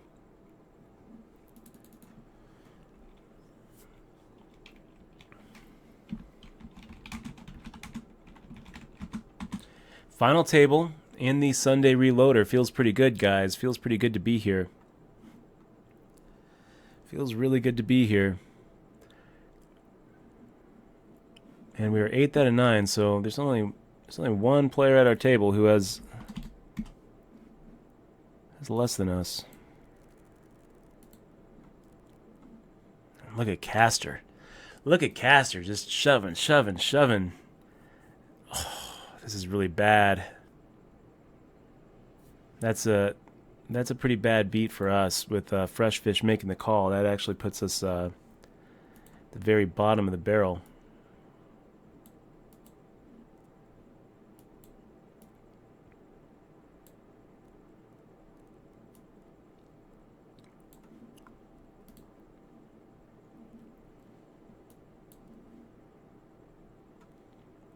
I'd love to see a spike call here. That'd be awesome, Castor. It'd be a mistake, but it would be awesome.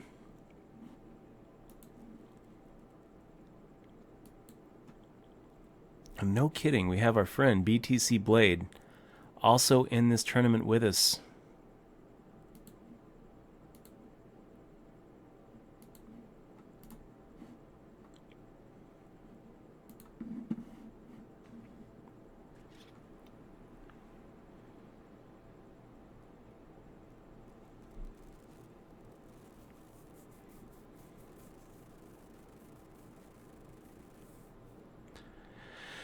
Kay Weiner, good to see you in the stream. He says, Dutch, how have you done today? Haven't been able to be on today to watch. So we final tabled in the first, was it? No, we cashed in the 50, missed in the 200, missed in the $30 6 max, missed in the $10. And here we are at the final table in the Stone Cold Bubble. It's actually a pretty big bubble. It's like a $500-something bubble. And then first place in this thing is $3,900. So lots of money on the table right here. We've got 12 bigs. We can come back from that.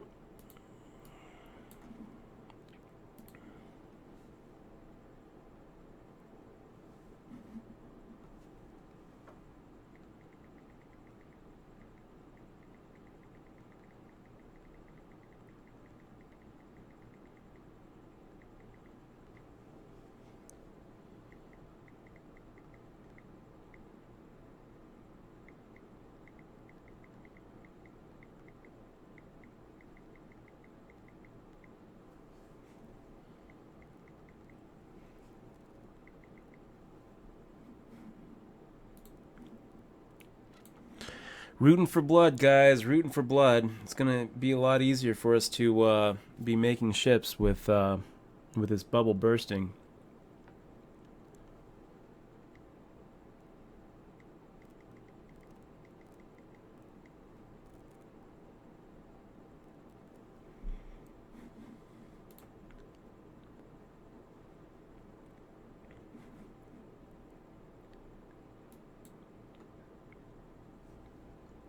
And we've got our little friend here, BTC Blade.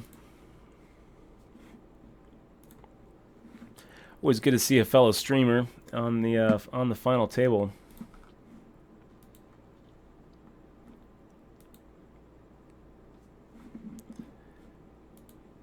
Is that a little kappa that you sense in my voice? Why, yes, it is. Very perceptive. Okay, let's take a look here.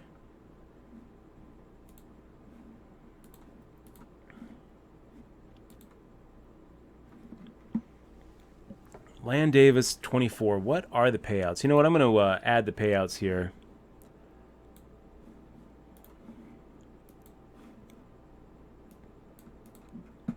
Kind of see where we're at. Right over where XMY used to be.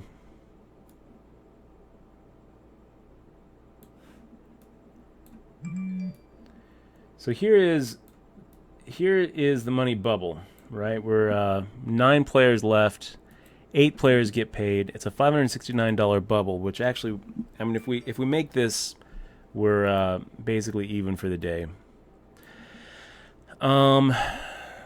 Moving up, you'll see that there's almost 4,000 up top, 3,921. So it's kind of, I mean, it's more important to win than it is to make the money.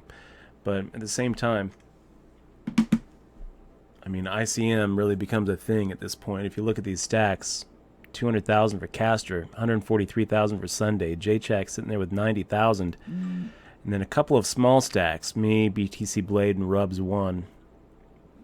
Fresh Fish with kind of a small stack. Do you even lift with kind of a small stack? Wow.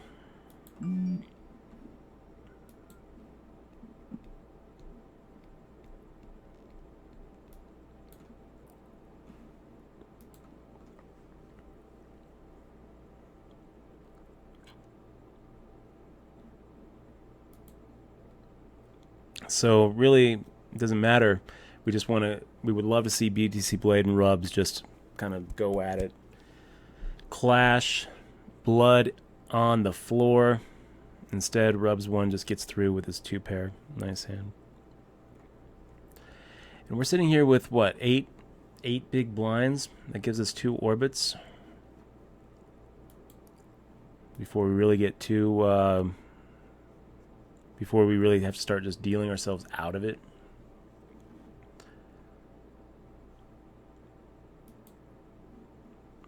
There we go. Hold. God damn it. Nice hand there, BTC Blade. Way to get it in with the worst of it.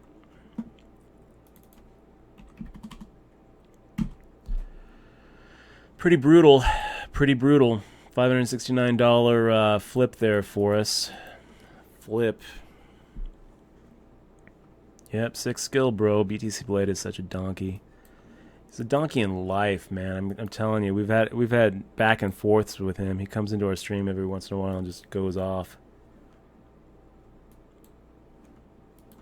Not the biggest fan of that guy.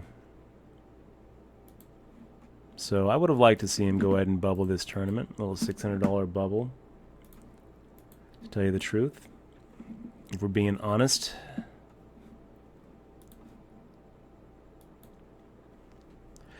So Mike Val, hey Dutch, what's the biggest buy-in tournament you've played, and what is the highest cash stake you've played? Mike Val, I think that we actually answered that about an hour ago.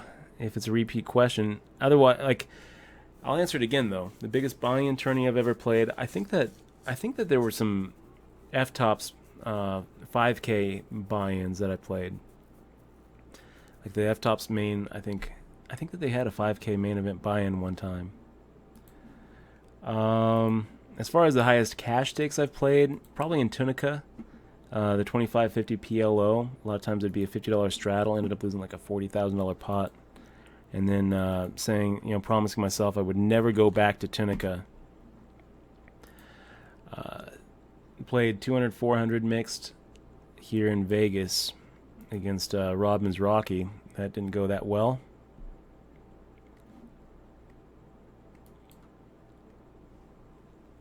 Have you played a bigger buy-in than the main event? I have. I played a 50,000 buy-in. I played that 50K Players Championship before. I've also played the 25K Championship 3 times.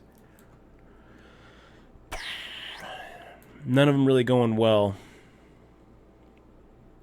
Blurred 11s, thank you very much, man. Says, don't ask Dutch questions at the final table. He needs to focus. Thank you very much. It's true. I do need to focus. I mean, we're sitting here with 4, 5, 6, 7, 8 bigs in front of us, and it's kind of a critical juncture here. We're at the very bottom, 9 out of 9. So, I mean, what's the plan? What's the plan, Stan? I don't know. I think the plan is just to kind of check, fold, fold, until that money bubble bursts. Yeah, pretty much. That's the plan. If we get like a really strong hand, we'll go with it.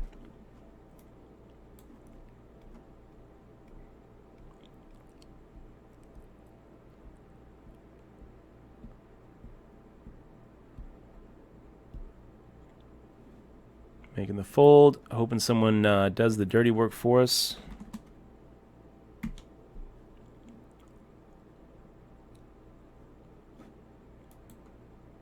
Wow, everyone just folding around.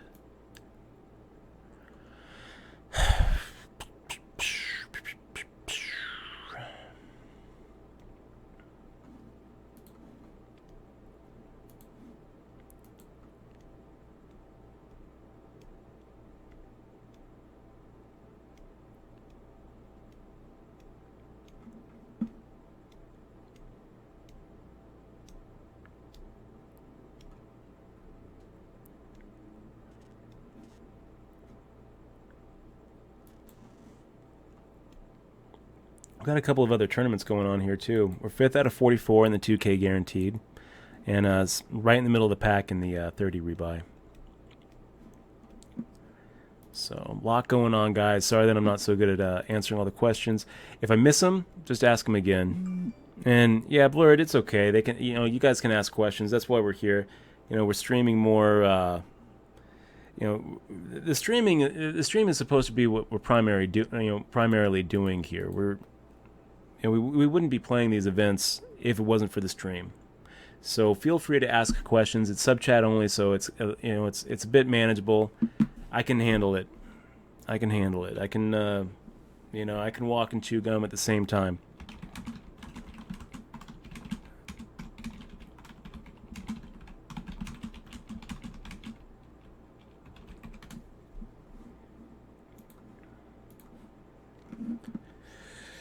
Oh, I'm making the fold. Pocket Kings is, that's a parking lot hand right there.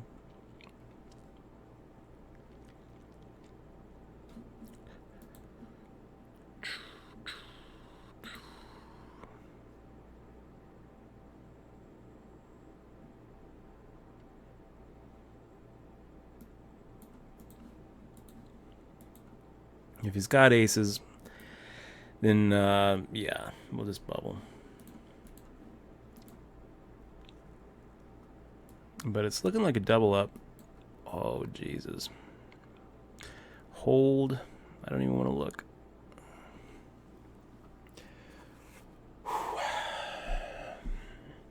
That was a pretty sick sweat there, you guys. I mean, that was a butt clincher right there. That was a butt clincher right there. Jeez. $570 sweat.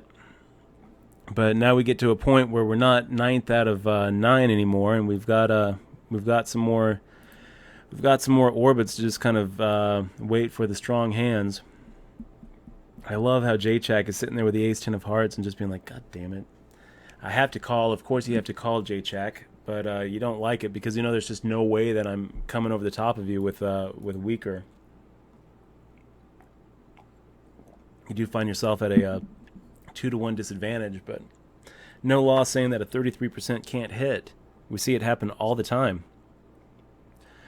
Dutch, who is BTC Blade in real life? I don't even remember his real name. He's he used to Twitch a little bit, said some pretty hurtful things, hurt my feelings on the stream. They kicked him off of Twitch because why did they kick him off of Twitch? I can't even remember. They kicked him off twice. But he's no longer twitching because, yeah, Twitch didn't like him. Pretty much. I think it was because he was always trying to get people to deposit money into Bovada or Bitcoin or something.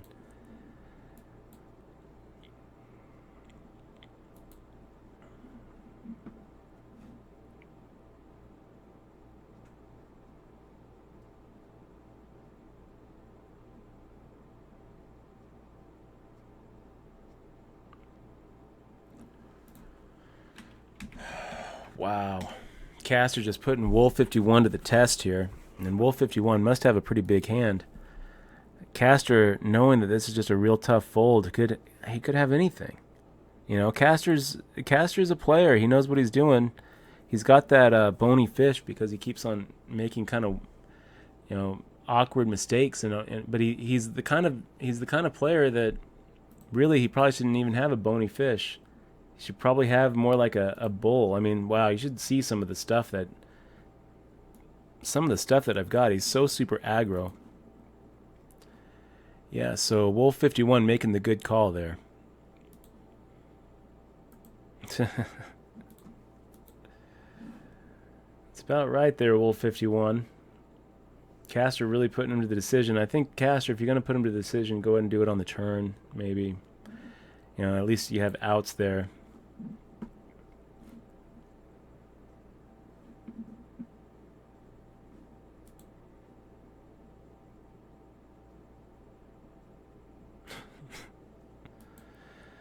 Yeah, so he gets the bull, not the fish. Baba Ganoush, thank you very much, man. Guys, we're going to be right back. We are going to be right back. 980 viewers. I want to say thank you, all of you guys, for spending a little bit of your Sunday night with us as we try to take down some money on our Sunday grind on WSOP.com.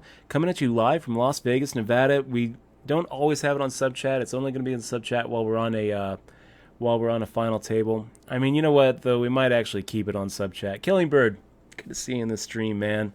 Tournament Poker Edge, the leader right there. Killingbird, I gotta say though, I'm kind of surprised that you guys haven't taken Kid Cardiff off the roster. I realize that, you know, he brings a lot to your team and he's done a lot of work for you and loyalty. I mean, that's commendable, but at the same time, you know, when you got a guy who's ripping off his friends, ripping off his backers, is that really the image that you want to present to the world? I think that you should let him go, man. I mean, come on. Maybe pick him up down the line. I can see it being forgivable down the line, but in my opinion, that little stunt that he pulled, Killingbird, that's so much worse than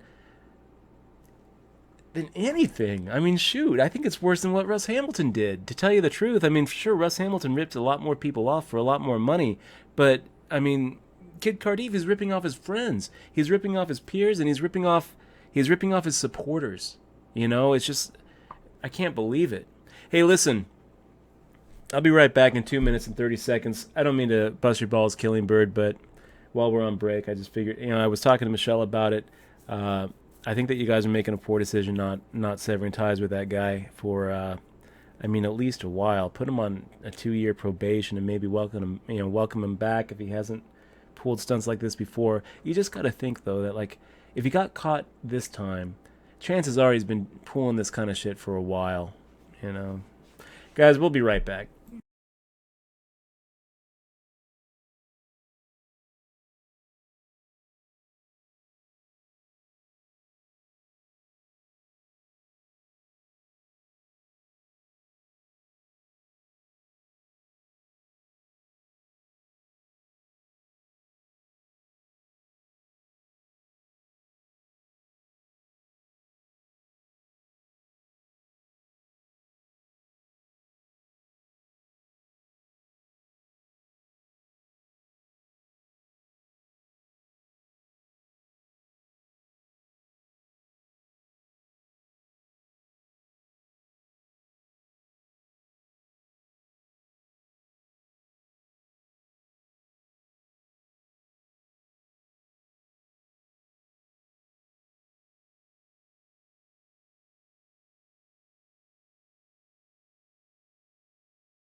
Okay, guys, we are back on the Stone Cold Bubble on the final table here.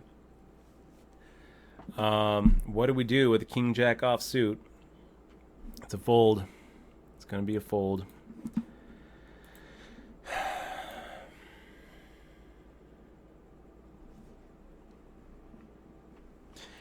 Yeah, double ace 420, talking about Castor, man. You might not believe that he's a good player. What I will say is that he gets the job done. He's making final table after final table, even though he makes like pretty bony fish plays in my opinion. I mean, one weekend on the Sunday Million, 20K, we saw him get it all in pre-flop for about starting stack pretty early on with 6-8 suited. And it was just like such an aggro play where it was so unnecessary, and yet there he did it. You know, he's one of those players who's the special kind of bad, where he gives himself plenty of opportunity to win because he's so aggressive and so gambling and so willing to get it in. I mean, he doesn't have the shark. He's not going to have the shark, but Yeah.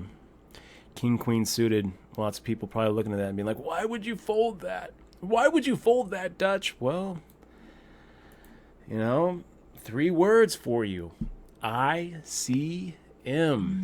We're looking at a situation here where we are in the stone cold bubble, and the bubble is a $570 bubble.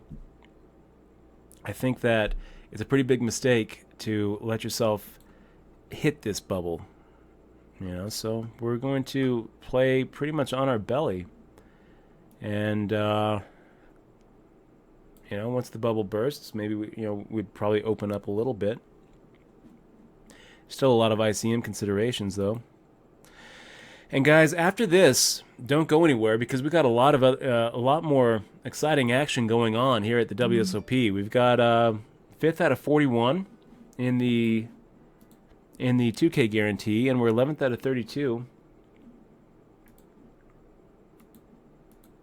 in the 3K guarantee. So I think we're going to make a couple more final tables here. We are going to take over the And VK Saul just subscribing. Big fist bump to you, VK. Really appreciate it, man. VK, for your sub, we are going to ship you a DRM-free digital version of my book, Poker Tilt, for your Kindle or your Nook or your iPad. I really appreciate you clicking on that sub button.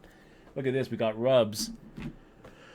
Rubs making the shove against Castor, who we've seen got it all in with 8-6 suited pre-flop a few tournaments ago. We just saw him make that crazy move against Wolf 51. I almost think that we could see Castor just spike call. And if he does, I think that he's not going to like the news because Rubs is probably looking at an ace-queen. Maybe like pocket tens. So Castor lets it go. And our equity goes down just a little bit.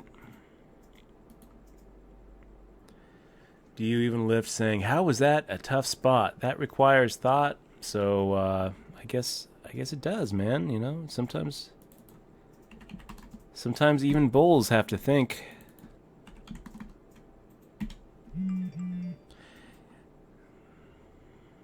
So J-Chak thinking about it. We got Rubs 1 deciding that he wants to bubble. I mean, he's really been making some pretty aggro moves here. Oh, man, yeah, VK Saul, thanks again, man. Really appreciate it. Really appreciate you clicking on the sub button. I think Exmoa is sending over a book right now. And if there's anything I can do for you, I want you to let me know. Dutch@dutchboy.com is where you can reach me.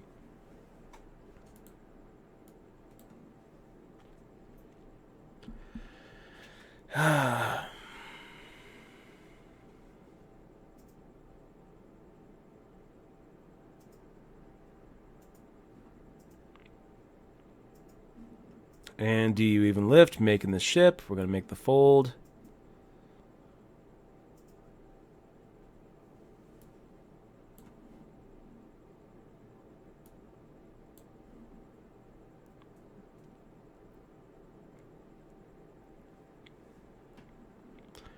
Sunday making a 4x raise allows us to make the fold here.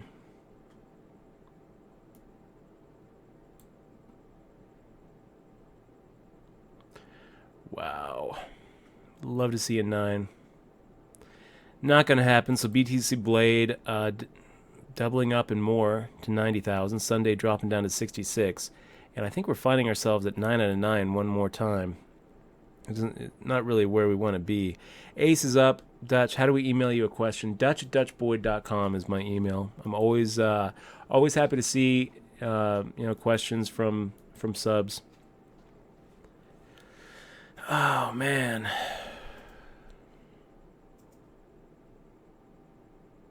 Yeah, GG you donkey. Second is a pretty bad feeling. Well done though. I mean, second isn't losing. Second is definitely winning. And congratulations, man. Congratulations. I'm sorry that it didn't go, that you didn't get that first place prize, leaving a lot of money on the table, I'm sure, but at the same time, $800. You got to frame it right, you guys. You got to frame it right. If someone were, after the first hand was dealt, if someone were to say to you, hey, look, what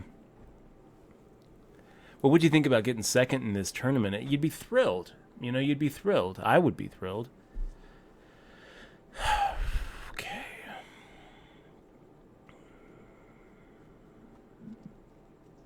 Ace deuce offsuit. It's going to be a fold.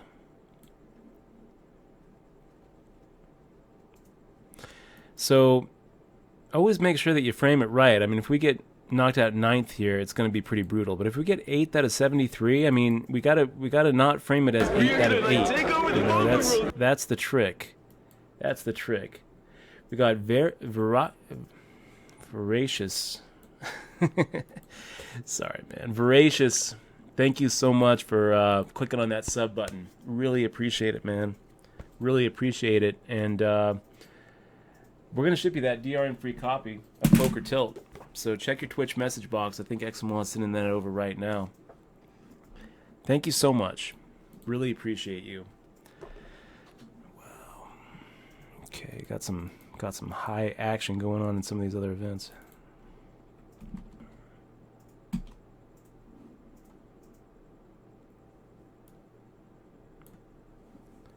We're doing pretty good in these other events, guys. 5 out of 38 in the 2K and 11 out of 30 in the 3K. We are gonna like take over the poker world. Voracious. Now we got Joltech, also subscribing. Thank you so much, Joltech. I like that username. You know what it reminds me of is that Joel on Software blog. Joltech Systems. Is this you? Joel Technologies.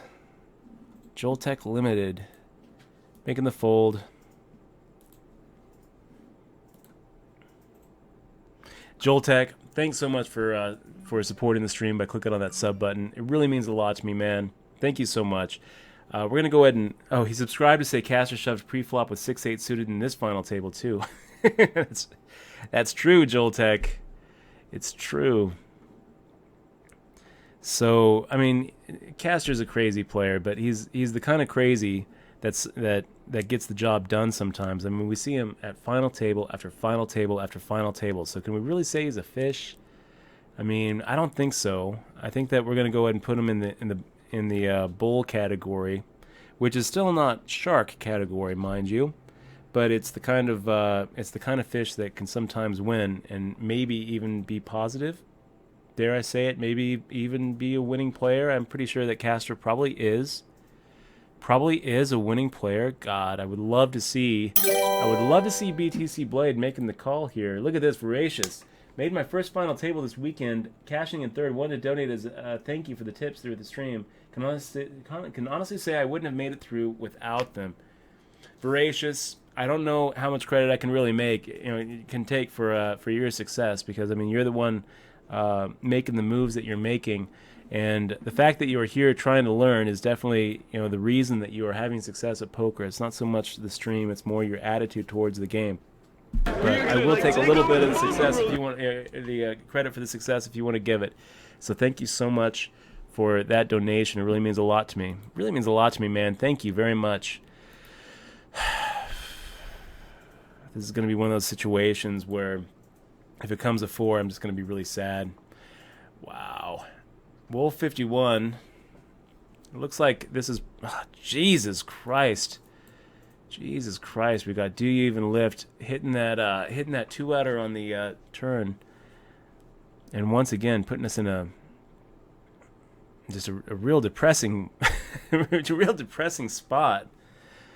Real depressing spot where we're looking at 7 bigs on a Stone Cold Bubble.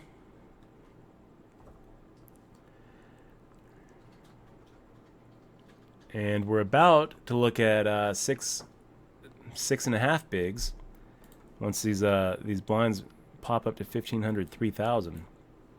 So that's going to give us what? 2 orbits.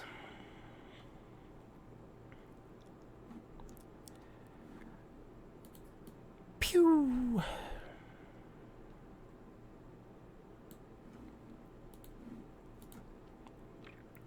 If I bubble this, I'm going to be pretty sad, you guys. Not going to lie.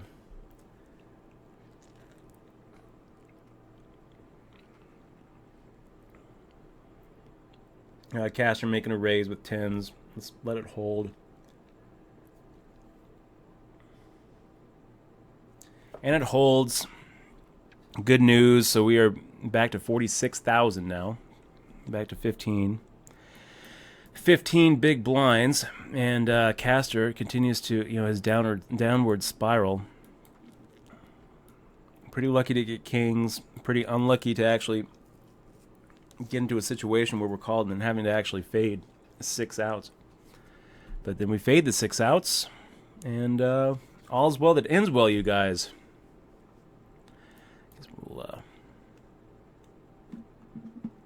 Well, Poker Insider Mag, maybe he doesn't know that Victor Bloom has taken that name from Lord of the Rings. It's not really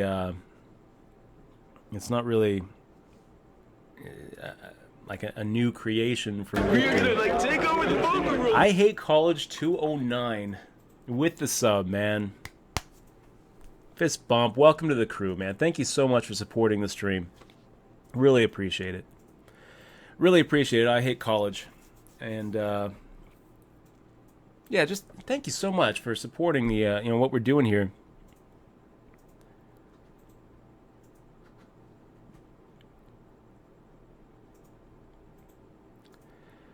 So, that's what it is, Joltech. That's where I recognize your username, Joltech. Is you're the brewer, aren't you? You're the one who has been, everyone follows on Twitter to see what the newest deck tech is, and I think he's responsible for a couple of decks that have taken some pretty big pro tour events. So. I think that's it. Definitely recognize the name. I think. Maybe not. I might just be spouting out nonsense. Could easily be just spouting out nonsense, but I think that's right.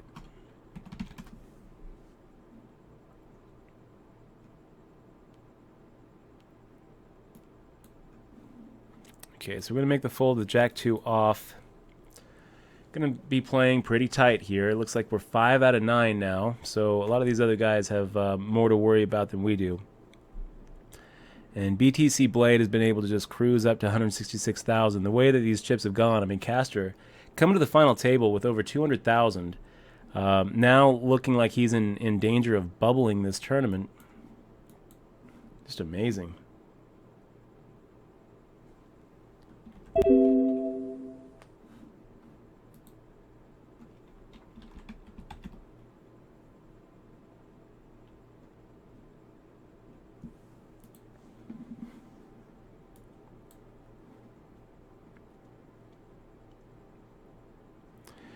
Queen 10 off, Wolf 51 abusing.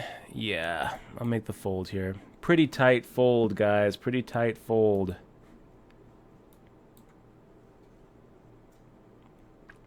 Double Ace 420. You might be right about that. PokerStars has, basically busted all the weak players. So it's a very tough field. But at the same time, I mean, how many players showed up for that Micro Millions main event?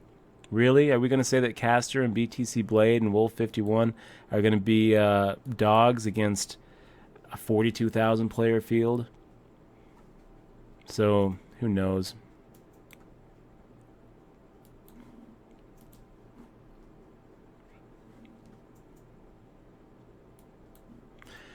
Who knows? I'm not disagreeing with you, though. So BTC Blade, coming from one of the short stacks to now having the huge stack, I got to think that he's going to come after these, these tight blinds here. I wouldn't really blame you, BTC Blade. Instead, he folds, makes me do the dirty work.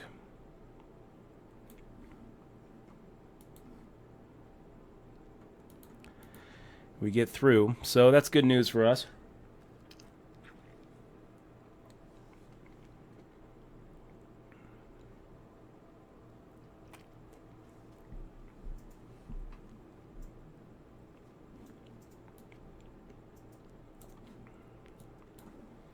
That might have been a shove, but Castor, I feel like, is such a drowning stack at this point. And I think we're better off just kind of staying away from him. He can still do some, quite a bit of damage to us. So, He's kind of like the head of a rattlesnake, you know, that's been cut off, and he's still kind of flopping, and he can still just kind of take us down with him.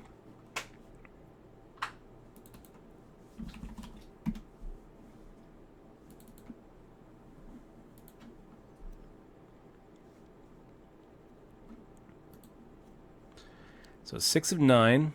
There's a couple people who are ahead of us, but I mean, for all intents and purposes, man, we're in third. That's pretty much where we're at.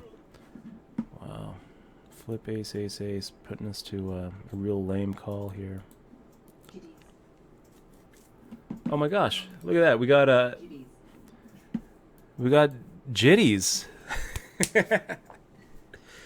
Big fist bump, man.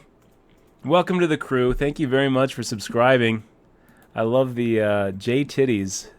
J Titties, thanks for clicking on that sub button. Welcome to the crew. Really appreciate it, man. Really appreciate it. If there's anything I can do for you, please do let me know. Dutch at DutchBoyd.com. I'm here for you, man. And hey, J Titties, you're getting a book, dude. You are getting a book. All about coming through. Sex, drugs, rock and roll, poker. What's not to love? All the highs and lows of my journey in the game. Pocket queens. Yeah. Okay. Yeah, let's do it. Let's just make the shove. It's a little irritating to make this shove 15 bigs, and if but you know what? We'll go down with it. We'll die with it. If someone has aces or kings, we're not going to make a normal raise and fold, and we're definitely not open folding queens at this final table. I would really not want to put it in that. Wow. Wow. Okay, we'll do it again.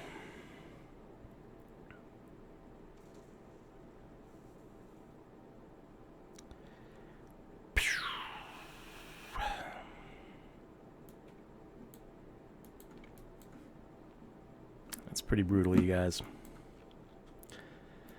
Pretty fucking brutal. So that's going to be it. 9th out of 73, a $570 button. Fuck you, man. You don't tell someone good game after you knock them out on the goddamn bubble, you piece of shit. God. We're going to be right back.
We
are gonna like take over the poker world.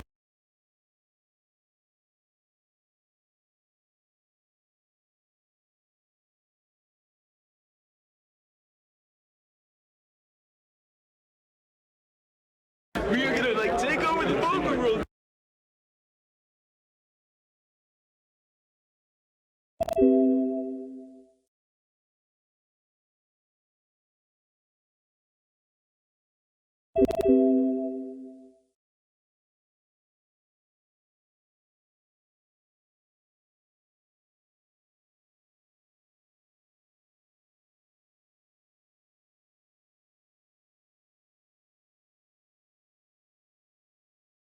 We are gonna like take over the poker world.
Okay, guys, we are back. Took some deep breaths. Feeling better, and look at this. We come back to a monster hand, Pocket Queens. Feeling good about it. Pocket Queens, I love them. You gotta love them. We're 4th out of 24 in this one, boys, and then we're in the 3K guaranteed where we're 16 out of 22, and that's going to be it. We're not going to play anything else today. It's been a brutal day. I had a couple of wow,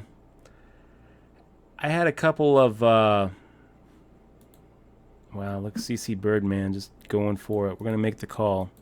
Had a couple of resubs. Just want to give some shout-outs to, what do we have, Ace Jack 9, looking okay. Going Paper. I want to give a shout-out to you, Pimpin' Donkey. Give a shout-out to you and the Cream Puff. You guys are awesome. You guys are awesome. So, I don't want to talk about the good game, you guys. I'd rather not talk about it. I will say that during the break, I had a nice discussion with J-Chak, where he decided to let me know that I was out of line for letting him know that saying good game after you bubble somebody at the final table isn't really the polite thing to do. It's not the nice, courteous, polite thing that he thinks it is. He disagrees, which is okay. He can go ahead and disagree with me, but I kind of told him it's kind of like when, when someone tells you that you're being an asshole. It's kind of like being at a bar and someone telling you you've had too much to drink and you should go home. You can argue with them. But the fact is, it's not really up to you to be the one to decide whether you're being an asshole or not. It's up to everybody else, So if you do something that someone feels is offensive, it's not up to you to say, well, it's not offensive what I did. The fact that it actually offended that other person means, by definition, that it is offensive. So anyway, you can you can agree or disagree that if you knock someone out on a stone cold bubble and then say to them, good game, you can agree or disagree that that is a rude thing to do, but I think it's a rude thing to do. Anyway, look who we got in the stream, Mr. Gripst. Is that Gripst? Is that Gripst chilling out here in our stream? It's great to see you, man. Great to see you. We've got you know what we're gonna do? We're gonna actually, should I peel it? No, I'm not gonna peel it yet. We're gonna wait. Got the little Gripst logo right here on my my shelf. Let's make the call here and see what we're up against. A King 5. I think we can fade that, and we do. So looking pretty good in this tournament, you guys. 103,000 chips. That puts us at 171,000. Unscannable. I thought the good game may have been genuine. I have no doubt that he wasn't trying to be an ass. I don't think that he was doing it to tilt me or to. I don't think he was being like. I don't think it was like. He wasn't like, good game, idiot. It wasn't like that. But he thought that he was being courteous, but it's not. You know what you say when you knock somebody out of a tournament? You don't come up. It's kind of the equivalent of being like, sorry. You don't say anything. You let them collect their things and you let them leave. You don't say, good game, man, especially when you're bubbling somebody. Especially when it's, a big bubble. And $570, I mean, is it a big bubble? Yeah. It's $600. That's more than first place in a lot of these events. So anyway, look at this. We've got Cow making the limp, knowing that we're probably going to go ahead and attack him, and now he's making the shove. We're going to go ahead and think about calling, actually. I mean, with this, we're almost getting 2-1 to make the call. We're probably up against like an ace-king, ace-queen. I feel like spike calling here and teaching him a little something about ICM. What do you guys think?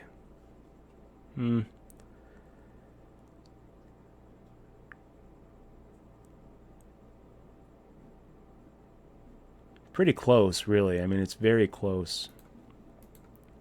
It's very close, not only for the the situation that's in front of us, but also for the metagame. So anyway, yeah, I don't really feel like Yeah, Blurred 11s. Sure, that's what we're doing.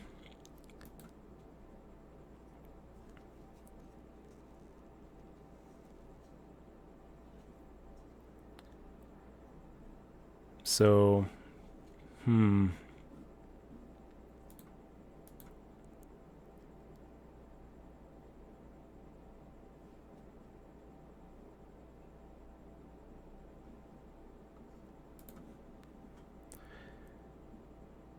And I feel like we spent a little too much time thinking about this decision because we were looking at the other tables. So I would have rather not had to go to the time bank before raising with with our ace-7 offsuit. Ryan Borup making the call. I'm going to go ahead and fire out the same amount. He makes the call. Checks to us very quickly, trying to get a second and a third bullet. Not today, buddy. Not today.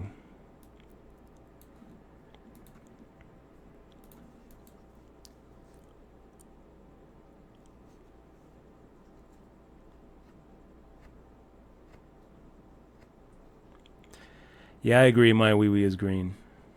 I agree.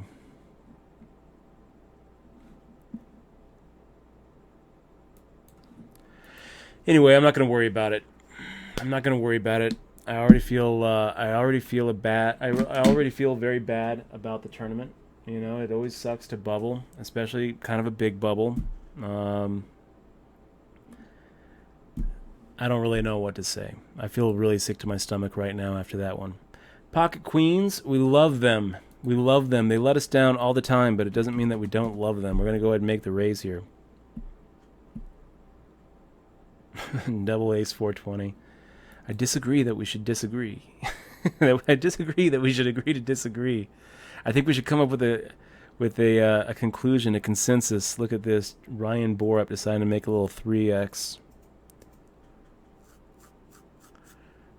Rod Loblaw, you have to admit a lot of young men these days have not developed social skills.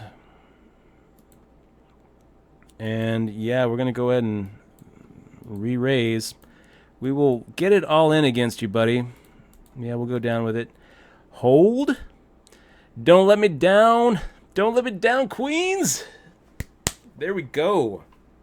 There we go. That's going to put us in first place here in this 2K. And you guys won't believe who is right behind us. You guys won't believe it. Care to take a guess before I spoil? None other than Butters. Butters. And we get moved. We're right next to you, buddy. Butters. Such a champion.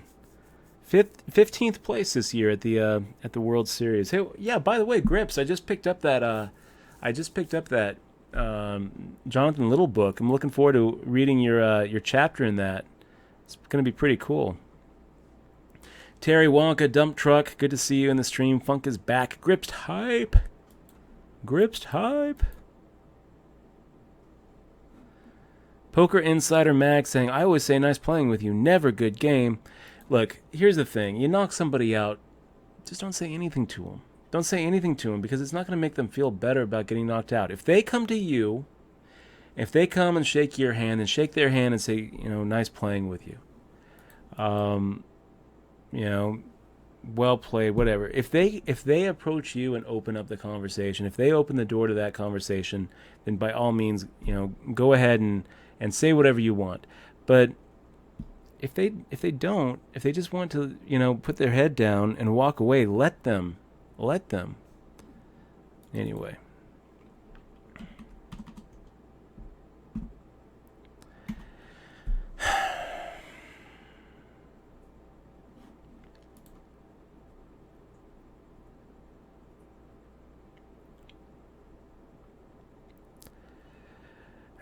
Yeah, it was a tilt moment though, for sure. Blurred 11s. I wasn't feeling very happy about it. I'll agree with you there. It was a little bit of a tilt moment. I was not happy. Wasn't happy. Felt sick about it.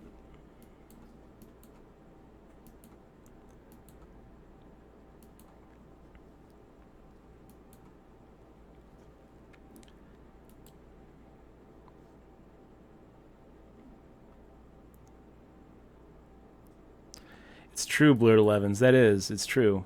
Nothing tilts me more than someone saying something in chat right after knocking me out.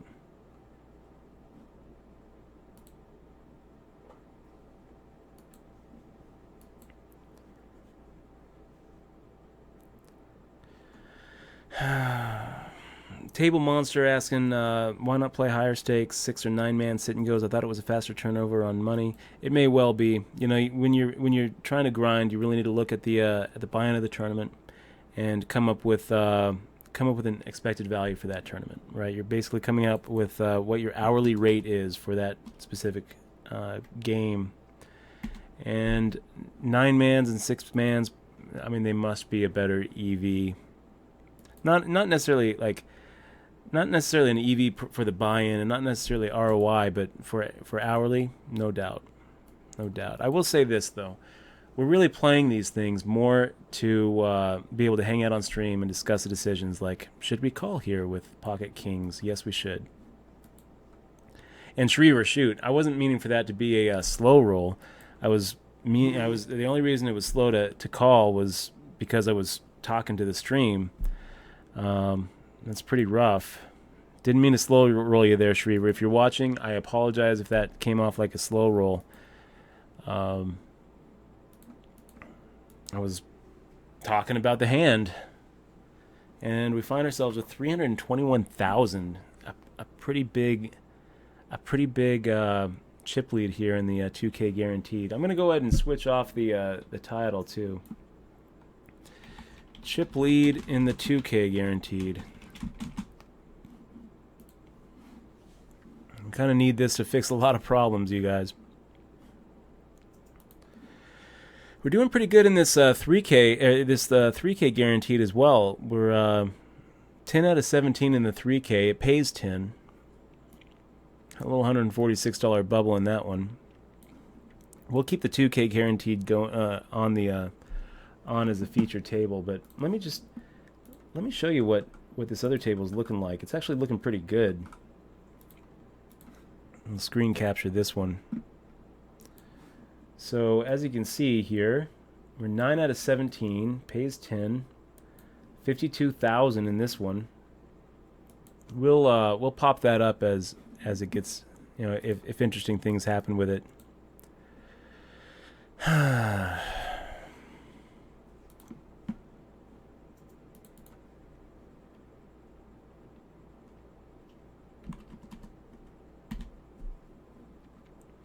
And again, we're trying something different here. We're trying to add that 100 after our min raises. I feel like I'm tilting though, because I feel like we made it 7,000 instead of 6,100.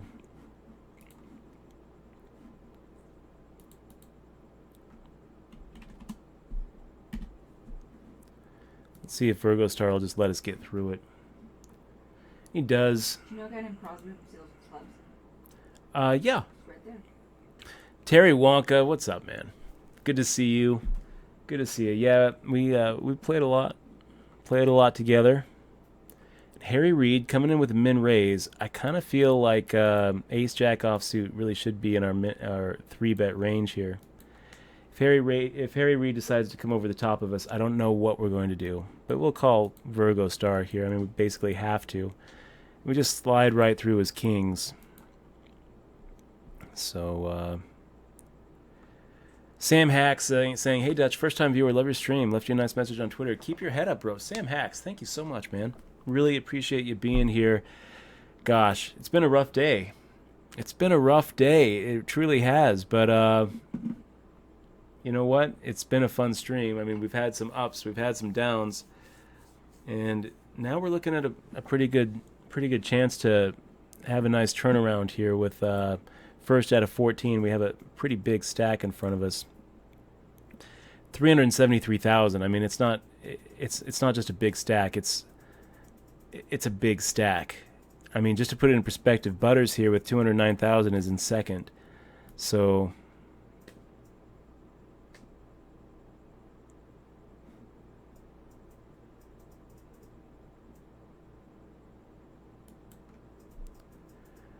I'm not really sure what they're talking about here. Oh.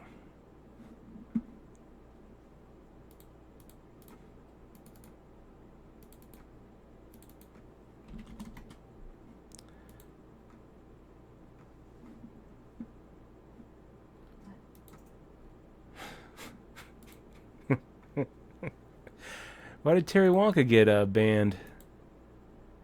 Oh, he can't do. Oh yeah. Can't do. Okay, so we get 3-bet from Regulator. We're gonna go ahead and make the call here and see what happens. The flop comes Ace Jack 7, so we've got a gut shot straight with a backdoor flush draw.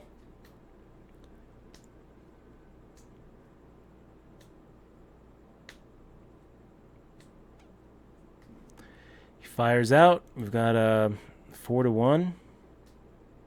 It's pretty tempting actually to make a call here. Let's do it. Let's do it. We, I mean, almost all the time we're missing this on the turn, but when we do hit the 10, I just feel like maybe we can get some real long implied odds there. Yeah, let's fire out.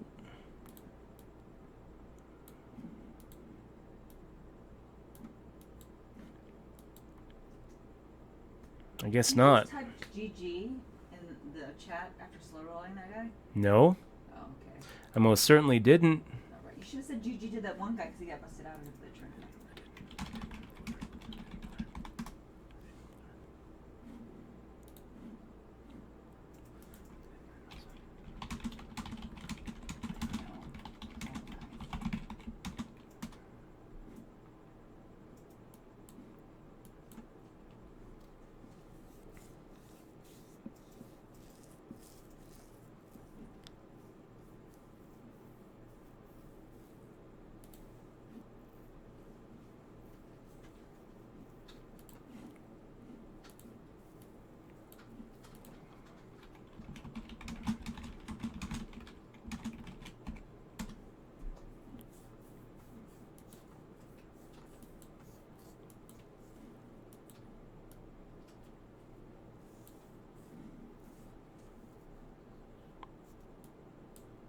Sam Hacks said twice. He said that. Yep.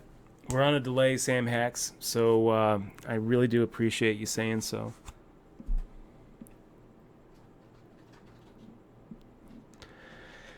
Oh, man. So 400,000 now. We've got pretty much double the next guy. And we're going to wait until we get down to about 12 and then really just start pushing these guys around. I mean, maybe we should just start pushing them around right now.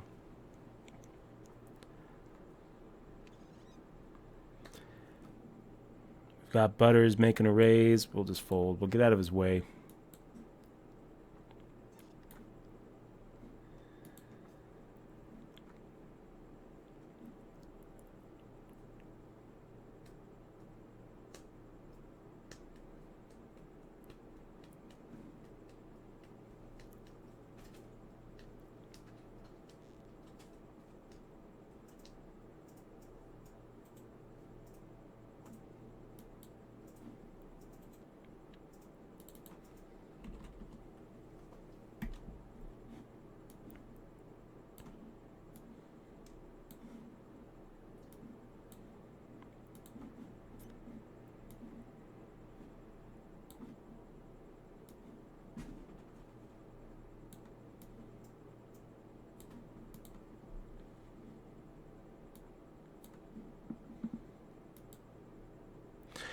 Ace is up asking, have you ever played in Arizona? I have.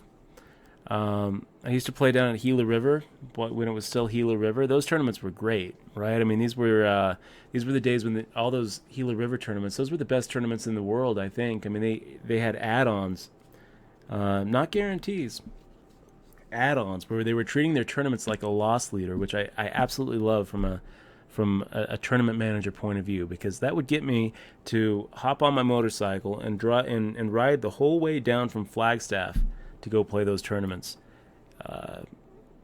Yeah, I absolutely loved it. Those were some good days.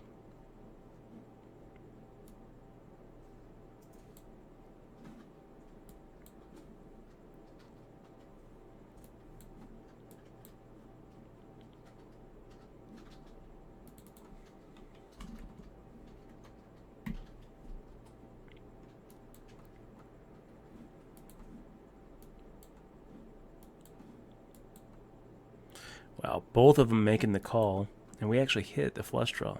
Crazy. So we'll fire out a half-pot size bet, and I think I'm probably going to be prepared to put some pressure on these guys if they come back over the top of me. If we get check raised here, then maybe we try to move a guy off of a 10. Maybe.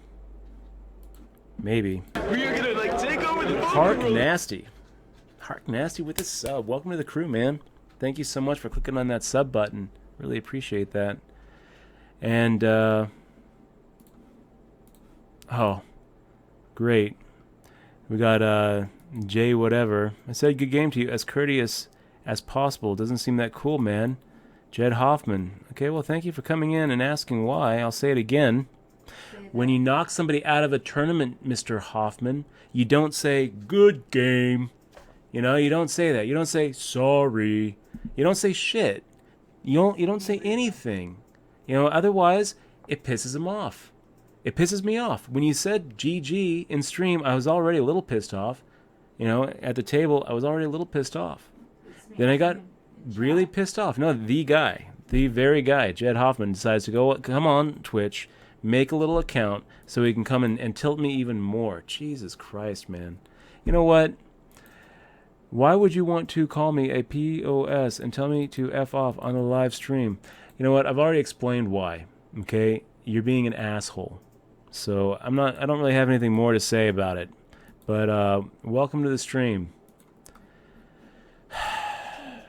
It is bad etiquette. It's really bad etiquette. I'm telling you that it's bad etiquette. You can listen to me or don't. Just realize that you can disagree or agree. You might, you know, in your head, it might be perfectly polite to every time you meet someone cough in their face. This is really polite where you're from. You know, you meet somebody, you say pleasure to meet you, cough in their face. Maybe that's like and it's just really polite where you're from. I'm telling you that I got pissed off. What you said pissed me off. You can't argue that. You can't argue with that. And if it pisses me off, I guarantee it pisses other people off. So stop saying it. You knock somebody out of a tournament, just keep your fool mouth shut. The person that's supposed to say the GG is the one that gets knocked out. You're that's supposed right. to say nothing. That's right. The if person that gets knocked out and says, you know, they good say game, GG. then you So, can say good game. Yes, if they say well played and come over to shake your hand, well, that's big of them. Go ahead and shake their hand back. But yeah, the person that busts it's out. It's the person who busts. It's kind of like it's kind of like when you're in stud, right? And someone's all in, and you know, 7th Street's dealt. The person who's all in gets the sweat. It's kind of like that, okay? So don't be the asshole who doesn't turn their card right up when you have them drawing for their tournament life. I don't think they're going to understand that, but he probably won't. Because if he doesn't understand what I'm saying with the GG, he probably doesn't even know how to play stud. That's not, Rob. You don't have to be rude. No, yeah. But no, seriously though. Usually the person that gets knocked out, he's the one. He or she is the one that initiates the good game, guys, and leaves. But not the person that's not the knocker or the knocky. So if you bust somebody, the knocky. Yeah, if you bust somebody out, you're Michelle quiet. Is so much nicer when she says it.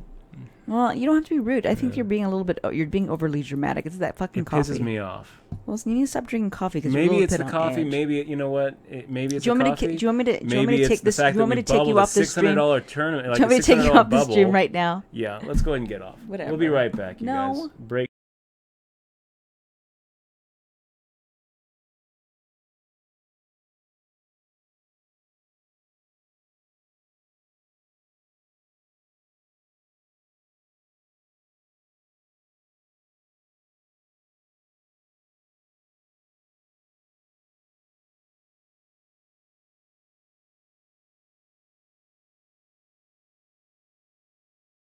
We are gonna like take over the poker world. We'll do it. 2XRD, welcome to the crew. Thank you so much for clicking on that sub button. And you know what? I had a little conversation with Michelle on the break just now. And Mr. Hoffman, I apologize. I didn't mean to offend you, okay? I didn't mean to offend you. I apologize. I get upset. I hate losing. I'm a very bad loser at poker. I recognize this about myself, and I'm sorry. So I hope that we can put it behind us. Let's not talk about it anymore. And I hope that we can move forward as friends. So there you go. That's good. All right. So we have a new crew member. God, that was hard. 2XRD. That's right. I'm glad I came back when I did. Welcome to the crew, man. God, I hate it. Well, welcome. We're going to go ahead and ship you this DRM-free copy of Poker Tilt 2XRD. Thank you so much for supporting the stream. And if there's anything I can do for you, I want you to let me know. Guys, we are on break now, so we'll be back in 3 minutes and 43 seconds for some more big poker action on the WSOP. We are a big chip leader in this 2K guarantee. We're 15 out of 16 in the 30. Which one do you want to see? I think this one's the one to see, right? So don't go anywhere. We'll be right back.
Okay, guys, and we are back.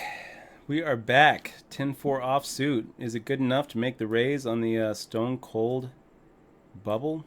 Yeah, let's do it. You know what? Screw the 100. We're just gonna go ahead and make it the min bet here. And when we hit, what do we do? Sure, we'll go ahead and fire out. We hit our pair.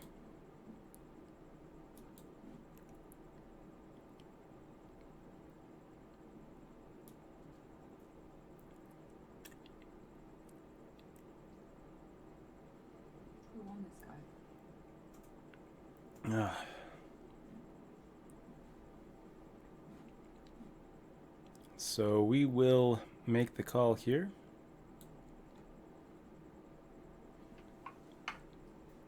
Double gutter. We like it. Harry Reid firing out. We'll make the call.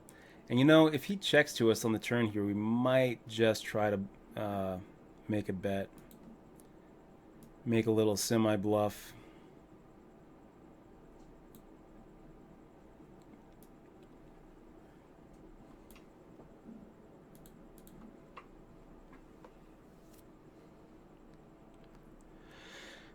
Shogun, that's pretty funny. I don't know if that's a troll or not. It definitely doesn't feel like we've been very calm tonight. But thank you very much for saying it. Was the guy in the stream or in the poker chat?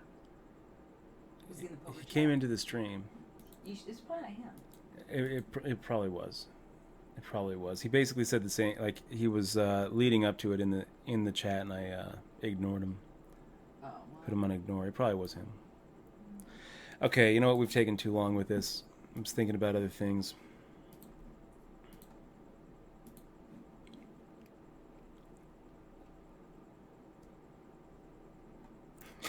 He produced Grandmammy. No, you know what? I said sorry because I was coming off like a douchebag. That's the truth of it. I was coming off like a douchebag, and I am sorry for that. And I'm glad I was here. Let's go ahead and make the raise here. We'll do a little free betting. Douchiness. We'll throw around this stack like it's supposed to be thrown around. Wow. And just call me Ed, putting us in this stupid position where we've got to make the call. Can we crack it? We'll find out. No, we don't end up cracking it. Ace Queen holding up and doing pretty good there. Nice job.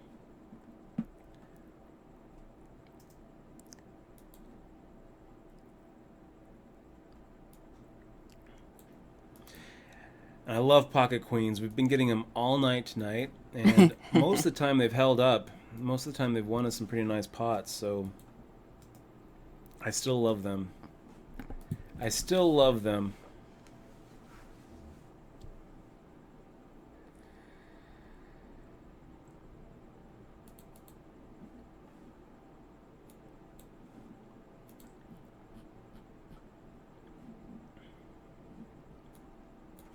I should show you guys what's going on in this 30 as well. We're 16 out of 16. It's not really looking that good for us in this 3K.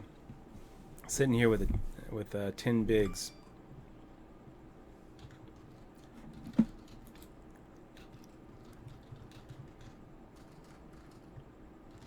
Two XRD living in Washington. Man, some of the best players in the world come out of Washington. You got Scott Clements. You got Matt Affleck. You got Noah Braunstein. I think that's his name, right? So, yeah, maybe we'll leave this one on for a little while we're 15 out of 16. If you guys want to know when the bubble bursts, it's 10. So we're getting kind of down to the bubble.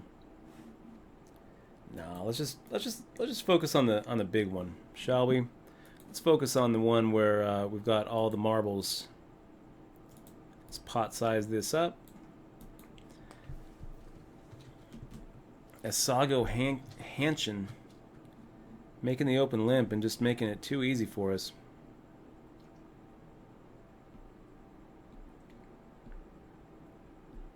Oh shit, Pepsi. That is too funny. Oh, Pepsi tastes good. Wow. He doesn't even know. He's been playing fake money. It. He's been playing fake money. Shoot, this Good rarely for you, happens Pepsi. that someone in Nevada doesn't actually realize about That's that okay. WSOP.com is live.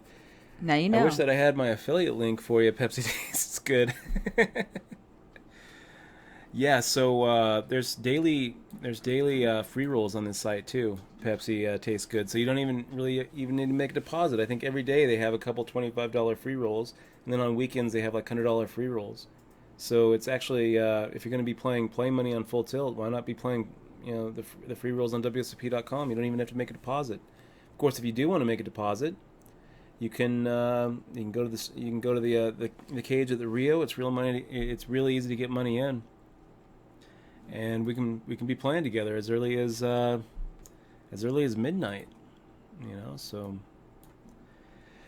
I'll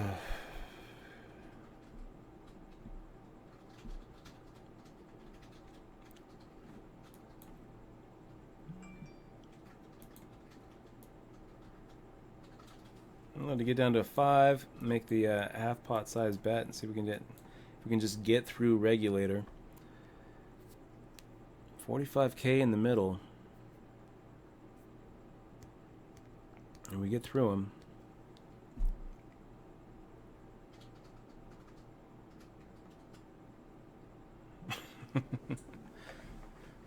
And yeah, we're gonna go ahead and keep on playing this stack like it's meant to be played. You know, we are on the final table bubble, and I like it. So we actually hit our flop here.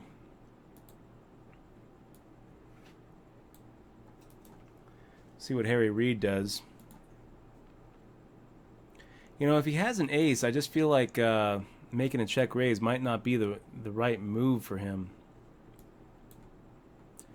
Yeah, let's go ahead and max it up. So he was just trying to bully us. You don't bully a bully. You don't bully a bully, man. And take a look at what's going on in this.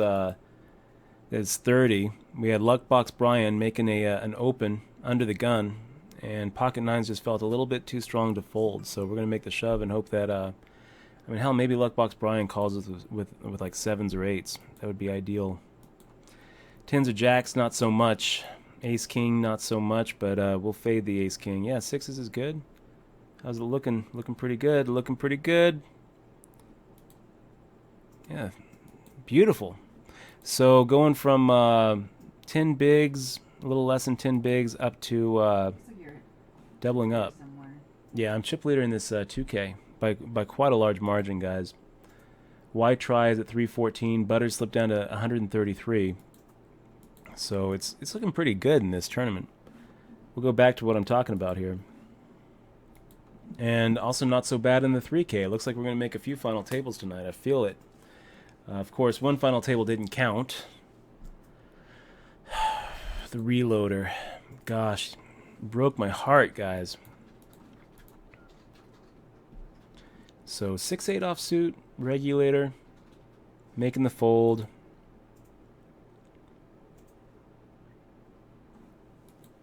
Little ace-3 offsuit, going to be good enough to make a raise. And guys, I have well, I'm not going to raise here. I've got a real special hand in this 30. Pocket queens. Pocket queens again, guys. It's just a constant flood of pocket queens. We love them. We love them. And Sir Jwab making the raise here. I almost feel like pocket queens is strong enough where maybe we should slow play.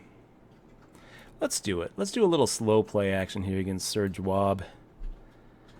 Now, how do we feel about our slow play? The ace hits. Are we going to just auto-give Sir Jwab credit for an ace here? Maybe. He fires out 59-41. I kind of feel like maybe he checks back the ace. So we're going to call. Turn comes a jack. Let's see what he does. River comes at 7. And, yeah, we get called with worse. I think we get called with a jack. Instead, he folds. Good fold, Sir Jwab. We were ahead. 5th out of 16 in that. And what are we looking at here in the 2K? So here we're looking at 500,000 chips. Did we just get to the... No, we didn't get to the final table. Harry Reid doubled up against Azago Hanchan. Hanchan. And... That's funny. Uber's do saying, I believe Victor Bloom is from Washington also. I believe so. No, I'll tell you who is, though, is Yevgeny Timoshenko. Yeah, they said Yevgeny. Yeah, Yevgeny Timoshenko. I mean, he's one of the top guys. Top. Top. Oh, I said top.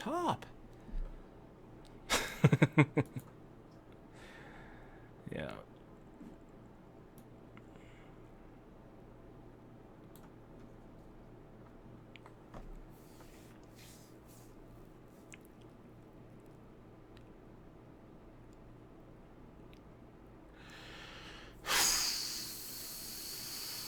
Been a rough day today, guys, but we're looking at closing it strong.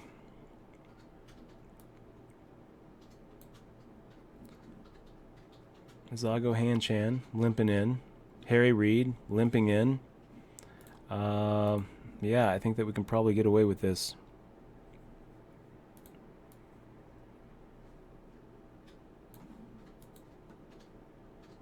Do you have fold equity, Harry Reid? Probably not. Probably not.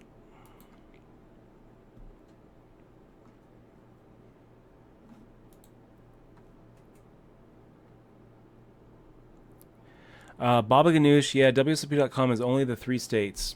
It's only the 3 states. Let's go ahead and make the fold here, guys. I feel like, you know, it's kind of hard not to look like the bully when we've got 528,000 chips and the next player at our table has 116. But I just kind of feel like we've been really just raping these guys. So let's go ahead and take a, you know what, I shouldn't say that anymore. We shouldn't say raping. Raping is wrong.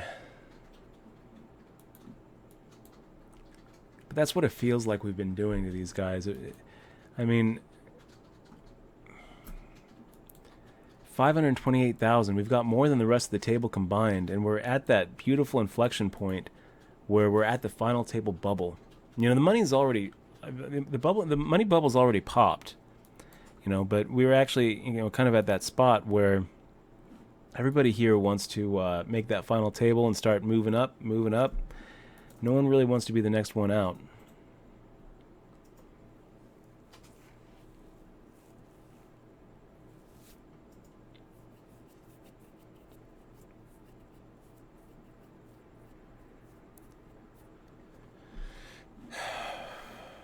Go ahead and make the raise against Harry Reid, and Rod Loblaw likes his username. He's saying that that's the best username he's seen in a while.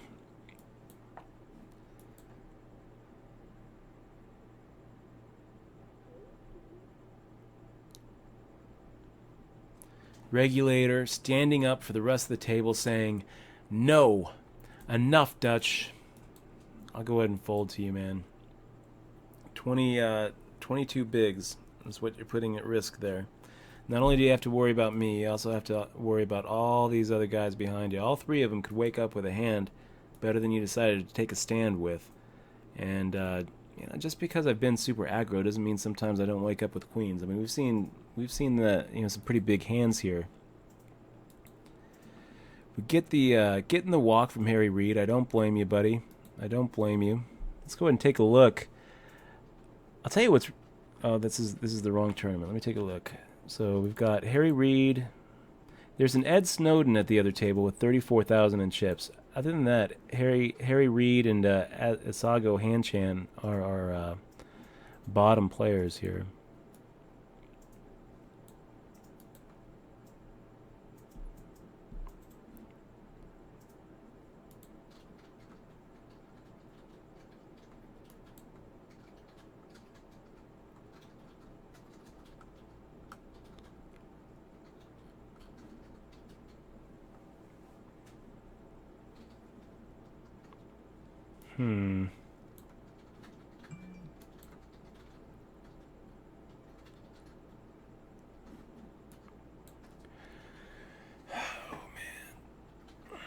So Harry Reid making the call feels like a trap. Why does this feel like it's such a trap, you guys? Why do I feel like he's just hoping that I make a raise against him? I think we're going to go ahead and make a call, play this hand in position, getting somewhere like 3-1. And we actually flop top pair here, so yeah, let's go ahead and take a stab at it and see if we were in fact getting trapped by Harry Reid. Harry Reid making the ship. Okay, we will fold to you, Harry Reid. We were getting trapped here, you guys. This is what happened. Harry Reid looked down at his huge pocket pair, his aces or his kings or his queens, and decided, if I limp here, Dutch is going to try to steal this pot. That's what happened. And I didn't try to steal the pot. Instead, I just called. Here, I'll try to steal the pot from you, though, Harry.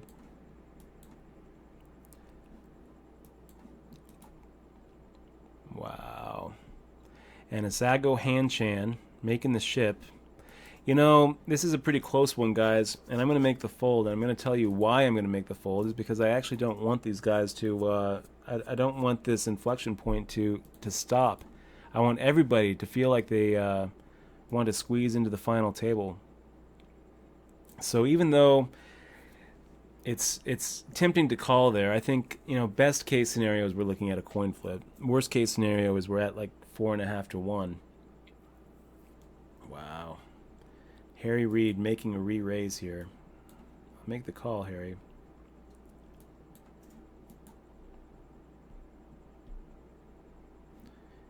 Firing out.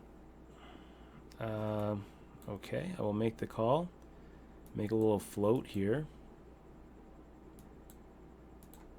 And he fires out a half pot size bet.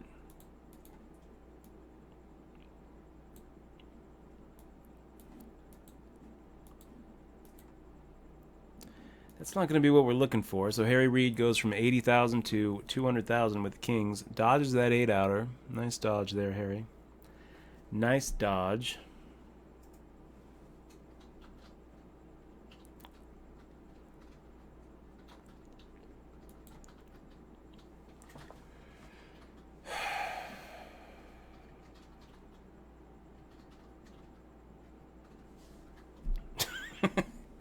Captain Booty Clap. That might be a better way of putting it. That's pretty funny.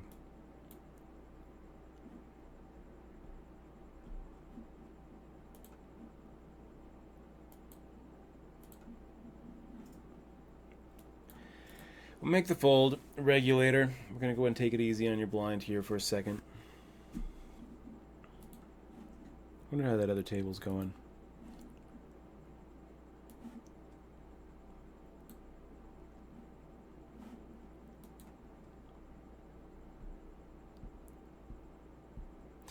Iceman Kiwi saying, I love the non-shaving look, Dutch. Makes you look like a real man, bro. Thank you, bro. We're gonna just keep it going until we until we make a final table.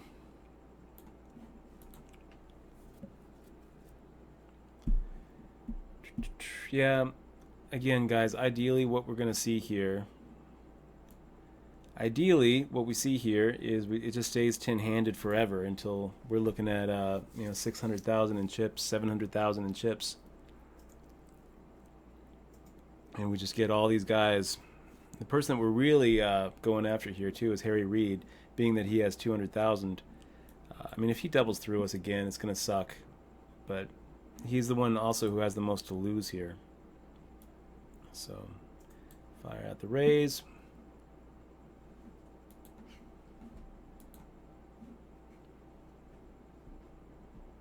Makes a call,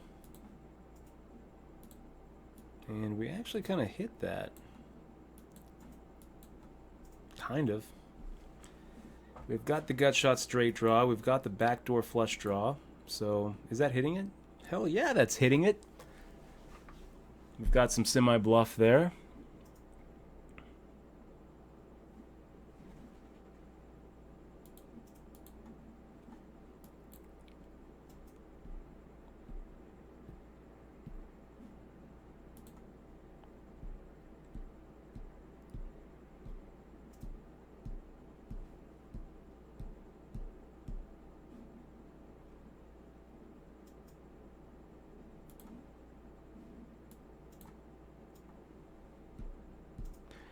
And Harry Reid coming here with a 3x. We'll give it a fold.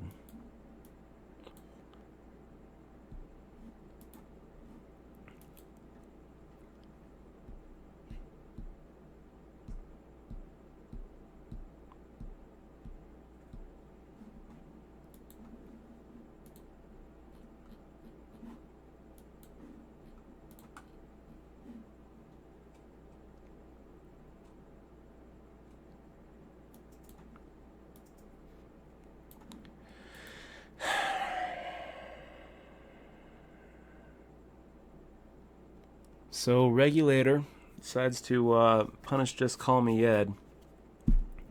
Doesn't quite work out the way it had hoped, and that puts him at a little less than 4 bigs, which Probably means that this this nice little inflection point is going to end right here. I mean, we're rooting for Regulator to get back a little bit.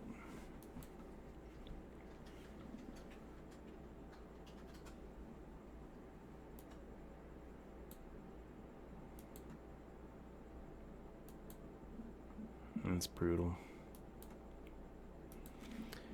That's brutal. That happened pre-flop in the other event. Serge Wab just shoving in for 6-7 bigs. We make the call on the small blind, and as he's complaining about his bad luck, he goes ahead and flops trips. Then we actually hit an ace with a flush draw, so we end up having 9, 10, 11 outs, which he goes ahead and fades. So that's a little brutal. Back to this, we'll go ahead and make the fold for you, Regulator. I don't really feel like seeing you get knocked out. Kind of relying on you to keep the psychology in play. And the other table, I mean, they're just trading chips back and forth.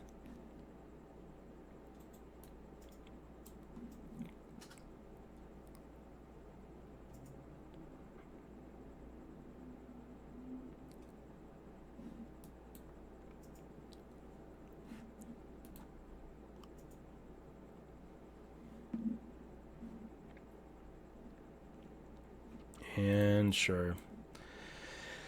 We got to take your blind sometime, Regulator. He makes the call.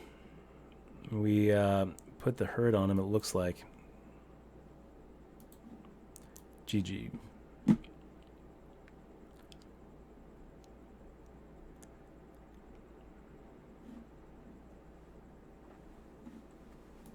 So we are at the final table now, 2K guarantee with a lot of the chips. Did you just say GG? I didn't say it at the table. I said it under my breath to the mic. So look at you. I'll also point out that we weren't on the money bubble. Yeah, I didn't say it to him. Listening to your stream, it looks like this guy was. No, he wasn't listening to the stream. He came on the stream at.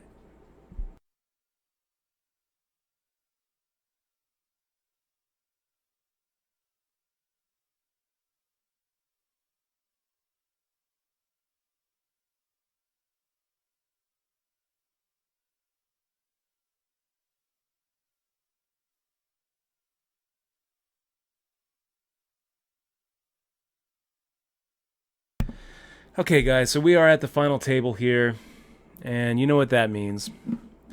We're doing another sub-chat only stream.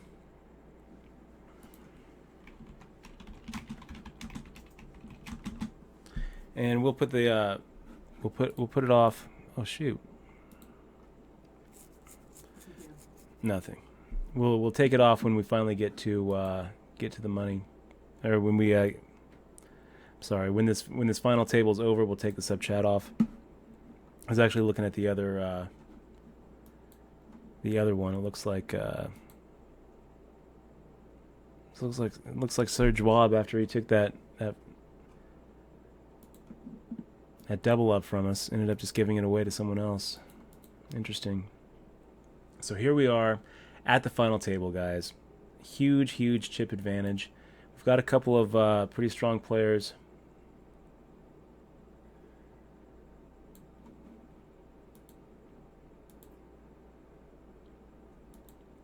Pretty strong players at this table. Swinging this stack like a bat. I don't think that we're really folding to any of these guys, really.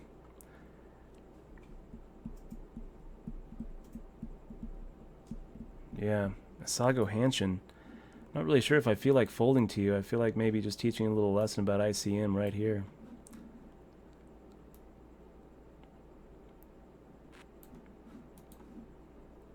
Well, he fades it. But you know that he was like, you know, he must not have been liking that. But he's liking it now, so he goes from 90,000 back up to 186. We're still chip lead. We still have more than double the rest of the table. Took a little shot.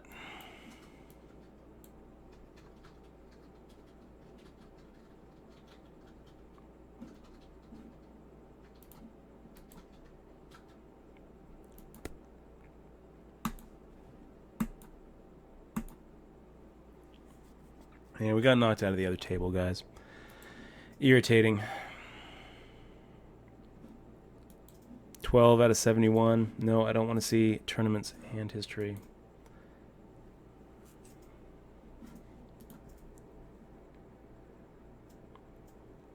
We are gonna like take over the poker world. We got a sub. J Roy 98. Big fist bump to you, my friend. Thank you so much for supporting the stream. Really appreciate that. Look at that. We also have Technetium Owns. Back-to-back subs. You guys are the best. We are gonna like take Big over fist the bump to poker both world. of you. Welcome to the crew. Thank you so much for supporting the stream with that sub button, man. Really appreciate it, guys. Really appreciate it. Wow. Harry Reid making the raise. We'll get out of your way this time, Harry Reid. I know that you got better than us, so... I mean, you might not. He might just be... he might just be spewing a little bit. Guys, I'm going to... okay, yeah, we got to change that. Click on the... we got Butters. Less than 20 bigs. What do you do, Butters? I could easily see him making the ship here. Instead, he doesn't.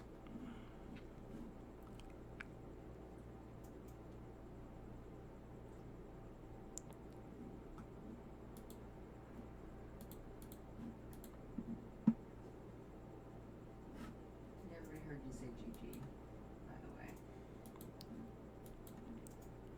No, I can't. Let's see.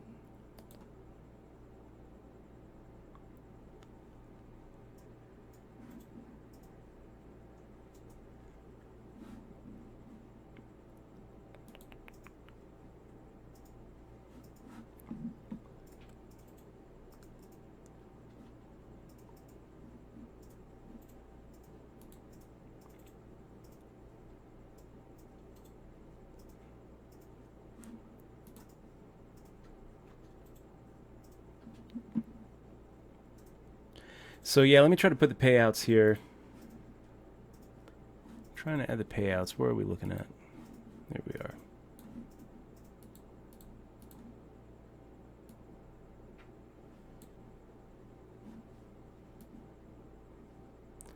That's what we're looking at. We're at 8th right now. Like, take over the Guaranteed poker 8th. world. Feeling okay about it. Digital Zoe. What is that? Digital's Ronin. Awesome to see you in the stream, man. Thank you so much for clicking on that sub button. Welcome to the crew. Hey guys, I don't think I mentioned this when we had that little sub train going, but all three of you guys who just subscribed, you guys are going to get my book, Poker Tilt. I know all about Poker Tilt. I wrote a whole book about Poker Tilt.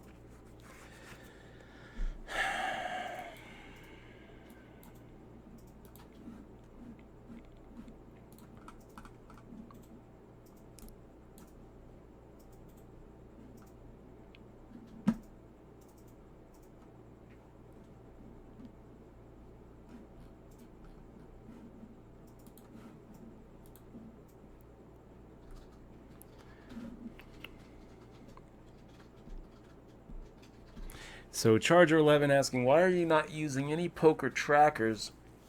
It's a good question. It's a good question. And the answer is because HUDs are actually illegal in the state of Nevada. So you can't use them in the state of Nevada or you're breaking Nevada law.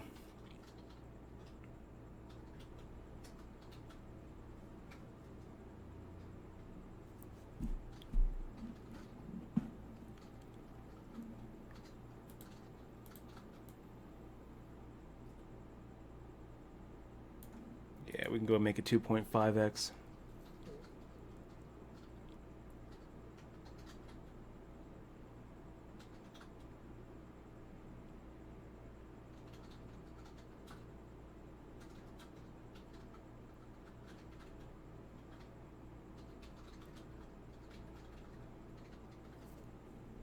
Yeah, I would also say Gladiator Roman asking about the Jack-10 suited call, questioning it.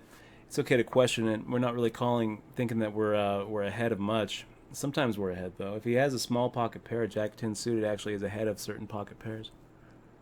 But, what we're basically doing is setting up, future moves. What we're basically saying is we're announcing to the table that, we're not going to just fold if you shove over the top of us. Our calling range is wider than you think. Did you change the sub mode yet? I tried. Can you change it again? It didn't go. I know, it's not going. It's not going. Not really sure why. So why try making the raise? We're going to go ahead and make the fold. Why try?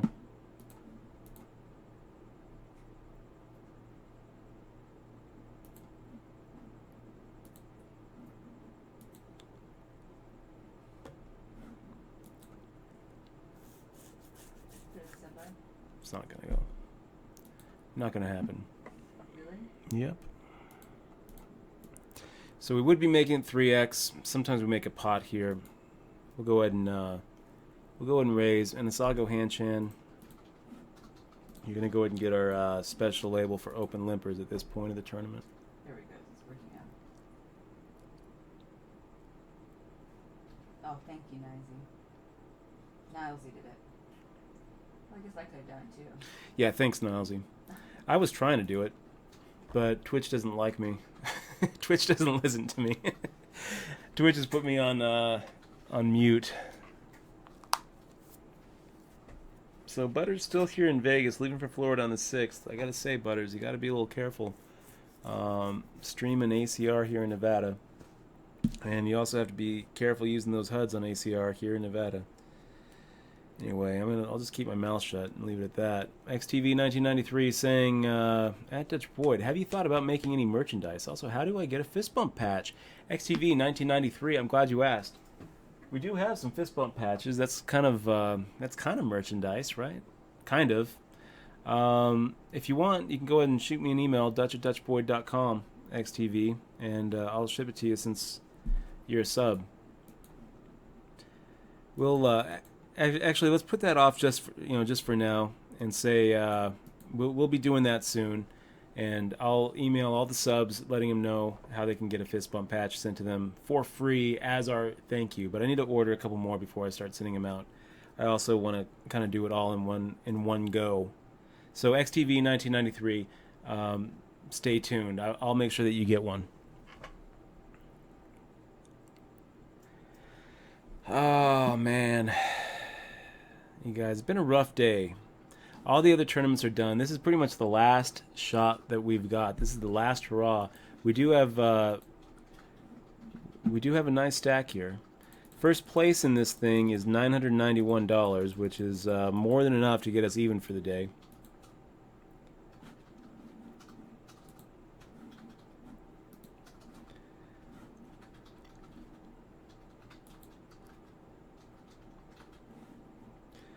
But, we need first to get more than even for the day. Second, it doesn't do it. So a lot of ground to cover after that $600 bubble and the 100 reloader. That was an expensive tournament for us. We were in for $400 in that. The $200, the $30 rebuy. It's just been a lot of close but no cigars today. 2XRD asking, just curious, but as a player that makes most of their income from poker, how much time do you spend per week at the table? Not enough. Not enough. That's the truth of it, 2XRD. I really don't know too many players who put as much time as they should at the tables to really make a living doing it. Make the fold.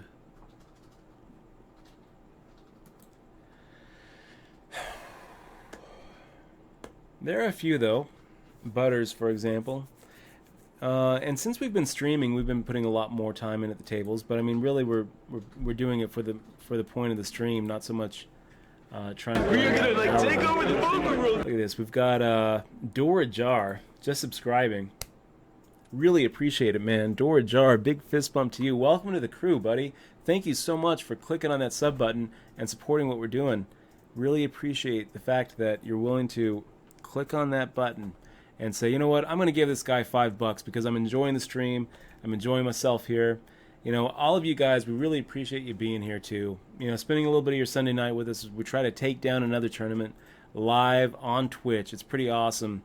It's pretty awesome to have all of you here. And I'll tell you, you know, I'm a little tilty tonight just because I feel like a lot has gone wrong.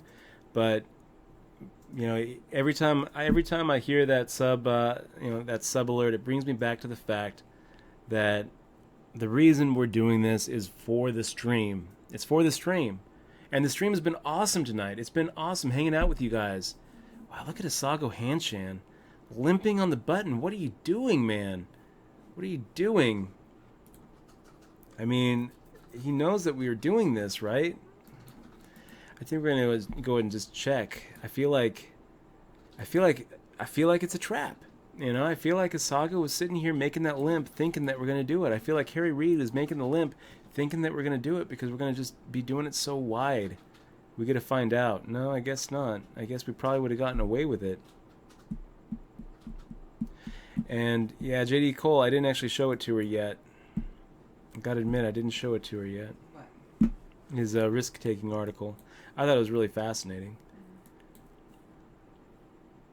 And I'll try to do a couple more of those assessments for you, JD. I think it's pretty cool what you're trying to work up.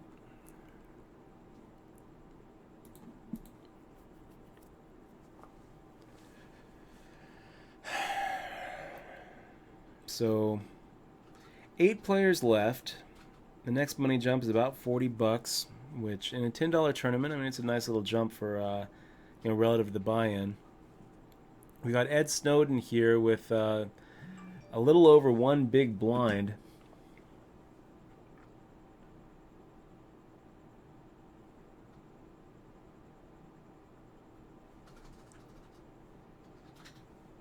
And James DeBear tweeting out to Senator Reid.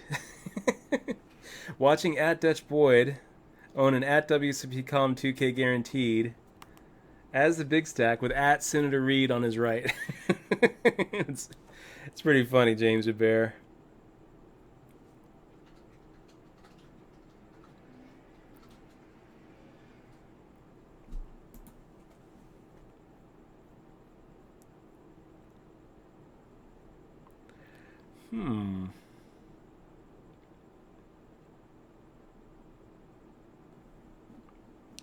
So ace-9 suited, we got Asago coming in with an open limp. Harry Reid saying no, and us folding the ace-9. Crazy. Why would we do that? I don't know. I don't know why we would do that.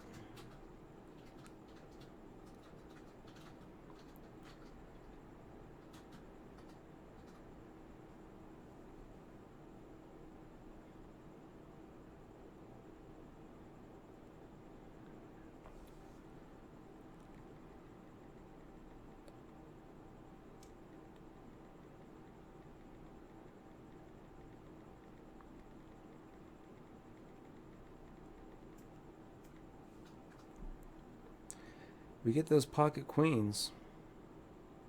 We get the pocket queens. Feeling good about that. So, just call me Ed. Making a raise. Harry Reid making a re-raise. Let's go ahead and re-raise it.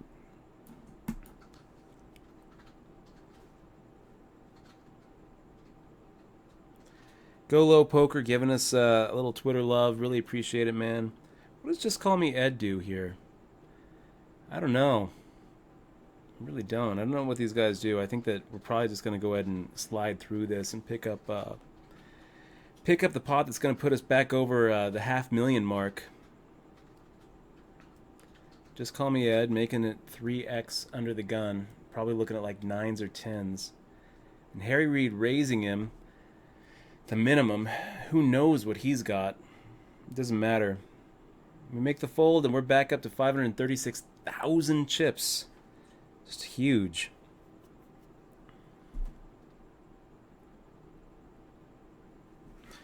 Pocket 7s. Looks pretty good.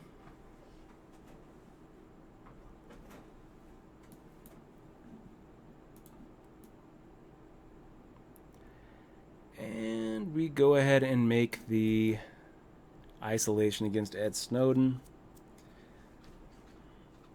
I guess now we don't want to hit the set. Nice job, Ed. Nice job, Ed Snowden.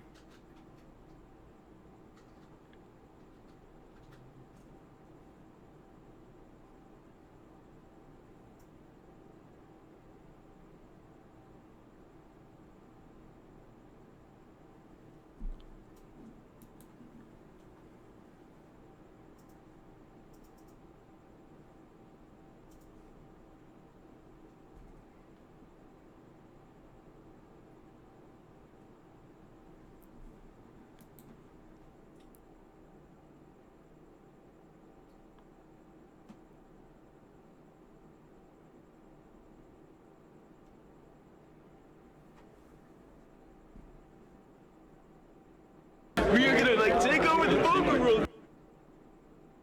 Oh man. I don't know if that's real. Yeah. Yeah, I'm sorry, man. We're not saying that on stream. I'm not gonna do that. Yeah. He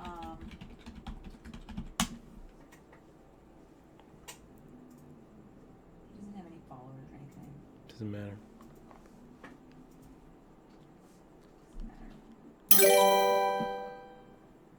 Cracked 17 with the $5 donation. Big thank you, man. Let's go ahead and make a raise here.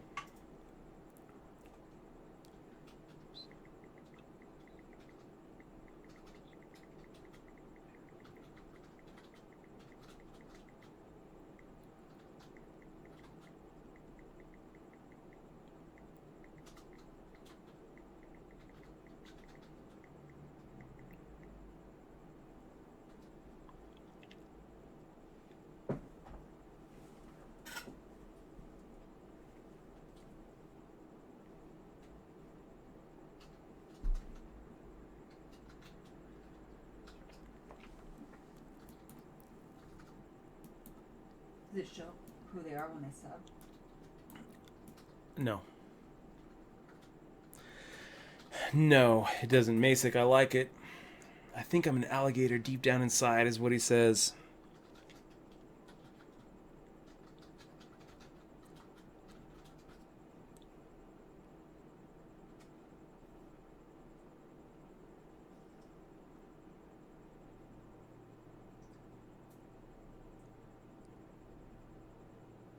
I whispered him.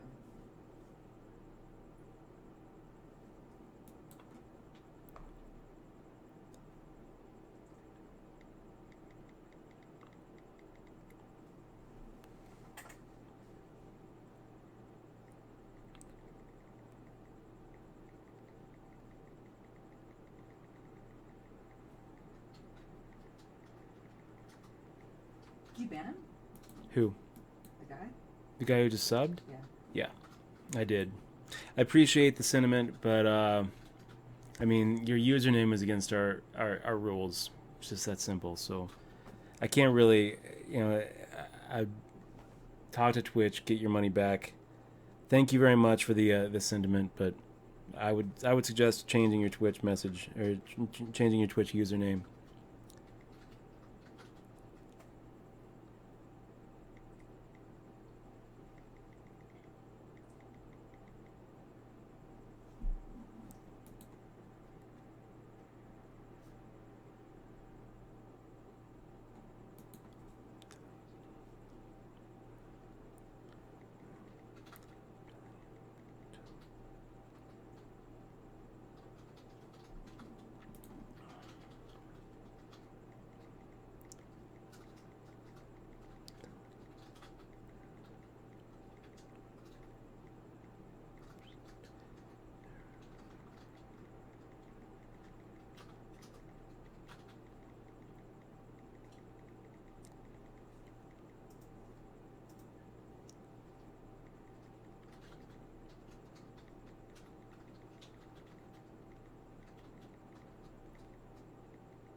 And Sly Poker Girl asking, is that really Senator Reid?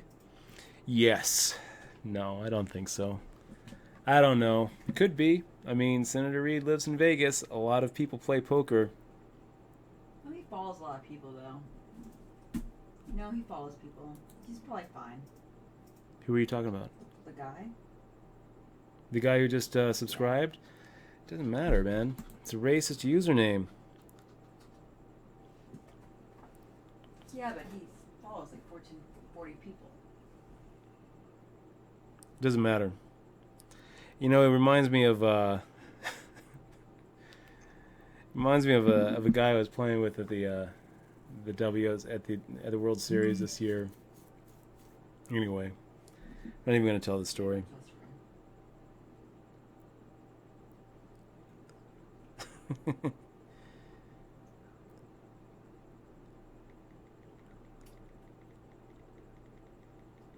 Well, let's just unban him and see if he behaves for us.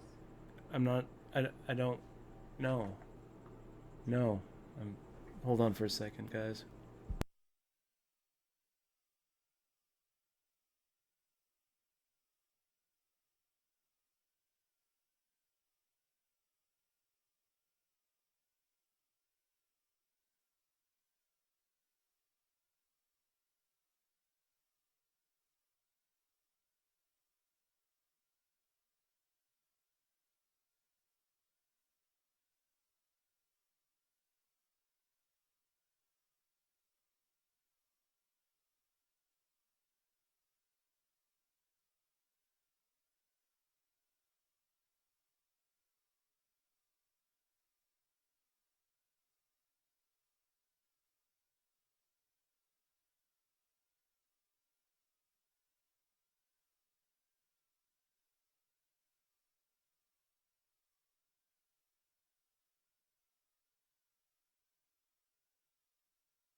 Okay, guys, sorry for that. Looks like we lost a couple people as I'm going to a Twitter war. Twitter war. Irritating Twitter war. Don't Twitter war anybody. Don't say anything. No, don't acknowledge anyone. Are you acknowledging people? Because you add them and then... Don't do it. Okay. I'm doing it because I only have like... Just let me do it. Okay. And you're done with it. I am done with it. Give me the phone. I'm not. No. Give me the fucking phone. No. No more coffee for you ever again. Jesus No more Christ. coffee ever again, you guys. Jesus Christ.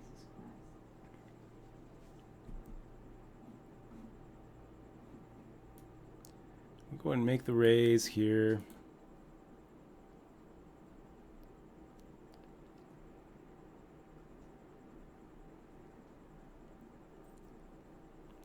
Why try making the ship for 20 bigs and good enough? We're going to go ahead and get out of his way.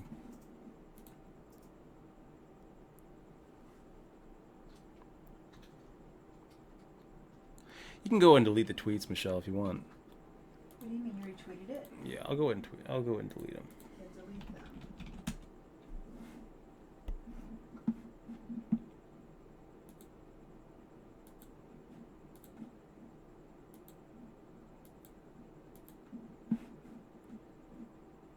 Just leave it alone. We'll make the fold.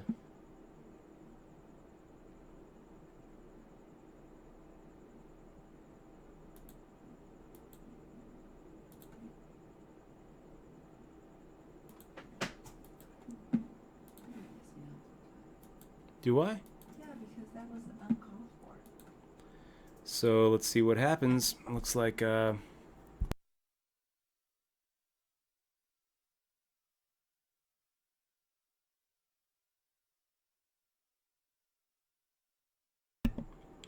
so butter sliding through. Nice nice hold there. Nice hold there, player.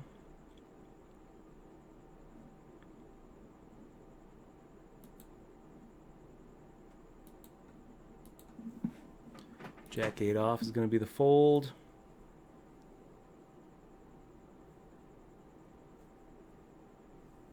It's actually pretty good.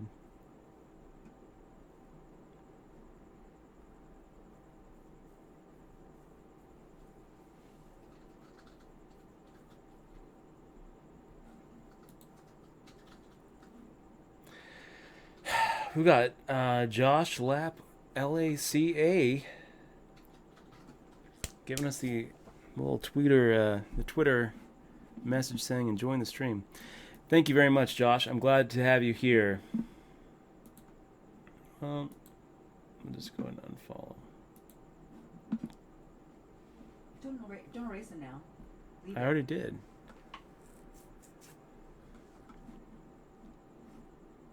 Oh my god.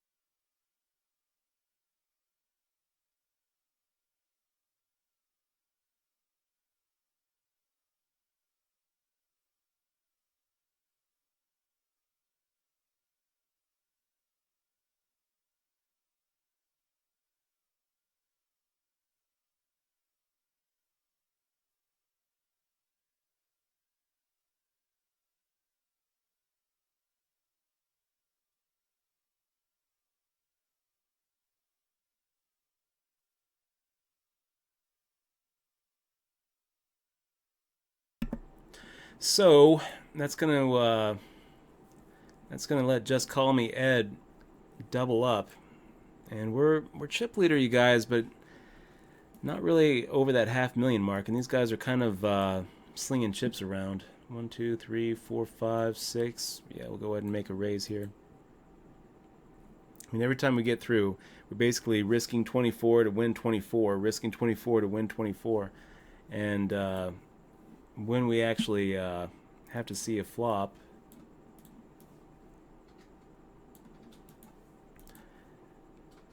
a lot of times we're risking 33 to win 66. So Sago Hanshan making that min raise against us. Okay. We've got a new chip leader in you, Asago. Nice job. Nice job, Asago. We are 2nd out of 6, you guys.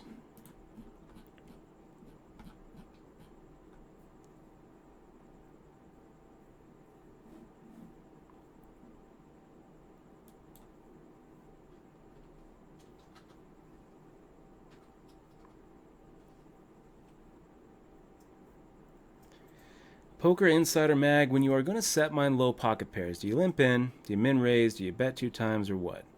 Good question. Poker Insider Mag, it's going to really depend on what stage of the tournament you're in. Okay, so we got Harry Reid coming in with a min bet. I think we'll go ahead and get out of the way.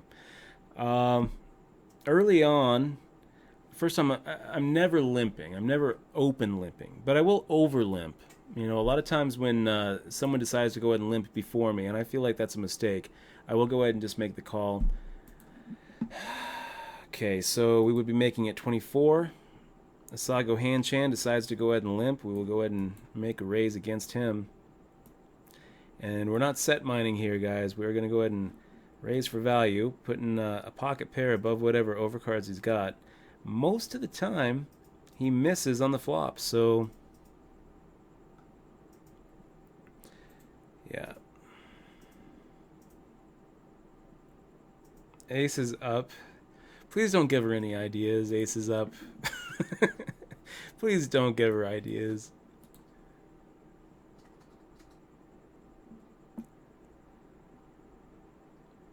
Yeah, Senator Reid is, it's not him. Wow, so just call me Ed. Getting it in with those queens. Pretty brutal there, my friend. And now we are 5. Now we are 5 on break. We're going to be right back, guys, in another 4 minutes and 30 seconds. Don't go anywhere. Stick around as we try to take this down. 3rd out of 5, right in the middle of the pack. 5 players left, you guys. What are we guaranteed? I haven't even looked at the payouts here. So 269 is what we're guaranteed, and this is what we're looking at. We will be right back in 4 minutes.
Okay, guys, and we are back.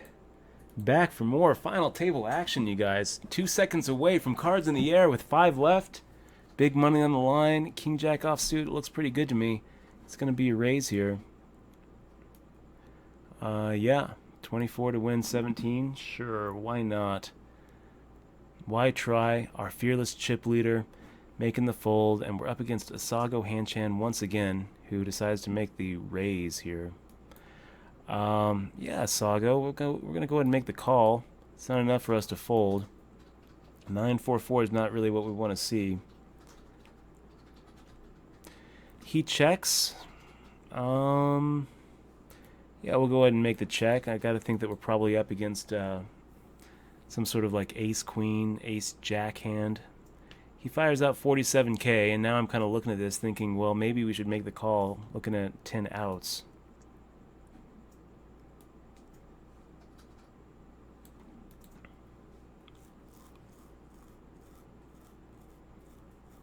No, Edgewood 7. Third's not going to do it. Third's not going to do it. First is going to do it. This is a $10 tournament, and we busted in the 200 and we busted in the 100 reloader, which ended up being a 400. So it's got to be first, or it's not a break-even day. It's okay though. You know what? It's okay. It's been a good stream, and that's what we're doing it for. And you know, if we get 5th place in this, we should be happy with that. We should be happy with it. 269 for 5th. I mean, this is what we're looking at.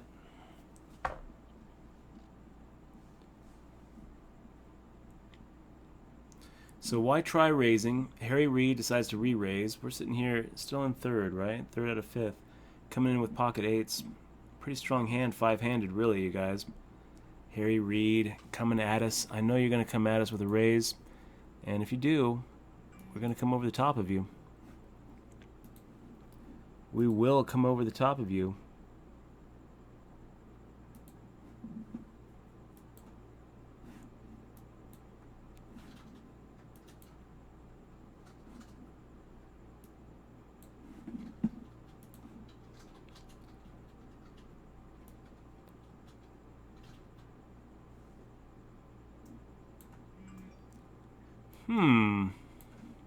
Kind of interesting.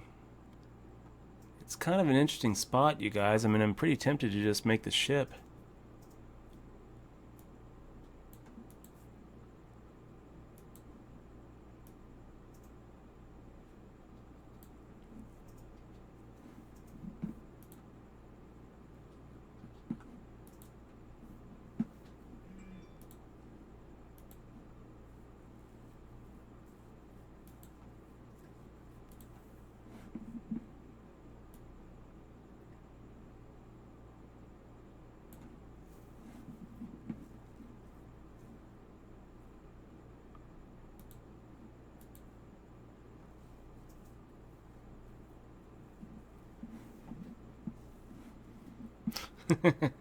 Paul DeWald.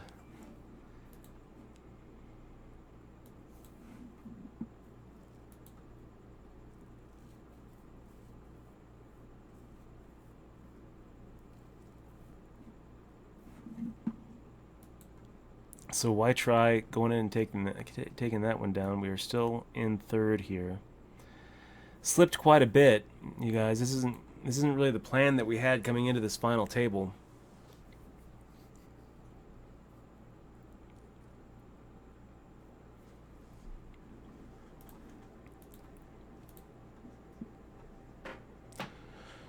Butter's making the ship here for less than 10 bigs.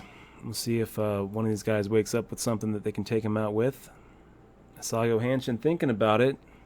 I mean, you should be making a pretty wide call here, Asago. That's the truth of it.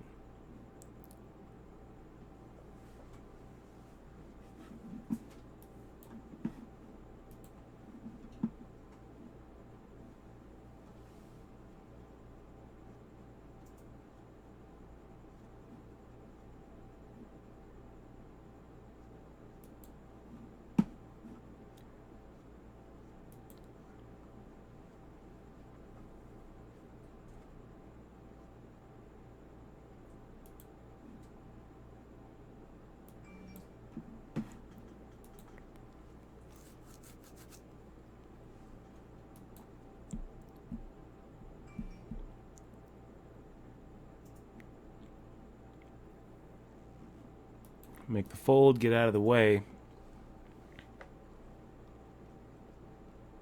Sago, continuation betting.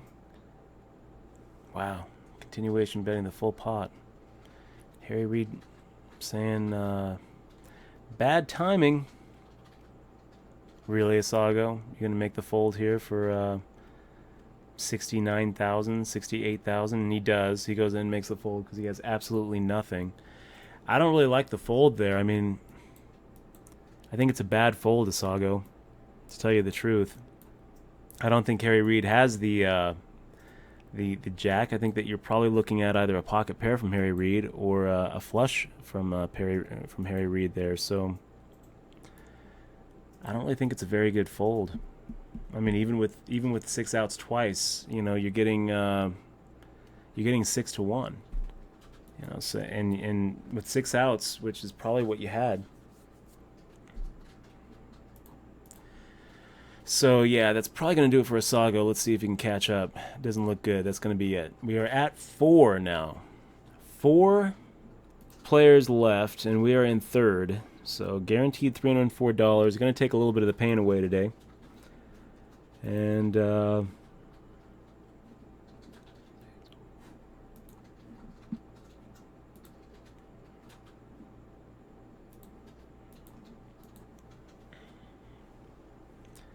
it's kind of an irritating spot, really. I feel like we've got too much to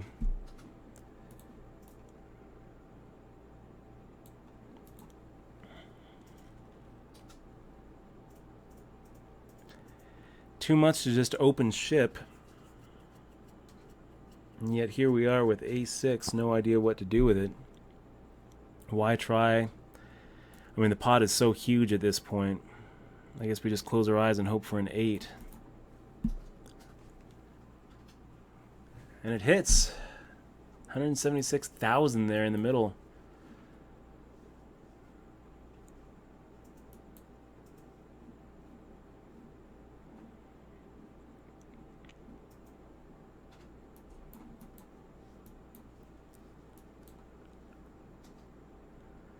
And that puts us in a nice second. I wonder if he would have called an all-in. He might have. I mean, he had a king. So does he call all in? He might. We might have just left. We might have just left about how much on the table there? 80. We might have left a little bit there. Wow, getting the walk. That's something different. Then we got Butters here, who decided to sit out there. I don't think he's sitting out anymore.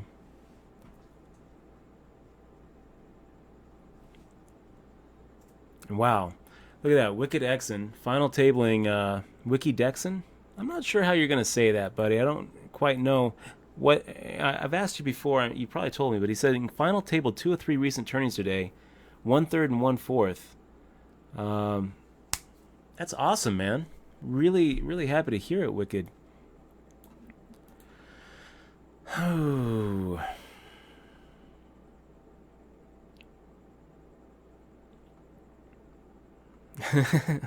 Poker Insider Mag, thank you very much for saying so.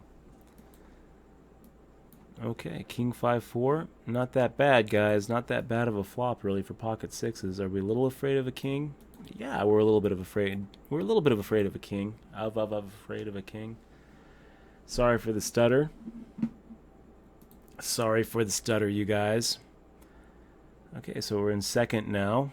Strong second place. I mean, it looks like Butters is probably going to be the next one out the door.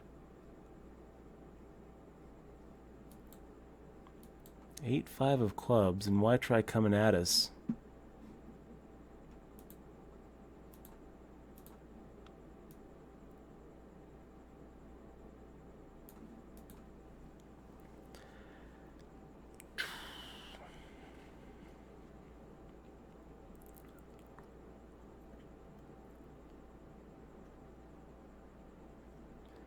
If it goes fold and fold, I guess we just ship it into Butters. With why try raising 3-3, 3-3-3? Feels so weak to fold, but For some reason, I just don't feel like we're ahead here. And calling opens us up to a really awkward squeeze play.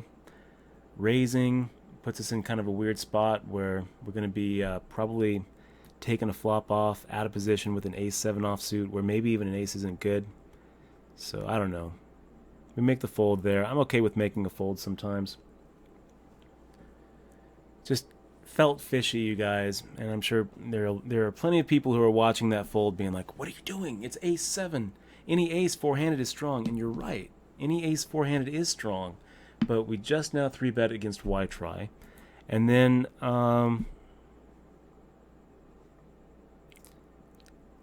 yeah. I feel like, doing it twice is just kind of putting him in a weird situation where he's just not going to be able to save a lot of face folding there. So we don't really want to, play a flop out of position with ace-7 offsuit against a guy who feels like we're bullying him. That's kind of my my thought process there. You can agree or disagree. So Harry Reid, can we get another walk, Harry? What do you think? Can we get the walk? No. Instead, he says, "I'm going to take you to the mattresses, Dutch. I've got the big stack now. I'm the bully now," and he's right. Okay, Butters. We probably have the best hand, so probably a call, right? I'd call me. Wow, he makes the fold.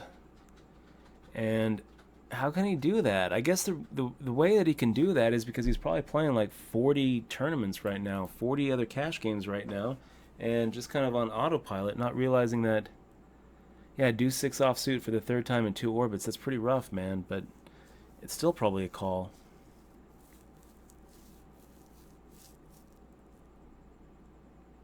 So Butters saving his 2 bigs, getting it in there with Y-Try, and he's able to double up. And I'm happy for you, Butters. I want you to succeed. I just don't want you to win this tournament. I want you to get second in this tournament. And I'll take first. I mean, that sounds fair to me. It sounds fair to me. You take 15th in the main. Let me get first in this one.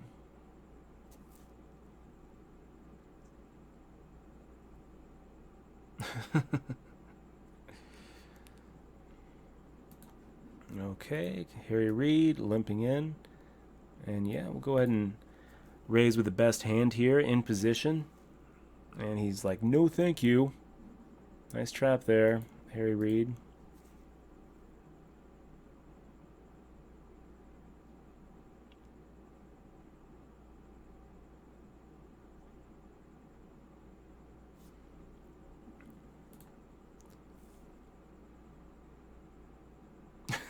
Nilesy. You're too funny, man. Make the fold, and wow. Felt like I was, kind of going with that little rhyme that we say, don't attack a drowning stack. It's probably going to be it for you, Butters. The only thing that can really save you is another 7 of clubs. I haven't seen a foul deck yet online, but one day it could happen. So that's going to be it. Now we are second out of 3. We're down to 3. $375, 225 jump. That's actually a pretty big jump. And yeah, we'll go ahead and make the raise here. And Y-Try, what do you do? Shipping it? Do you ship here with 16, 17 big blinds? Sure, why not? Well, we're not calling you.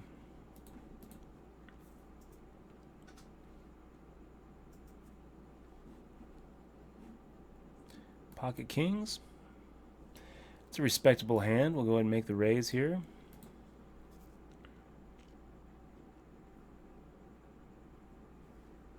Getting the call from Harry Reid. Flop comes ace, jack 2, all clubs. So we'll fire out the same amount. We'll get through. We're fine with that. We will get through. It's kind of one of those spots where checking back isn't that bad. I mean, if he has an ace, we're not really ever getting him off of it, right? If he has a jack, maybe he calls us on that flop. So here he raises to 40. And I think we're going to go ahead and make the raise to 120. He makes the fold, which is good for us. We don't really feel like busting in third, but we're probably not folding that hand.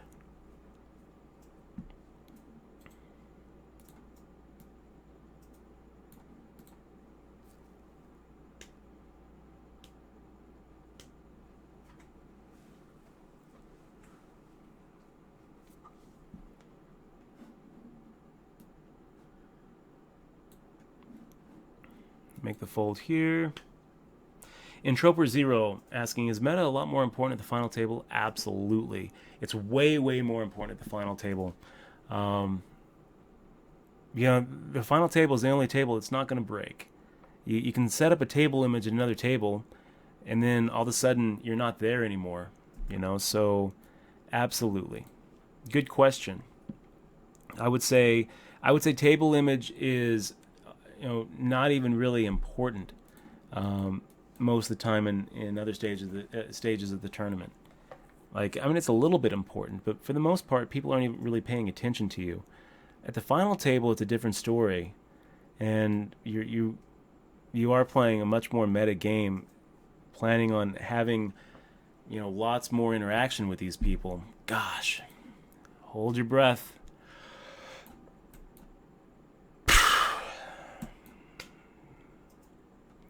So irritating. So we make the call, getting it in good. On the right side of that coin flip. We've got some dead money in there as well. And at the end of the day, we're not the one ever walking away from this tournament after that hand. So, I'm not going to question myself whether it's a call or not when we know that we're never just straight up dominating him. It does suck though when it doesn't go our way. Harry Reid probably needs to make that call. Instead he folds, which we're happy to take the we're happy to take it without having to fade a flop. Yeah, it's going to be a max shove. Makes the call with Jack 10. Can we hold? God damn it. Whoa, look at that. Look at that little pardon. A pardon from the governor. Get it in against the senator, get pardoned by the governor. That's a pretty good river. Bad turn, good river. So we're kind of right back in this now with 14 bigs. Crazy, guys.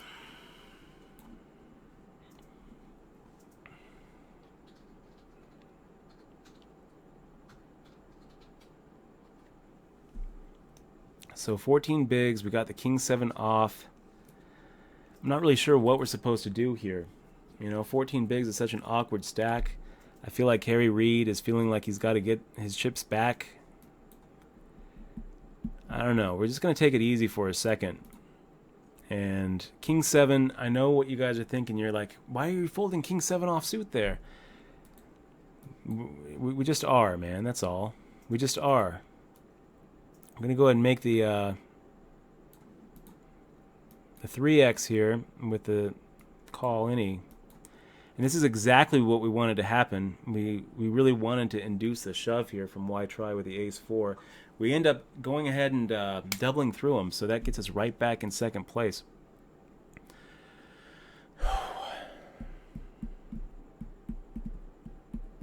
We are gonna take over the poker room. Look at that. We got Drone Nose. Drone Nose with the sub. Big fist bump to you, man. Thank you so much for clicking on that sub button. I wonder if that's my buddy that we all used to call Dro. It could be. It could be. I don't know if it's you or not, but it doesn't matter. Look, we're going to go ahead and ship you a DRM-free digital version of my book, Poker Tilt. Thank you so much for clicking on the sub button and supporting our stream here. definitely cheers me up. It's been such a roller coaster of a day. It really has, just back and forth all day, and yeah.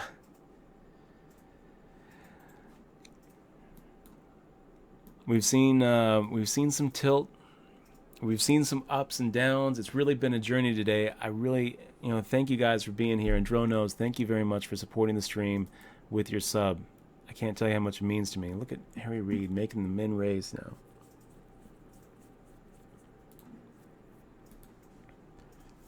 It's a close one. It feels close to me. I feel like a 3-bet shove wouldn't have been so bad there. So you remember when we folded King 7 offsuit before, right? Well, not anymore. I mean, now we've got enough that we can go ahead and make a stab at the pot. Harry Reid decides to go ahead and make the call. And kind of an interesting, very wet board for sure. Let's go ahead and fire out the same amount against Harry Reid, and we just get the fold. So that puts us one step closer to the chip lead. Harry Reid in the small blind decides to give us the walk. Thank you there, buddy. Thank you there, buddy. 8-3 off. We will give Y-Try a walk.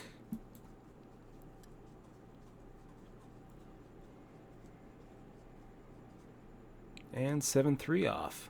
We will make the raise here.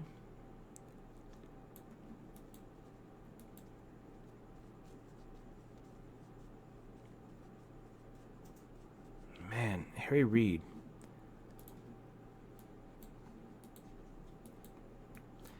Harry Reid, such defense, buddy. Such defense. Now he goes in for this little min check raise.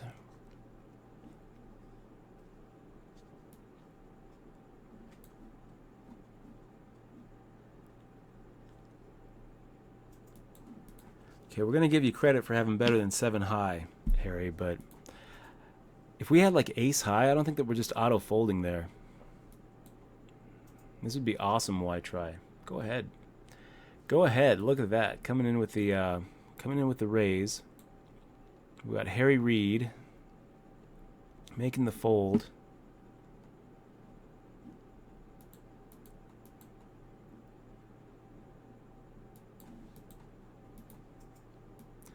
Go ahead and just take this one Y-Try. Puts us back up to 551.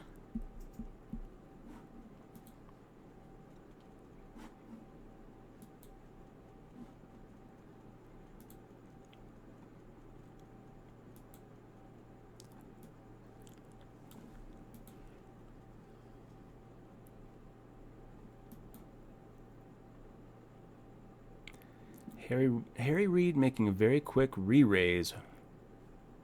Well, we're not folding Harry Reid.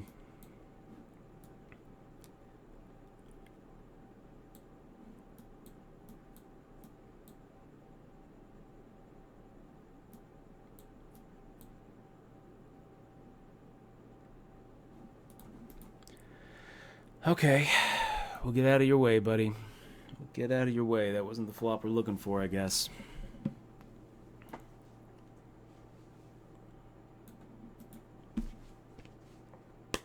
It's pretty interesting too, guys. I don't know if you've noticed what I've noticed, but we're seeing bet sizing differences from Harry Reid.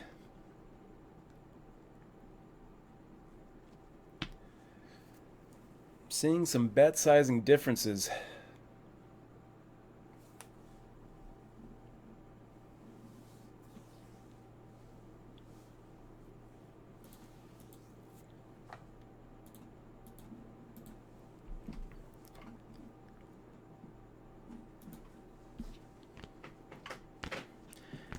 Back up to 500,000. Y-Try is the one slipping here.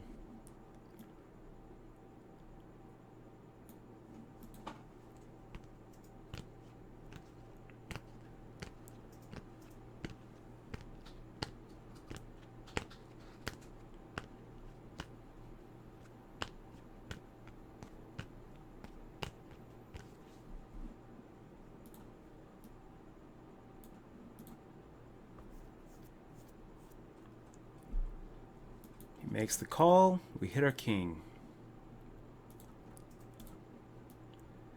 Betting out the same amount. And he folds. We're okay with that. We're okay with him folding.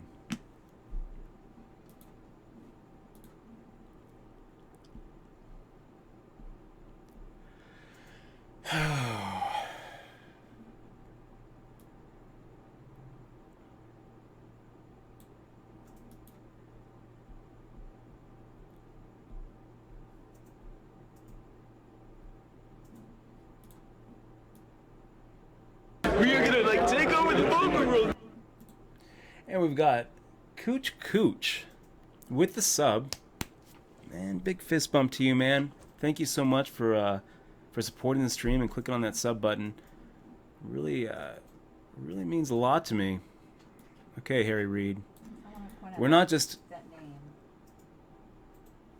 Is that a bad name? Oh, I just want to point that out. But anyways, keep on going. We fire out half pot and we get through. Harry Reid was just trying to bully us there, so now we are the chip leader.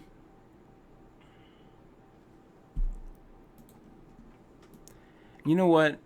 We're gonna just check here. I feel like it's a trap. I feel like Harry Reid is just hoping that we make a move. Fires out a quick check. We'll take the free card. We'll take the free card. And we got there. And we got there.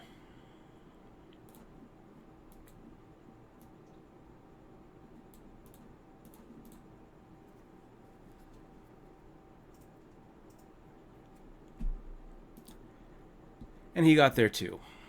So it looks like it wasn't a trap. It looks like he was actually not trapping us. And why try? Yeah, we're just going to go ahead and make the ship. You've got less than 10 bigs, so there it goes.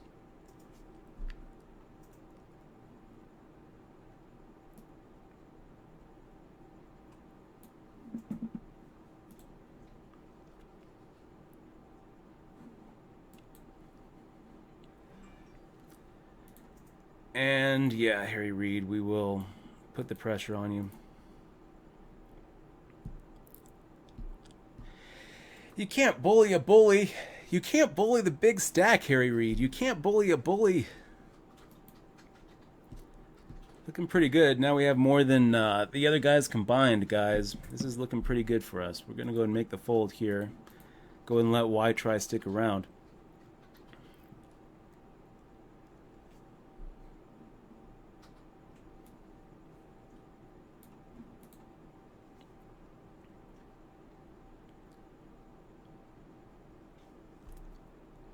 And guys, I just want to remind you, if you haven't clicked on the follow button, it's right underneath the video. It's that little heart icon.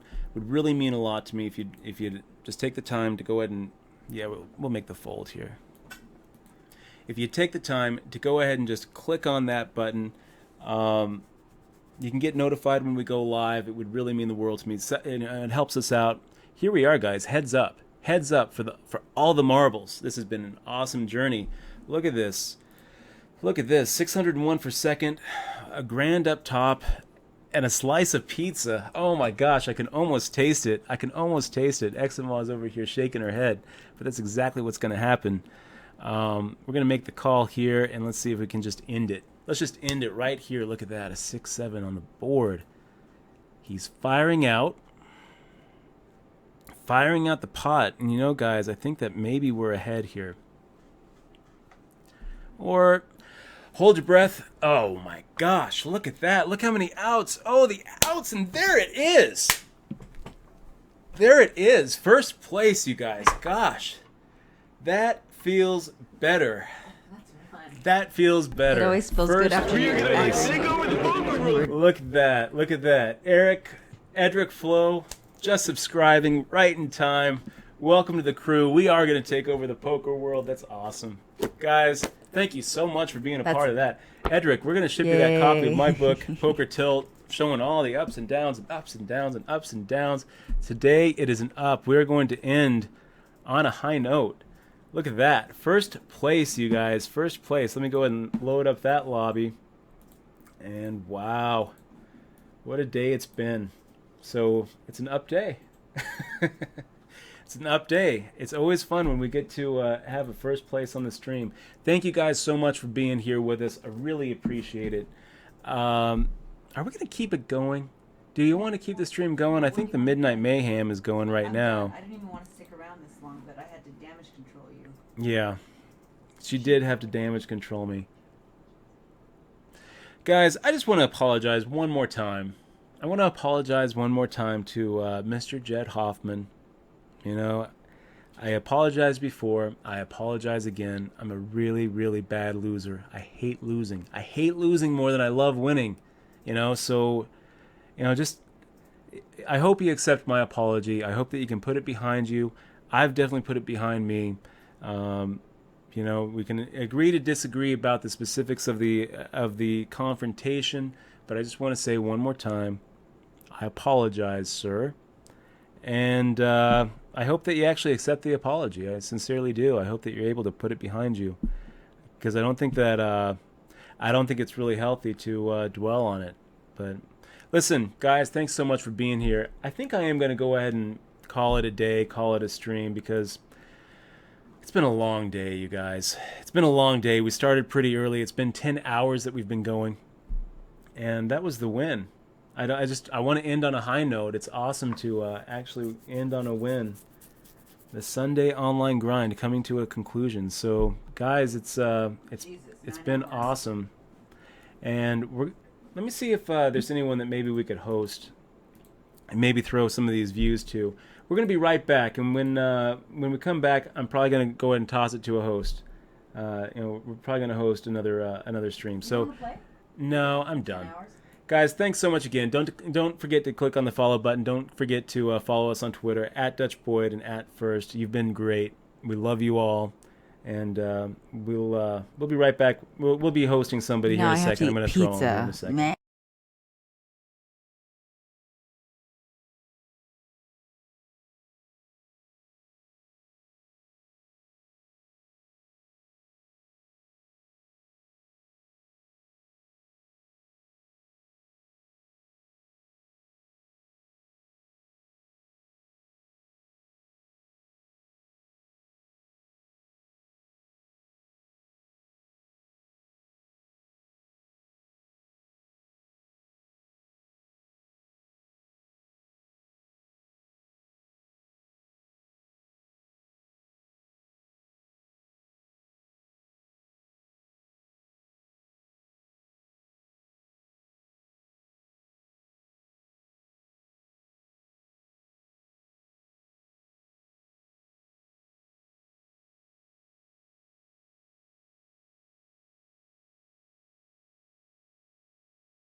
We are gonna like take over the poker world.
Okay, guys, we're bringing it back, and you know what? I think we are going to go ahead and keep the stream going. We're going to go ahead and play the Midnight Mayhem and just kind of relax, chill out, and play a little tournament with some of our friends here. We got Punky Squid, who kind of convinced us that we should probably play it. So, Punky, this one's for you. He's at our table too, so I'm going to load it up. We that was a good way to that was awesome, guys. It always feels good to end on a high, but we're still going to be fine after that if we end up not final tabling or moneying this. This is just kind of a way to settle the stream down and say thank you, guys. So Chant saying Midnight or Riot. So yeah, we're coming back to the Midnight. Let me go and load it up here, guys. Thanks again for being with us. Making the yeah, it's always cool to play tournaments with our buddies in the stream. We got Punky Squid on the stream. And what else do we have here? Adam Vogel's here in the tournament with us. We've got B. Shriver chilling out. Pal Goku chilling out. King Queen Ace Ace and Troll Flatty were already in it, and it looks like they finished a little bit earlier. So that's the benefit of late registration, is you're never the first one out. Okay, guys, it's been awesome. It's been awesome. No more tilting from me. We're done. We're going to finish this up, and then I'm gonna go grab some pizza somewhere. No, probably tomorrow. We'll pizza tomorrow. Pizza tomorrow. Yeah, because it's pizza day tomorrow. We've had too much today. We had cookies. We've had too much today. No, we can have pizza tomorrow. Whew. Guys, what a crazy day. No, I haven't yet. Let me go ahead and change that up. Really appreciate all of you being here again. Let me try to get the sub chat off. Twitch has been kind of messing up as far as when I've been trying to switch it to sub chat. If maybe you can do it, Exmoa. Oh. Maybe you can do it, Michelle. I can. Can you? I think. Shit, I don't know how. Let's see. Hold on. I thought I could. Hold on. I don't want to mess up everything.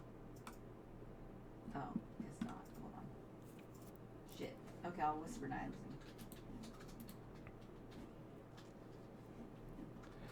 So yeah, once again, oh, and Johnny Guns 1088.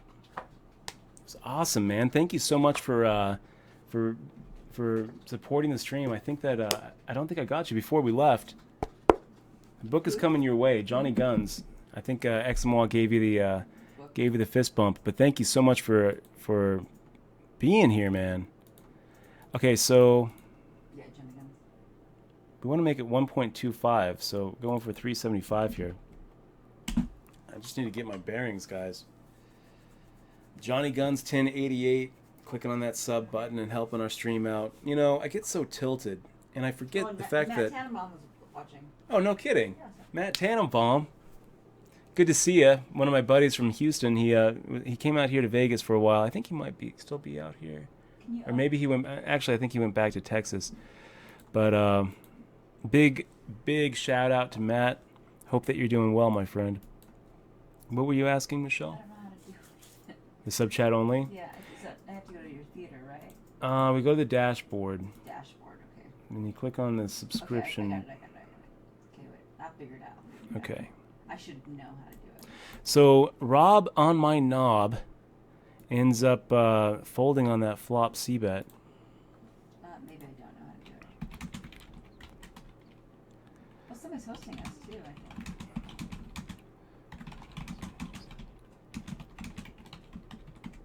Yeah. And so I'm in this one for you, man. So I don't want to hear any complaints. I don't want to hear any complaints if it ends up that you take second to me. I'm running hot today. Wait, how do you do it, Dutch? You go on the subscription tab up in the dashboard. I don't see it on mine. Click on subscriptions. I don't even see it. Mine's like a weird dash. Hold on, guys. I'm gonna. Yeah, walk me through it. This is what I see. So on the dashboard. Let me see. Oh, that's so big.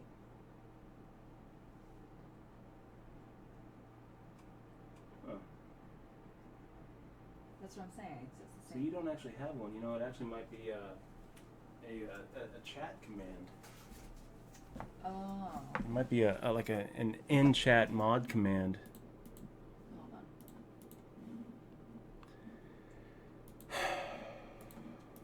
Can you do it? I thought I Yeah, I could did do it. it.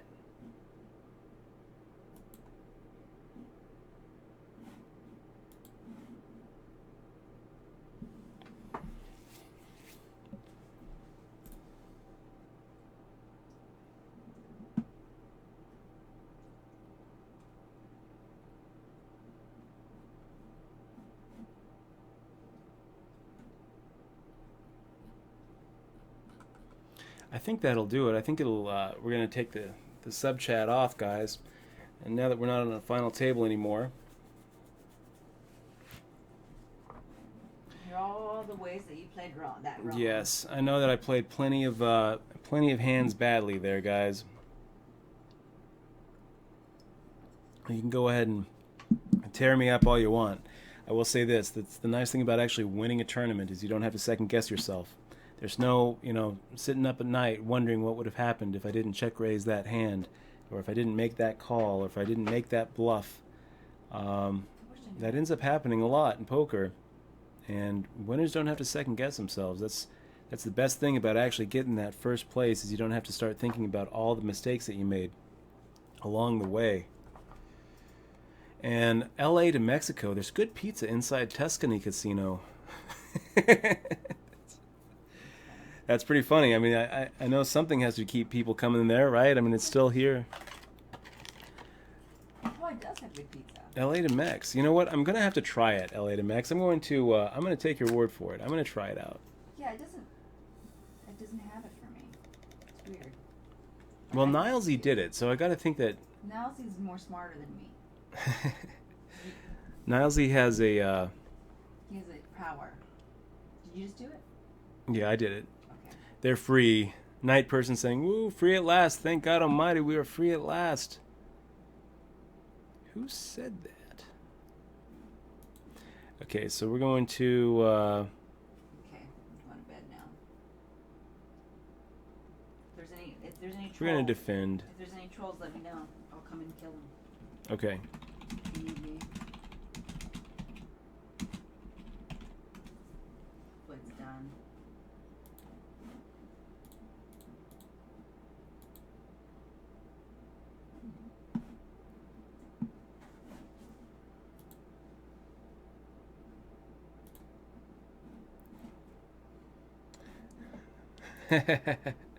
And Edric Flo, The guy who got his subscription in right at the river is Edgar Flores, who's he's a professional. He's also one of the lead guys over at Deej Poker. Awesome having you here, man.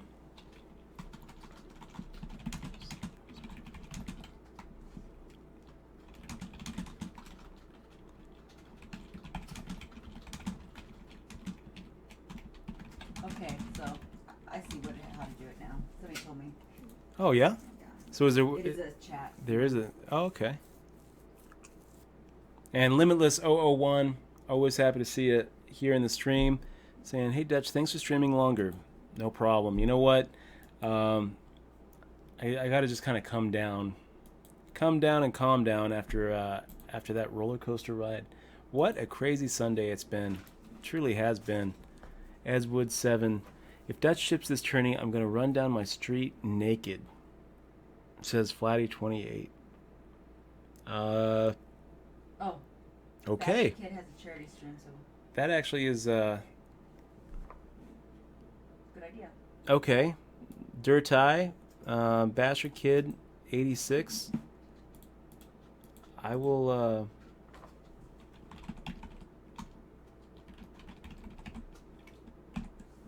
I'll do that. After this is done, we will go ahead and host for Basher Kid 86. Why not? Yeah. What's he playing here? He's Oh, playing playing for charity. poker. Oh, wow. Yeah, look at that. Is it a lot? Real money cash for charity. Playing America's Card Room. That's pretty cool. Aw.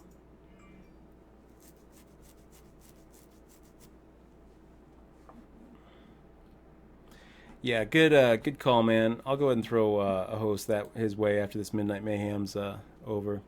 JTS 760 asking, Dutch, did you cash this year? Cashed 5 times at the World Series of Poker, JTS, but not really that great of a summer, really. The best that we got was an 11th place in a deuce to 7 triple draw.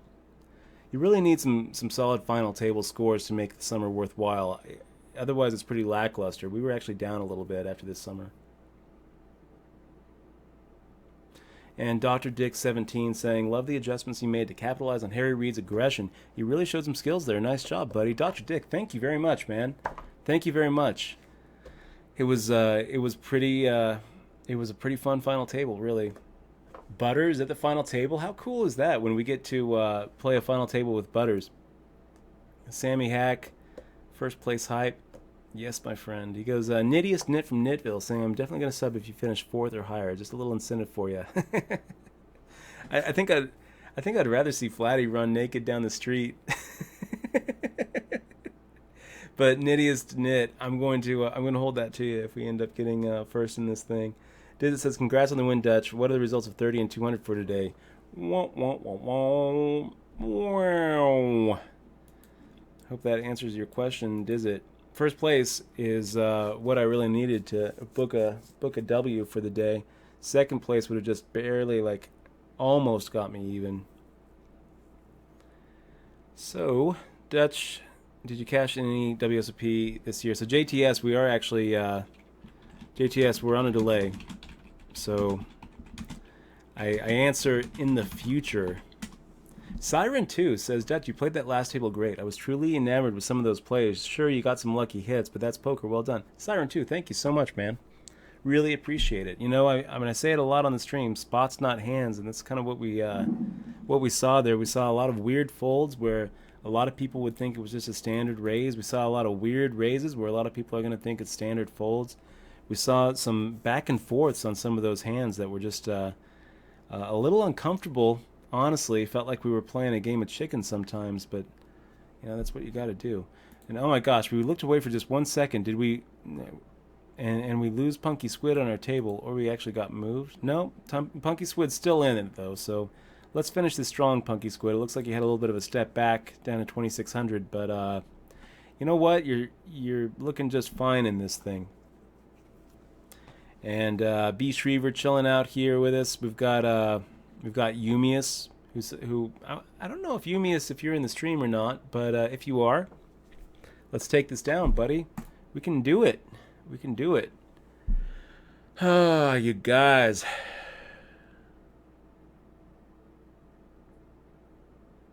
And Sammy Hack definitely made up for today. We're booking a couple $100 in a win.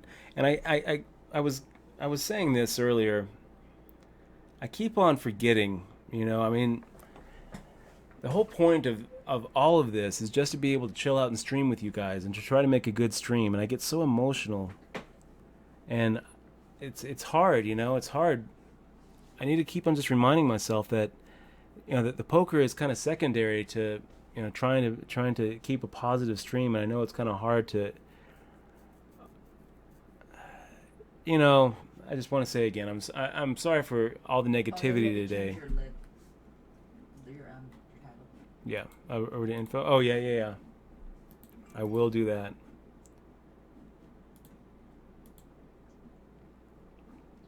I'll try to be better. I try to improve every day, guys. So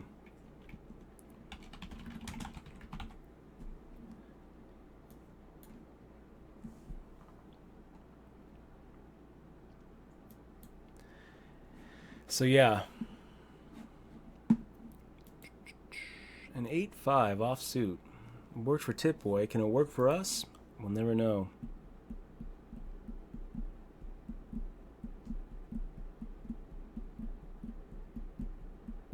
Flatty 28.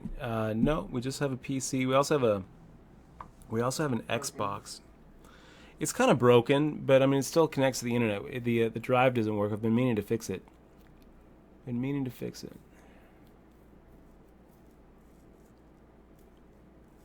Got ROTS PCCBY saying, I've been having some issues returning to stream after in-stream ads. Just reload the page. You'll get an ad, but the stream will come back.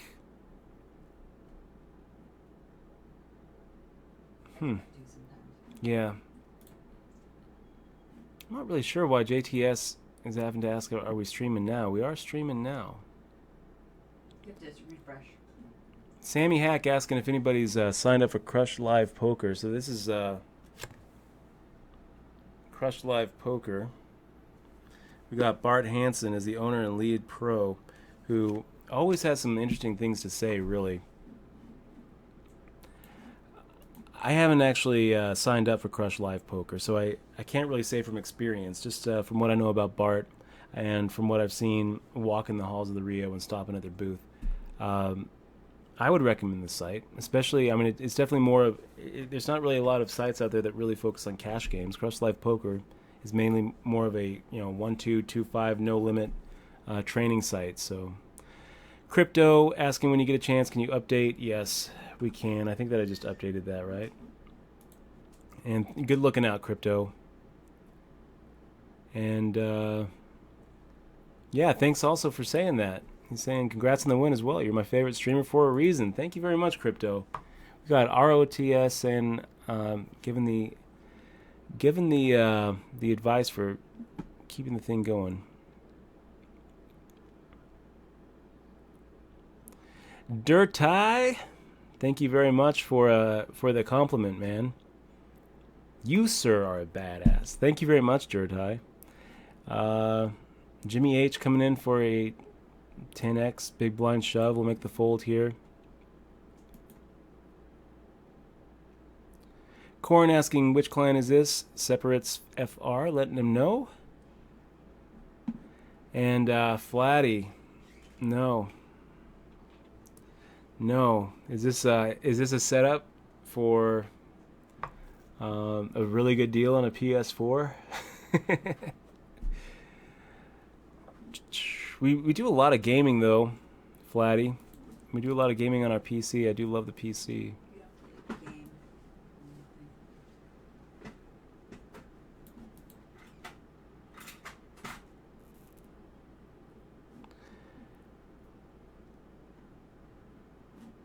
Six, 7 offsuit. We actually kind of hit the flop. We're gonna go ahead and make the check though. 1 minute to break. Thank you, Pippin87. Oh, awesome. Good to see you, Yumius. Okay, let's go ahead and fire out a half pot size bet here. I think that if someone had a 10, I think that they would have bet it. I think a lot of times we're going to get called here from overcards with a flush draw, But so be it. We're ahead. We'll fade. And sometimes we just take the pot. E. De Leon, 44, saying, Dutch, your skill was coming in clutch. Enjoyed the stream. Thanks from all the poker players in Texas. Well, I appreciate it. Thank you very much. The title? I did, yeah. I did. And Shogun, did anyone catch how many people were in this tourney? Let me go ahead and show you really quick. It looks like 73, 19. I'm 19 out of 49 left. Guys, we're going to be right back. We have 4 more minutes on break, so I'm going to kind of stretch my legs. And don't go anywhere. Still a little bit more poker action before we call it a night. And thanks again very much for being here. Make sure to click on that follow button if you haven't already. Follow us on Twitch, at DutchBoyd4me, at First for Eximoa, the woman of my life, the one who reins me in and keeps me calm when I feel like just punching through walls. I've never punched through a wall, you guys. I never have. And I don't think I ever will. The Disneyland one, though. I know. I wish I would have too, baby. Okay, we'll be back in 3 minutes and 26 seconds. Don't go anywhere.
Okay, I'm not done and lecturing we're back. you yet. We are back. Thanks again for being here, you guys. Closing out the Sunday grind with the Midnight Mayhem. 19 out of 54, 78 started. Lots of friends of the stream chilling out with us here in this tournament, including Umius, including Punky Squid. Who else do we got here? Adam Vogel chilling out here in the Midnight Mayhem. We wish you all the best of luck.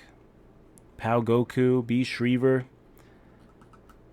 To those about to grind, we salute you. So,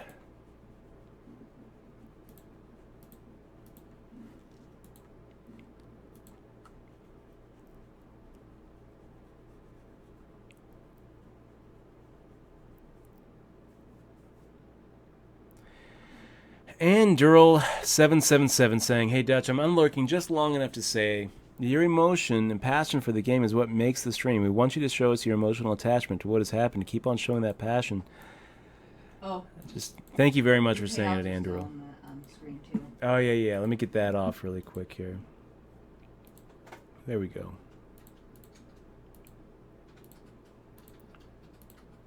Yeah, Andrew, thanks for saying so. I feel like I need to tone it down a little bit. It's just hard. Yeah. CT Sherman, good to see you in the stream, man. And Dirt Tie. I didn't actually quite see it, Basher, but I'm gonna go ahead and I'll throw Basher the host after this is done.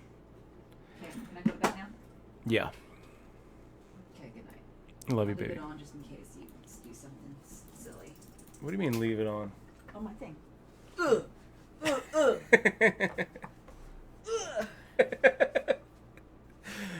Oh my gosh. This nightly kicks come early.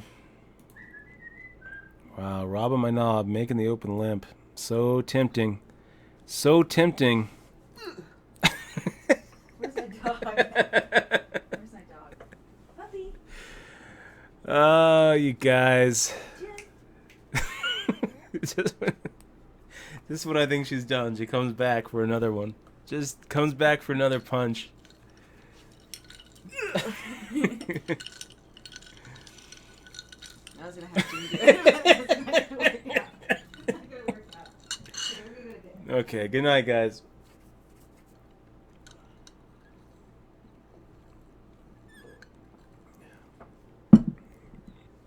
Heads wood. I mean, yeah, you're right. He says, "You aren't a robot, Dutch. Emotions happen, especially in poker." Right you are. You know, it's it's frustrating because, like, it's important. This is real money. This isn't like League of Legends or Hearthstone where, I mean, sometimes that's really important too, you know? I mean, some of these guys are playing for a lot more money than poker players are. But, I mean, you got Cripps, who's just kind of grinding his Hearthstone. If he loses one, who cares, really? It's not that big of a deal. You know, you lose a League of Legends match or a Counter-Strike match. Is it really that big of a deal to get fragged? I mean, it sucks, sure. Let's half bet it. You know, we're not going to just, be so afraid of the queen. There's a lot of queens that they could have, but there's a lot of not queens that they could have in their range, too. Well, now we're going to make the fold. Both of them have a queen. So, yeah, I'm kind of glad that Viking Loyal made the call there, because we might have talked ourselves into hitting the call button against Sports, saying, "Oh, well, he probably has some sort of flush draw, and if so, we're probably ahead with our tens." We might have. So yeah, I mean, it's important to win. I mean, it's really, really important when you're playing poker and playing for real money, because I mean, we've seen it. We've seen this with other streamers. You know, you can't have poker be a big leak and continue to stream it. Otherwise, you end up going broke, and then you're playing, then you're playing Counter-Strike Go. I mean, we've seen this a lot on Twitch. So, as a Twitcher and as a professional poker player here in Vegas, I mean, if I go broke, what am I going to do? You know, web development, I guess. And if you guys need a website, need a WordPress guy, a good PHP guy. I'm working on my Ruby on Rails, but I can't really sell that as a skill yet. So $15 an hour, you know, oh, you're going to go with someone from India. Well, I don't blame you. I mean, they do just as good of a job, if not better, and they go for half as much. So shoot. I mean, that's pretty much what we're looking at, you know? So it's just important, and I get like very emotional, but probably can take it down a notch. And I especially, you know, I shouldn't really take it out on the other players too. You know, it was bad form. But yeah, you know what? I'm not going to think about it too much. Jim Zam and Rob on my knob. Jim Zam, we're going to go ahead and fire out a half pot into you, sir. And we're going to expect you to fold anything except an ace, especially when you got Rob on my knob. And both of them have an ace. So we make the fold here. Running into it. And they're running into it. And kind of causing some people to suffer some damage as well, the truth of it. That was a pretty brutal river there, Rob, on my knob. I think, yeah, pretty brutal river.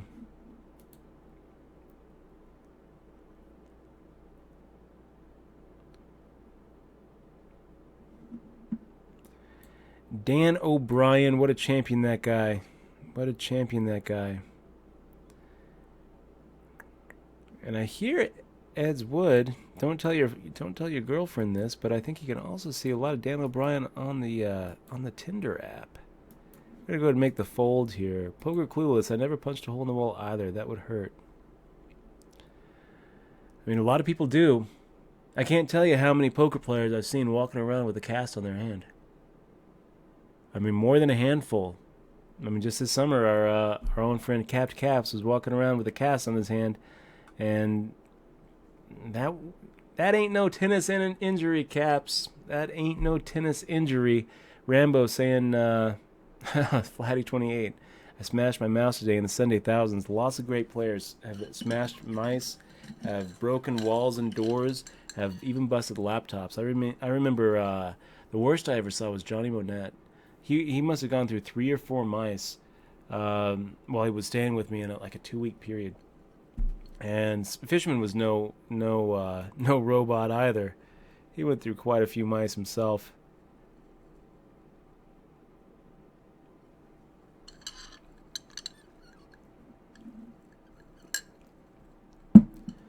Malinsky, why do you make me want to do this? Why do you make me want to just max it out? I think we're gonna go ahead and make the call. We're not gonna give him a bony fish just yet. 754, huh? No, we're gonna be done with that. We're gonna play this like it's the most important thing we've ever played, Flatty, because I want that photo proof of you running through the streets naked. You said you would do it. Flatty 28. We're working on the pro line with Blue Shark Optics. I've got a couple of sourcing emails out. One company up at Colorado Springs is working on a little prototype, and it's going to be wooden sunglasses. Hopefully, they're going to be really cool and come out well. Oh gosh, Zoran W. Getting it in with a boat versus trips, and his opponent rivers the quads. Sorry to hear it, man.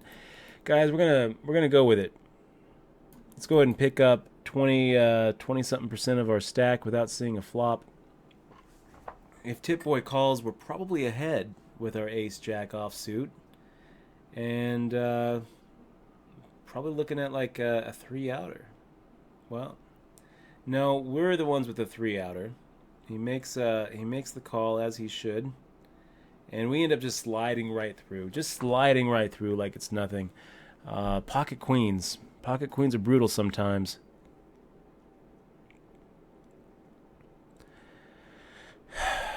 Boris Joe asking, are you actually Dutch? Your English is almost too good to be Dutch. No, it's just a nickname, man. I'm from Missouri.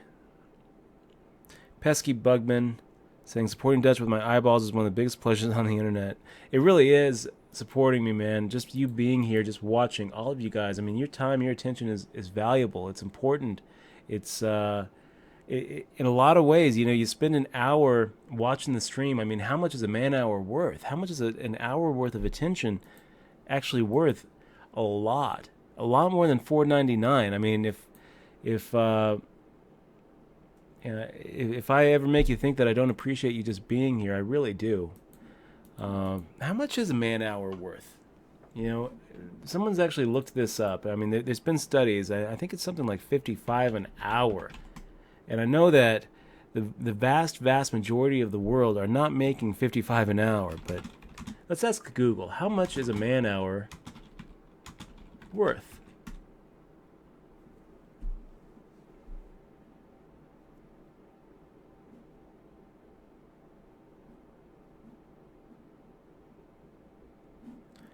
How much is the average man hour worth? How much is the average man hour worth?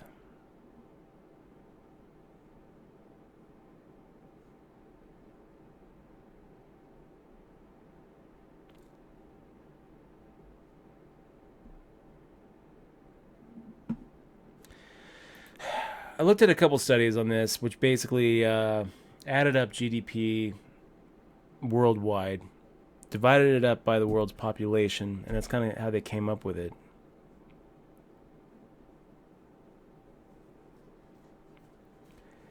And I think they came up with $55 an hour, which means that almost everybody's underselling themselves. 1 second, guys.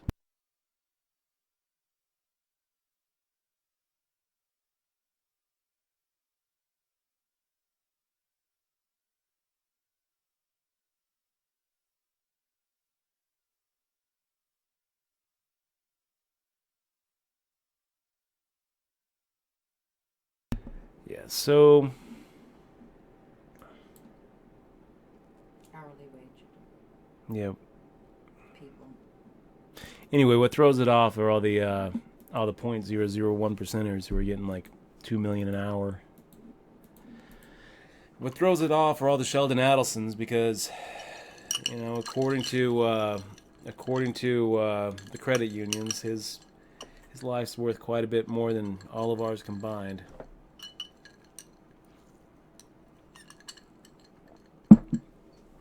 So just call me Ed, coming in with a min raise. We've got the pocket tens. I think that we're going to go ahead and make a 2.5x.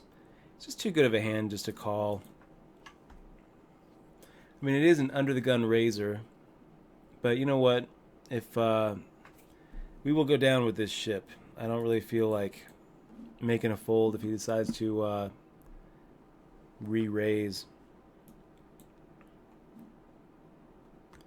Well, now it's kind of irritating because we don't have fold equity. We make the call, hope to dodge an ace. The ace actually hits. So now even if he has the overcards, he hits. So, done. Felt it again says, hey, just got up in New Jersey. Wife left for work, so I'm living the dream with you. Very good, my friend. Good to see you in the stream. We got LA to Mex. Do you ever play any tournament poker in California? I have before. I mean, I got my start out in California. Was propping up in Garden City in Northern California. That's kind of where I got my start. And then I moved down to Southern California after the 2003 main event. Did a lot of grinding at Hollywood Park, Hustler Club, Commerce, and the bike. But moved back to Vegas in 2005, and haven't really been doing too much grinding in LA. Every once in a while, I've gone out for a WPT. Maybe I'll go out for the WPT coming up here pretty soon. So we make the raise. Tip Boy decides to re-raise.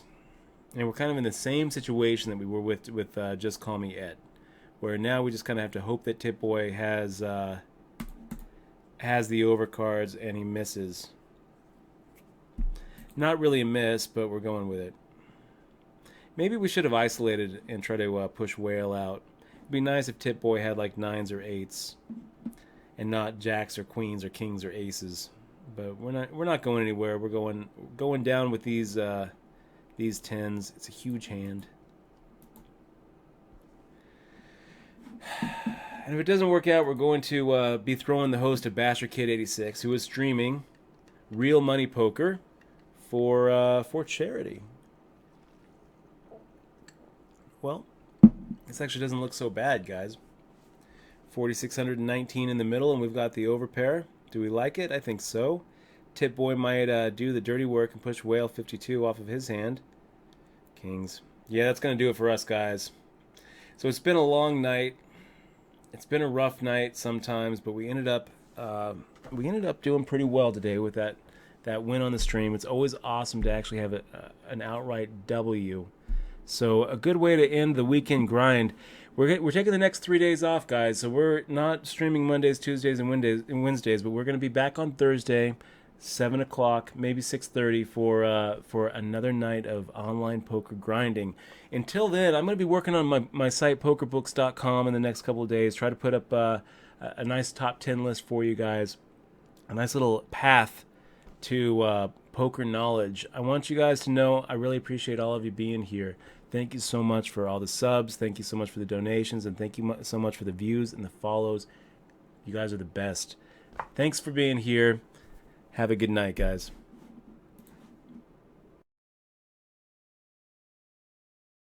Oh, yeah. And we're throwing the stream over to Basher, Kid Basher, who's doing some charity, a charity stream. So hopefully it's going to be a good stream. Hopefully he is. I haven't actually gotten a chance to watch his stream yet, but give it a shot. I'll be there for a few minutes. We'll watch him, and